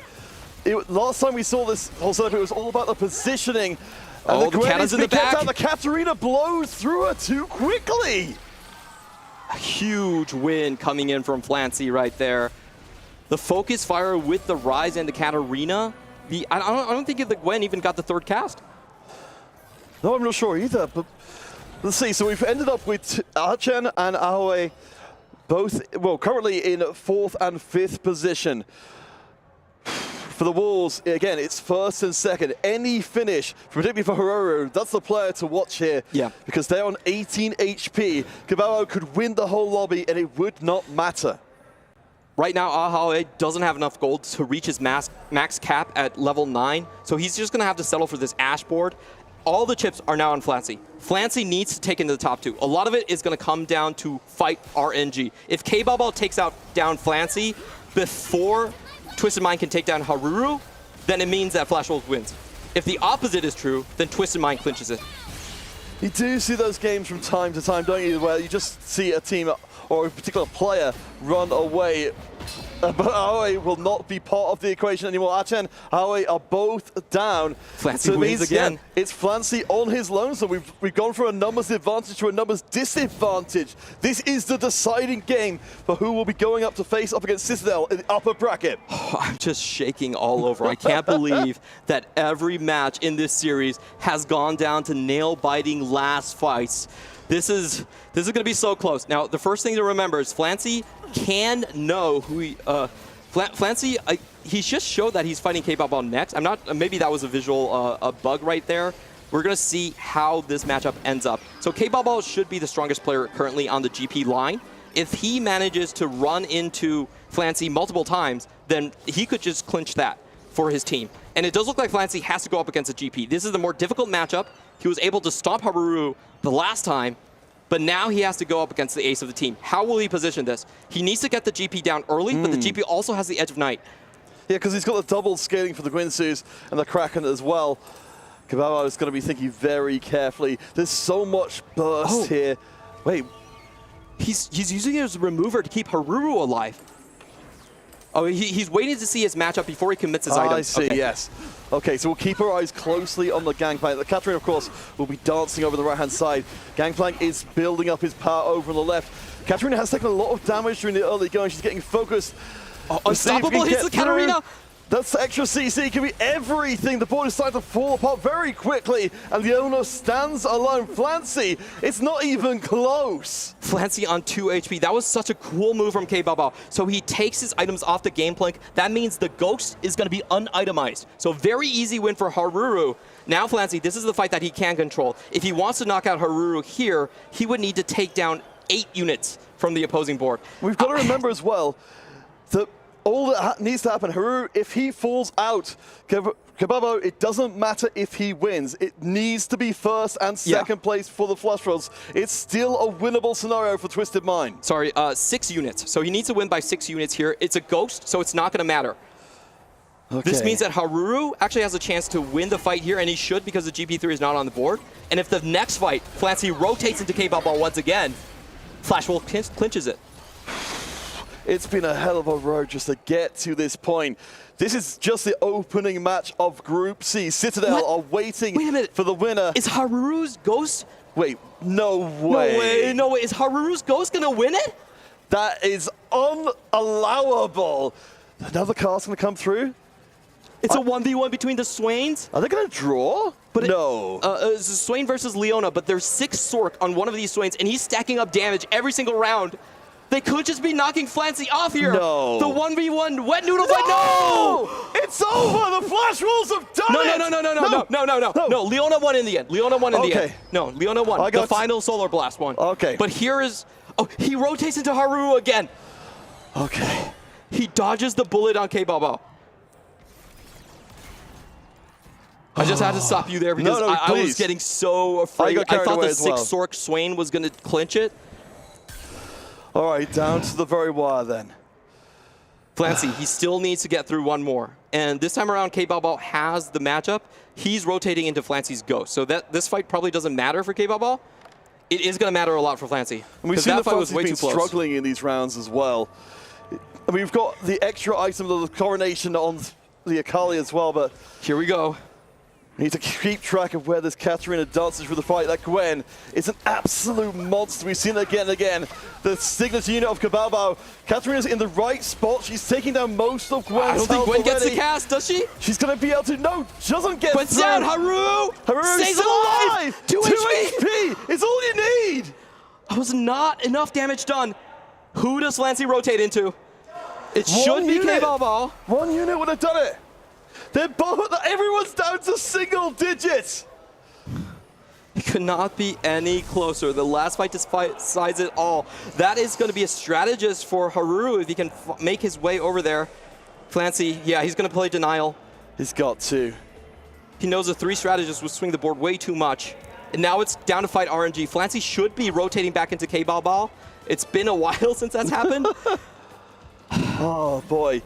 I mean, talk to me about this. What swings this one way or the other? Katarina, Gangplank. So K-Bao versus Flancy. This is the fight that there's a couple different scenarios. K-Bao should win this one, as we've seen before, but Haruru could also lose more HP. So we actually need to see who Haruru rotates into. He should be hitting the Ghost. We're just not sure which one. Boys, I couldn't wait. I couldn't wait for the series to end. I'm going to be here right now. But there's no removers anymore. We'll keep a very close eye on those HP totals. Again, Flash Wolves, they need the top 2. They came 7th and 8th overall. Let's see, so Flancy will be on the left-hand side of your screen. It's still not, as you said, a done deal, even if Flancy loses this one. We'll keep our eye really close. The Gangplank will go deep into territory. The Katarina takes a lot of damage. He's doing too much damage. She's still alive. She's going to cast, but the tanks are too strong. Gangplank's right in the middle of it, and I don't think there's any way to win anymore. Plinking away the damage. Flancy is going to drop. Haruru is down as well. We need to see those HP totals. There was no removers left. So he couldn't pull the same trick, and Twisted Mind wins. Twisted Mind wins because even though they lost, Haru took more damage. Oh my lord. Final fight. That is absolutely astounding. Welcome back officially, Sandstorm.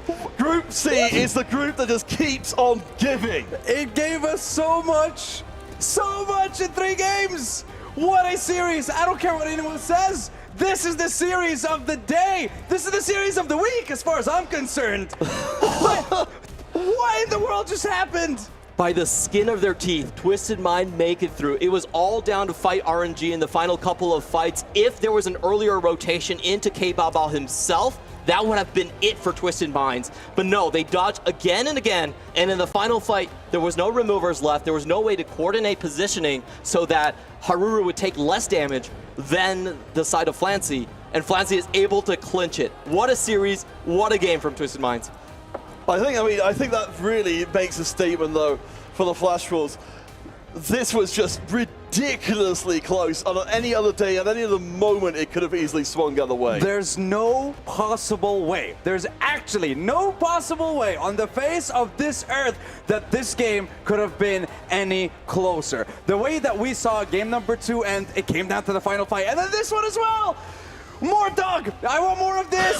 You got me addicted to TFT. You got me addicted to this kind of game. My lord, what a way to wrap up the third game and for Twisted Minds to get the win at the end of the... I mean, Twisted is like the least we can say about what happened to our brains. Blown, destroyed, absolutely out of this world series. And you saw like they were still waiting to see just the result of who got more damage, who lost more HP. Oh, wow. I think wow.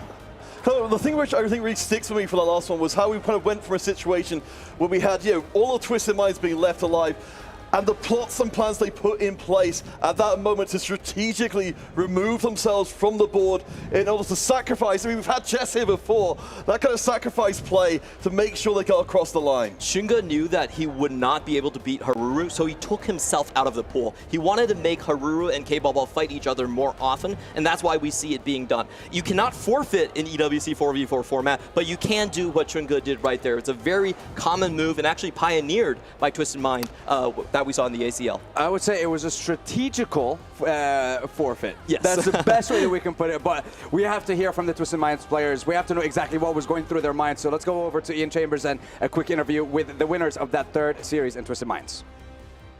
Yeah, thank you very much. I'm standing by with Flancy and our translator, Jin, to have a bit of a conversation. Look, if you were expecting, I don't know, a quiet start to TFT at the Esports World Cup, think again. We are kicking things off in the best way possible, and that was an electric series. It went all the way. It was a nail-biter from start to finish. You must just be feeling so relieved to get the win here. 就刚才是一场非常精彩、非常刺激的一场对决，你现在是不是感觉如释重负，松了一口气呢？对，是的，因为其实我们这3把都挺惊险的，然后最后也是，其实感觉是有点劣势，但是好在还是赢了，所以说确实是长舒一口气。Indeed, I mean, all 3 series, every single game was really, really close, much closer than we would have liked. In fact, in the final game, we thought that we were at disadvantage, and we were thinking we might actually lose this. But everything panned out, and we emerged the victors. You do emerge the victors, and it puts you in a strong position going forward here in EWC. Did they give you more than you expected there? Maybe did you underestimate them at all? 那你觉得是否就是 Flash Wolves 战队是不是有比你们预想的还强呢？是不是就是没有想到这个挑战会有如此的艰苦的？其实是预想到的，因为 Flash Wolf 是他们的1号种子嘛，然后我们只是一个4号种子进来的，所以说按照这个种子实力划分的话，其实他们的实力应该在我们之上的。I mean, we definitely expected that because Flash Wolves, they came into this tournament as top seed. We came in as like the 4th seed. So we definitely knew that, this was going to be a very difficult fight. It's going to be an absolute challenge for us. That being said, you are one of the favourites. A lot of the fans are backing you to potentially go on and do really well in this tournament. And of course, Twisted Minds looking to get as many club championship points as they can across the Esports World Cup to potentially win the trophy at the end of it. Does that add a little bit more pressure? 确实，你们这次的胜利呢，也让你们拿下很关键一分，让你们俱乐部、让你们的战队拿下很关键的一分。因为现在 Twisted Minds 这个战队也是在本次比赛中的这个俱乐部的排名榜当中，也是在争夺更多的分嘛。就想问你，你是否认为就是代表 Twisted Minds 之后，你们有更多的压力呢？是因为我们来的第一天正好我们到 Twisted Minds 俱乐部，然后看他们使命召唤拿到冠军嘛，然后我们也是对我们自己是非常有信心的，我们这次目标也是冠军。Indeed, I mean, when we first arrived here in Riyadh, we saw the Twisted Minds team for Call of Duty clinching the championship. So we knew that we were also part of this, this greater team to be able to gain more points for the club championship. And right now in TFT, we're here for the champions as well. All right, well, we'll see. You've got a long journey ahead of you, and we'll find out if you can do what your team did in Warzone here in TFT. But for now, it's back to the desk as we look ahead to our final series of the day.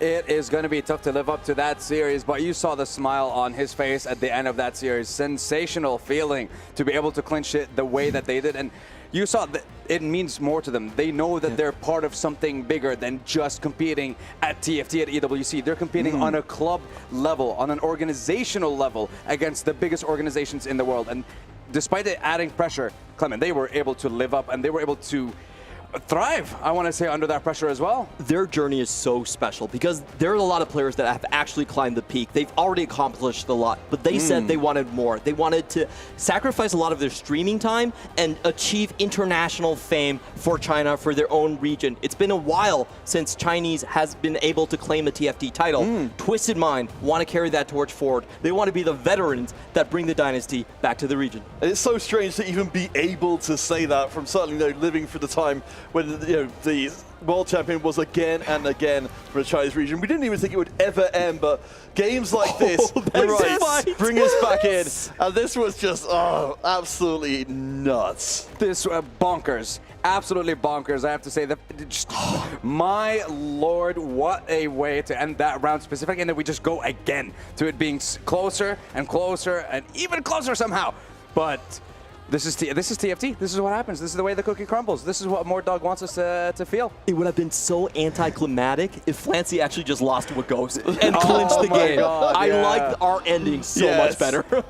Listen, I'm just saying, whoever wrote the script for that, well played. You need a raise. You need a raise. Yeah, someone give the man a raise who wrote the script for this. Because, boys and girls, this is only match 3 of day 1. We have so much more TFT to play. We have 1 more series left in the day, and then we have 4 more days of this competition. I think this just goes to show, we saw the respect being given across it in the interview just past.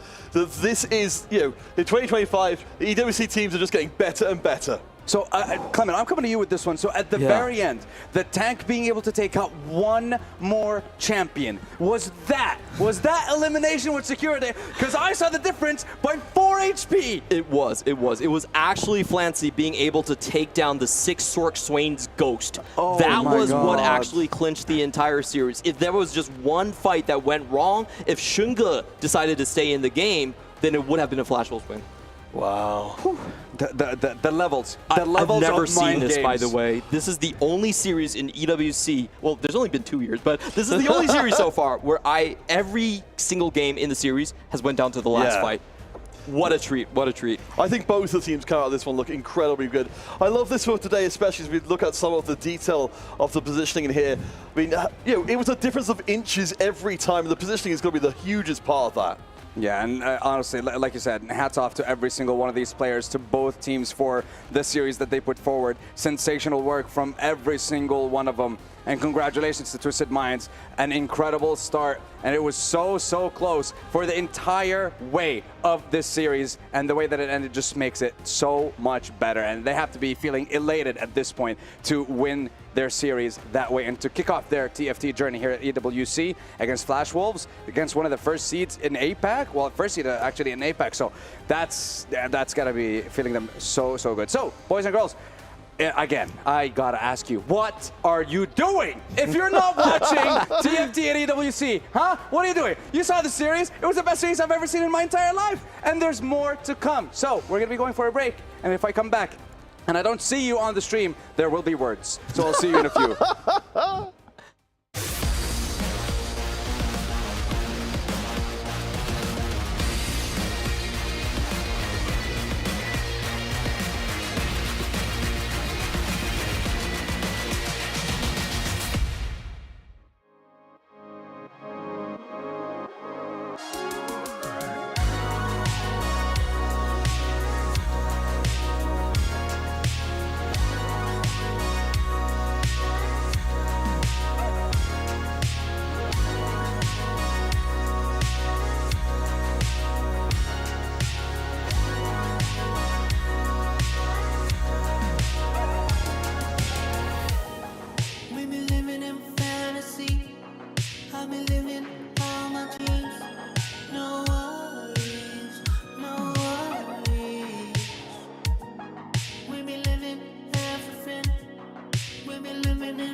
We are back, ladies and gentlemen, and we have now arriving the 4th series contenders. It is Team Wolves Esports. They are the current champions of EWC, and they will be taking on another one of the hometown heroes in Rock.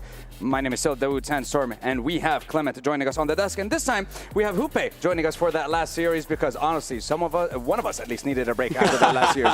Good Lord, it has been a roller coaster of emotions, but Hoope, you were watching it from behind the scenes. Before we jump into that next series, what was going through your mind watching that last one? Twisted Minds and... it was so amazing. I mean, the chat was crazy, and the importance of having resources and using it. You said that the previous fight was so important. They couldn't win against the Ghost, but actually not having an additional remover to go against the Ghost in the end, maybe remove GP items and try for and then put it in the end, that could have made the difference. So any small step that you take here in 4v4 is so important, and that's very difficult to our past, but now with the defending champion, it's a good opportunity to be able to do it. Definitely, and this is the standard that last series has set for us for the I want to say like for the rest of the day, but we only have that one series left. But I want to start with you, Clement. When it comes to the reigning world champions of EWC in Wolves Esports, what can you tell us about them? Because I know that there have been a little bit of changes for that roster. Yeah, first we have to talk about how they qualified. So they auto-qualified because they were the reigning world champions, and they had to keep at least 2 members on the team, so they did. Saren and YGQF are the returning members, but unfortunately, the other members have actually left for Falcons. And I do have to be honest about this. I do think the expectations are very different for this team. They did come in on pedigree, but the players in terms of the individual performance, really not at the same caliber that we have seen from the players that are currently on the Falcons. I personally would be surprised if they were a playoff team. That's the bar I set for them. We're seeing the rest here, also Homeland quarterfinals last year on EWC, so they have additional experience. These new players that are coming into Wolves, they have 4v4 experience, they have demonstrated also good capabilities in solo queue, in regional performance, so even though the team is not as hype as it was in previous, they still have a chance, so I feel it will be a good series right now. You know what, with the series that we've had last, I think this is going to be, I mean, I can't say it's going to be an even better, but I want it to live up to the same level of hype, to the same level of energy, and again, to how close that last series was. And I expect nothing less from the reigning champions. And yes, even though there was a little bit of a switch up, but let's focus a little bit more on Team Rock coming into this series. You said that, you know, they have a lot of experience rather coming into this series, but going up against the reigning world champion, do you think that might affect their mental game in any way, shape, or form, considering that it's the first series that they're playing here at EWC as well? Yeah, for sure. Even though it's the first series, they tried to accomplish it in the back end. In last year, they couldn't be able, for example, Dr. had that chance, but couldn't make it here. And now I feel it's like the revenge for him. It's like the opportunity to actually demonstrate that he can also perform. Both him and Panda, for me, are the acolytes of this Rock team. Both amazing, having so much Tactician Crowns appearances. So this is a great team also, and a great fight that we have right now. The coolest thing about this Rock Esports squad is that they're the only multilingual team on the field. They have 3 Korean players and 1 Filipino player, Araya. He's the GOAT of Philippines, but a lot of times we have noticed that they can't communicate efficiently. That's going to be the big question. Well, you know what? The big question is, what is going to be that first augment for the game, boys and girls? Here we go. Final series of the day. It's Hoope, it's Clement, starting off with Wolves versus Rock. Booyah! And now the opportunity, Clement. We already have seen the capability of this meta, finding that GP early, just trying to go for something that gives you that additional angle, but we have seen something different. We have seen the Karmas performing. I know you have a soft spot for Zorks. I know you hate also the Yumi as a possibility, but of course, some additional chances here. Players will be preparing, and now we have a huge glance here, Sandstorm, and they're just getting prepared. And when they're walking in, for example, on the right, we saw Dr. O, and he was just mentally prepared. I feel like he's like the leader of the group. Do you feel like he's, you know, just mentally? You said, you know, he's mentally preparing yourself. Do you feel like it's kind of like a faker level of just reaching that zen?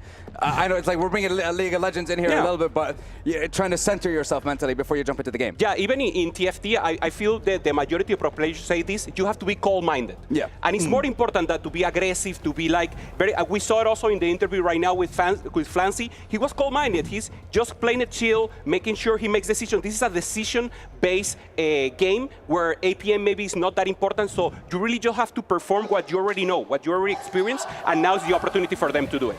Well, I'm hearing some screaming in the background, which means, guess what, boys and girls? We're diving right back into the game. I see a two-star gameplay. I'm done. I'm leaving you with that. That's insane. That's why. What are you doing? Oh, come on. What a way to start the series. This is an auto top 4 spot, right? I don't see any other possibility. Yeah, trying to get a power-up immediately doesn't find the possibility here of the best augment possible. Gets Tricksters. That is also very good access to backline. Yeah. And of course, in this GP2, anything you can give in early, just try to ramp up against that additional economy. It's just so good. So Serene now starting strong for the defending champion. You can only get Tricksters 2 before stage 3. So this is actually a really big find. It's one of the best tempo options. I think it's even better than Stretchy Arms early on here. And just for some translation, that was nice from Hongbian. Oh, nice. Yeah. We will see it for sure, or we will try to hear it in the next round also. So huge possibility here right now. And of course, he will be the win-out spot. As we know, first place is so important. That's the capability of breaking the tie break now in the end. So Wolf now with a great spot right here. And on the other hand, we have Rock that they said on socials they are ready to chase glory. So I love it because it's like making a statement that they actually want to perform, they want to win it all. Yeah, there are a bunch of players that know each other so well. They've actually been living in the same gaming house for multiple years. And no, this solo leveling, another round of cheers coming from the side of Wolves. They have been blessed by Mortdog. Oh my God, this is the tournament arc once again. This is so huge for the people that are starting to see TFT right now. This is just so amazing. You need to only get one unit in the board, but that unit gets so much power and it's perfect for a win streak. Normally, you don't have a 2-star 2-cost right now, and is this the best unit possible? So once again, amazing performance and luck right here for Serene. We have to talk about how 1 in a million this actually has been. It's been 3 game planks in the same orb to give a game plank 2 and the best augment for a fighter with Omnivant being given. He's not only going to be able to farm EXP with every kill, he's also going to get gold here. He even has the correct items in the Infinity Edge if he wants to go even further with it. Okay, he decides to go a little more tempo-ish. Infinity Edge is the best possible item in the future, but right now he's just thinking about the best item of pure stats, and that will be for now the Hand of Justice. For here, just thinking about tempo, thinking about what's the best combination for him, now accessing the backline thanks to the Trickster. So once again, Dr. O making a swing here just to make sure he knows what he's up against. And unfortunately, we have seen this in today's series where there are certain players that just run away with the GP. They have a GP too early. We saw it from Vitality as well, where they find the correct artifact with the GP, with the Flicker Blade. So my question to you, Hupe-san, if you know someone is already like destined to go in the top 4, is very well established, how do you play around that? I mean, you don't, right? You know he's going to be. Try to play around the spots that you know. When do you have him or not into the rotation? And then try to avoid or help your team as best as you can. I mean, you have to play your game. For example, here, Dr. O knows he's in a back spot. He knows he's in the rotation against that fuel power GP. So he decides just to sell the full board, gets an economy augment, and then trying to outmaneuver him maybe in the late game. Of course, very difficult task to do. And that's really cool because he's actually denying him experience from the solo leveling. So I love that you point that out, you know, just if you can't take his spot, you're just going to have to do your own thing and hopefully play around him. Okay, Panda, one of the other acolytes here for Rock, having a maybe crit chance here with the Strikers. Frail as a possibility here. Also Star Guardian leveling up. Augment store here. So yeah, this is what we were talking about. They're just planning on the later phase of the game. They know they have already lost the first start of the game, and now maybe they're going for carousel control.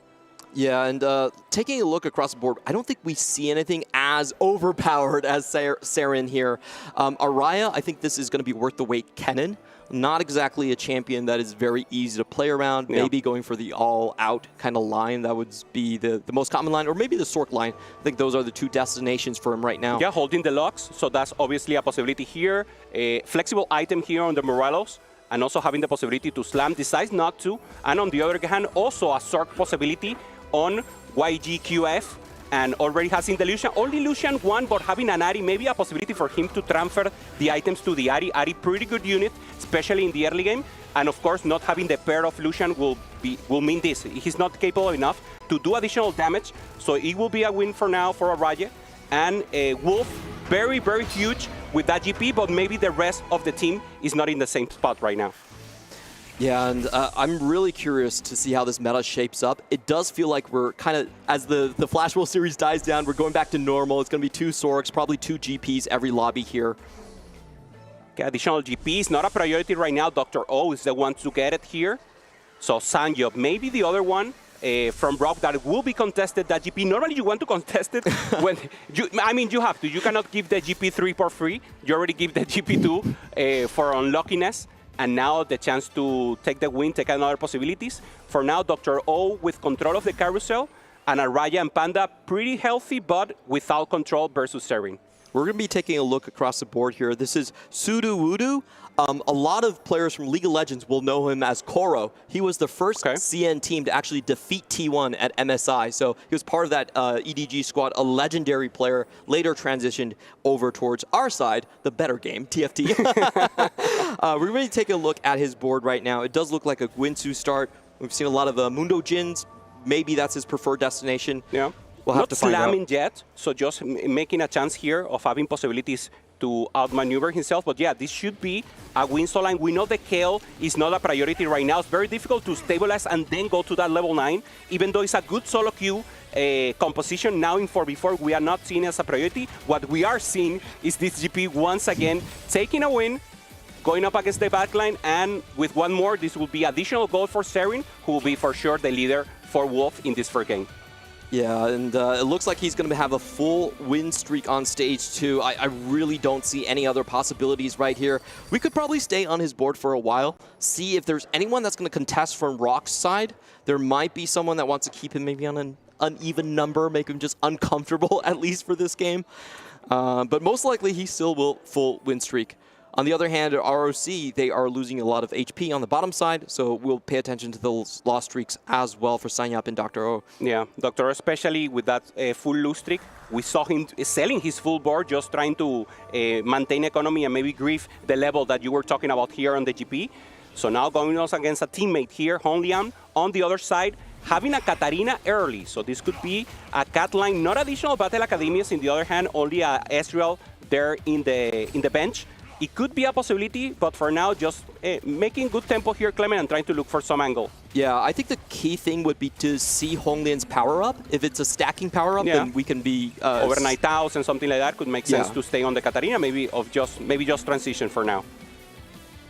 Because his teammate Sudowoodo does look like very much in the Mundo Jin line as well, and he's forced to play a reroll. So I'm very interested in seeing where Honglian's going to end up. He is known as the TFT Magician because he loves to play loss streak and stabilize on one round. Nice. That is what he's known for. It's so cool to see. A very unique playstyle. Okay, we're seeing Panda right now. He sold, the one from Brock, and now he has AP line, and now the Winsus comes right here for Sudowoodo. Just trying to get a good tempo line here. Still hasn't leveled up. Just trying to get that chance. But as you said, this should be maybe a sniper line. But I think he can stay on the KO. He already has 2 KOs, only 1 sack, holding up into the Juggernaut. So this could be the KO line. We know it's not strong right now. But this is the line that the game's giving. It's very difficult to pivot out of this into something else. Yeah, and he does have Hero's Arc that actually gives him more damage and per level. It's a really good combination with the comp. However, as we were talking about, currently, Kale playing Kale is an 8 AVP. Yeah. It could be tempo. We saw Hero's Arc playing a tempo, not doing a 3-star. So maybe it could be just a tempo line, level 9, trying to get a top 4 here with the Kale 2. Not even getting 3-star. Of course, it's something else helps you get it. Of course, you have the augment to roll, so it doesn't make sense. But I feel it's very difficult for him to both reroll and then go to level 9. Will be very difficult, but that was the line that he gets the Jin here, so maybe it will be a soft pivot to it. Yep, he's going to abandon like the Kale. I think he's seen the stats already. He's like, I'm going to keep away from this one. In the meantime, Sanyap does find his footing here as well. He's going to get free leveling experience and going to be playing towards the Protector Smolder. It's a pretty strong line that we've seen so far. Actually, one of the 3-cost rerolls that had very good stats coming into the last match of the day so far. Yeah, Smolder, very good, especially if you get him early. Remember, this is a level up composition. He needs to take takedowns, he needs to participate in combat, and when you get to 30s in the levels, that's when he pops up and becomes a full menace. Normally you want the Shojin as the 3rd item here, already with good crit possibilities. All right, so we're seeing more players kind of find their footing across the board here. Dr. O is going to end up on the GP line. He has the lowest HP to start, so I wouldn't be surprised if he's just kind of the sacrificial player trying to tie down Serin from running away with the game. Okay, right now rolling a little. GP2 has been found for Dr. O, so this will be the other one going for that line, trying to contest a little from Serin, from Wolf. He had to roll for it, but not so much. 40 gold, not bad at all. And now having a good chance to maybe pivot out of it and get a good opportunity. Now rolling here for Suruwuru, just trying to stabilize the board a little more. Finds the Mundo 2, trying to get additional rolls here. Just spend the free ones. Nothing else. Gets the Udyr, very important, as you get the mentor for all the team and additional possibilities. It's a Karma right now here for YGQF. So obviously staying in this sorcerer line. Yeah, we're seeing players kind of pivot and find their positions here. For Suruwuru, he actually skipped 2 Jins, so he's committed to the Kale line, but we all know that's not going to be a Kale 3. It's just going to be Hero's Arc into a Temple. And I think this is something special about 4v4 is you don't have to cap out as high as in solo queue. A lot of times in solo queue, no one's griefing you, but in 4v4, if you have an acceptable board, then you can play it in just for tempo. Also taking your role into account. Raul, maybe he just wants not to go ace, maybe grief the opportunity. We saw it. Serin playing the GP, you need to play it again. And obviously so broken. At least 1-on-1 so far. We saw another game, 2 people in the same team, Fnatic. We saw playing 2 people in the same game, both playing GP. How did they end up? I mean, GP? it's possible. Okay. We were talking about this with Alan. He was like, okay, maybe 2 teams can play 2 GP at the same time. That's also a possibility. But for now, of course, keeping it clean and having these opportunities. Almost a mirror board here, the Kale on one side, and the Jin on the other. And this is the one. This is what you're talking about. Honglian already committed to this Jin line, so Suruwuru will try to maintain a good tempo with the Kale. I still don't feel very comfortable about these 2 players contesting over the Mundos. Having a Mundo 3 really makes these compositions go from B tier to A tier. Mundo is such an overpowered tank here. So both of them will basically lock each other out of that option. There is 25 copies. There is a theoretical chance that they can both 3-star them, but it's highly unlikely. So a little bit of self-contest here coming in from the Wolves side. Yeah. I mean, this is priority, you know. As you said, Mundo 3 has to be the priority, but maybe once again, it's just tempo. But if everyone is just playing tempo, who will get the win out? You need to get that spot also. That was the thing I was thinking about. Maybe the game plan for Wolves right now is just full blowout. Because they have so much tempo. If you look at the HP bars right now for Rock, all 3 of the bottom members are on Rock's side. Makes sense. You can go for Serin, winning the game with the GP early, full economy, going level 9, getting the full mentors in, and then the rest, just trying to outperform the rest. Getting a 5th, getting a 4th, getting a 3rd is just good enough. If you have 3 members top 4, you automatically win the game. So that might be the conditions here. As Rock Esports, they're coming in from the back foot in terms of tempo. They're still trying to find their spots a little bit. We have the Smolder, a Sork that's contested, a GP that's contested. I think a lot is riding on Panda's shoulders. We haven't checked in on exactly what he is going to be playing. He could be the necessary win-out player for the team. Yeah, that could be the chance here. For now, 4 heavyweights. You're having an additional opportunity here to get additional items. Obviously, Poppy 1, very good right here. Trying to roll for value, but doesn't find the Smolder 2. This is very bad for him right now. He needs to stabilize, decides to roll a little more. Finds the buy 2, but this is just not good enough, Clement. He needs an additional Lulu, that additional Smolder to stabilize. The items are there, and now 10 gold, he didn't find it. I have to say, this looks very desperate. He was on full loss streak coming into this one. He wanted to stabilize right now. He can not continue to lose, and he doesn't hit anything. I think a huge problem is that his front line is also contesting on the Juggernauts. If you look at his front line, there's no Mundo 2. The Wolves players have already gotten them already. So for ROC, their first mission is to ensure that at least 2 players get into the top 4. It's looking pretty difficult already. Yeah. Also, if we saw Panda, we haven't seen much, but he was playing Sorks. And now we're seeing a Raye also with Sorks with the Kennen 3-star because of his augment. So once again, contesting yourself, not the best possibility. And now we see what happens. Serin with the GP 3-star. And now the additional opportunity to get this. He's just... Look at the picture. He's just laughing inside. What? He knows he has the game won already. It's 3-5. How did he find all those GPs? What? He even has the Rise. He still has 35 gold. Wow.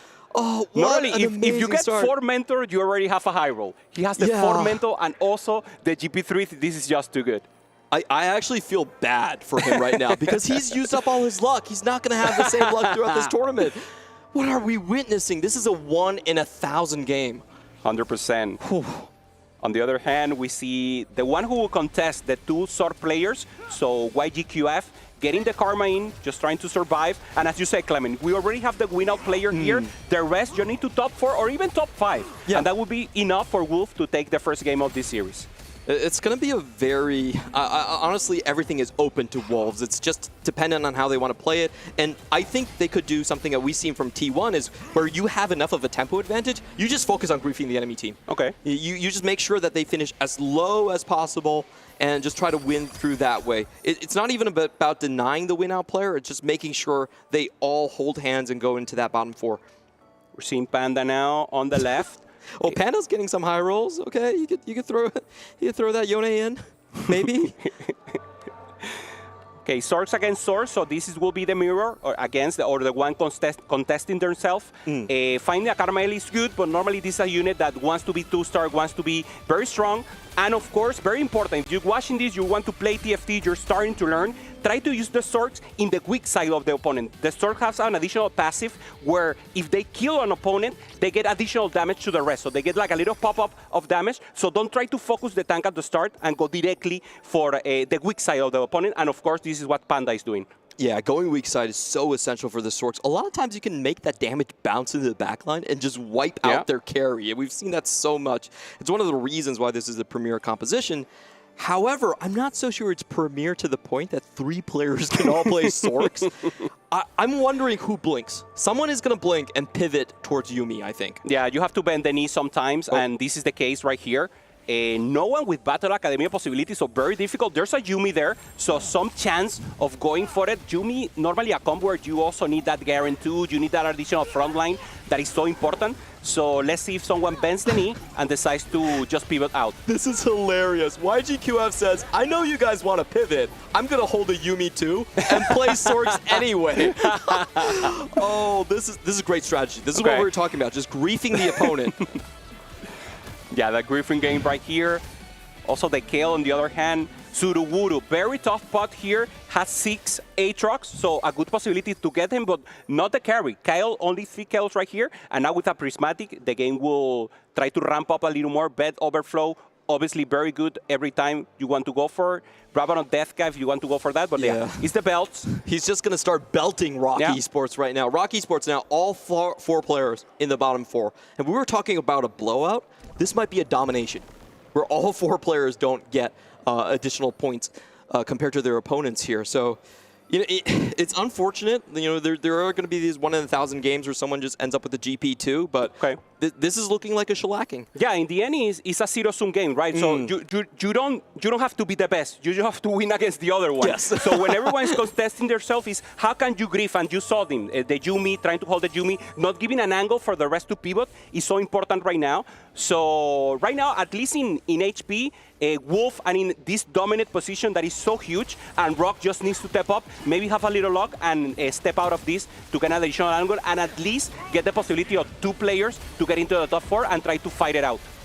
So if my current math is correct, Wolves have a 120 HP lead over Rock Esports right now. This is probably one of the most one-sided games that we have seen throughout EWC history. And the question is, who can stabilize? Who can actually stop losing here? Looks like Panda might be the one. He was also playing the Sork, so maybe the Karma 2 is the key for Rock. Wow, and Honlian in a dominant spot right now, gets the Mundo 3 in the last round, now getting the Jin 3. Him, together with Seren, this is already a 1-2 for the Wolf. How does he hit a Mundo 3 when Suruwuru is also going for Mundo? This is just...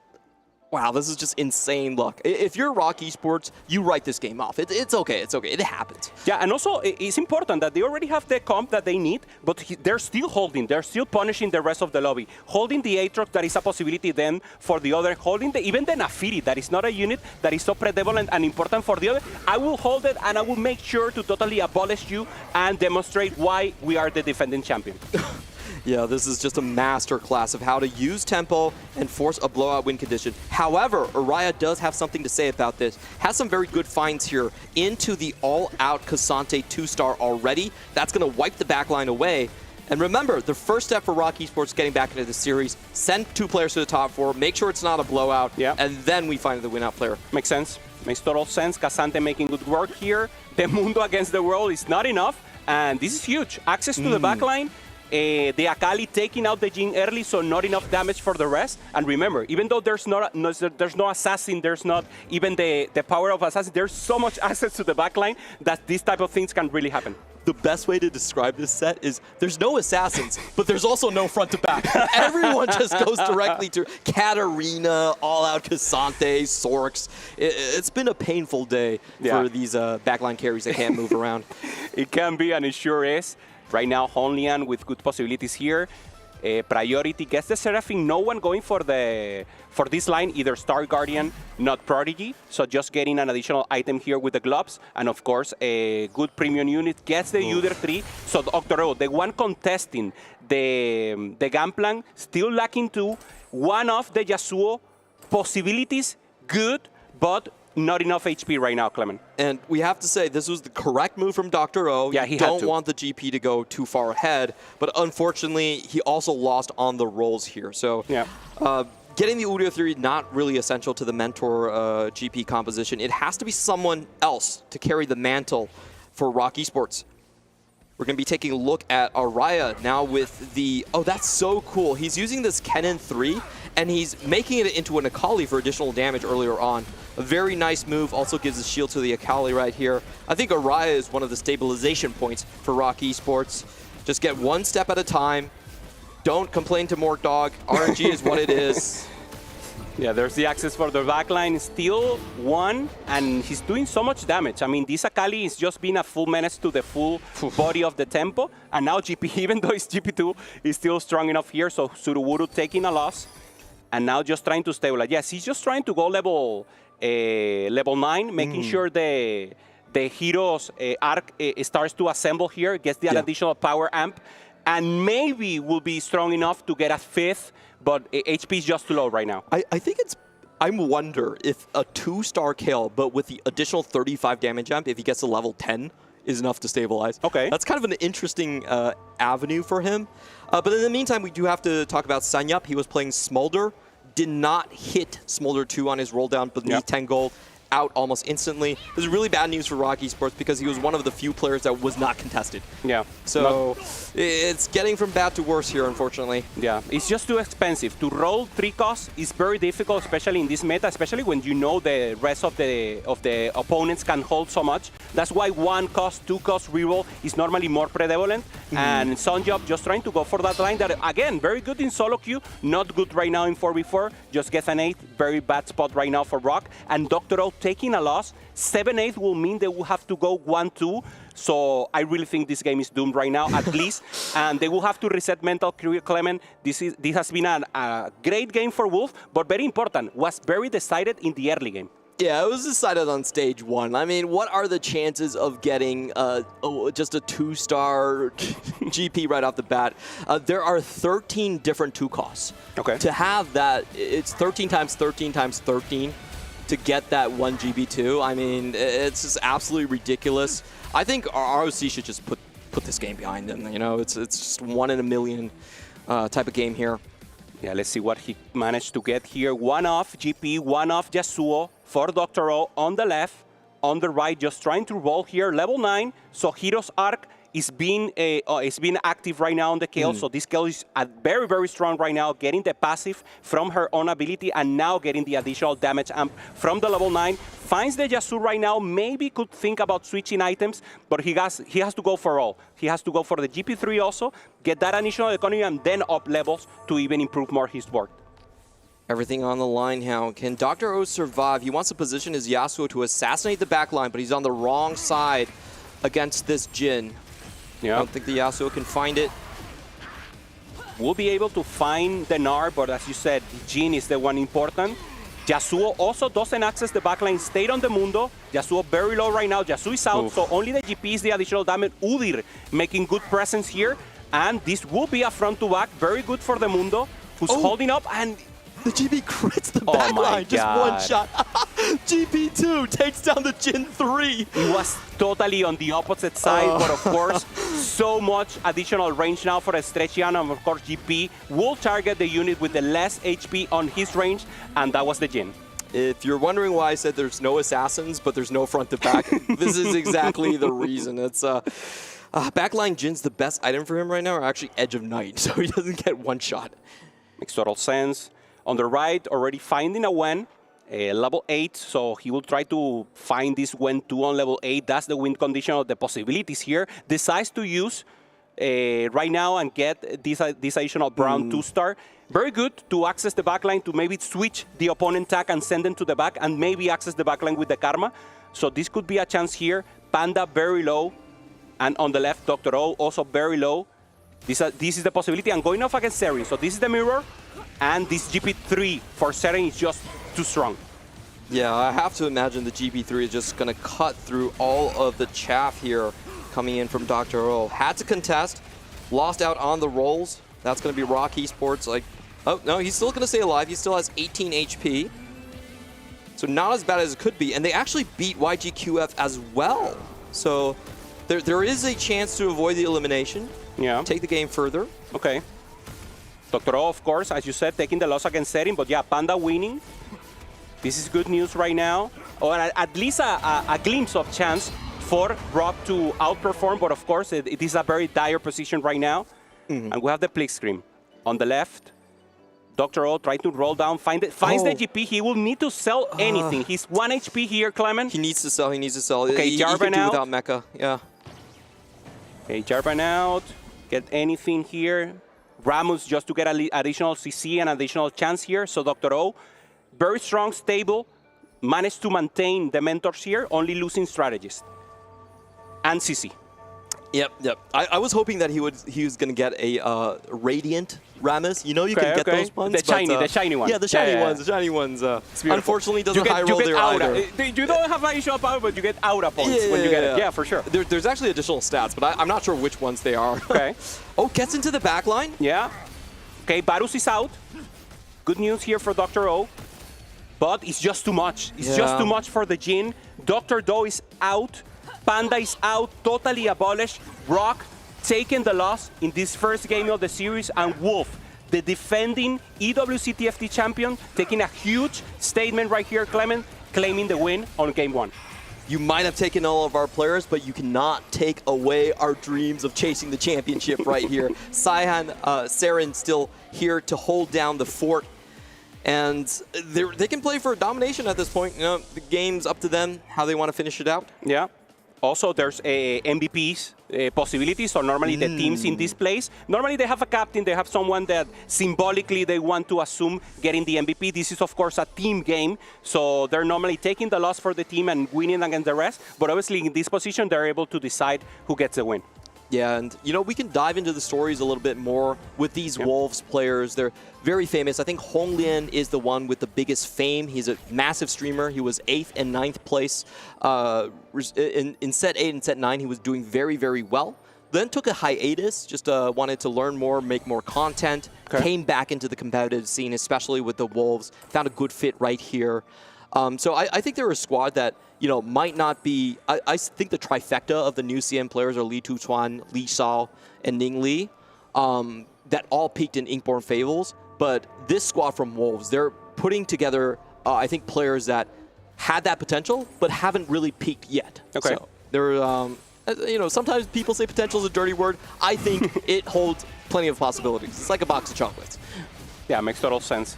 Yeah, also Suruwuru. If we see his acolytes, maybe we don't have many without participation in the Tactician Crown, but he went 22nd in the TBO. We were in Las Vegas, and I had a chance to see him there.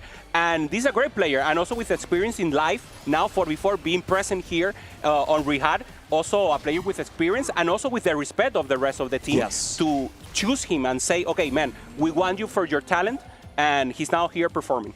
He is a player that if you look at his stats, you would think that he would be a top player in the TOC. But unfortunately for him, even though he appears a lot, he always missed just going to the TAC Crown finals by a little bit. So I think this is his redemption arc. He can finally prove that the time he spent in TFT, you know, coming into a different Riot title has been worth all of this trouble, all of the blood, sweat, and tears. And, you know, I think he's a player that I've known all the way back from my League of Legends days when I was a caster over there. Very, very humble, extremely talented. I want to see him do well. Yeah, makes total sense. So yeah, two teams that deserve to be here. Remember, both APAC and CN had the additional qualifiers, and also in America and the rest. So it's very important here, Clement, just getting an additional scenario of what it takes to be here. Anyone, if you have talent, you have the possibility to be here. That's the art, the beauty of TFT. If you're very good at the game, a team will get you. You will have a chance. You will have an additional qualifier. You will get here. But of course, you have to be the best again. It's not everyone could be here. Anyone could be, but not anyone will be. And that's the importance of the discipline and, of course, the amount of talent that these players have. We don't get to see the heroes arc fully proc, and congratulations to Rock at least avoiding a domination game here. They do have to play out the remaining of the fights until the conclusion right here. But, you know, I think we have more time to just talk about these players and dig into what it really means for all of them. I think a very interesting contrast is how the qualifiers worked for the Western regions versus the Eastern regions. In the Eastern regions, we actually took a look at your attack run and your regional performances. So the question here is, can you make a team of individually great players, but combine their talents and make them synergize with each other in a very short time? In the other hand, for the Western regions... Totally open. Yes, totally open. You just want the players with the most synergy. Yep. And I'm really excited to see which one actually wins out, which philosophy becomes dominant. Yeah, makes total sense. We have we saw it in the B stream. It was Team Liquid full Brazil representation versus Evo full Polish representation, and then we had the French also in a significant amount, 3 teams with the French. Yeah. So yeah, that's what you said. They actually could be able to define and maybe play more on the power of friendship to try to go for that. So yeah, we'll for sure make sure to check what is the statement that is more prevalent right here. And now just to check, once again, this is a win from Rock, from Wolf, being so amazing and so prevalent here. And now they're just having fun and making sure to check who wins. All Out Casante, we can talk a little more about it. Only you were saying a little about the possibility, maybe 5% of getting it. But of course, you get it. This Casante doesn't reduce the HP. He just becomes a full menace, as we're seeing right now. And it's just so good. Yeah, this is one of those combinations I think will be nerfed in the future. The really overpowered thing about him is that he heals himself for 600 HP based on every single kill. So you don't see any of these Casantes bring any regeneration items. It's not really necessary on him. It allows him to build full damage, and it's just so powerful. This is my go-to comp in solo queue, I would say. You can also flex in a lot of slots. Your one-trick pony Casante allowed? That's you, Clement? I love playing it. You can play it with 4 Protector. You can play it with Strategist. You've always been a fast 8 person, right? Yeah, I'm unlucky. So I don't like playing rerolling. Yeah. I like Fast 9. I like Fast 9. Fast 9? Yeah, I love Fast 9. Okay. Maybe not the best meta right now. We're in a meta where you have to stabilize, you have to be strong, and then Fast 9 is just a win more. But yeah, I love Fast 9. I love economy items. When you give me I don't know, hedge fund prismatic on the first one, it's just too good. What do you think is the best Fast 9 right now? Like, we've only seen one Fast 9 board, but I mean, the one I like is Juggernaut, 6 Juggernaut with anything in the back. I've seen, for example, 6 Juggernaut plus Zaira, and then you put the Twisted Fate just for additional tempo. It doesn't make sense in synergy, but actually the raw power that you have is just so good. Yeah, and it's also a much cheaper composition to hit so far. Yeah, makes total sense right here. On the left, the Casante taking huge win right now. So players are just having fun. Wolf taking a massive win once again and just being strong enough. Reset mental, so important right now for Rock. This is just circumstantial. We need now to refresh. We need to play our game. We need to hit GP. And that will be the chance for the next game. Yeah, looking at Saren here, he's still at 71 HP. I think it would be a big boost of pride if Araya can actually take the first place from him. You know, you might have taken the match, but you have not taken our pride.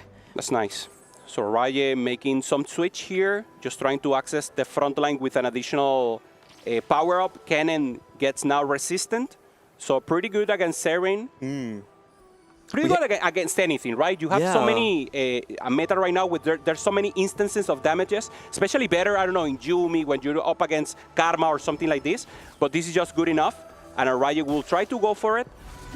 Now let's see, GP's on the left.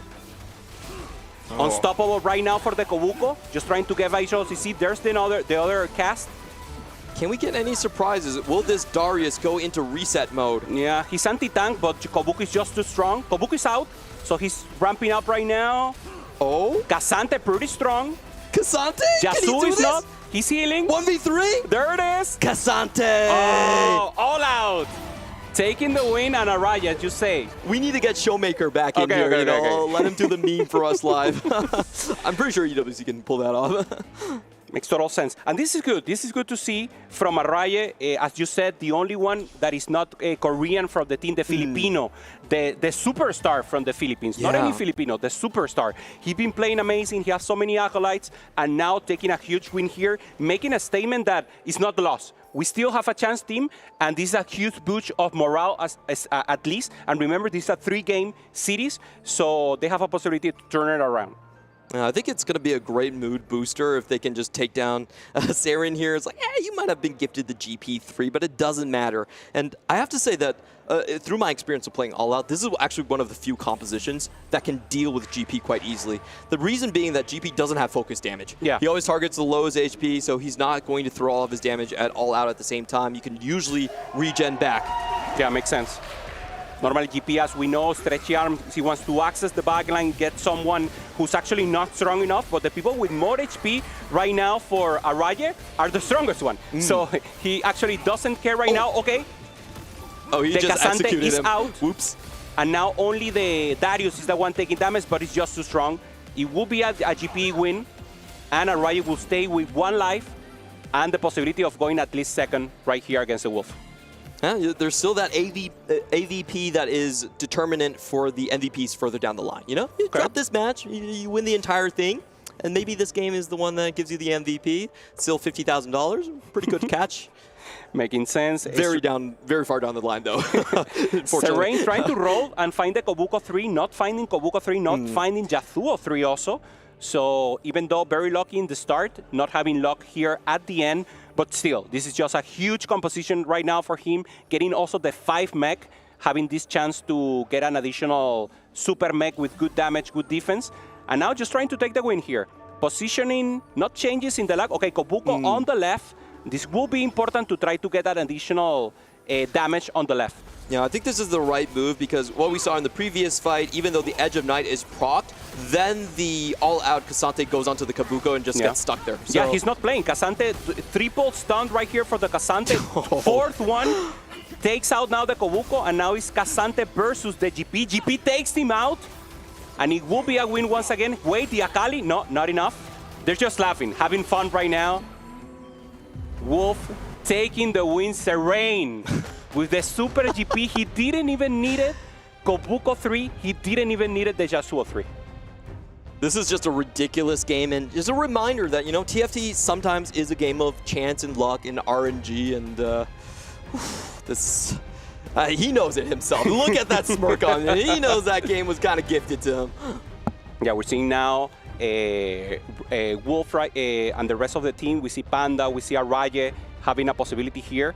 And just a good chance for them to ramp it up in the next game. Confidence is still there, but of course the laugh are in the Wolf side. Yeah, we saw the Rock players right there, and they were already chatting about their future plans, their next games. I don't think it has impacted them mentally that much. Sure, you're going to have to roll with some punches here and there, but that's just the nature of TFT and why we play a best of 3.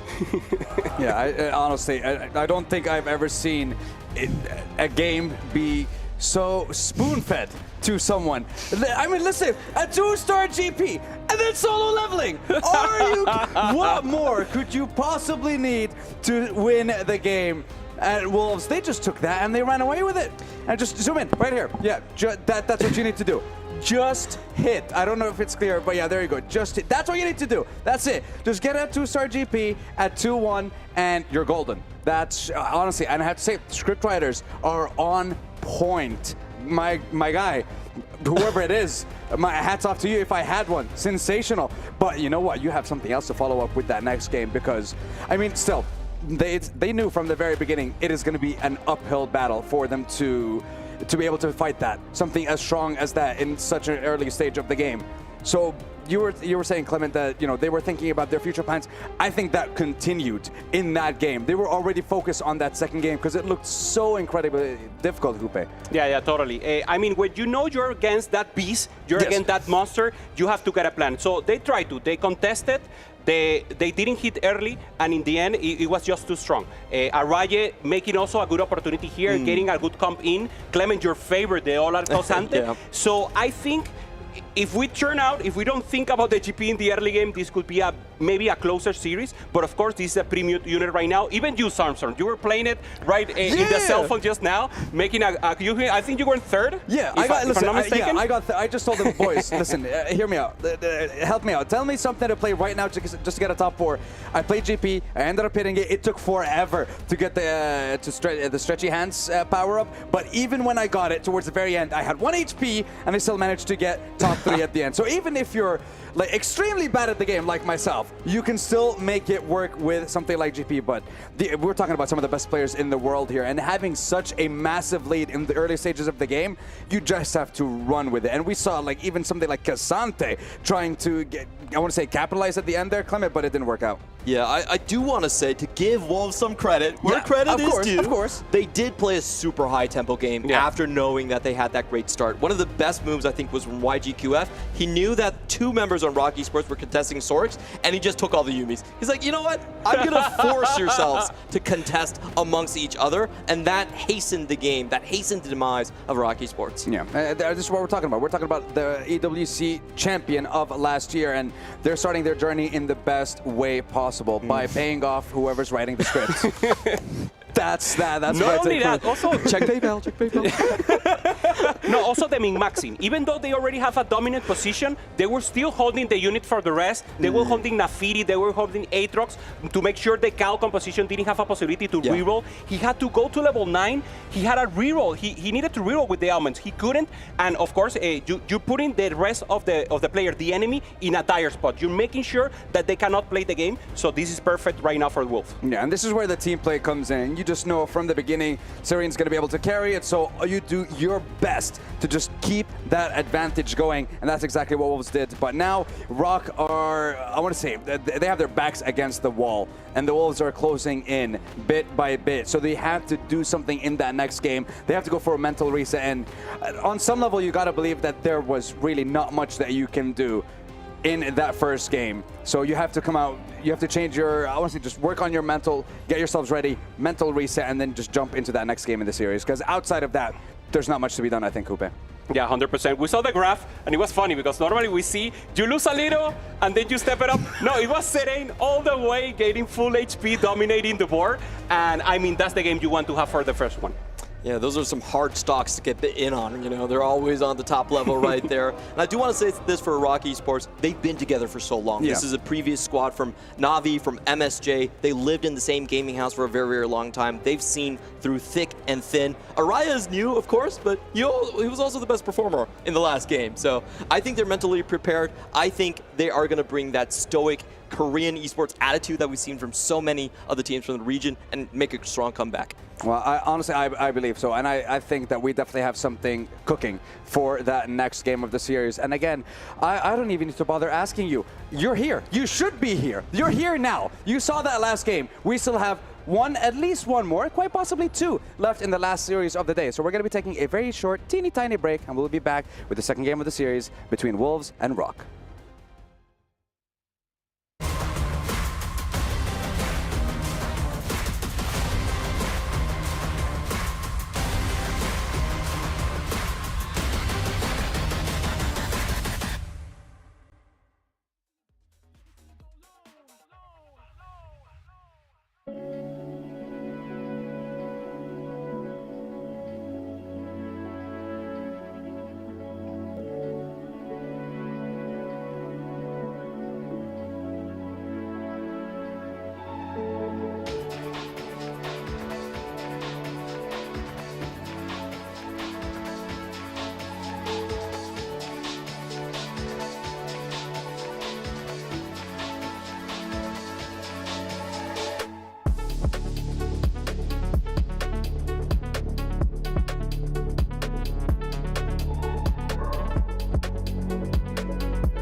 We are back, ladies and gentlemen, boys and girls, with the second game of this best of 3 between Wolves and Rock. And it turns out actually on the B stream as well, just to give you a little bit of a catch-up, I believe Team Liquid managed to take down EVOS in a 2-1. So that's a wrap-up on B stream. So that means you should all be here right now for the action that's about to unfold with me, Hoope, and Clement to see who's going to be taking the next game. Is it going to be a clean 2-0 for the reigning champions of EWC, or will the scriptwriters have something special for Team Rock? And what 2-star champion is it going to be? We're going to be starting with highly varied loot at the start of each stage. So, Clement, Hoope, take it away. Second game awaits. Thank you, man. So here we have a Kali encounter. So this is loot subscription. We'll have additional loot, as you just said, and now possibilities for all of them to maybe think about additional things. You can think about the KL now, additional resources, but of course we already seen GP meta, Jhin plus the Mundo, and of course Swords. Only 3 comps that have been played so much. Clement, tell me a little about the average placement of these comps. So average placement of GP, we kind of talked about in the previous series, was a 2.9. Most played composition. The second one with a very good average is actually the Sorks. You need to get GP3. In that, even without GP3, I didn't filter for GP3, and it's 2.9. Okay, amazing. I mean, that's because some of them have been playing at at tempo. Exactly. We haven't seen GP3 in all of the games. Yes, a lot of them are just kind of contested. Okay. And even then, the stats for it are absolutely crazy. We kind of expected that. We didn't know it would be even more dominant at the top level right here. Yeah, makes sense. And coming into this one, where loot subscription, I think the reason I kind of like this encounter is because we actually see less of GP in a lot of the games. You know, it could be more spatula dependent, could have more gold to allow these sort of macro comps to come online. Okay, just to clarify, on the B stream, EVOS, the Polish team, were the ones to win against Team Liquid. So Team Liquid will go to the loser bracket, and EVOS will play tomorrow to advance to the playoff. Yeah, sorry about that technical detail. I was going to go on a spree about how, like, oh, Team Liquid is an inspiration to Rock because you can come back from a 1-game deficit. They have a chance. They're still on loss tomorrow. Remember, it's loser bracket, and they will have a chance to go once again and qualify. But, of course, you want to be in that winner bracket, only 1 series away from the playoffs, and, of course, taking the win. We saw already a KO with over 9,000, so there's a possibility of playing KO with an initial ramp-up. And now Araya, the best player from Rock in the last game, taking a second with the Kazante all-out, just trying to get additional opportunities here. It's always really cool in loot subscription. You want to scout who has actually picked up their loot before taking your augment. So a lot of times there's a staring game between the 4v4 where no one just clicks their augment. It looks like it's going to be extra gold for now. Oh, no, it's going to be a tailored item. Okay. Tailor item here. That's the chest you're looking on the left. And of course, right now, Araya getting a possibility of re-rolling and gets 2 additional duplicators. Having a Malphite and having snipers will probably mean he's going for the sniper line with their Jhin and the Mundo reroll. Is Saren the son of Mortdog? Because every augment, every start he's been getting has been ridiculous. He has Treasure Hunt. Wow. This is basically the highest AVP gold augment. The power level for a lot of pro players have been described as even better than a prismatic right here. So again, Saren is in one of those unassailable spots. You know he's going to be in the top 4, and Rock Esports is going to have to play around it. But they do have an answer here because, hey, Panda also has Treasure Hunt. We're equal. Wow, Treasure Hunt, and also a GP already with the Krakens and trying to find the Q insoles right now. So pretty good for him, generating gold, and of course those additional resources, both in the Treasure Hunt and of course in the Akali encounter. Yeah, we're going to be taking a look at how the other players shake up.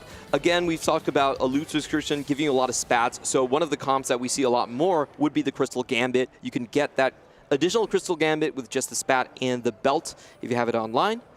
And in some of the other players here, Dr. O going to be settling into an AP line, most likely Academy. Yeah, Battle Academia into Yumi. Very difficult to pivot out of this into the Zork that we know is the preferred AP line. But I mean, this is perfect Yumi. You already have Super Genius in the Syndra. Of course, you want a Rising Chaos, something like that, to get a little more chance to up the level. But this is strong enough.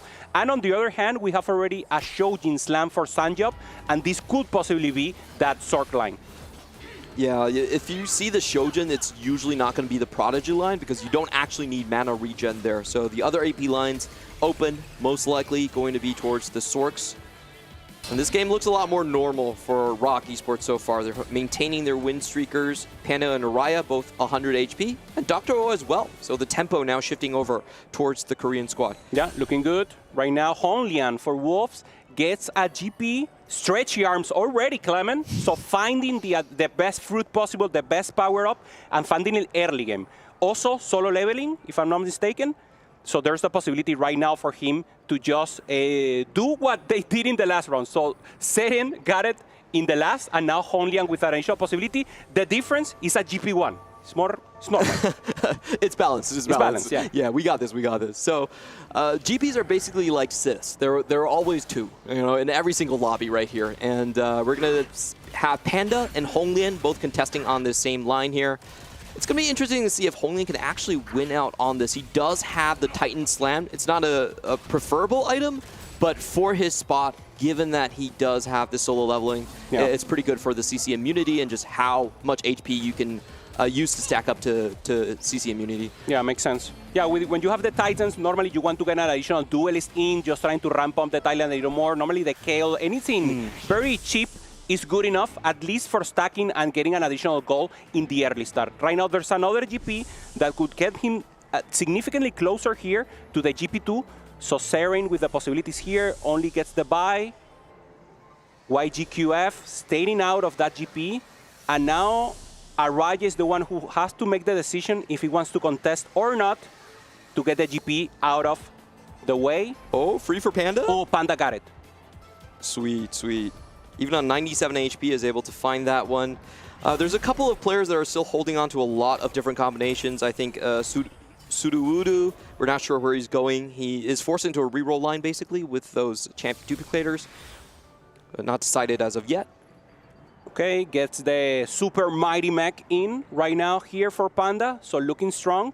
And now Suruudu here, slamming Morelos, just slamming items here, making sure he's strong enough to maintain a little tempo and avoid reducing HP. Holding up for the Lucian, slamming Shoujin. I don't love the Shoujin in the Battle Academia Prodigy angle, Clement, so maybe he will do a hard pivot into Swords also. Yeah, Dr. O, the only 100 HP player left on the board, and I do want to apologize. I think I got someone confused. There was another player with the Nikos, the heroic champion grab back here. So we'll catch on to where everyone's compositions lay. Saihan also not decided on his composition just yet. Okay. Still full loose streaking and hasn't used his tailored items. Araya crit. Having Araya making normally different decisions, already having the Kaisa, so it could be a rampant possibility here. Already has also the Darius, has the Kennen, so this could be the super scaling comp of AD. Of course, you need the kills early, you need to ramp up, and it's not a top 1 comp. So Araya just trying to be maybe a good performer for the lobby, maybe get a good third, but still not a win-out player. Yeah, I think that's one of the surprises for this tournament so far, that we've seen the Supreme Cell Kaisa be quite a viable line. It was averaging a 4.3 before this matchup here. And I think it makes a ton of sense, because if you have 2 GP players in every single lobby, then the tool cost pool is pretty much completely exhausted, and it's very easy to hit the Kaisas. Yeah, makes sense. So Rain here, full loose streak. Perfect right now, going up against Honglian. Honglian didn't find the full win streak right now, and Dr. O is the one with the chance right here, going up against YGQF. Is it enough? Rel holding up now, and there it is. So Dr. O, huge win right now, so good tempo for him, getting huge economy. Now, good opportunity, good game as far as now for Rock. Yeah, taking a look at his artifact right here, he has the Horizon Focus, which is a little bit difficult to use in the Battle Academia line here. I can't really think of a good user. Maybe if he finds Unstoppable later on, that could be a combination that he wants to use. But for now, it's just not doing much max HP damage. And despite that, he's still able to 100 HP. Yeah, making sense. Of course, Syndra, one of the best units in the early game right now. Even though he has Battle Academia, he decides to go for it. Normally, Ezreal is if you don't have someone else to put items on, but Syndra is just too good right here. Getting an additional anvil here, and everyone will get the loot subscription right now. Oh, what will it be? Okay, 2 cost. 2 start 2 cost. That could be huge for YGQF. I think. Yeah, maybe a GP2 for someone. No. Please, no. Okay, rolling here, finds a Mundo 2. Is not within the comp. He could use it for a while. He's using a Juggernaut for now. Decides not to go for it. I think it's okay. Just trying to go for the line. Keep rolling right now on 3-1, Clement. Trying to go for the GP2. Doesn't find it. Breaks 30. And now Honglian will need to keep rolling here. He needs to keep rolling, and he needs to maintain the tempo. And his items do not look very good for this spot. He has too many mana-based items here. He really would prefer tank items coming in for the Kabuko. Not hitting the 2-star is going to mean that the tempo is going to be all wrong, but still enough to punish Araya. Yeah. Also having a golden duplicator, of course, he wants to save it for the later stages. For now, trying to find the natural GP, rolling a little. Second augment, gold once again. So he does have a spat, and I'm trying to think of what would be the best reroll to commit to with the spatula online here. I mean, we all know about like the high end being potentially Crystal Gambit, but I think getting the Executioner online, he can build it already, giving that to Yuumi later on. Be a very strong spot for the Katarina. Yeah, rolling here on 6, but not finding Katarina, and that's the angle that you're going for here. Not even a pair of Katarina rolling onto 30. Very bad luck here for Serin. So the luck that he had in the previous game, Clement, Karma is just taking it away right now. You can't be lucky all the time. That would make the world pretty boring, in my opinion here. So this is a pretty late pivot into the Katarina, and one of the big issues about this is that you can't put 9,000 on her. You can't put, you know, not done yet. It's harder to get stacking augments, so the power level here will be slightly lower. Yeah. However, he does have Treasure Hunt, which in the end game can give you artifacts or radiant items, which is pretty crazy. Yeah, for now, Crimson Veil, so just getting an additional ramping up here on the Katarina. Maybe not strong enough access to the backline. She needs to turn a little more. Ooh. There it is. Oh, making good damage. Huge win here for Serin. Sanjop taking the loss, but he will have priority in Carousel. Suruwuru and Honglian stepping up here for Wolves. And remember, they won the first series with a perfect game from Serin.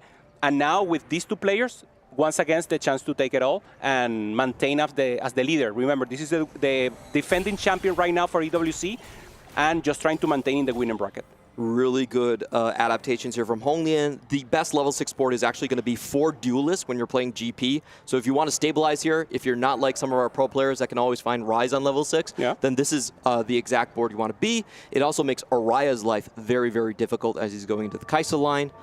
And I think Honglian is going to have tempo advantage over Panda. He has 3 duplicators so far on his bench. Very difficult to race against that. Yeah, 100%. Honglian going up against the mirror right here that we were mentioning, Clement, Panda against Honglian.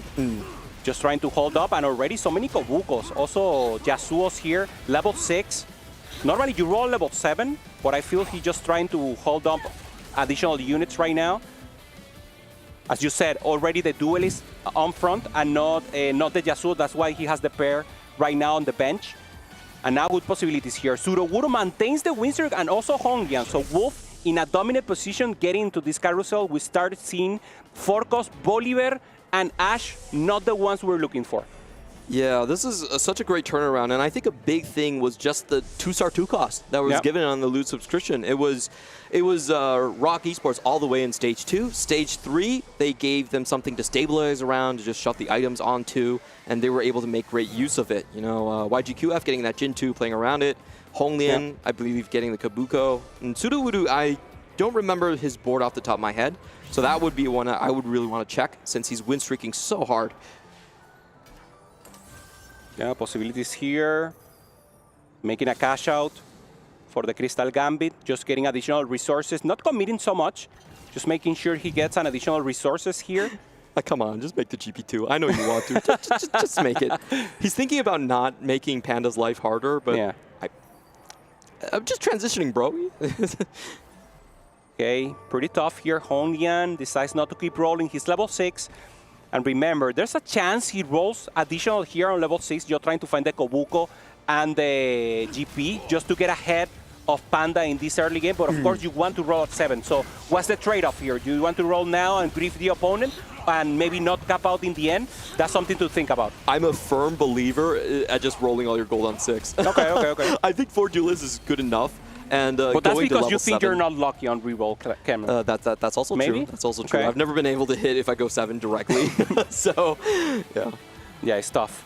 Okay, on the right, Suruguru, we're seeing it, taking the win here. He has AP, so slamming Shojin, slamming also the Morelos, going for that AP line. Once again, I think he's the one who will pivot from the Battle Academia or Prodigies into He's the one rest. off. He's one off. You got to roll now. Okay. One off, 3 duplicators on the bench. And now he needs to find only one more already. Okay, there it is. You got to do it for the morale. You got to show them that you're able to hit GP3 before stage 4 like a pro. You know? This is what all good players do. Okay, thinking about the transition here, sells the Jin and now has the Total Menace, the Exodia of TFT KO Coliseum GP3. With stretchy arms. Let's go. And I think this is the correct move. You want to use all of your duplicators as soon as possible. Take them out of the pool. Make sure that it's just crushing for Panda to play on. Meanwhile, Saren already committed to the Katarina line. We're going to take a copy check right here. 5 copies so far. It looks like potentially a secondary carry for the Caitlyn. And interestingly enough, he's not building extra Executioner. He's just going to build for the extra pop space. Okay, makes sense. Still far away from the Katarina. Only has 5. We saw also Wolf holding up in additional Katarinas here. So it will be very difficult for him. Rock players holding onto the Katarina. So Saren in a very difficult spot. He was the one making a difference, making the statement for Wolf in the end. But now it's time for Surohuro and Honlian, who Clement maintains the win streak. Both of them with more than 90 HP. There is a saying in Chinese, Wang Bu Jian Wang, kings don't face each other. So that's what's happening right here. You know, they both know they're kings. They're not. They're going to keep their RNG win streak alive the entire way through. And you also have to factor in, I think Saren, even though he's pretty far away, he's on 5 copies. Yeah. With Treasure Hunt, I still expect him to stabilize. So once again, I think Wolves are in a very dominant position so far. Yeah. Yeah, if we see through the aggregate, it doesn't matter if they're not strong enough in the late game. They already are so ahead of HP that they can control the game in the late game. So this is that's what you say. This is very important position and also a great possibility right here. There's the additional artifact. Here's more dog to the rescue. Can you find the best artifacts here? So for Sorks, it's going to be Mana Zane. Okay. Mana Zane for the Karma. We haven't seen it yet. On the right Deathfire is decent, okay. See, Deathfire graph, just making sure you abolish the tank a little quicker. Okay, finds a Wen, and there's Fusion Dance here for the Wen. There it is. Plus standalone, so pretty huge Wen right now. Yeah, and instantly this is because Fusion Dance gives you full AP. It's probably not intended, but it's in the game. You're allowed to use it, and most of the players are doing so. Yeah. They have very strong right now Araye, trying to take a win here. But on the other hand, GP is just too strong for Honglian. So Araye in a difficult spot here with the 4 Juggernaut, still with the 2 duplicators. Hasn't found the rest of the comp he needs. Now you're rolling, we have triple. Okay, there's the Luchador. Jin is not online, but he has frontline. If he's able to maintain the Jin away from the target, there it is, using the additional duplicators, and now he's in a good spot. And should be enough at least to maintain Araye with good HP. So he should be in a good spot. And as you say, the Kings has not been face-off against each other once again, Clement. They're just holding hands in the top. Yeah, this is so good for them. In the meantime, we're going to be taking artifact checks across the board to see who high-rolled theirs. There's going to be a Dawn Core coming in for Dr. O. Extra casts. Yeah, there it is, the combo you just mentioned, Unstoppable into the Horizon Focus there for the Leona. So additional CC damage that will transform in additional power for the Battle Academia comp. I have to say, Sanyap kind of low-rolled his artifact. Static, it's probably the most narrow. Same thing for Honglian, getting this Prowler's Claw. Oh, the Boulevard accessing the backline on the right, taking the win, and it's the stretchy arm of Oliver. We saw the Super GP and the Boulevard making the win.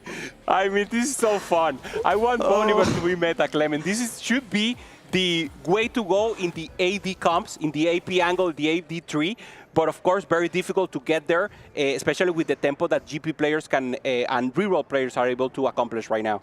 So what's the point of being a tank anymore? I don't get it. It's just like a volley bear in your back line, punch, you're dead. I don't even need to melee you. Oh, those so nice. We see it right now. He's playing around Jhin in the early game, but now decides to transition. This is the Juggernaut Soul Fighter. Normally I play with 4 Edgelord, but of course he has 4 Soul Fighters here, just trying to make the best about what the game is giving to him. And he has Serious Slam, pretty much the best one. Every time he switches targets, he's going to do a slam that does 175% of his base AD across multiple units right here. This combination is absolutely filthy. And unfortunately for some of the other players, I think Panda again, low rolling on his copies and not finding the snipers, which I assume is the better artifact here. It's going to put him in a bit of a deficit. Yeah. On the other hand, Araya, great find here. Fishbones is one of the best artifacts for Jhin, makes him target directly into the backline, and he starts with 6 range because he's a sniper. Nice. Yeah, having that possibility is huge right here. Have some possibilities here of legendary Lee Sin. Maybe the Juggernaut angle could be an option, but of course not the priority. Panda gets the set. And of course, win more possibilities here on Twisted Fate. Not prevalent normally in the crew line. You want to try to prioritize him, but of course, you cannot get free wins right now and get this unit in. Love the Twisted Fate possibilities, by the way. The fact that he gives you additional bounty. I feel the win more capabilities that he has is so huge. But in 4v4, I don't think he has a good space. Yeah, doesn't have enough time to really scale up. And the heat is once again on Rock Esports. Their players currently are 7 and 8th. The HP gap is again massive. And looking across their artifacts, I have to say they lost a lot of these artifacts battles. Saren right here has found the best artifact for Yuumi. He has the Mana Zane.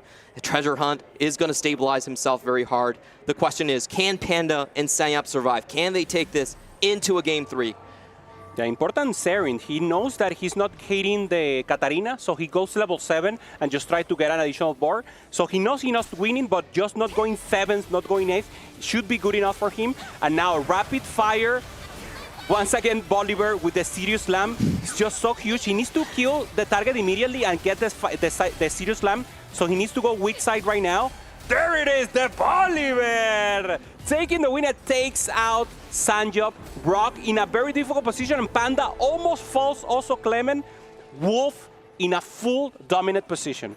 Yeah, I feel so bad for Sanyap. So he had to play without Smolder 2 in Game 1 and had to play Sorks without Karma in Game 2. It's just not been his day so far. Very strong low rolls.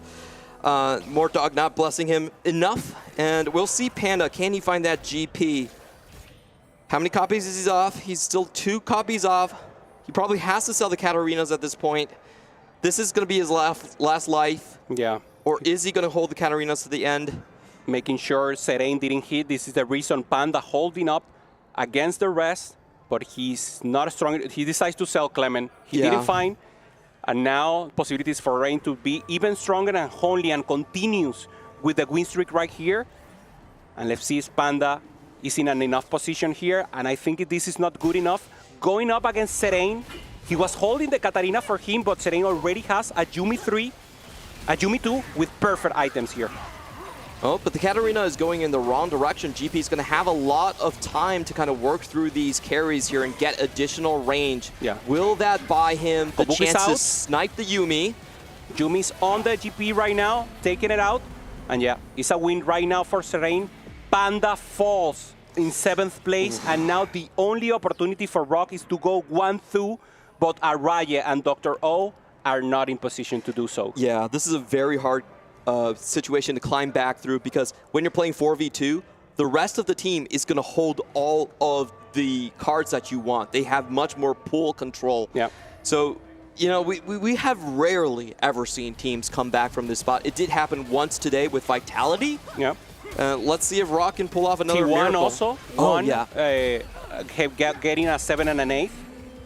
Then dropping out in the series. So it's a possibility, but we know the rest of the board. Clement, this is just too difficult right now. Uphill for Rock. So we will be attent to see if they have any additional chance here.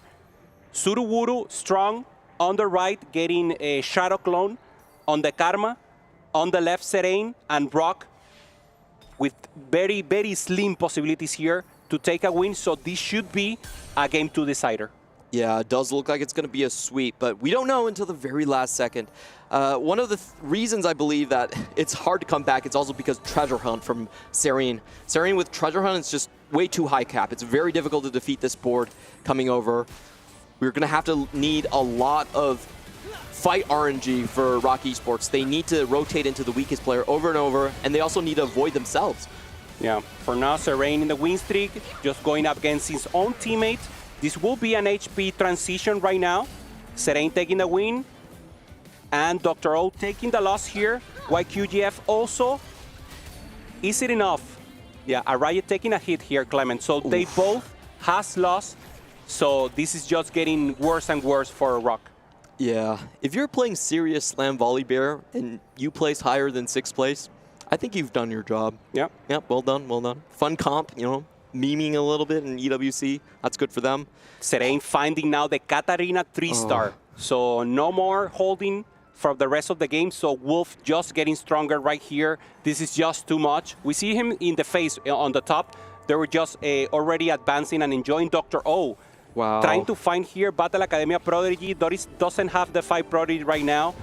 And this is just not good enough. We saw multiple members holding the Yuumi as well. So he has a 1-star carry.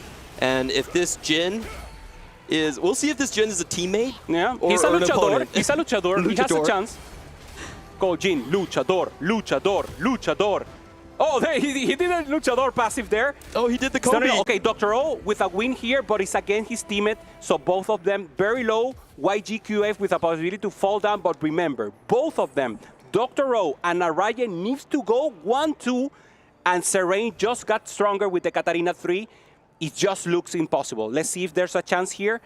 YGQF. Yeah, he waits until the last second to sell the Yuumi too. Araya with the front to back here with the Jin.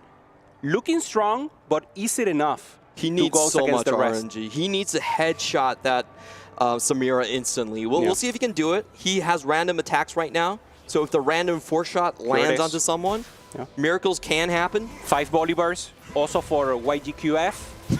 Trying to go for the full serious slam. Bolivar, no access to backline. Holding up. Huge ult there for the Samira, and it's just enough. Johnny's on the back. Activates the luchador from the Jin. Jin falls. Mundo falls.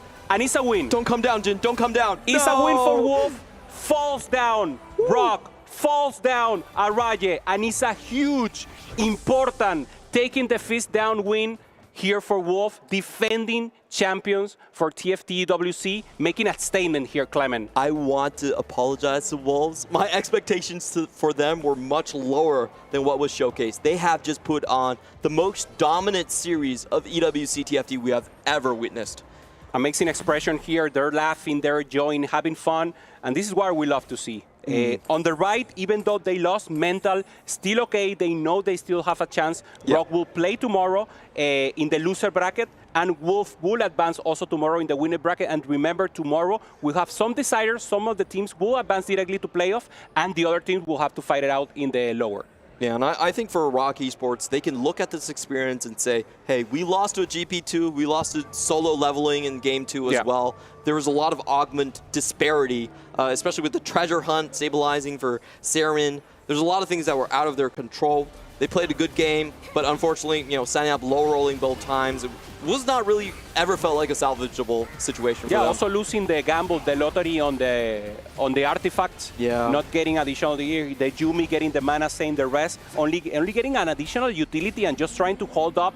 So it always felt like the needle was not in their favor, and they just needed to push, adapt, and I mean, sometimes you need the game to help you, right? You need to feel in a comfort zone, and that was not the case for these 2 games for Rock. It's definitely true sometimes when the artifact drops, if it fits your comp, you're just so far ahead of the tempo, especially when it's a stage 4 drop and you don't really have a chance to transition off of it. So a little bit unfortunate for Rock, but I'm happy for Wolves Esports right here. You know, last year when they came in, they registrated late, so the points didn't even go towards the EWC Club Championship point pool. There was a lot of things that could have gone better for that squad. They made a name for themselves. This time around, they have to rebuild the entire roster. They have to start with players that haven't really proven their peak on the international stage, and now they're giving them all of the chance They look so calm and collected, and Panda's having a good laugh about this series so far. I mean, he has to. That's the only option right now. And going a little more deep into Wolf, I mean, as you said, only 2 teammates still maintained from the previous roster, both Serene and YGQF, both performing very well, being good teammates on the last performing game, and they had a heavy crown to maintain. They were like, okay, can we maintain this tempo? Can we be still the best in 4v4? And now with a huge transition here, 2-0 against Rock, playing amazing, playing good tempo, having luck, of course, but actually transforming that into this huge win makes you feel good, makes you feel that you can defend the title. Absolutely. They've already done it before. They've proven that they can reach the summit. They can look down on the other teams here, and now they're just doing it with another 2 new teammates right here. I'm really happy from Koro or Suruwudu as well. It's been a long time since he's been able to show up on the international stage. Macau was one stop that you mentioned, getting 22nd place here. And if he can bring another crown back from CN, how crazy would that be? Yeah. Getting 2 crowns and 2 different Riot titles? It makes him a rock star. Yeah, for sure. Yeah. The possibility of the dynasty here for CN to continue or to come back, actually, from previous amazing year. You were mentioning Inboard Fable, the moment where the Garden of Greatness occurred for the CN region. And, of course, trying to get a possibility. We see Arvalle here on the top, the Filipino from Rock. Played amazing. Making second, almost taking a win with the Olal Casante in the previous game. And I mean, this is a team that we should still see and expect from for tomorrow in the loser bracket. So still possibilities for them. And of course, the laugh, the enjoyment right here for Wolf, just taking a laugh here and enjoying the final games and taking the win in this final series of today. It's a full domination, so we're looking at their keyboards and their mouses right now. They're not really stressing to roll down too much. They're just kind of letting the fights play out by themselves. Okay, Swain 3. Going over the games. Yeah, Swain 3 right now for Suruwudu, just having fun. Huge tank right here. And just giving us an idea, you're at home, you're trying to play a good comp, you're playing Zorks right now, try to go for the Swain 3, try to go, of course, when you already have this comp assembled, and just try to have fun right here. Additional emblems here, finding also the additional bastion or the brown that gives you so many possibilities. And now going on against the Ghost.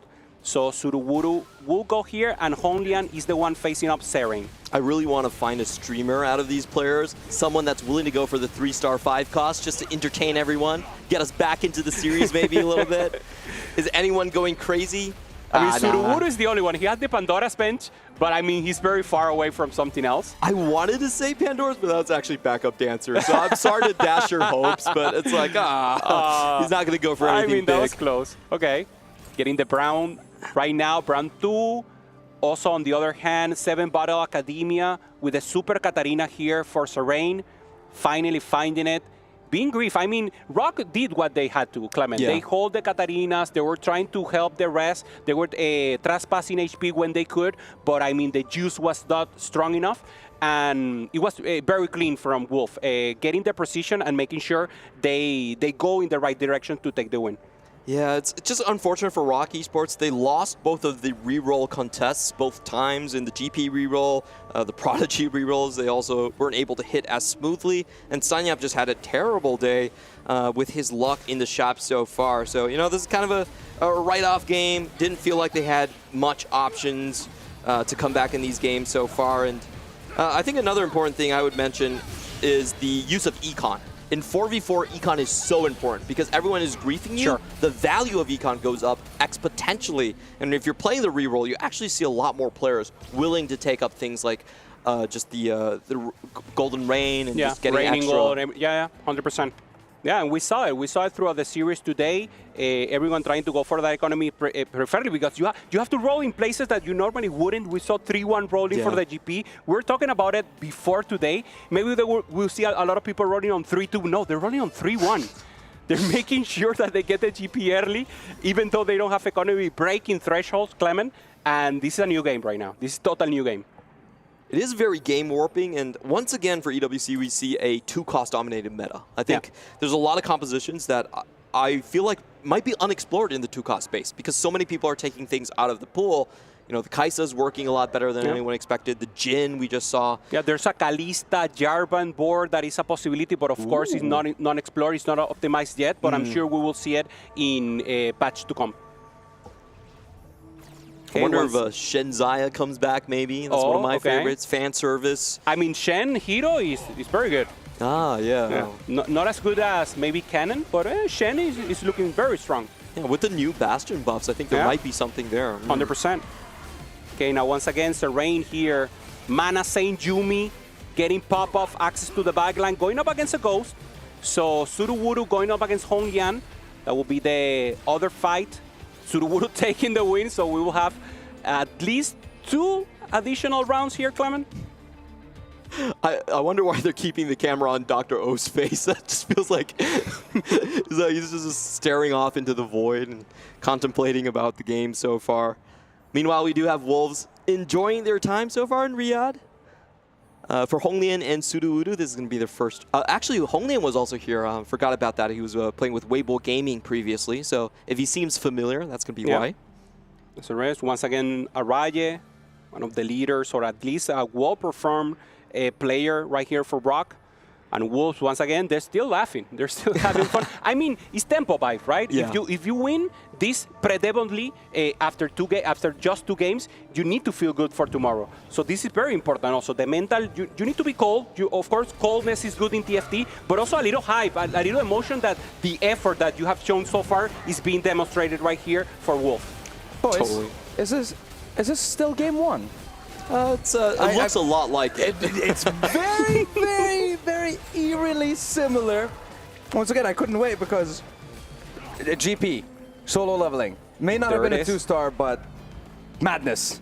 Scriptwriter, thank you for, honestly, a very hectic game for Rock, I have to say.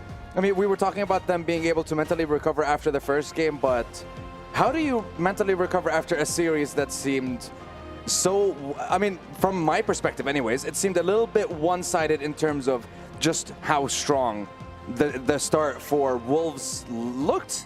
I have to say, let's go over all the things that went into Wolves Esports' favor. First off, they get the better augments. They get solo leveling. They get treasure hunt. Immediate advantage right there. Yeah. They were loot streaking on stage 2. The game loot subscription just forces them 2-star, 2 cost, stabilizes all of their boards, and they start winning stage 3. Stage 4, they give them artifacts.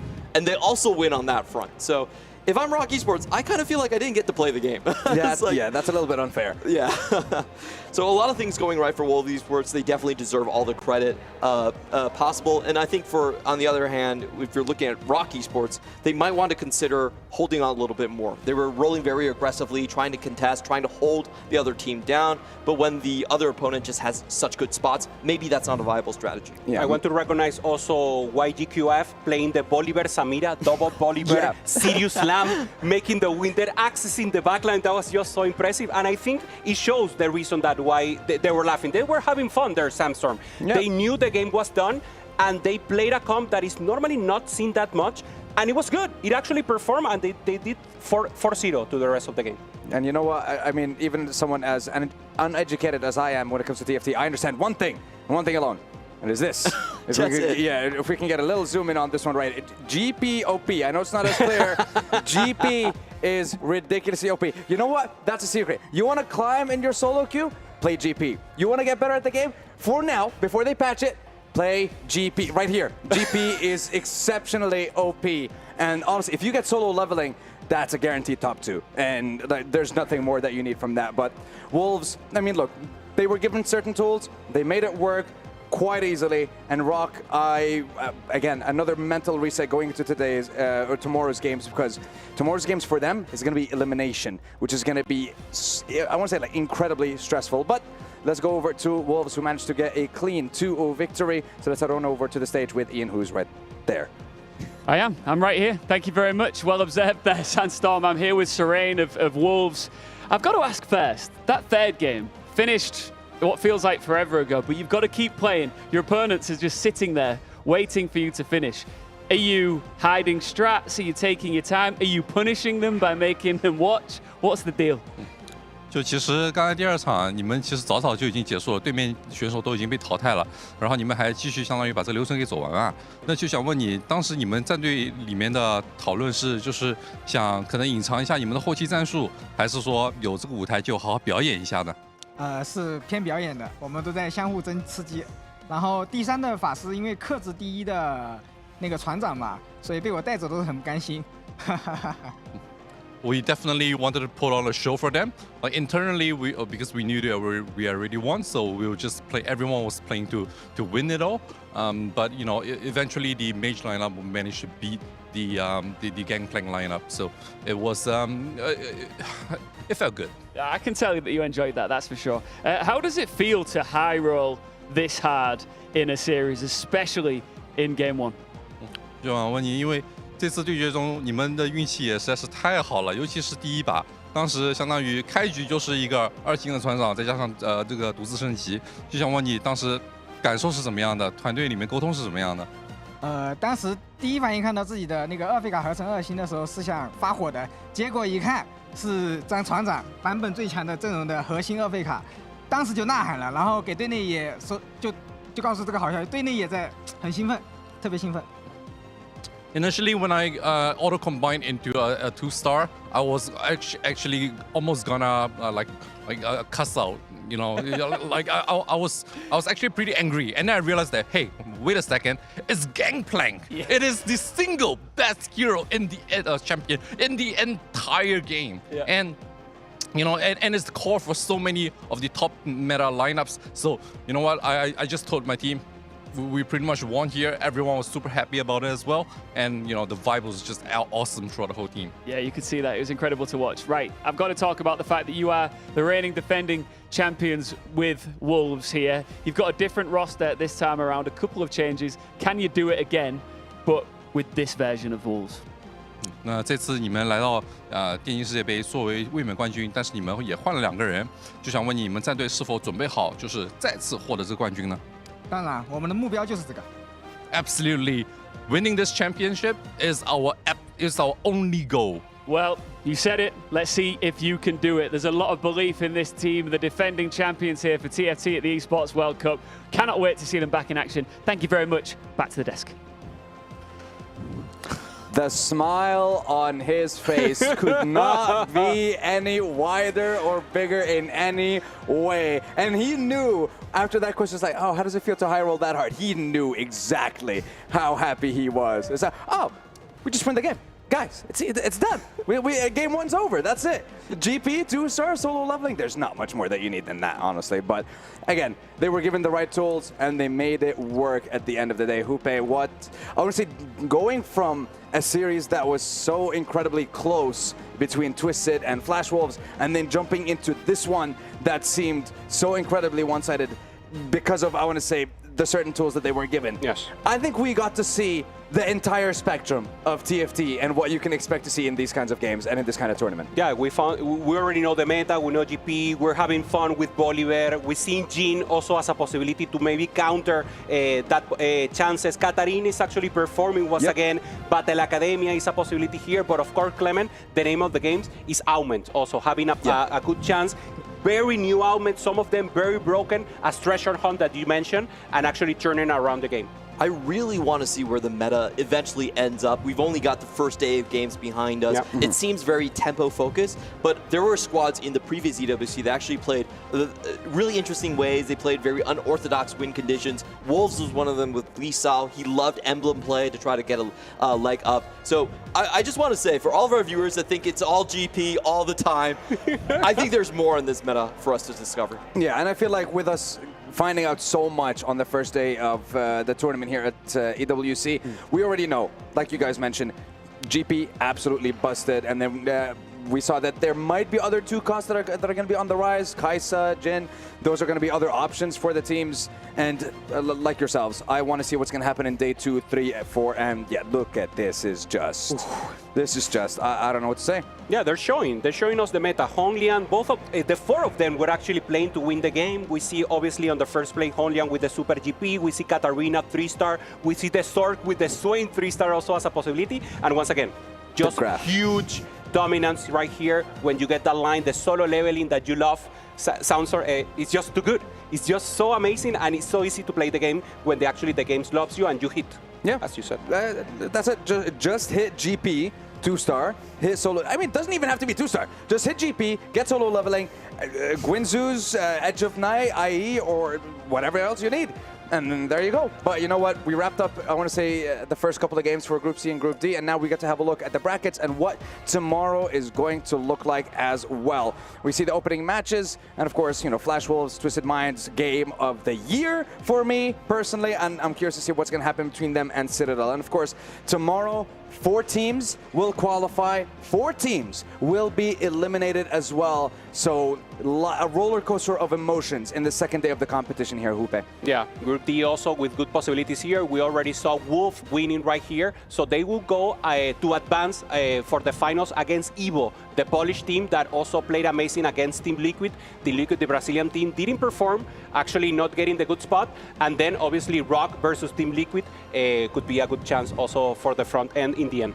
Yeah, I think if you look across the regions, it was a pretty rough day for EMEA. 3 of their teams going to the loser brackets. For CN, really good start. They got the reigning champion in. Twisted Mind squeaks through. And for APAC, we need to do better right now. A little bit. Our first seed and Rock also going into the losing brackets there. So, you know, that's the general lay of the land if you want to do some regional comparisons. Yeah, and when it comes to comparing the best players among the best players in the world here, we have to see who was the MVP of the day. Outside of GP, let's see who it was, and it was Flancy from the Twisted Minds. And I think it has to come down to those final moments in games 2 and 3 in that series, and just the calls that were made by Twisted Minds. Like you mentioned, Clement, after the game ended, the decisions that they made to strategically forfeit one of their players, so to force their opponents to fight each other more often, cost them so much HP, and at the end, it came down to the 4 HP difference. Oh my God! What are you doing if you're not watching TFT? Seriously, Game 3 was insane, and Game 4 was just absolutely bonkers, and it just showed us what's the most broken thing so far. So let's have a look at the schedule for tomorrow's games and remind everyone what you're going to see on Stream A and on Stream B. So we're going to have Al Qadsiya versus T1. That is going to be an elimination match, and the same goes for Mouse and Team Falcons. Flash Wolves, Fnatic, Wolves, and Evos, those are going to be qualification matches as well. So like I said, roller coaster of emotions throughout the day. Keys will be crushed, players will be going home, and I can't wait to see what the scriptwriters have for us so far, because they've shown us so much. 100%. Calcia T1, Mouse Falcons already being in the loser bracket, upsets right now going up, and this is the games that we want to watch. That will be the start for tomorrow. Ooh, I love a good elimination match where it's brutal. The reigning champions, 7 players from the previous finals are on the block right now in the next game. So, oof, I got chills all over. Can't wait for the action tomorrow. Yeah, neither can I. Well, Hupe, Clement, and of course Counterfeit and the rest of the squad, thank you very much for joining us. And thank you, lovely viewers, for tuning in, because of course you were tuning in. What else would you be doing on this fine, lovely day that we have in Riyadh? And we still have more lined up for the rest of the week, and we'll see what happens with day 2. Elimination, qualification, elation for some of the teams. So make sure that you stay tuned tomorrow, same time on the same channels. You have a lovely evening, and we'll see you tomorrow.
I want